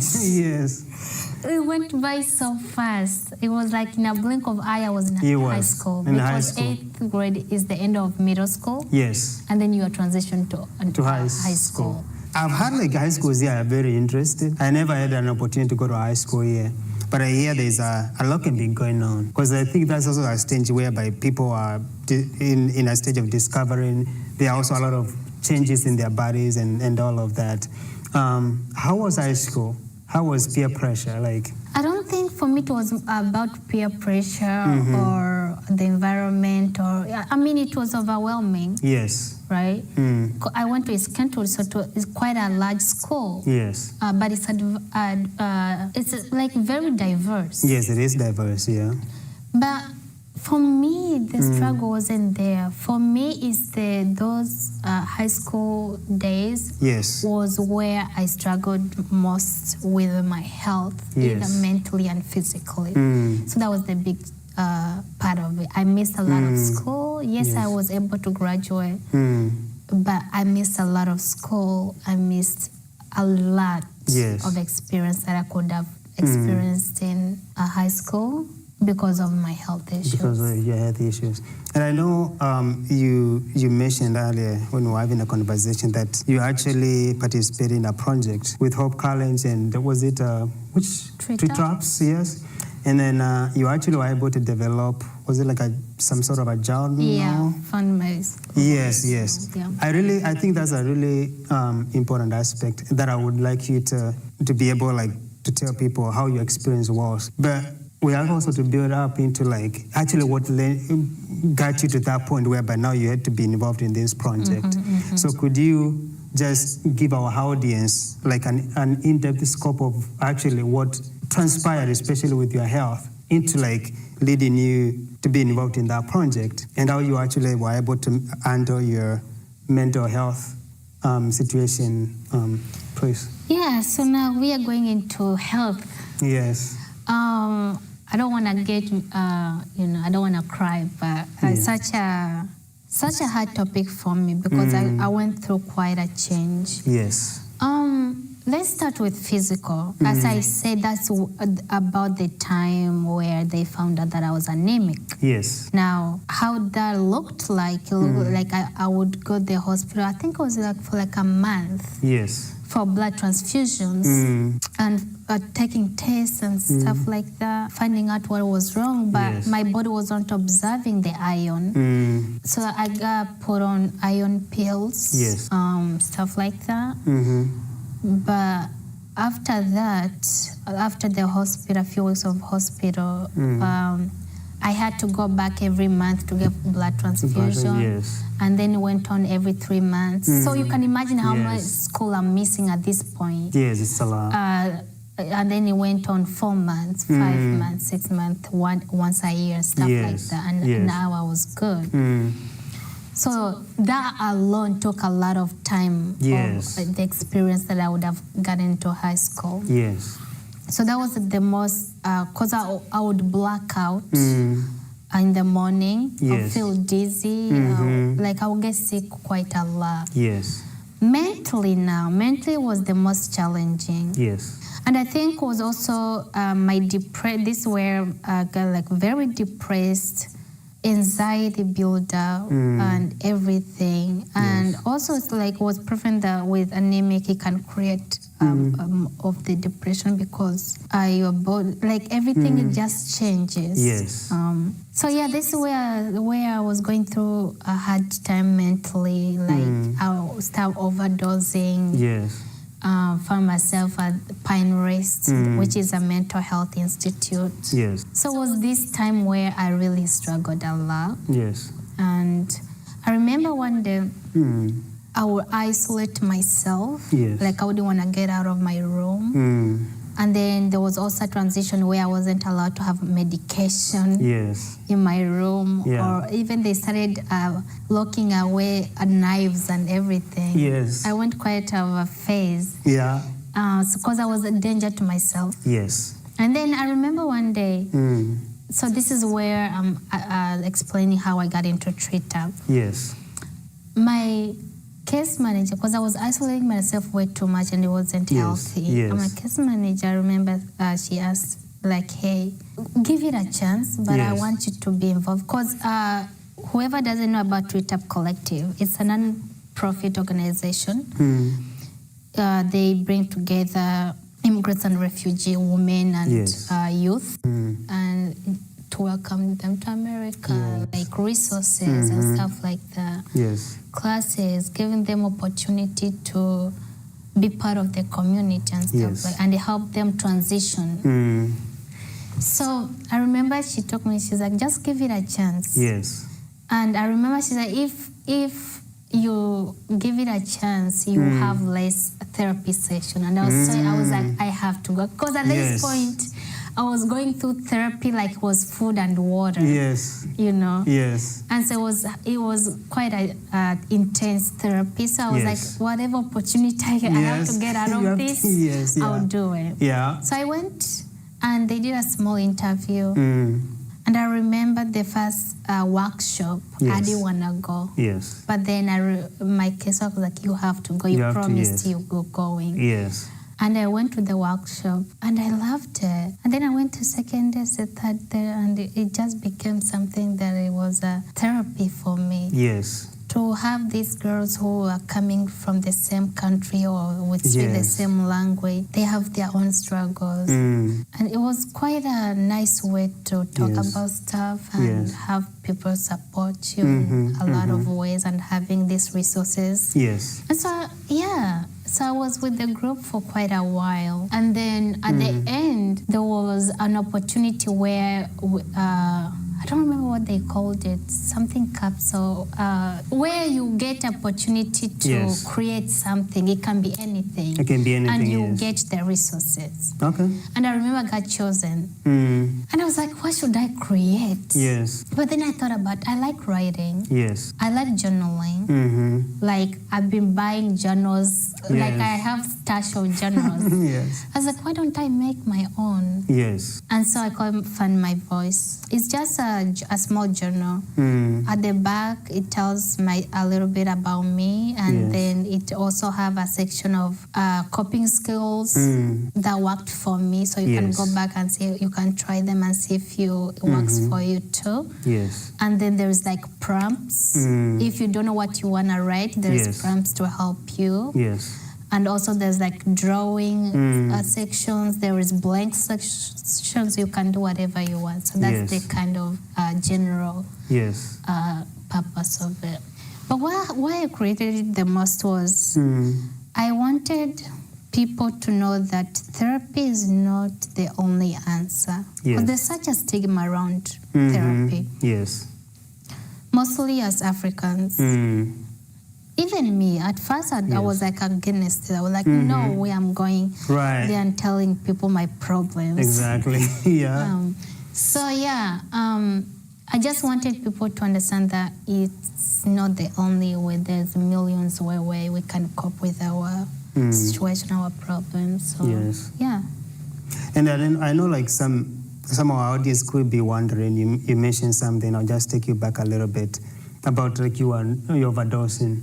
Like, what were you overdosing on? On medication. The same medication that is supposed to be helping you. Yeah. So were you taking more thinking that it will solve your issue quickly, or what was the... No, the purpose, I think it was such an intense feeling at the moment. I didn't want to live anymore. It was like, so it wasn't more like I wanted to help me and no. I knew what was going to happen. Yes. Is there a reason why you stopped overdosing? I think, what was it, 2021? Was it 2021 or 2022? I remember I got into an accident. And then afterwards, I was fine, nothing major. And then afterwards, I overdosed again. Even after years of therapy and after years of telling myself, I'll stop. Yes. I overdosed and I went to the hospital. I remember my mom crying. Like I wasn't fully aware, but I could hear her cry. Yes. My foster mom, Stephanie. And for the first time, I felt so loved. Yes. Even this wasn't my first time hearing her cry when I was in the hospital. Yes. But that moment... This particular one was special. Yeah. This particular one was very special for me. And I think that was like my turning point. Yes. I just figured I could hear her pain. And that for me was a turning point. Yes. Like mentally, I promised it will never happen. And so far since then, I haven't. Yes, we thank God for that. And such a blessing. Yes. Is it like amazing that I feel like everybody, for the things that we struggle with, there's that point where you get to a point and then it's just like a turnaround. And sometimes it's difficult to change things until that point. I don't know why it happens that way, but I just know that my little experience, some of the things I've struggled with too. Like there's that time whereby something just hits you like, oh wow, like I don't need to do this anymore. And So I'm glad you got to that point as well. So I'm thankful for her. Yes.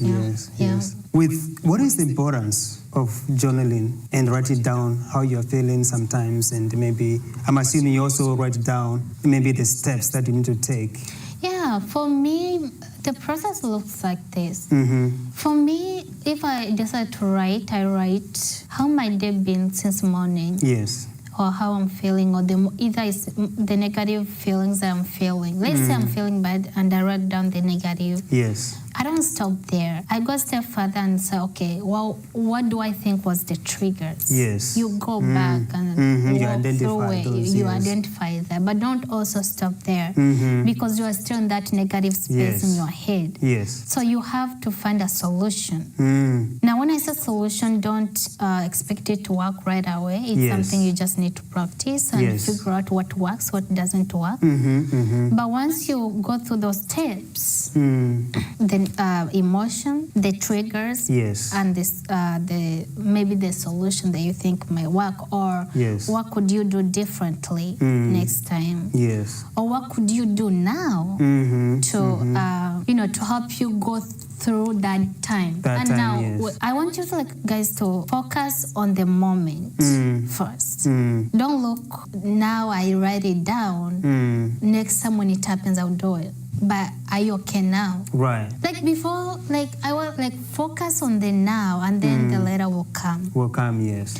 What can you do to get out of that negative space right now? Live the survive the moment first. Yes. When I used to overdose, that was the problem. Yes. Instead of trying to find a solution the now, I would just keep stuck in my head and overthinking stuff and thinking that nothing's gonna help. It's just that negativity that builds on and builds on and builds on, and it becomes too much. But if back then I would think to myself, okay, yes, I'm feeling this way. Yes, I feel this intense. What can I do now to get out of it? Yes. I think it could have helped me a lot. But instead of that, I would just build it up. So what can I do now to get out of the what I'm feeling? And what I learned from DBT therapy is doing the opposite of what you're feeling. Yes, doing the opposite of how you're feeling. Yeah. So Explain. Physically and emotionally. Let's say you are writing it down, the steps that I said. That's actually writing your emotions out. So I can write I'm feeling sad because I did not eat cheese. Right. Okay. And then what can you do differently next time? Yes. That's one step. But another step is what can you do physically to improve your mood? Right? Yes, so it could be an activity like, let me go for a run. Oh, yeah, coloring. Drawing, or sewing. Yes. Anything but physically. Yes. All right. Right? So I learned to do that. And actually it helps a lot. And I also what I learned the most that works for me is also getting these ideas from the internet, coping skills, writing them down, folding them up, and putting them in a cup or a jar. Yes. And every time you feel those negative emotions, either stress or whatever, and write also the duration, how long you can do them too, and put them. So whenever you feel like that, you grab one paper, open it up, and whatever it reads, do it. But don't let it be emotionally that makes you think even more. Let it be physically that can express or get it out. Get it out, yes. So that's one way that I recommend the most. So don't stop on writing, because writing sometimes can't help on everything. Yes. So quick question. So with that jar, with the ideas you got from the online, right? You printed them, you carried them out or written them down, you put in that jar. So every time I feel like I'm not doing well, I just grab one. So once I grab one and I read it and do the activity, What do I do with this? Do I discard it or I put it back? You can put it in a different cup. In a different cup? Yes. Okay. So when that is all empty and you've used it up, you can mix it up again and use it. Okay, gotcha. Yes. Because then that allows you like to do all the activities in that cup or jar. Otherwise, you'll be repeating yourself in some of the activities. That makes a lot of sense. And that also can create like a repetition, and they can stop working in some ways. So, yes. So mix it. It helps you mix it up. But make sure like also you follow through it. So let's say the paper says go for a walk for 15 minutes. Make sure you finish that 15 minutes. That 15 minutes, yes. It's part of building a discipline. Exactly, Yeah.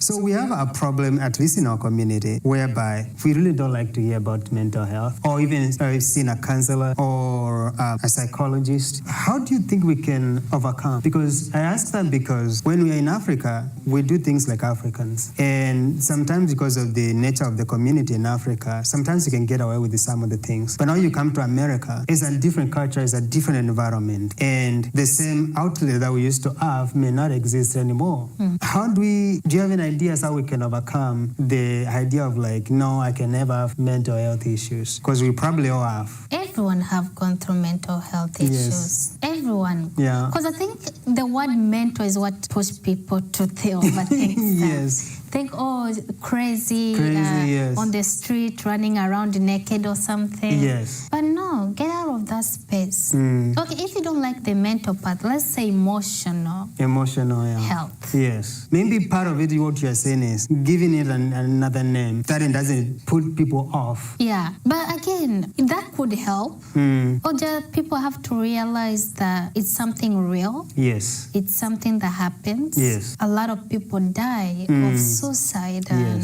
there's a lot of people who struggle with it. And it doesn't have to look that extreme to be called mental either. Right, exactly. You know, it's these strong emotions that you feel. Now, not every time you feel sad, it means that you have mental health. That's not what I'm saying. Yes. But I'm saying that everyone have gone through those days where they feel like they can't do it. Yes. Right? Yes. So if it's mental that it's the problem, let's call it emotional health. Yes. Or physical, whatever you want to call it. Yes, yeah. To make you feel like it's not a bad thing. Yes. But also, like, don't normalize it like, oh yeah, it's a bad thing. Just say, okay, it's a normal thing. Just get out of that space where you overthink it. Just like accept the fact that it's happening, and everyone have gone through it. It's a normal thing. Yeah. And it looks different for everyone. For everyone, yes. Right. Yes. But when it comes to our community also, I think it's just the fact that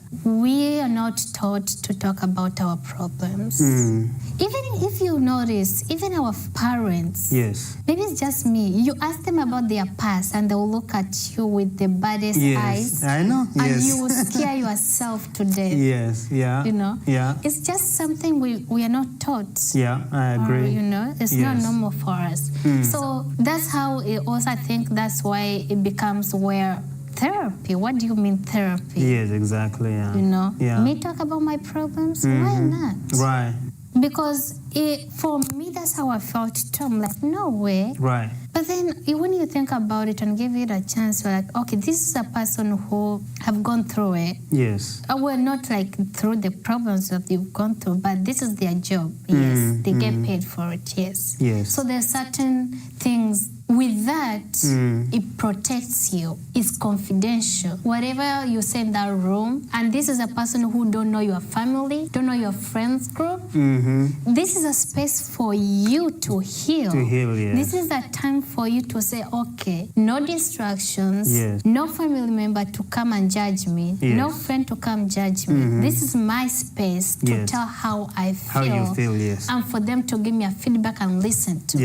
Yes. And in that space, it doesn't matter if you are wrong or you are right. All right. You are just... You're just going to be there and nobody's going to tell you are wrong or right. And these professionals, normally they are obligated by law to keep it confidential. Yeah. So that means if they were to go and tell somebody, then they can legally be jailed for it or face whatever consequences by law the law requires. Yeah. So it's really, and that makes it a lot more safer. Yeah. And if it's a lot of these professionals a lot of times, probably even people, as you say, like you don't know them, your family doesn't know them, they don't know your family. So there's no way what they'll meet with your family and... Without your consent, no. Yes. Right. What if they were to identify something that is a threat to yourself? Now... Are they obligated to say something? Yes. To who? Now, depending on how the situation is. Yes. Right? Like for me, I was in Bethany Christian Services. I was still underage.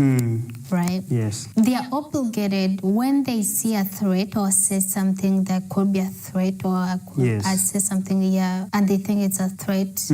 Obviously, they either gonna call my doctor or whatever emergency contact I have on paper. Yes. Because I am underage. Right? Yes. But as an adult, you have more flexibility with that. I agree. If something goes wrong or something, or a threat or something like that, you put emergency contact someone who you're comfortable with, right? Yes. And they can go, either it's a doctor or you don't have to put down your family. No. It can be a doctor that you trust. It can be anything. Or they can just call 911. Yes. Wow. Yeah. That's also an option. That's also an option. That's good to know. So as an adult, you have more options. But as an underage, they are obligated to report it. To report it, yes. That makes sense. And then there's also Network 180 that they can also call. It's free to anybody. Yes. You know, sometimes I think we have more resources than we actually don't know they exist. Right.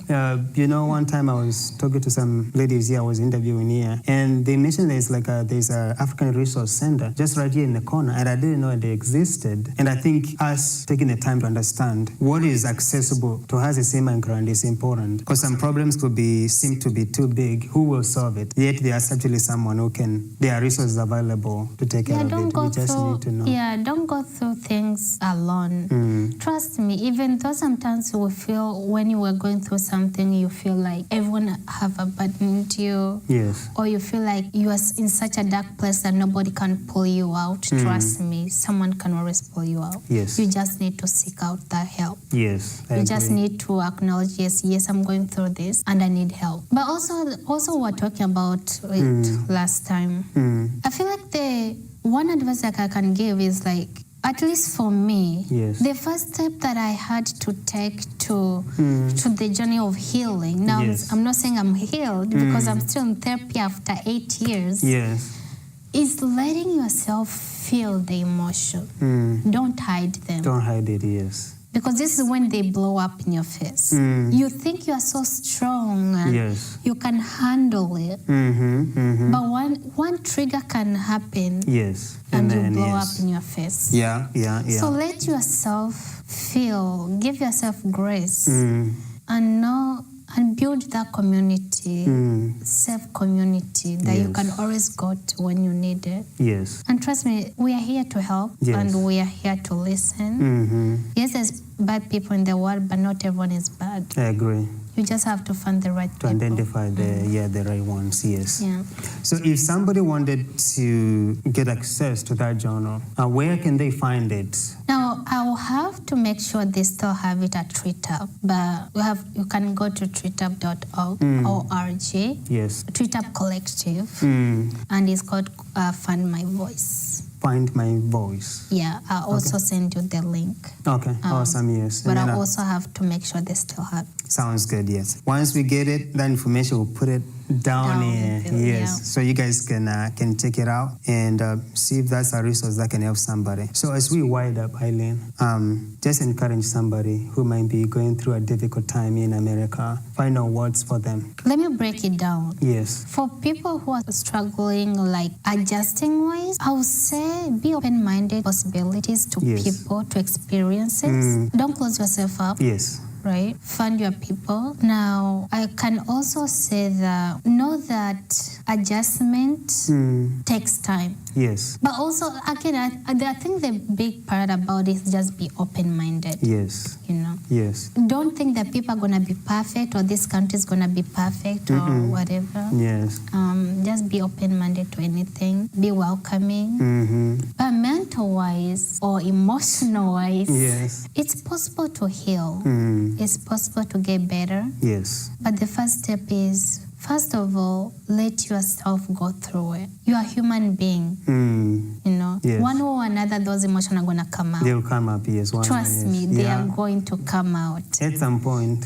It's just a time of, it's just taking time. Yes. You know? Yeah. And the sooner you let it out, the better you can identify, okay, now it's time for me to go through the steps of healing. Yes. And that can look different for everybody. For everybody, yes. That's the second part I was coming to is know when to seek help. Yes. Find that one person who you can talk to. There's so much resources around you for people who are able to listen. I'm here to listen. Yes, yes. Not here to judge you. So, yeah, let yourself feel the emotion. Go through it. Go through it. And then the most important thing is seek help. That's important, seeking help. Yeah. And it only takes one step. You can't do it all alone. Yes, yes. Yeah. Some problems can seem too big, but once we share them, it's half solved. Yeah. Well, that's been great. Thanks for sharing. I think we're going to wrap it at this point. We just want to say to our listeners, you have heard Irene and us sharing a story. It takes courage. And I specifically want to say it takes courage for somebody to come and share in front of a camera and knowing that actually the information also go public. Right. It takes courage. Not everybody wants to share. And so you're willing to come out and share, hoping somebody now or in the near future or even in the far future will be encouraged. I always believe that what we have gone through, somebody else doesn't have to. If we can reduce the pain they're going to go through by sharing, so then they can at least take some steps that we didn't know about. Right. It's something. So thank you for sharing. And the last thing I would like to say is to thank one of our sponsors. And that sponsor is the one who made the banner behind us. And it's beautifully and wonderfully made. And so we just want to thank Maiva. Our channel is Vart25. I think that's VAVART25 on YouTube. So please check out our channel. She did amazing work. Yeah, see if you have any project, maybe it's something that she can help. She charges a little bit, so be ready to spend. But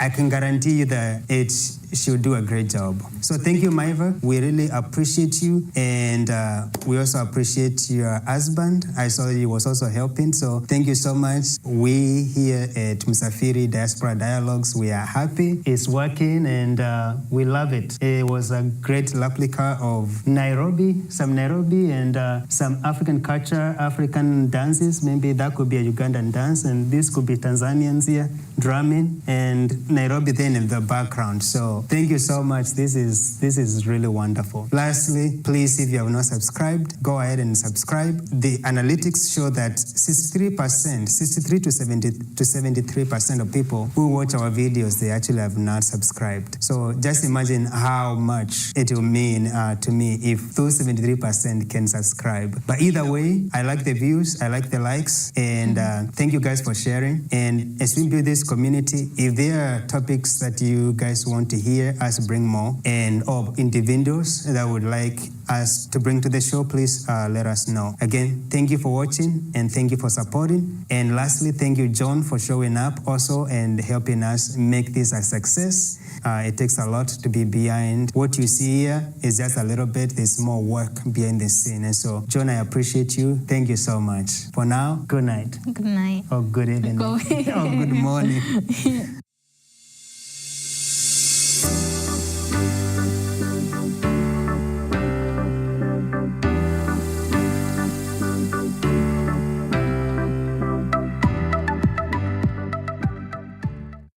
See her for who she is now. We're very close. Yeah. We have gotten very close. We understand each other a lot more. And I think being a mom too helped me understand her so much more. The second I became a mom, I was like, oh.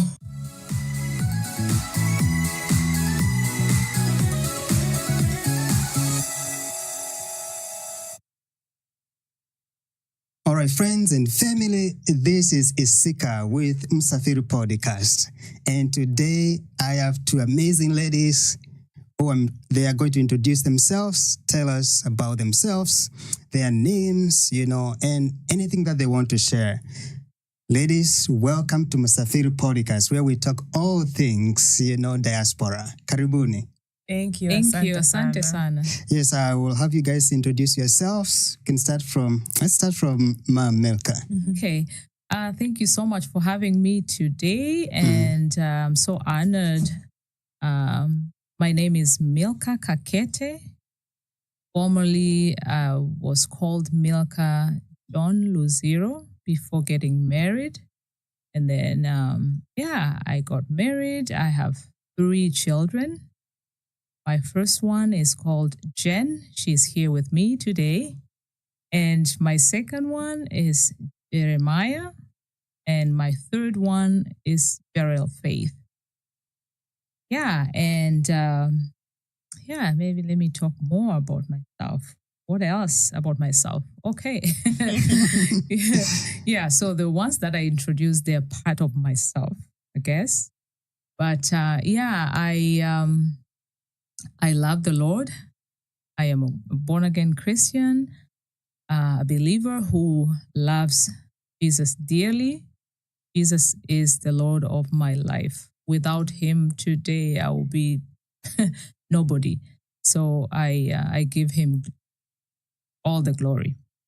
I am currently residing in Edmonton, Alberta, in Canada, and I serve God over there as connection pastor in my local church. And also, I am a gospel singer, worshiper. I have produced a lot of songs that are on YouTube and other platforms. Like if you just go there and write Milka Kakete, that will be me. I am very humbled I don't like to call myself a gospel artist. I like to call myself God's servant or evangelist through music as a worshiper. Because truly, the music that I do have transformed people's lives. So it's not about performing. Right. It's about ministering to people. And so even when I do it, they start ministering to myself and uplift me, and before even ministering to others. So to me, it's a total ministry. So God has given me this voice for the glory of himself. So I have witnessed people, one person being healed from HIV from the music that I did. So anyway, maybe we can talk later. But that's me in short. Awesome. That was short. You do well, like ministries for sure, man. Yeah. That's wonderful. So, I know we'll say this later on probably, but people go to all social medias and look for music and be blessed. Yes, and please, Jen. Hello, Msafiri audience. My name is Jen. I am a local here in Grand Rapids. I am a wife. I am a mother, and I'm also this woman's child, a daughter. And I'm really happy to be here today. Karibuni. Karibuni. Yeah. Thank you so much for introducing yourselves and telling us a little bit about you guys. I am excited. Welcome to America. Thank you. Yeah. Is this your first time being in America? No, I have been in different states before with the ministry that I do, the music ministry. Yes. So, but in Grand Rapids is the third time. The third time, yes. Yeah, That's visiting awesome. my daughter. Yes. Yeah. Karibu sana. Yeah, asante. Well, in today's conversation, guys, we'll be talking about mothers and daughters. I'm excited. I'm a guy, I'm not a daughter. I'm ready to learn about really what it is about for a relationship between a mother and and our daughter. And so I'm excited to have this conversation. Please, where I go, Ames, guide me, but this is our podcast. Let's drive it, right? Yeah, let's go. Let's go. Let's do it. Now that we have introduced ourselves, and kind of described a little bit about what you do, we will just have, in one sentence, maybe describe how life was growing together as a mother with your daughter, or as a daughter with your mother. Growing up, it was a fun time. I'm multicultural, so I was born and raised in Tanzania, and I was there until I was 12. Yeah. 12 and then 13. I think when we got here a month later, it was. Yes. So it was fun, playing outside, always being outside, never watching TV really. We literally had 2 channels, but just the, African childhood of being free and with neighborhood kids and just the endless activities to go outside, just free. I loved it. No shoes, just out running around, seeing what we can get ourselves into. All safe fun, but so much fun. Way more than, have here. Sorry, but yeah. It was a good time. My mom has always been a strong woman in my eyes, and in a lot of people's eyes, but in my eyes, she's always been a strong woman, and she has always guided us in the right way, being leading a godly example, a biblical example. And so, childhood fun. It's good. That's awesome. Yeah. What about you, Becca? Yeah, about me and the relationship between me and my daughter has been a journey, a good journey, I would say, because, like as a mother as well, living for the first time, you get, I got to do experiment with her. And so I'm so grateful to God that, God gave me her to be a gift to me, to my life, and grow both of us together. The journey that I'm talking about, it consisted of 2 cultures. So raising Jen in Africa, she was a daughter, a child who is very curious.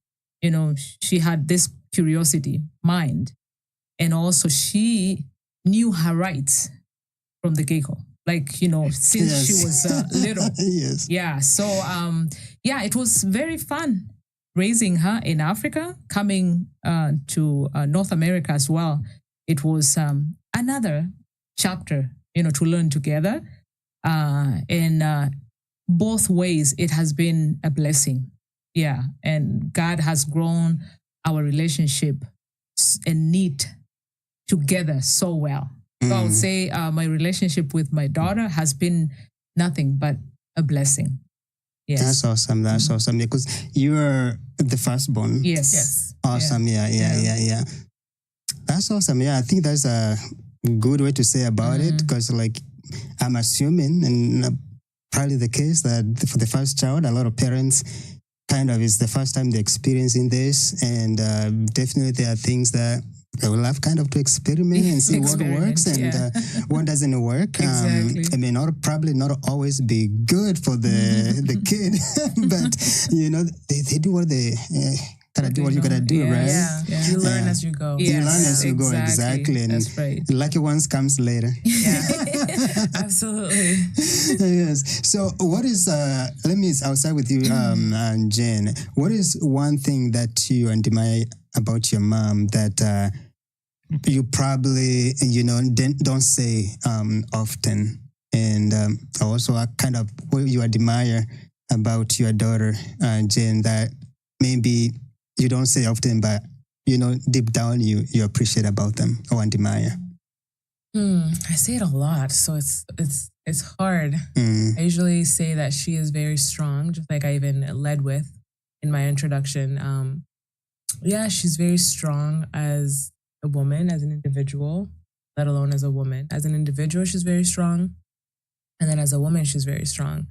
And her kind of strength is the strength of like being humble, like humility, yet strong. So just always taking her time before she does something, doesn't just go on a whim and does it. So she's very wise in her strength, and just being able to go through the toughest situations with such grace, without complaining, and just being able to just endure and persevere. And in the process of her challenges, she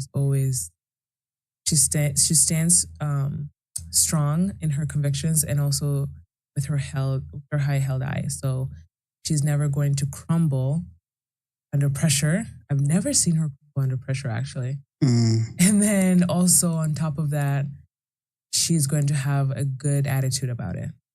So that's something I admire about her, and everything that she does, like whether it's with singing, whether it's with parenting, whether it's with her being a wife, it's just always with a great attitude, smile, grace. That's awesome. That's awesome. That's encouraging. Just kind of somebody that you know, in a way you're looking up to, and yeah, for sure. getting She's like definitely a guide. Yeah. What about you, Milka? Talking about Jen, I'm not saying this because she said so good things about me. No. But yeah, this comes from deep down my heart as a mother, and her being my firstborn. As I previously said that she has been a curious child, and that didn't, the little did I know that she will grow up to be my therapist. Let me put Jones calls me her therapist. Let me put that way. Yes. Yeah, as she says, okay, my strength as a wise mother and wife and a woman. Women go through a lot and they endure a lot. So with me, with my experience, my daughter has been my therapist because the way I was wired is to many I'll be a hero, woman. Always that you give, you don't even remember about yourself. She has been the one who will say, "Wait a minute, Mom, stop. Yeah, let's examine about yourself, like self-care." She taught me how to, to practice self-care and all that. She didn't know that concept. I didn't know that concept. We just go and serve others. Yes. Without thinking about, even in the airplane, we are taught, before helping somebody else, help yourself first. Yes. In order for you to help somebody else. So I'll be going until my cup is empty without realizing. She'll be the one with the eye to see that, wow, Mom, yeah, your energy is low here. Come on. And then so that's why I call her my therapist. If I was to add another title, I would say she's my doctor. Wow. Yeah. That's that's the least I can say about her. Because my nature is like I don't share my my crying or my situation. You don't ask for help. I usually don't ask for help, but she is the one who would before I ask for help, she will know where to give me help. So. Yeah. And that's amazing because it also takes a level of humility for an African mother to actually listen to their daughter. Because in many cases, it'll be like, maybe a slap somewhere or a pinch is like, who are you? You know, like, yeah, it's so true. What actually made you to be able to say that, hey, she may be like younger than me, she's my daughter, but I'm going to listen to her? Right. That's a good question, actually. Thank you for asking that, because really, me sharing this, I'm sure it will help somebody else somewhere there. Coming from my previous culture, or in Africa to North America, having that culture shock, it was the Lord. I would say the Lord, because I'm a believer, as I said. So the Lord is the only one who helped me to be humble enough to listen to my own child, whom I bore. And it was just that humility that was developed in me. Because in Africa, the culture is that the parent knows everything. Yes. The child. Yes. You cannot. No, you cannot. Just like Isika said, the pinch or a slap. Right. And that's if the child is small enough. But when they're older, not a pinch or slap anymore. Like, it's this arrogance. Yes. And this pride ego. This ego that we I have. know everything. Yeah. I do. Right. So to get rid of that, it takes a lot. That's why I'm saying, to me, the way I see to it is, it's only when you are humble enough and you say yourself you're a child of God who carries humility and, the fruit of the Spirit in you. If you're practicing that, it won't be hard for you to, if you can have humility with other people outside, as we, sometimes because we put those hats of calling ourselves Christians, but sometimes we forget how we walk. Yes. Yeah. How we walk that Christianity title. Yes. We'll be going and to the point where we become hypocrite. Yeah. Because if you cannot be humble enough to listen, God can use your own daughter to be of help in your life. That's true. But if you have that ego of yourself, not realizing that you are blinded enough to listen to what God will be, using you, or will be using somebody to help you with your ego, then you need to sit back and revisit. And sometimes the blind spot is not even willful. It's just out of habit and out of culture. Because that's just what the culture says, and that's what you've been for so long. That you don't realize, this is a spot, and then revisit it, and there's new ways of doing things, different ways of doing things. Jen, I'll bring this close to you because your mom she's projecting her voice a lot. I know. I tend to talk really low. Yeah. And then building from mother, as your mother said, you are her doctor. You are her therapist. At what point, was there like a point in life when you realized you need to step in and play that role of being able to say to your mom, hey, you need to step down. Hey, you need to look into this and into that. And how she responded when you took that role. Did she respond in the way that you expected, and were you surprised? And what kept you going, even, playing that role in her life? Those are really good questions. And I might need you to repeat the other ones because there's like 5 in there. I know, yes. You can just maybe just in general, when did you realize actually you needed to be the person who steps up? And so earlier, my mom had mentioned that it's her first time living. And so for me, I was having similar blind spots that she was having.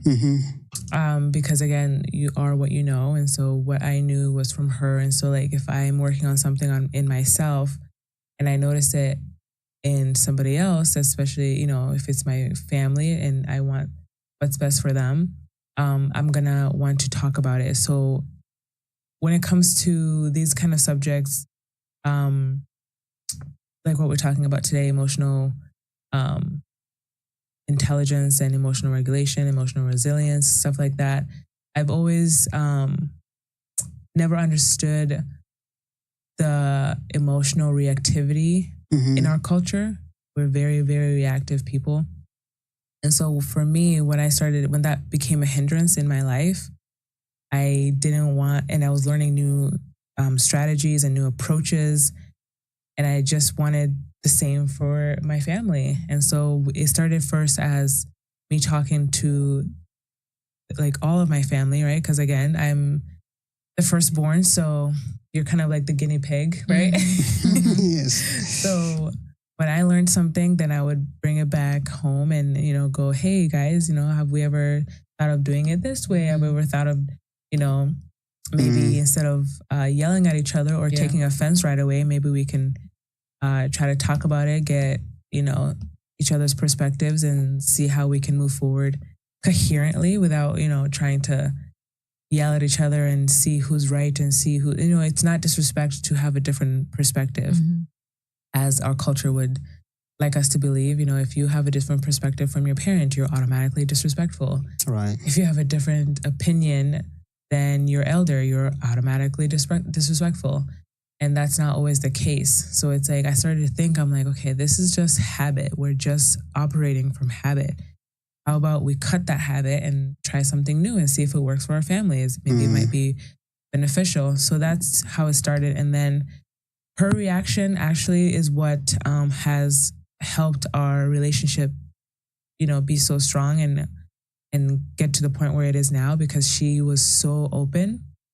And I was so thankful. Like I literally was praying to God about that. I was just like so thankful. I was just giving God praise. I was just like, I'm so thankful to have a mom that can listen to feedback. Yes. And because that's a big thing. You know, if you are however old, you are used to your ways. It's not easy to just adapt a new way. So I was really thankful for her to be humble enough to, you know, take in the feedback and adapt that.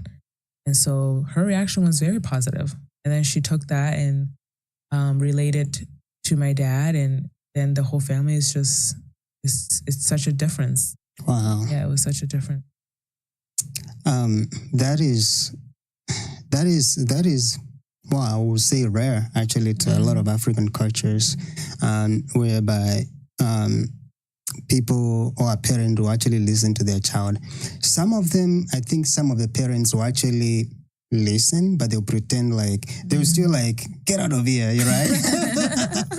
But behind the scene, they'll be like, they are right? Yeah. And so just having that like relationship whereby, because the factor is like kids can see when a parent is pretending or, you know, like they can see through it. That is humbling just to hear your stories and how that shape you guys' friendship and relationship as a family. So, and then for you, Jane, like when you are growing up as a lady in the African culture, did you end any particular expectations? Because normally, like the community has expectation for a girl and a boy child. Yes. Did you have any particular expectations, and do those by any way conflict with community expectations? Oh yeah, I feel like my entire personality conflicted with the expectations of my culture. Yes. My entire personality. I've always been somebody that goes against the grain and somebody that didn't like to have rules. And maybe at times my rebellion took it too far to the point of like, you know, not knowing the limit of when to navigate cultural expectations and community expectations. I rejected them so much that I went overboard.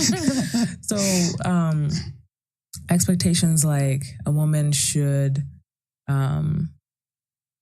have less to say. Pretty much, it wasn't necessarily an expectation that was spoken, but it was kind of implied within the community. It's kind of just an implication that women should just go help out in the kitchen and, you know, just very old school. Yes. And this is not just African community. It's even in this, on this side, on the Western side, they had that in the 50s, whatever. A lot of families had it, but it was just go in the kitchen, help out, you know, and just be graceful, gracious. And the thing is,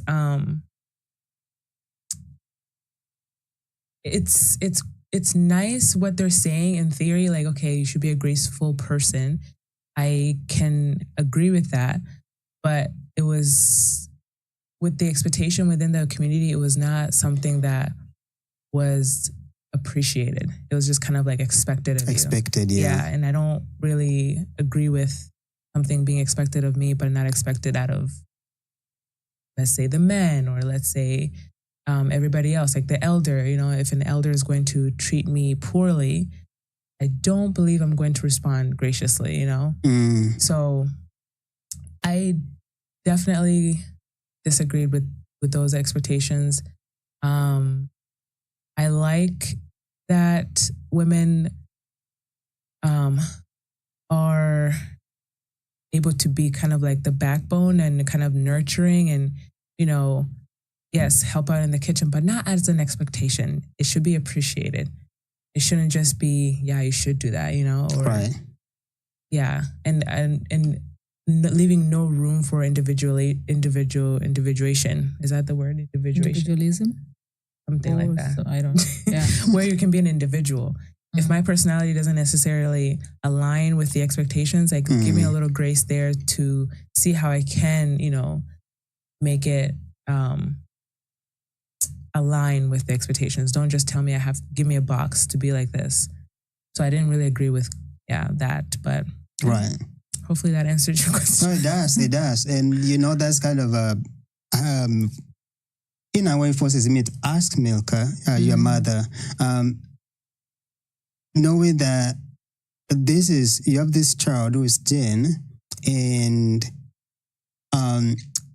in the setup of the African culture, just for lack of a good term, somebody could have considered her as rude, misbehaving. And did. Right. And did. They did consider that. So, and you being the mother, I don't know if you are the one who disciplines kids or, your husband, but you being the mother, since you're here, how did you handle that? And were you able to understand her and where she's coming from and basically support her and at the same time show her the direction so that I don't know how best to say this. Such a way that like you don't want to like suppress her emotions, but at the same time you want her to express herself, but also not balance the society expectations. Tricky. Yeah, it's yes. tricky. Yeah. It's tricky, yes. Yeah.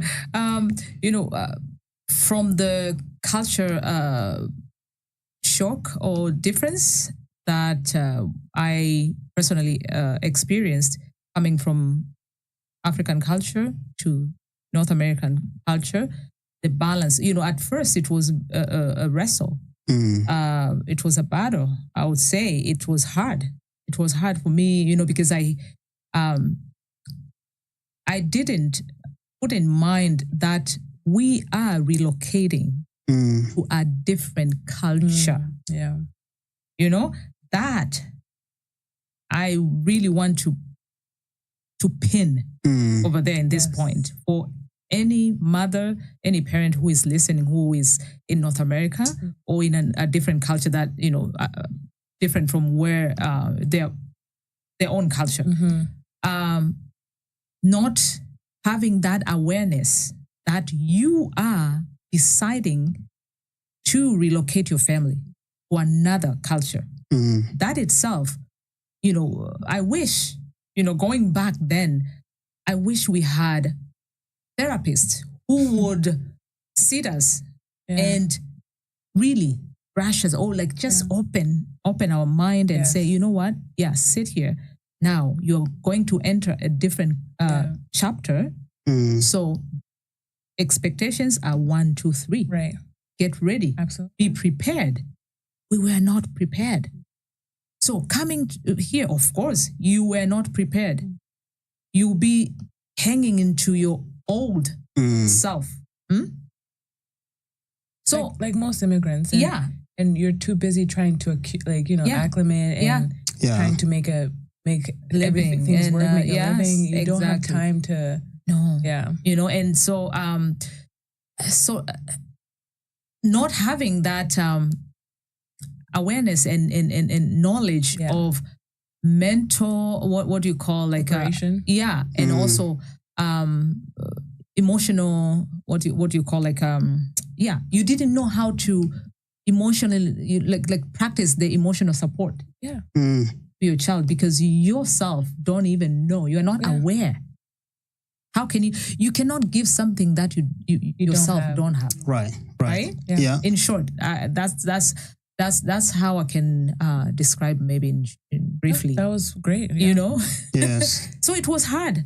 It is, that's I'm being honest. It was hard, but I'm so grateful to God. Having God again, going back, it's never too late to restore. It really is not. Yes, the relationship with your child. This, I really want to emphasize and just stress on this. If you've made mistakes and have, maybe for me, I was viewed as a disrespectful child, not a child with like maybe emotions, or maybe with struggling with adapting to a new culture. And like my mom said, she didn't have the knowledge to understand that, maybe we need to talk about this. I mean, it's a whole different thing. Like, it's literally like neuroscience, science. It's not common sense. Like, it's really not common sense. So if you've made that mistake in your relationship where you have maybe corrected your child on something that didn't need correcting, but more support, and that has been the basis and the dynamic of your relationship, it's like she said, it's never too late. Like, even if you're in your 20s, and it's never too late. Yeah. I encourage any parent, single mother, you name it. Like, please, it's never too late. It's not too late. Sit down with your child, even if you maybe it has been like maybe 10 years you're not speaking. It's never too late. Because what comes in to play is the shame. Yes. Most parents, when they make that mistake, especially immigrant parents, when they make that mistake and they realize, because as soon as the longer you're in this culture, you see things are being done differently. And I don't mean the entire culture is like this. Like, there's a lot of families here that do things the African way as well, actually, believe it or not. But if you see the right way of how a different family is doing, or a different culture is doing it, or you're exposed to some new information that you didn't have before, the first thing that most people will feel is shame. They'll feel shame and regret, like, I can't believe I did that, or I have so much shame about it. You have to be very easy on yourself. It's not excusing the pain that your child might have been through. And, actually everybody's in pain, honestly. Yeah. It doesn't excuse the pain and the behavior, but it does explain it. And once you're knowledgeable and you have that knowledge on what could be done differently, don't just say, because a lot of things that people in our culture will just say, ni mambo ya wazungu. Wazungu ndo wanafanyaga mambo kama hayo. Like, no, it's a human thing. We have to be supportive of each other's emotions. We have to be soft. And just because your child is crying about something and making a big deal out of it, namwona ni mtundu. Anaweza kaa kweli anafikiria mambo yani ambayo unajisikia vibaya.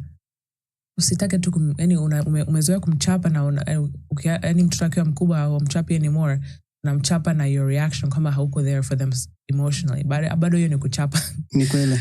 So lazima kama ufix au kama yani mwambie kama asijisikie hivyo. We create to any space, environment ya kukaa naye tu, kusema naelewa unaweza unajisikia vibaya sasa hivi.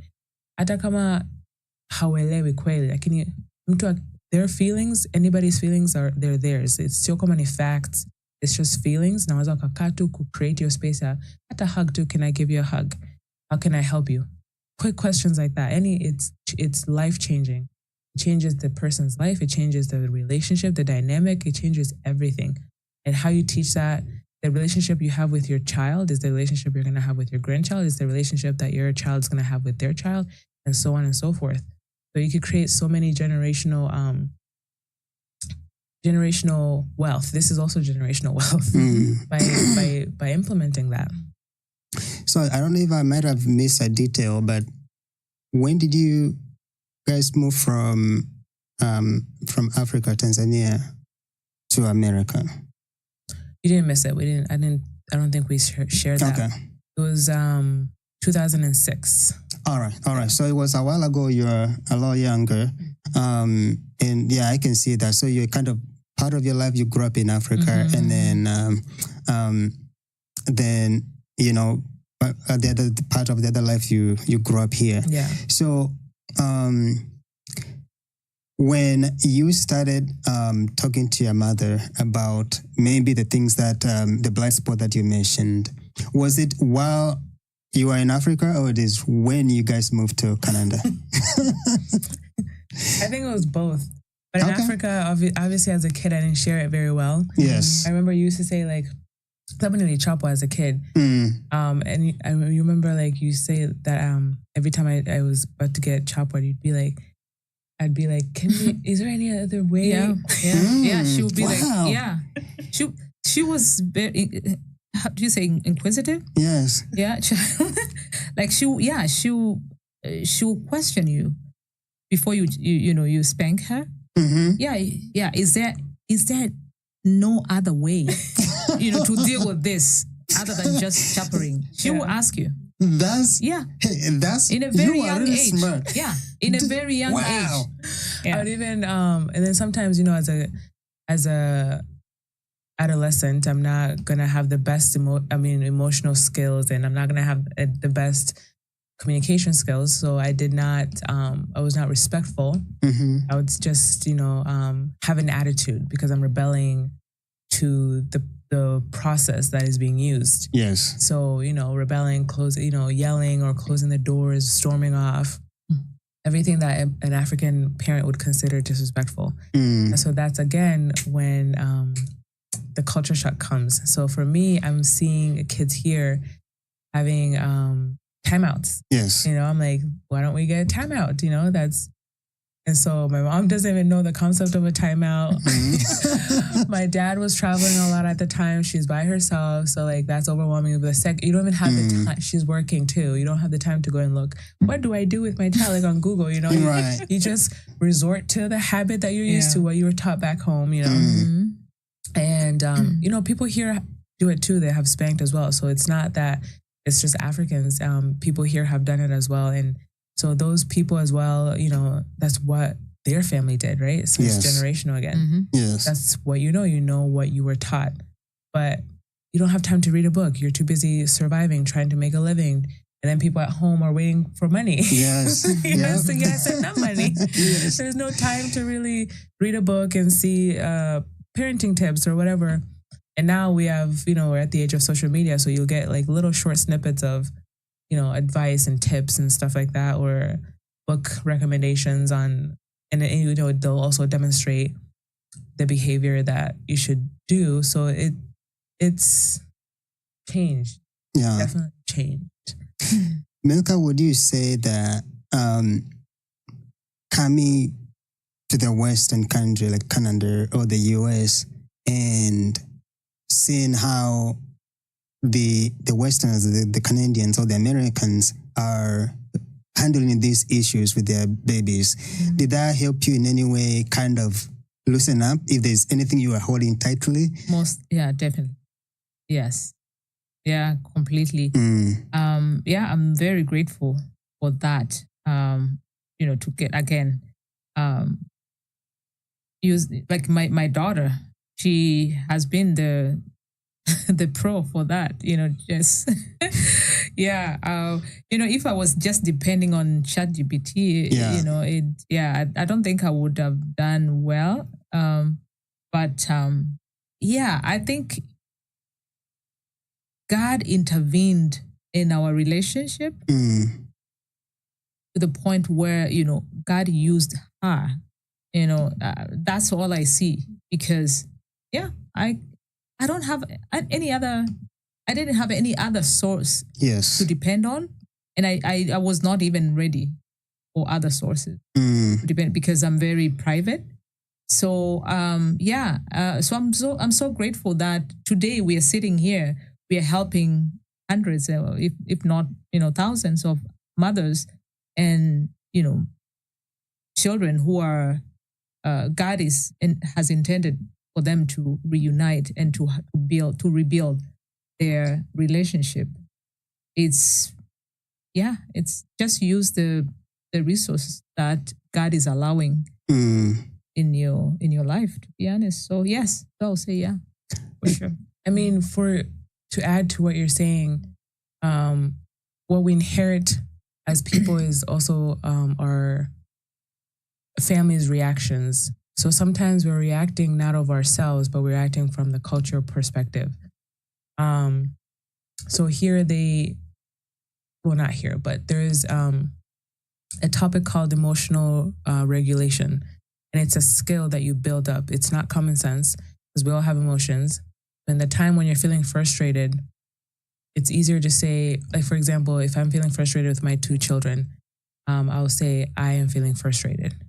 And when I say that to them, they also feel frustrated at times. So I'm naming the emotion, so that lets them know the scope of emotions and how they look like. And then what I do with that emotion, they're learning how to also respond to that emotion as well. So growing up, we never really had these ranges of emotional responses. We just really had one, which was reaction. We just react to emotions rather than, choose a response. And so when I started to practice emotional regulation, when I started to realize my emotions are mine and my responsibility, not anyone else's, that was what I was starting to talk to Mom about.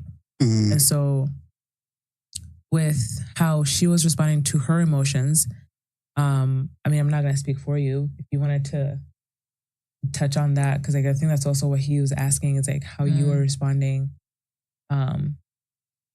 your emotions as I think to how it's not there yet. He asked me if the culture here helped me with the emotion. So be said, more flexible with But if you want to respond to what Jenny is saying, please go for it. I think that's emotional regulations. After acquiring that knowledge, I started practicing, and and really, like, it's a choice as well. Like, you need to you started learning about having self-awareness as all well. These different choices now. The choices broaden, because before that, what choices did you have, or what choices did you learn? Or before the knowledge, the skills. It was more of like just reaction, like this, the same way she said, because you knew little, and the easy way out of the shortcut is whatever, without knowledge, is whatever emotions comes, you react to it. And that's what you were taught. I mean, like, back at home, it's like nitakuchapa, or wenenda wewe. Like, it's just threats. There's no, you're not dealing with anything. Right. There's nothing being taught. It's just, And I agree, because even it was kind of that, like, very reactionary, whereby something does something, you kind of just react. And it's like not even like thinking. And sometimes it's like, it's like more like very defensive. You are even not giving it a thought. Yes. And I have to say, like, it did land me in trouble here in America. Yes. And I think after that, I was like, this is not Africa. Yeah. Seriously. So it's a blessing actually being able to learn how to regulate those emotions, even while you're back in Africa. It helps like a lot. It does. Yeah. Because like there's aspect, you come to America and you're dealing with your colleagues, and most of them, they're not going to give you a second chance as, like a brother or a sister or mother would do in Africa. Yeah.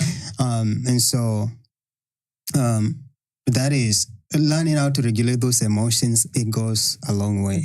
Big time, yeah. Yeah. And here it's not that they all know how to regulate their emotions. There's some people that don't, but they're in jail or they're fighting people, they're not really doing good for themselves. Everybody needs to have the skills of regulating your emotions. You need to have the emotional intelligence. It's not just intellect that matters. It's also emotional intellect that also matters.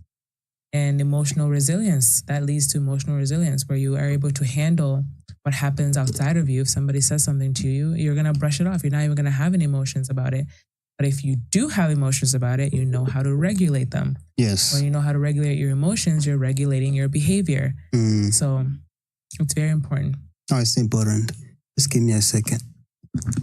I'm picking, so I'm seeing the phone over there, so I want to lower it a little bit. Oh, my phone? No, it's my phone. Oh, okay. No, not yours. Okay.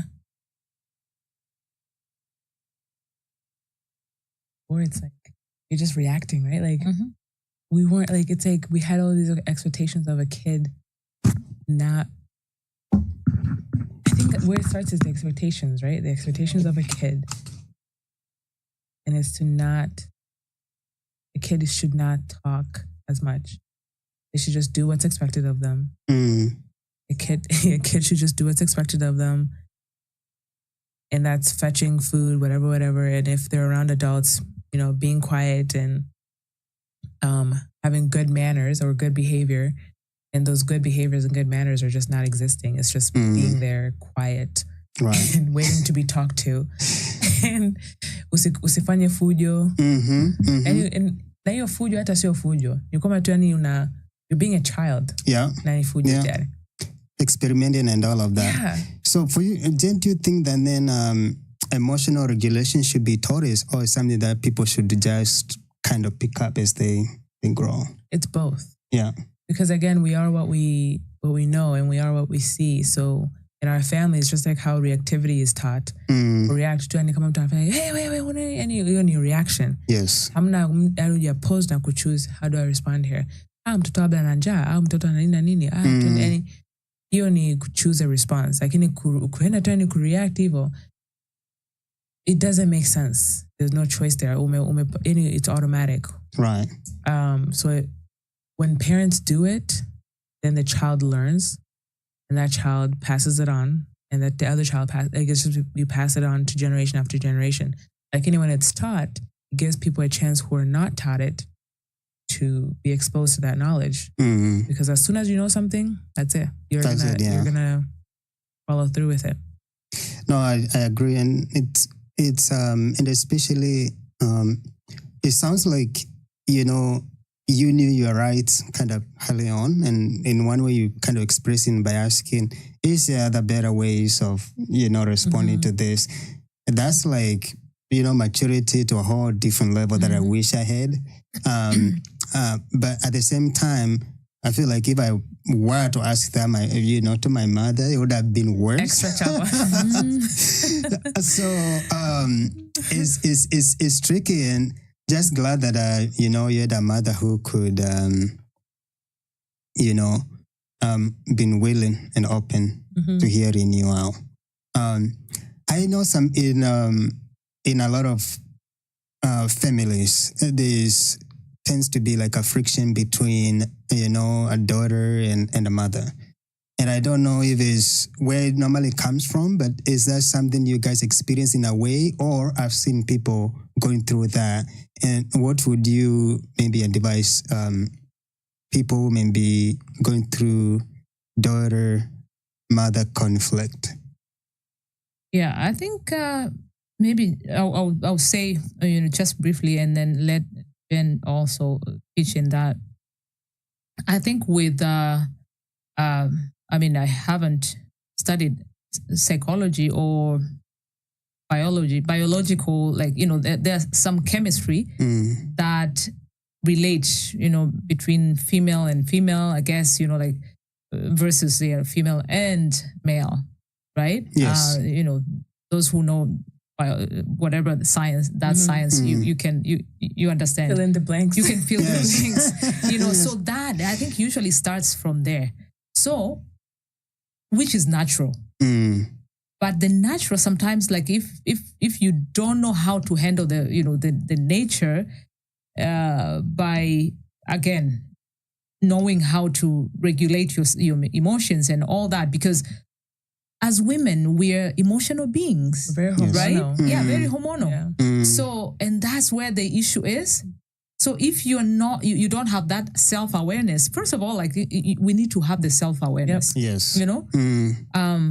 Okay, at this time, of a month, where am I? And then, just sit back and just revisit first before projecting, or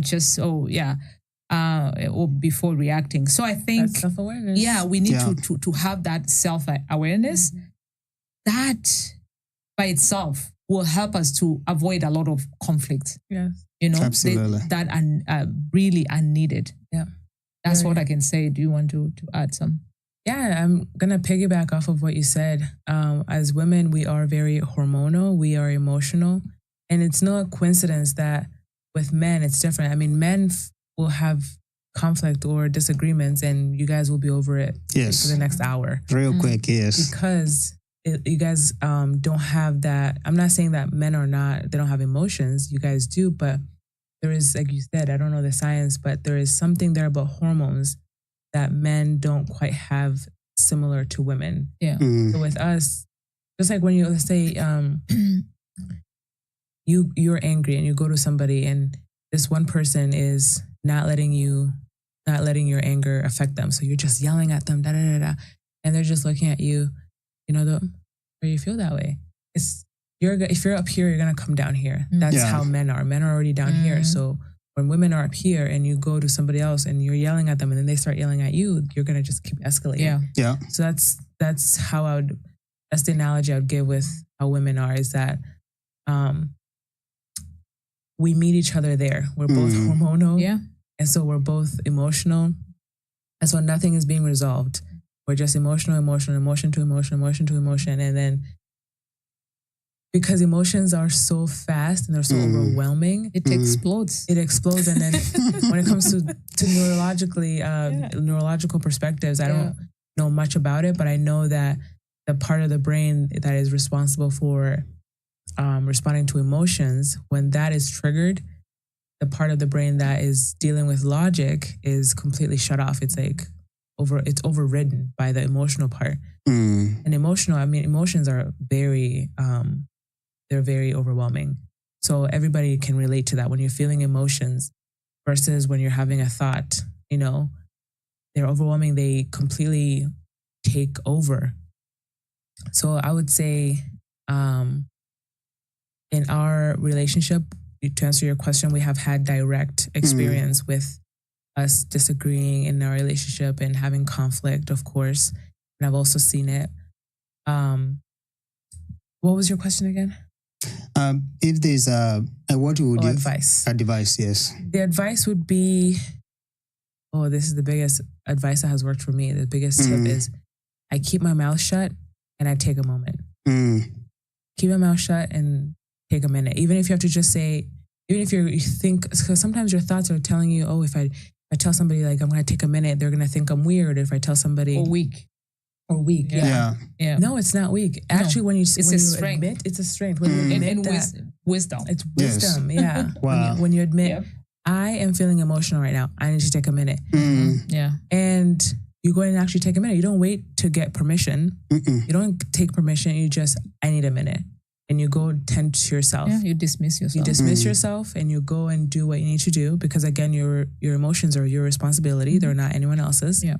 So you go and take care of what you need to take care of. Go get a fresh, breath of fresh air.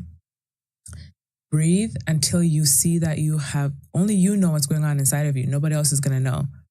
So if you have you've calmed down, come back inside and join the conversation and just explain, quickly, I just needed a moment. I was getting emotional. Right. And then revisit the conversation and go from there.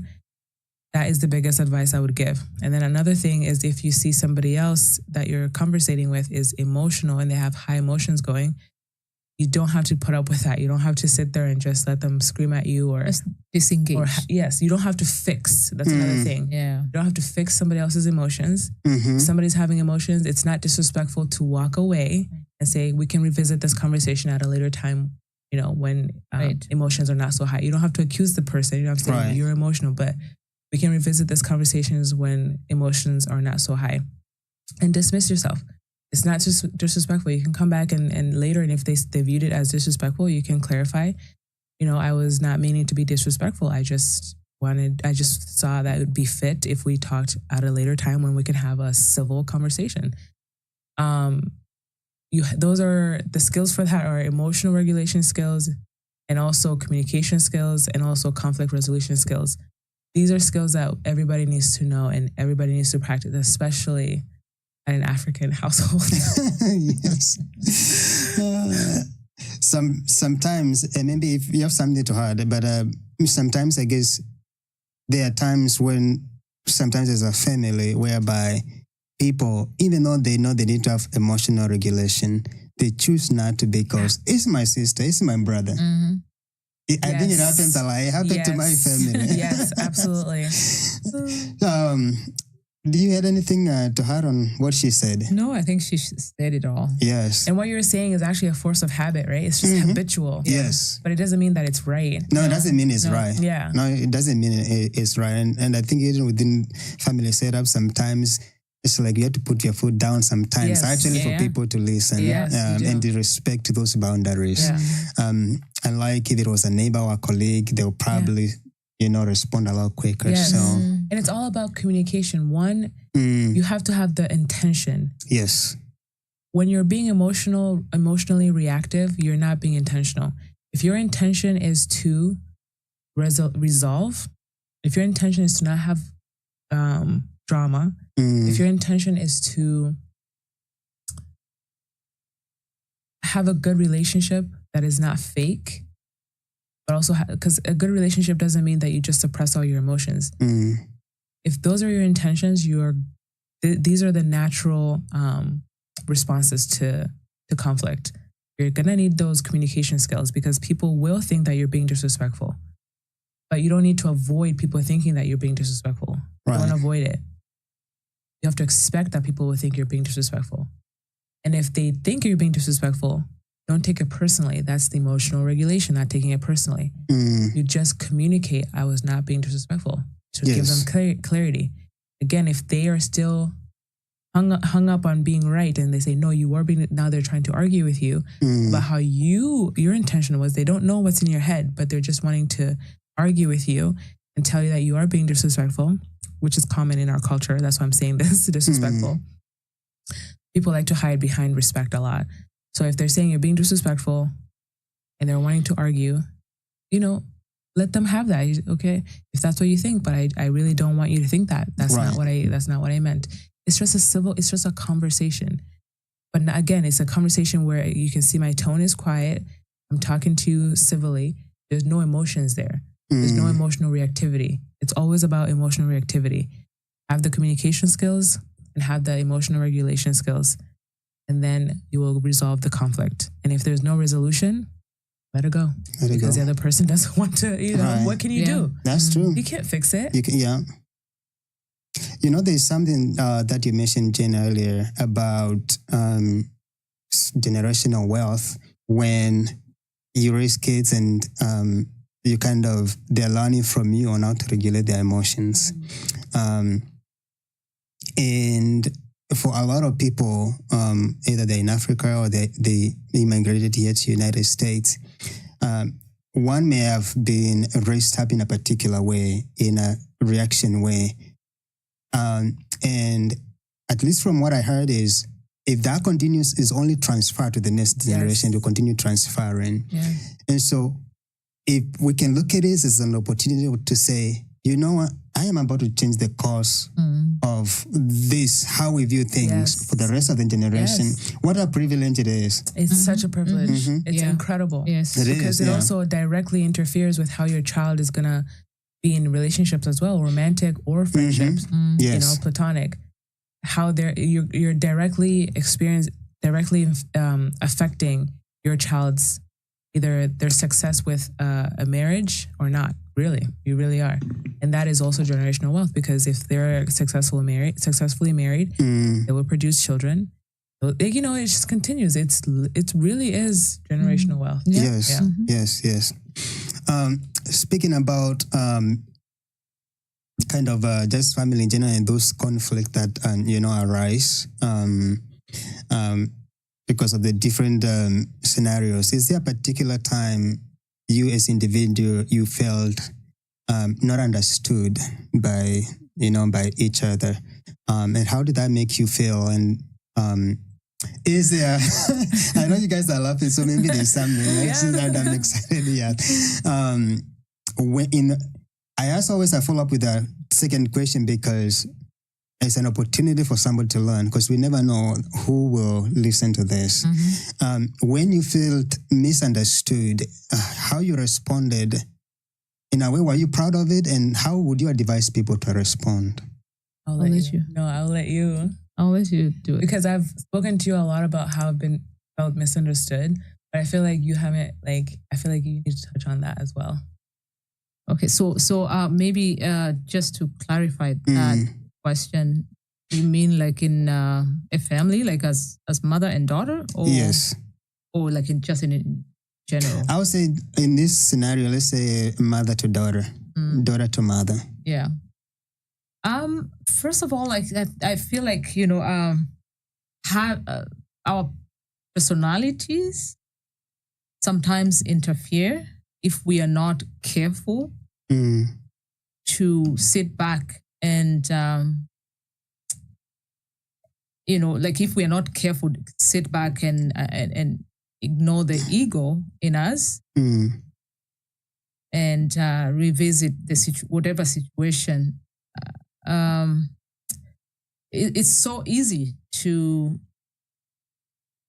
lash out and just to go by the moment, the moment how you're feeling at that moment. You will just go. And before you know it, if you didn't sit back and revisit and really think about before you speak, yes, you'll end up misunderstanding each other. And, and most of the time, as she said, I think it's very vital for these two parties to revisit and decide to do a proper communication. Yeah, because the experience that I can say is that most families we find ourselves bumping our heads just because we were not careful. Sit back, and examine our personalities first versus the situation. And there is so much, I think I don't know, but it's so much in a package to deal with that particular situation. Yes. So, yeah, I would say, we have different personalities. Like, for example, my personality is different from Jen. So she is my daughter, right? Yes. So I used to be a people's pleaser. And, but it's not always a good thing, Yeah, but she is not, right? No, she is not. I can tell. She's not. So sometimes in a situation, depending on the situation, you may be better off to deal with certain situation and not, of course, and she may be misunderstood, but that misunderstanding or like somebody else misunderstanding her, it doesn't mean that it is right. That person is right. It's just because she's direct. Doesn't mean that, there's something wrong there. Right. Does it make sense? It does. But I think if you can give some more context, in our experience, how have you felt misunderstood? Like you were talking especially about personality. Yeah. So with me, I would say like specifically, I would. I'm trying to remember if I have like a specific incident, but in general, I'll be misunderstood because I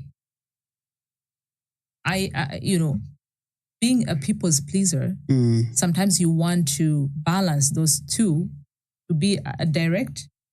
At the same time, you want to maintain that pleasing somebody else. In the middle there, sometimes you may be misunderstood just because. Yes. I guess it's not your personality. Right. I don't know if I answered well. Maybe you can fill the blank. I have misunderstood you. I feel like from my perspective, I don't know how you have felt misunderstood, but from my perspective, I feel like I have misunderstood you as somebody who didn't care at some points. Mm-hmm. And maybe that could have been from you wanting to please, so you don't even touch on the subject maybe. Yeah. Like if something like there's conflict and you don't touch on it, I'll think that you just don't care, but really you're just trying to avoid maybe a conflict. Yeah. I would say like, avoiding conflict because it could be like at that time as women, we go through a lot in, emotionally, mentally. We don't like we are expressive, but most of the time, sometimes we are expressive at the wrong time. Yes. With the wrong people, and and you accumulate some stuff in you to the point where like sometimes like with your family, you just want to disengage. Yeah. When they needed you the most. I have an example. Okay, so for me, when conflict happens, I have to talk about it. Yes. Because if I don't, it's just going to bother me. Yes. And I need to understand where somebody is coming from. I need it to be talked about right then and there. And so with you weren't like that, right? Like you're more... No. So with me, with my experience is that because being a people's pleaser and a leader, because I'm a leader in the church. You deal with community. It's not a family. It's not just my own. So sometimes it can be a lot, and to the point where as leaders, sometimes you swallow some other people's pain and or situations. Just because you're a leader, you need to toughen up. So sometimes, like when I try to be direct or honest with maybe one small thing, I may be misunderstood just because I'm direct. And also, what I'm hearing is not. I'm also hearing like even the moments that you're misunderstood, you would choose to suffer instead of maybe actually speaking out what the issue is, just to avoid maybe a conflict. And part of it could be due to the ministry, your ministry. Yes, exactly. And that's why sometimes leaders in leading ministry, sometimes you need to be careful with your words, because the Bible says your word can build or break. So there are a lot to balance a lot of times. Most of the time, if you slip with your words, because you are a person whom a lot of people, not only your family, they look up to you. So you are put in a situation where you really need to be careful with your words, choosing your words carefully, wisely. There are situations where you feel like this, I can be just direct and stay at it as it is. It will take somebody else out of the situation. But that doesn't apply in our relationship, though. Because in that context and in with the church, yes, I could see that. But it doesn't apply in our relationship. And that has never been a hindrance. Like your speech, like being careful of your speech has not been a hindrance in our relationship. So like, I feel like I had misunderstood you because maybe, I mean, I could see how the people pleasing may have been relevant. Like you wanted to make, like you didn't want to make me, and I'm also like, so growing up, I was very reactive myself. So I used to have like, if I'm angry at something, if somebody is like making me upset, like I would be very reactive. And at times I was actually very nasty. Yes. With my words and like just with my attitude and my actions, like I'd start yelling or I would start just not being nice or kind. I was very, very reckless with my words. And so I wouldn't bring peace if something is going wrong. I would bring conflict. But that was also me trying to resolve the conflict. That's funny enough because I'm like, this is happening. Like, let's get to the bottom of it so it can be gone, right? But I never understood why you didn't want to get to the bottom of it. So that's what I think I misunderstood you there. Did you not want to get to the bottom of it, or what was behind that? Could be. I think could be both, maybe. Yeah, trying to avoid the conflict. The conflict, because you're thinking, as a mother, usually you're expected to bring peace because you're the backbone of the family. So sometimes that's why I said you just swallow the pain, or maybe lacking the skills.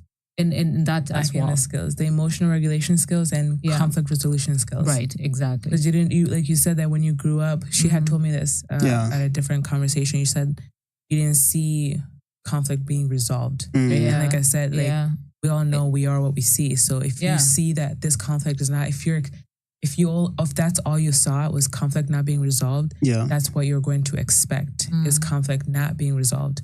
And if you think conflict is here and it's not going to get resolved, there's no point. And she doesn't want it. So, okay, that would make more sense. Yeah. And, part of also what she said, I have hopefully he doesn't watch this show, but I have a friend who is a teacher. And I had a privilege of working in kind of the same environment, and I kind of just saw how, how he deals with the kids. And I was like, it makes a lot of sense. Sometimes this friend can sometimes kind of been talking to me like I'm a student, right? And so I can see that actually like what like we experience in our daily life, especially when we spend a lot of our time either in a job, that following us home. Yeah. And sometimes if we are home, maybe we know that it's so easy to bring how we do things at home, bring them to work. And so we want to kind of push whatever the genuine experience at home just for the protection of the image at work. Yeah. Unfortunately, that, in one way or another, you'll be a victim of it, right? As a child or as a friend for me, in one way or another, that will be a victim. I'm assuming, I'm saying like victim is kind of a strong term, but I really don't mean it to sound that bad. Yeah, but you guys be subjected to Yeah. So for sure. Yeah. Wow. Yes. Thanks, guys, for being open to that. Yeah. They're very important, topics to have, especially in our community. Yes. And these things happen to every community and every single family. Every single family. Issues that happen and will continue to happen in every single family. And so with that, that was a little bit emotional, and I think I could sense the genuineness of it, and I can see your character coming out. It's like pushing, okay, you did it, so that's good. And next question here will be, so how has your friendship changed over time? Has it gotten better, worse, kind of about the same? Please. I've gotten best. Yes. That's the like the a best million English. times. So you guys have become closer and closer. Yeah. I see her for who she is now. We're very close. Yeah. We have gotten very close. We understand each other a lot more. And I think being a mom too helped me understand her so much more. The second I became a mom, I was like, oh, she wasn't just screaming for no reason. Like, she had so much on her plate. Okay. You know, and I'm like, at times I had repeated the same scenarios where I'm just, you know, as much of this head knowledge I have, I would still also be reactive in certain points because, you know, the situation was overwhelming, and I'm like because I'm a stay-at-home mom. So when my husband is at work, then I'm at home. Yes. And so I'm the only person there, and he, you know, keep in mind he comes home same day. My dad would come home on the weekends. You know, so she's at home with 3 kids by herself, and I believe you were working too, right? So like I would literally go crazy. Yes. Like I would go crazy. And so the fact that like all these beliefs that I had as a kid, because again, as a kid, you see things differently. You're like, I just want to play, and like, why can't I break this thing, you know? Yes. And your mom is like, I am dealing with so much. Like, why are you trying to make a mess? You know? So with her mind, like as a parent, your mind is logical at this point. Your kid's brain is still developing. You don't really have, you're not aware of like, okay, you don't go, oh, my kid's brain is still developing. Let me take a step back. Right. You're just reacting to the scenario. So given that I had the knowledge that I have and I can still react that way, and then she didn't have the knowledge that she had, and in a more high pressure situation, I told her myself, I was like, I wouldn't have done anything different. Yes. I was like, actually, I probably would have like ran away to the room for days and like hidden. Yes. So our relationship has gotten so much better because I became a mom. I understood her perspective more. Because, you know, sometimes as people, we don't understand each other's perspectives until you actually are in that perspective. And so there's nothing better than to help you understand somebody, where somebody's coming from, than being in that direct experience that they were in. So that helped a lot. And then as well as her feedback, you know, her being open to feedback, that helped tremendously. Like she was eager to learn new things. And she, like, yeah. And then when I would talk about, guys, like, you know, we can do this better in our family, she'd be like, yeah, guys, let's do this better. Like, we can do it, you know, just her attitude, not kind of like, get out of here with your stuff. Like, you know, I'm too busy, or, here she goes again. You know, her attitude was great, and she was open to feedback. Like, she was not closed. And then her, when she was open to that feedback, she also implemented new ways of thinking. So she literally changed as a person. Yes. And so, as you know, no one likes to change, right? We always like to be certain. Yeah. We like to be who we are. Nobody likes change. So the fact that she had like the courage to do that and the willingness, it was such a blessing in our family. So that made our relationship so much better. She became somebody that I would feel comfortable talking to, not only comfortable, but I would want to talk to her. So then we were in good communication. We had that bond. We had that connection. Because before that, it's like, as an African mom, you're just thinking your only role is to like just be a mom that disciplines. You know, like you don't think of a mom who's a friend. You don't think of a mom who's a confidant. Yeah. You know, because you're thinking as African parents, you know, we have something to live up to, like an expectation of our kids can't just be, you can't be your kid's friend. And of course, it's a difficult line to, you know, balance, because you can't be your child's friend. You have to be their parent. Yeah. But also sometimes you have to be their friend. Yes. Our relationship has been amazing. Would you say the same? Oh yeah. Milka? Yeah. Oh yeah.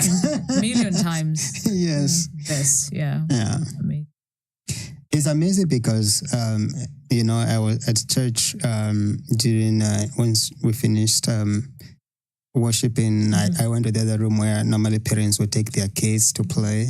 And I met a brother there, you know, he was holding his second baby.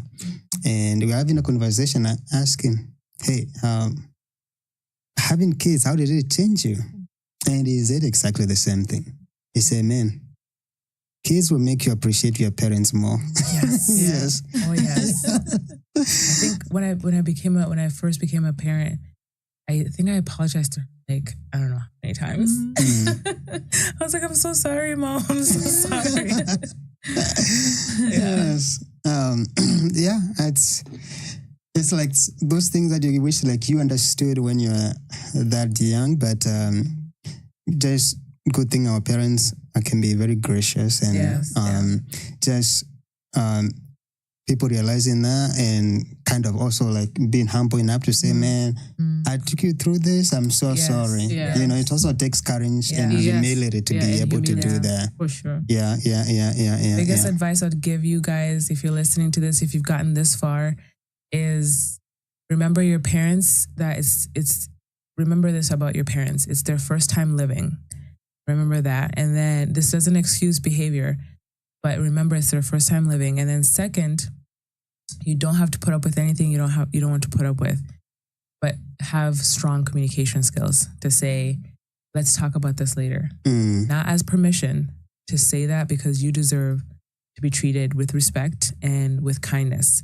And then walk away, but obviously come back and revisit it and clarify that you weren't meaning to dismiss your parents, to be disrespectful, you know. But as you're doing that too, sometimes we shouldn't have the expectations that a parent should do it first. Sometimes we can do it first and then bring it back to them, and then they will follow through as well. And then as they're following, they will also, like, you know, as people, we have to have relationship. A relationship is a two-way thing. So as you're bringing something to them and they accept it, they're receptive eventually, maybe not, I don't know. But if they're receptive, then they can bring something, you know, beneficial to you as well.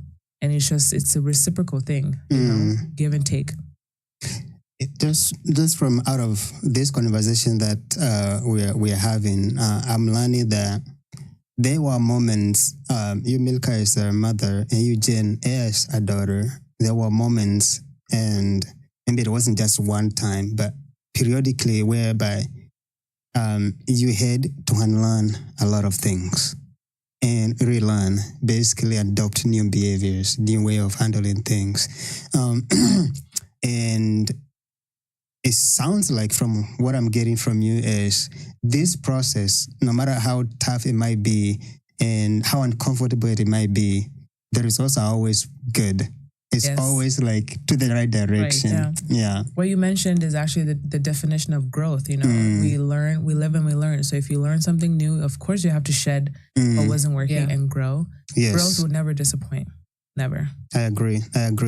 And then in the same way, like these things we just talked about, there's an element of forgiveness. How has forgiveness played a role in this relationship between mother and her daughter? Let's start with Milka. With me? Okay. Yes. Yeah. Forgiveness needs or requires humility. Again, as I said, with what my daughter already said as well, realizing that we are all human. No, regardless of me being a mother, she's a daughter. Yeah. But we are all human. We are both human. So realizing that we're human, that's one realization right there. So human will do mistakes. As long as you're willing to learn and to allow humility in you, forgiveness, it will be. Yeah. It will be easy. If you shade you put your ego aside and wanting to learn, you want the new you because you see the benefit. Then you'll be willing to change. Yeah. And forgiveness, it will be given that, oh, you know what? Because the realization of old you and the new you that you want to be. Yes. That will definitely bring you to realization of having settled things, the matters, and apologize to each other. It will be easy. Yeah. Yeah. Absolutely. I second that 100%. Humility. Yeah. It's the opposite of pride. Yeah. Yeah. And it's very beneficial. It's needed. It's very much needed. That's good. And would you say, would you say like, when it comes to forgiveness, somebody obviously has to admit someone they had a mistake, right? Yeah. Part of that kind of takes swallowing some pride in, Yeah. A pride as a mother, a pride as a daughter, right? That's the tough part. Yes, Yeah. but it does get easier, right? The more you practice it, and encouragement just for anybody to, to be able to practice forgiveness, and obviously seeking, admitting that you are wrong, because it starts from there. Yes. Would you say that, Jen? 100%. I agree with you on that. And it's very hard, to be honest. Yeah. Yes. And with me, to add on that, as Christians as well, because we are all Christians. Yes. It's easy to say, just, the first thing to practice the forgiveness is through the family.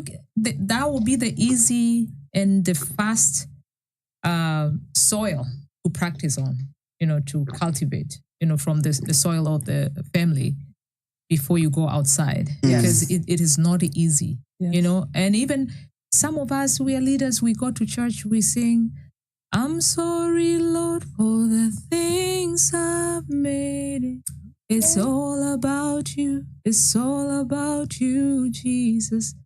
We get off the altar. We go back to the same. Yeah. Our pride and saying everything. I'm sorry. No. Right. You just sing there and then, do you mean it? Yeah, exactly. Yeah. Yes. It's easy. Yeah.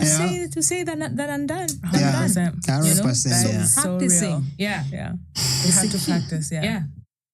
And we really, just like you said, Asika, practicing is what makes it easier. Yeah. Yeah. Because a lot of times you don't really want to. The flesh doesn't want to. The flesh doesn't. No. Will not allow you. No. And then it's, about forgiveness, love. These are part of the Christian virtues. Yes. How has love, played a role in, as a mother and as a daughter to realize, to extend that love, to extend that forgiveness, even in the moment when the other person doesn't necessarily deserve it. Also, even in the moment when you are emotionally charged, Yeah. I would say, maybe I can start, like with me, forgiveness, as much as how, even when I was a teenager, growing up, it was so hard. Like just thinking about, as soon as I tell somebody, please forgive me. Yeah. Like there's this anger in me. Why did I say that? Like why? That ego. That ego. Yeah. And the enemy uses that so much to keep us with that pride. Yes. Yes. So growing up and getting to know the Lord more, that humility grew in me. Yes. To the point where I would, even when I don't feel like doing it, but I tell I suppress my flesh and, and my soul. I tell my mind, you have to do this. Yes. Do it as unto the Lord. Even sometimes when it's hard, yes, you are dealing with your enemy. Let's say, for example, who would want to apologize to the enemy? Exactly. Nobody. Nobody. Yeah. Yeah. But guess what? That is how the Lord Jesus wants you to do at that particular time. That's right. Where your mind and your flesh is like agitated when you know that this person has wronged you. Yes. Guess what? Jesus wants you to go and make it right with that person. That's the key right there. So as I continued to grow in the faith, the Holy Spirit was helping me to say there's so much to it. There's so much than just thinking, about the ego. Why would no? There's so much into it. This is very spiritual. Yes. Forgiveness is very spiritual. Very spiritual, yeah. You're not just doing just for you, but you are building the body of Christ, and you are doing as unto God. Yes. God. The Bible talks about humility, right? Reject pride versus humility. So God wants us to be humble because He's not pleased with pride. Yes. So where do you practice that if you are rejecting the forgiveness? No. So to me, I learned to do it as unto God. Yes. If I love my Lord, if I love Jesus, then I should walk and be somebody and just be a doer. Yes. The Bible says to be a doer of the word and not hearers only. It's easy to hear and you pass. But doing it, yes, it's hard. It's hard, yeah. Yeah. Different story. Yeah. So forgiveness is a must. Yeah, it's a must. And Jen, what would you say, and especially when it comes to love, even the moment when you don't feel like loving? The biggest one for me when it comes to that has been to be selfless, to choose to be selfless. Because selfishly, even in the beginning when I was bringing this information back to my family, it was selfishly so that I can love them more the way I want them to be. Yes. And so it got to a point where the best thing, I think it was just God leading me into this, but the best thing was to let go of my expectations and to love them where they are. Yes. Because they've loved me where I am. And it's just about, and that's just love, I agree. Yeah. Even moments when you don't feel like extending it. Yeah. And especially, in case of a family when it's kind of, expected. You gotta love me, even when people are the most annoying, right? Still being able to find that. But I love what you said is, it becomes now a whole different thing if you're a believer. Yes. You don't only just become hearers, but you become doers. And so even if it's your enemy, and I don't know if their families that go to an extent whereby they become enemy with either daughter to the mother or mother to the daughter. It gets there. It does? Oh, people, yeah. People have gotten there. That's pretty bad. Yeah. Because you hear like a lot of families, we haven't been talking for years. Yeah. For 5 years. Yes. Do you talk to your enemy? No. So then you have made that. Yes, to be an enemy, yes. Yeah. And most of the time it's just pride and miscommunication. It's pride. It is. Yeah, exactly. Yeah. And selfishness. And selfishness, Because people will disappoint you. People will make mistakes. People will wrong you. That's not a maybe. That is a for sure. Yes. We all do that to each other. Yeah. And we just have to forgive, like you're saying. Exactly. Yeah. And love each other. And also, I think that, even for believers, knowing that, because also like a sister or brother in Christ can wrong you, right? Yeah. I think one of the things that has helped me is just knowing that people are just humans, right? People are not gods, right? People will fall short. And so just having the expectation that this brother, this sister, at one point they'll trip me, right? It's just a matter of me to understand, look, maybe they just have a bad day. Not that to say that I'll just kind of forget about it. I can always express it to them, but in a way that is a way of love, in a way that I don't leave them kind of more in a worse place. Because then doesn't help at all. But also that doesn't justify me not just keeping quiet. Because also maybe they were doing something, it's not intentional, but I'm frustrated. And if I don't say it because I love them, then I'm loving them the wrong way because they'll keep doing it. Yeah. Right? And then you're not loving yourself. And I'm not loving, myself. Very true. Yes. Just that little part of just love. You as a mother, Milka, were there moments that out of love for your kids, you sacrificed your pleasure, or you sacrificed a lot of yourself, or loving yourself or I guess to your children, the expense of yourself? And I'm pretty sure there are so many moments, because those are just what mothers are. But is there one particular time that you remember, and how have you maybe adjusted in that such a way that you extend the love to your kids that you love, but also kind of knowing to love yourself? If that makes sense. Yeah, I think if I'm following you well.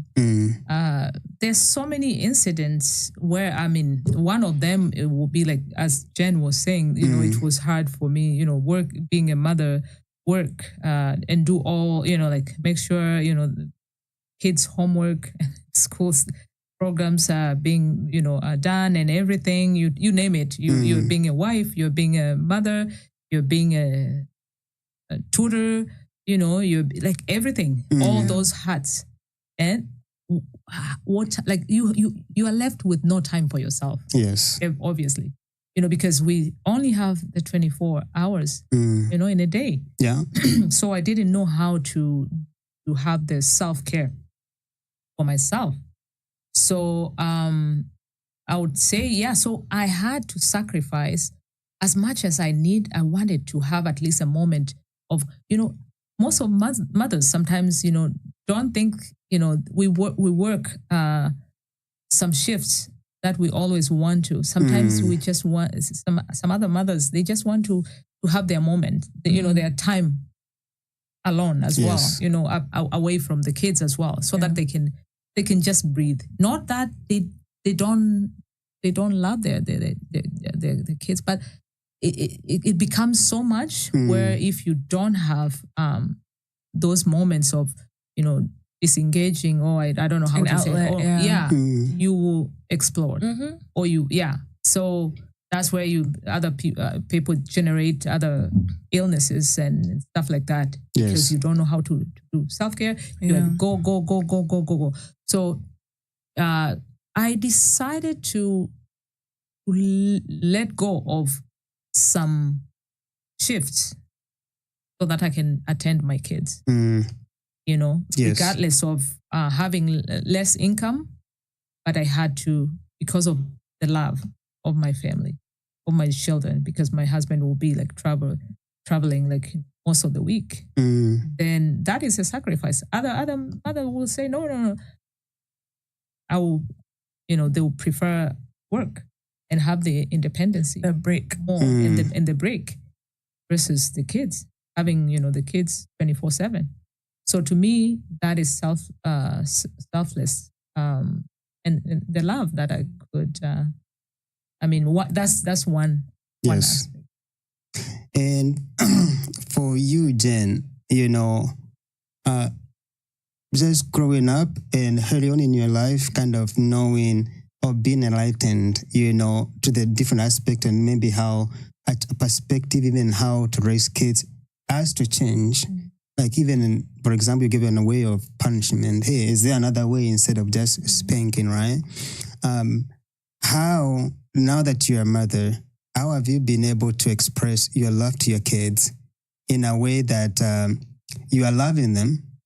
And now that you already have that knowledge of, listening to them, or like kind of using different variety of method to discipline them, how have you been able to regulate between loving them and loving yourself, especially if you can speak to young mothers? Yeah, for me, I would say it's a balancing act. You have to balance how much you give yourself to your kids, and how much time you give to your kids, and how much time you give to yourself. How much time you give to your kids and husband, and then how much time you give to yourself. You have to have some time for yourself to fill your cup back up so that you can have something to pour from. And then also another thing that is big for me is self-compassion, because you cannot expect compassion from anybody else. Only you know what you're dealing with, and only you know what you're battling. So for me, it's been to give myself compassion when I'm beating myself up for, let's say, an example that I battle with a lot is when I'm with my kids right now at the age that they're at, which is 4 and almost 2. It's a tough age because their brains are still so underdeveloped, yet they have such strong wills. And most of the things that they want to do doesn't make sense. And it's disruptive, chaotic. And they also don't want to listen to you at all. Even if you're bringing logic, understanding, whatever it is, they don't want to listen. So that has been the toughest thing for me to deal with, because I'll be disciplining them, saying, hey, no, no to that, no to this. And I'll have to sometimes give timeouts. And so then I'll get guilt. I'll get feelings of guilt, like I have given too much disciplining today and not enough one-on-one time, or too much this. And then so I'll start thinking and questioning if I'm a good mom, or if I'm doing enough. Even if I am doing enough, those thoughts will still come. And all mothers could relate to that, they call it mom guilt. There's not a single mom out there. Well, I don't know. Some moms don't have it. But that's a whole other thing about pathology. But it's just giving myself compassion, saying, Jen, you are doing the best that you can. Obviously having the self-awareness to know if I am doing too much disciplining, to balance it out with, some more spending time with them, or more praises, praising them for the good things that they're doing. So it's always a balancing act, but to give myself compassion, to not be so hard on myself, because the brain likes to be critical in order to get you to be productive. But I also have found being compassionate and telling myself I am doing the best that I can is also another way to be productive. Because just like if you have a boss who's just telling you all the time, like, hey, you're doing this bad, you're not going to want to please them. You're going to lose the motivation. But if you have a boss who's encouraging you and saying, you're doing a great job, maybe you can do this different next time, and this, it's very different talk than, oh, you're a bad mom, or this and this and that. So self-compassion has been something that I have been using as a tool to balance loving my children and loving myself. Yes. That's awesome. That's a good response. And I think a lot of young mothers will benefit from this. So this question, Milka, you answered this one. Like, what advice would you give African mothers raising daughters today? And after that, Jen, it will be, what advice would you give to African daughters navigating identity and emotions? Because we are coming towards wrapping up. And so let's start with you, Milka. Yeah, thank you. The advice that I will give to mothers is to do what it takes to maintain, restore, recreate, or, just build good relationship with your children. Yes, it's like do whatever it takes. And the one thing that will help you easily is to trust the Lord and not to lean on your own understanding. Amen. That is the key. Yes. That is the key. We can do nothing without the wisdom of God. The wisdom that we can get as mothers, because we carry a lot. Yes. We cannot do it on our own. No, we cannot. We cannot. So having Jesus, having the Holy Spirit with us, it will make the task more bearable, because we carry a lot.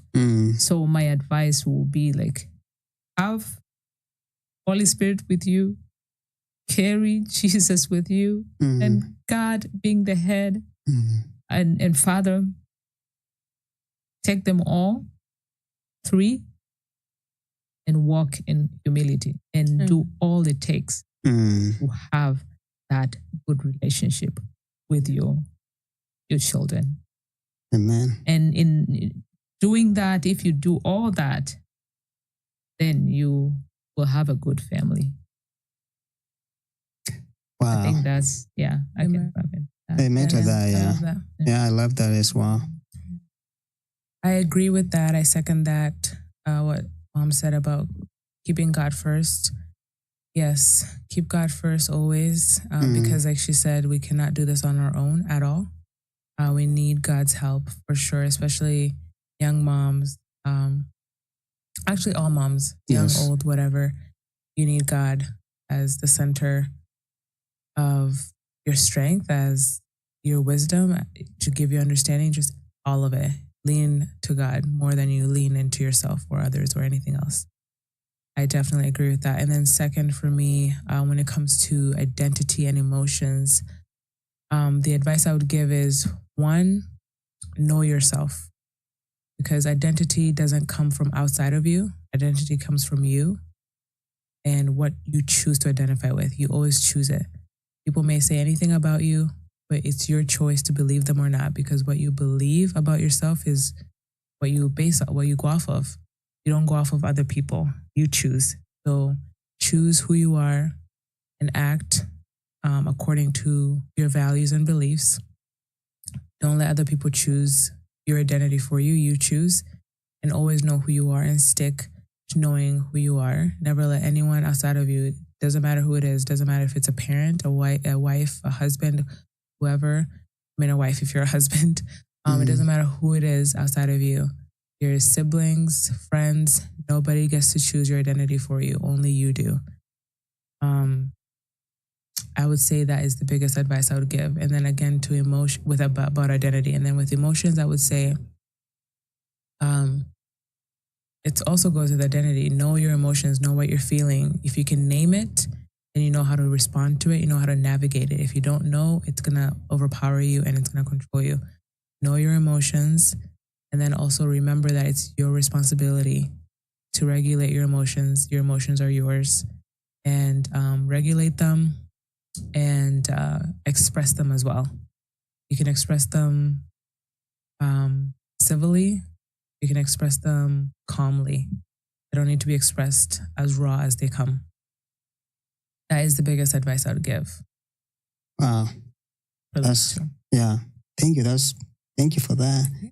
Those are like really good good insights. And just from your from this conversation and your experiences, how can families begin to to build kind of healthier, I guess, environment, especially when it comes to emotional, building like emotional intelligence, I guess, within family, just for better understanding and all that. Where if a family was struggling with that kind of a thing, maybe lack of communication or whatever, where can they start? How can they move from having constant conflict to knowing better ways of handling conflict? And let's even think about in a context whereby it could be in African setup, whereby assuming the worst case scenario, where parents don't really give enough room for the kids to express themselves. Mm-hmm. Yeah, that's actually was going to be my answer. I was going to touch on you have to have the space to express your emotions. If there's no space, that's where conflict arises. For me, I reacted a lot as a child in my teenage years because there was no room to express my emotions. So I reacted so that they could see my emotions. Yes. But then that didn't go well. So giving space to have the emotions expressed, not fixed, because a lot of us try to fix too. When you try to fix somebody's emotions, it's going to produce anger in you because you want to fix. And so then when you feel like you can't fix it, you're wondering, why are you even having these emotions? You're going to blame them because you want to fix it. But if you don't want to fix it, if you don't need to fix it, you just create space, have space for those conversations to be expressed. Emotions are not facts. No one's emotions are not one person's emotions are right more than the other. Everyone has their own emotions. about resolving and knowing how to move forward. Have the space, create the space for conversations to be had openly. And then another thing is that don't wait for the space to be created. You have to have the courage to create it yourself. Be the first one. If your parents are not open to that, especially if you're used to their ways, and we are creatures of habit. Every single human is a creature of habit. So if whatever the environment is already doesn't allow for the conversations, create it. To be the first one to create it. You will not be disappointed. I think I was the first one to create it, right? Yeah. And I'm not disappointed. Be the first one to create it. Yes. It's scary. Yes, it can be very scary. It can be very scary. I agree. I would definitely say that. It's not easy. Your parents, my parents have very strong personalities. It's not easy it's intimidating. So you still have to have the courage. And then also, if you have God by your side, you'll never fail. So have the courage, exercise it, and have the communication skills to communicate that, to create the environment. Me, I'm very dominant, so I used to just be like, we need to have a meeting. We need to sit down. And then if they're like, oh, I'm busy, I'm like, oh, you don't want to talk, you don't want to talk to your daughter, that we have important things to talk about. Can you humor us with a meeting? So that's my tactic. But, just be strong enough to just initiate. Don't wait. Initiate. Anything to add, Milka? Not really. Like maybe just to add on what because I already said. One thing is to know to have the self-awareness, and because that having the self-awareness will help both sides, a parent side and the child, knowing when to. The location as well. Like, let's say some of you have moved to a new culture. Just have that, grace yourself, and just seek to have the knowledge as we speak. We talk a lot about having communication skills and conflict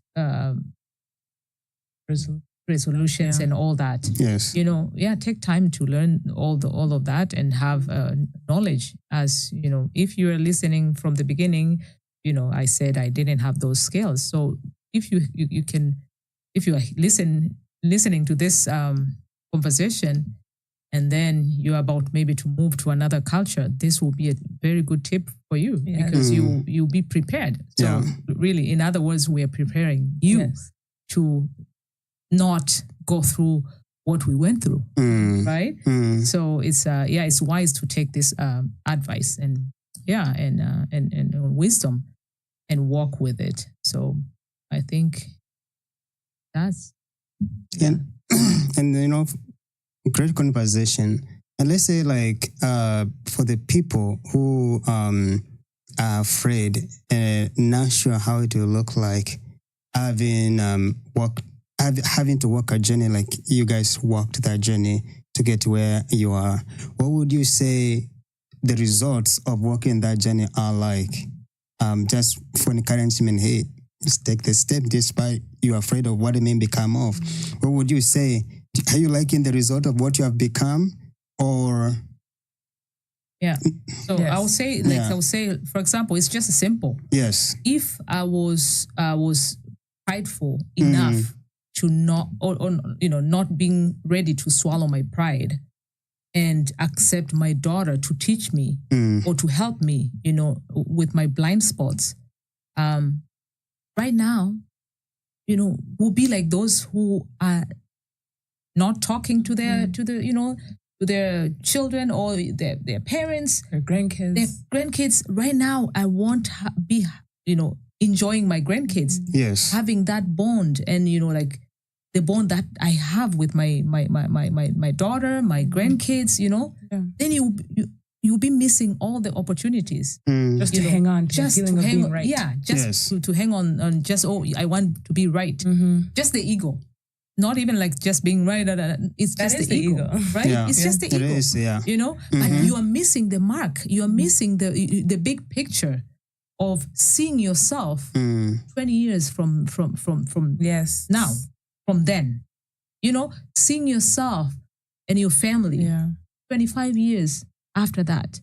Think as a big picture. Be wise enough to look, you know, in a big picture. See what you're to producing. See what you're producing. Yeah. Yes. Yeah, and it's just be wise. You know, the Bible says, "Don't be wise in your own eyes," right?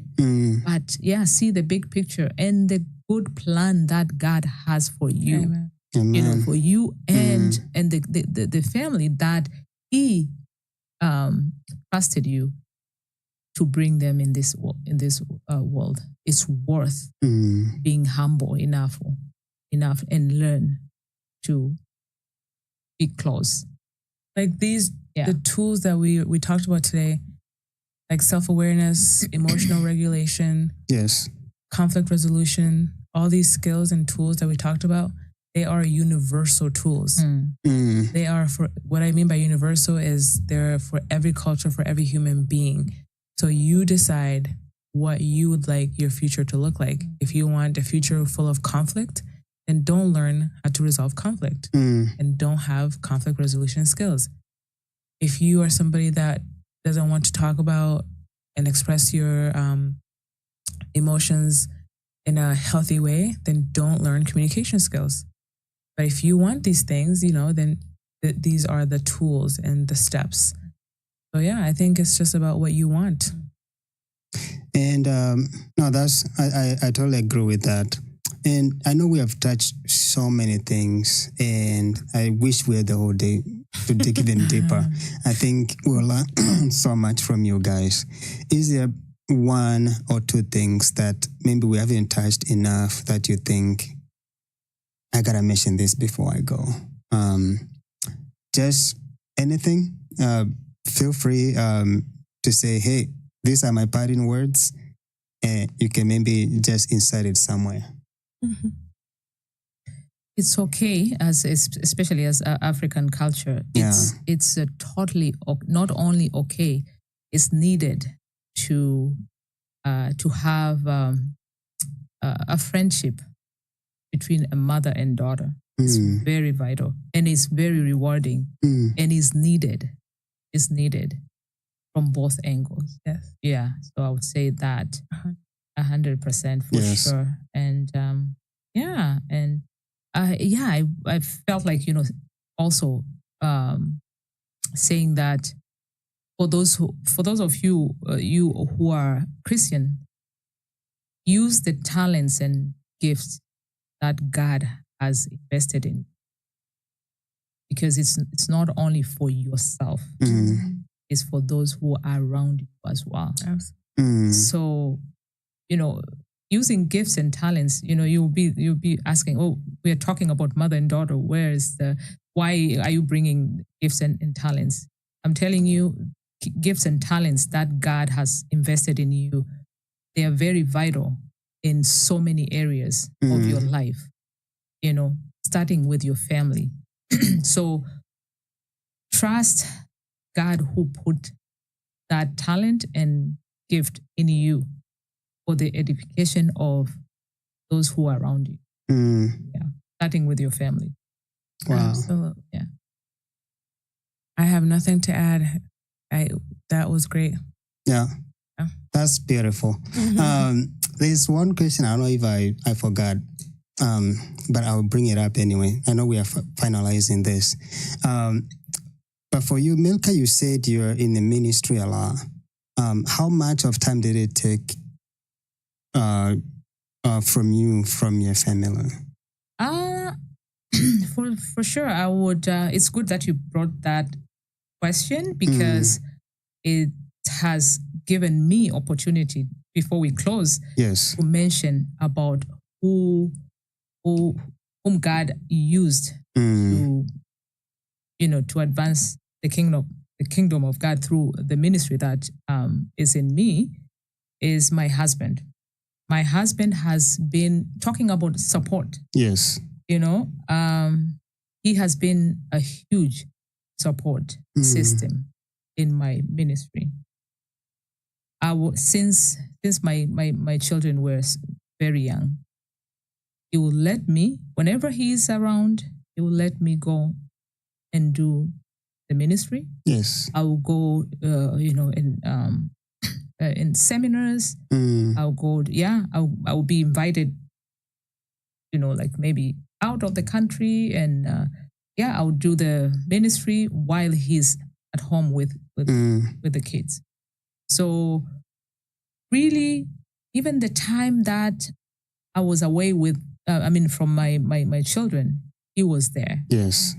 Filling the gaps. The gaps, yes. Yeah. So I'm very grateful. I'm very blessed to have my husband beside me. Beside you, yeah. To help me, raise my kids while I'm serving God.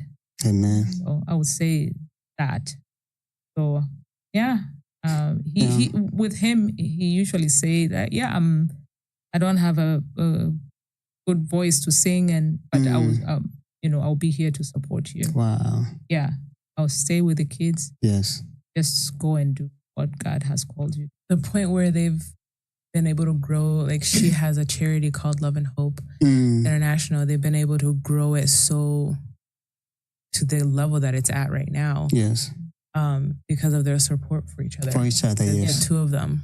It's been really nice to see, indeed. Do you mind actually telling us a little bit about that organization, please, the charity? Yeah, so we have an organization called Love and Hope International. Actually, I have so this one here. Yeah. It's called Love and Hope International. Yeah. We serve young adults, especially girls, yes, in a village west of Tanzania.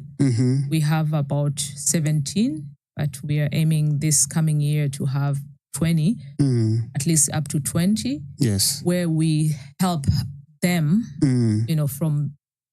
They come from rural areas. Yes, they are. Here. Let's put it here so. Okay. People can see. Oh, right. Yeah. Right there, yeah. Yeah, so they come from different family, different struggles. Yes. From traumatized environments in the rural areas, where some of them we're talking about here, like relationship, mother and child, they have very opposite stories. You will hear them like stories you want to be crying all day. Because they don't even know where to start and dream having these kind of values that we, God has blessed us with. So my dad passed away when I was 10. My dad was a pastor and a local missionary together with my mom. So my widowed mom were left, as, barely have something to put on the table. Yes. So I went through a little bit similar situation with some of them as girls, as preteen. So this is where like the vision was birthed in me, because my heart was crying so much, thinking that there are some young girls who are going through even worse situation than I did, who is going to remember them, and then I was like, I can relate with so many of them. Yes. And indeed, God opened the door for me to birth this Love and Hope International. Yes. Yeah. And right now we are in the middle of building a shelter for them, because some of them, right now we gather them 5 days a week, Monday to Friday. Yes. We give them meals. Some of them, they have toddlers. We have like 3 toddlers in the center. We give them meals. We pray with them, and so just 8 hours per day. Yes. And then after they go back to their homes, the homes where they cry not to go back to, but we don't have a place to put them. So it is a tough situation, but by the grace of God, we are continuing. Moses was asked by the Lord, what do you have in your hand? So we started with what we have in our hands. Yes. We built, we bought a land, we built a little bit of office and gazebo, and where they also sew, they do sewing 3 days a week, so that eventually we can release them and maybe have them sewing machine for those who can have a little bit. They never got an education, like they don't have the means to do that, so they're kind of prepping them to be able to have the resources of an income after. Oh, that's awesome. And are you guys open to people supporting you? And if definitely. so, how can they partner with the ministry? So we can leave maybe the information with you, and then you can share with them maybe on the screen. There's a website right there. But also there's a flyer. website there at the flyer. Yes. But and also there's a number. Yes. Yeah, like a contact. There's all the contacts will be here. Yeah. And also like on Facebook, we're there. On social media, we have also some testimonial videos on YouTube. Yes. Yeah, so we can all leave maybe the links with you, and then you can share with whoever. Yeah, we really invite anybody to to hold hands with us. Yeah, definitely. To reach more. I will have those links in the description. So for anybody who wants to support that ministry in any way, you can reach out to Milka through the contacts on there and see how you can be part of this big dream. Yeah. This hits home for me particularly because even part of my childhood, I grew up in a children's home. And that children's home actually, my dad sponsored me to come to United States. So he sacrificed a lot to be able to take in a lot of kids like me who are from less privileged families and just getting education and even sacrificing so much to send me to the United States. And there are others who are in other Western countries. It's such an honor. Amazing. It's just a noble job. And it just transforms people's life in ways that you can never imagine. Absolutely. Right. So I'm talking to you guys right now because he gave me that opportunity. Absolutely. You see? Yes. And so what you are doing, you may never know, but the impact that you are doing to those young girls is even unmeasurable. Yes. So keep doing what you are doing, and I encourage people to, check out the work the minister she's doing, and just see how you can participate. Maybe it may not be financial. Maybe you have a great idea. Just reach out to them and see how you can be part of that ministry. That would be amazing. Yes. And before we end, I know you're also in the ministry of singing, and I was just wondering if you can maybe sing a cappella one song. I don't know if Jen wants to help, but it's up to you. Yeah, sure. We can sing together. The hymn that everybody knows, I guess. We'll let you do that. Sure. I want it so people can see and.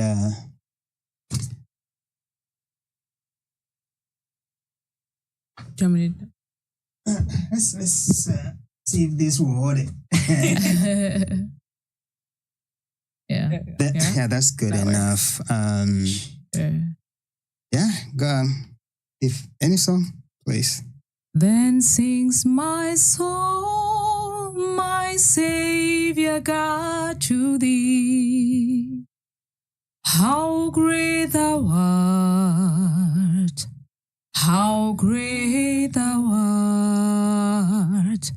Then sings my soul, my Savior God, to thee. How great thou art! How great thou art! roho yangu na ikuimbie jinsi wewe ulivyo mkuu. Roho yangu na ikuimbie jinsi wewe ulivyo mkuu. Wow.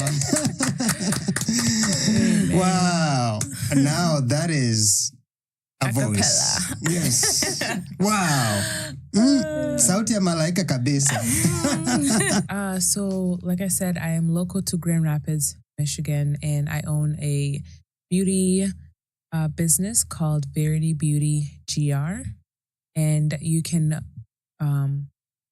find us online through the website veritybeautygr.com. I specialize in bridal makeup, and I offer airbrush makeup for brides. So that is waterproof, smudge-proof, sweat-proof. It's completely weatherproof for any occasion. So yeah. And I also have a second part to my business where it is kids face painting. So the website to that is joyfulfacesgr.com. And I provide face painting for all occasions, whether it's church events, whether it's birthday parties. You can hire me and my team, and we can provide those services for you.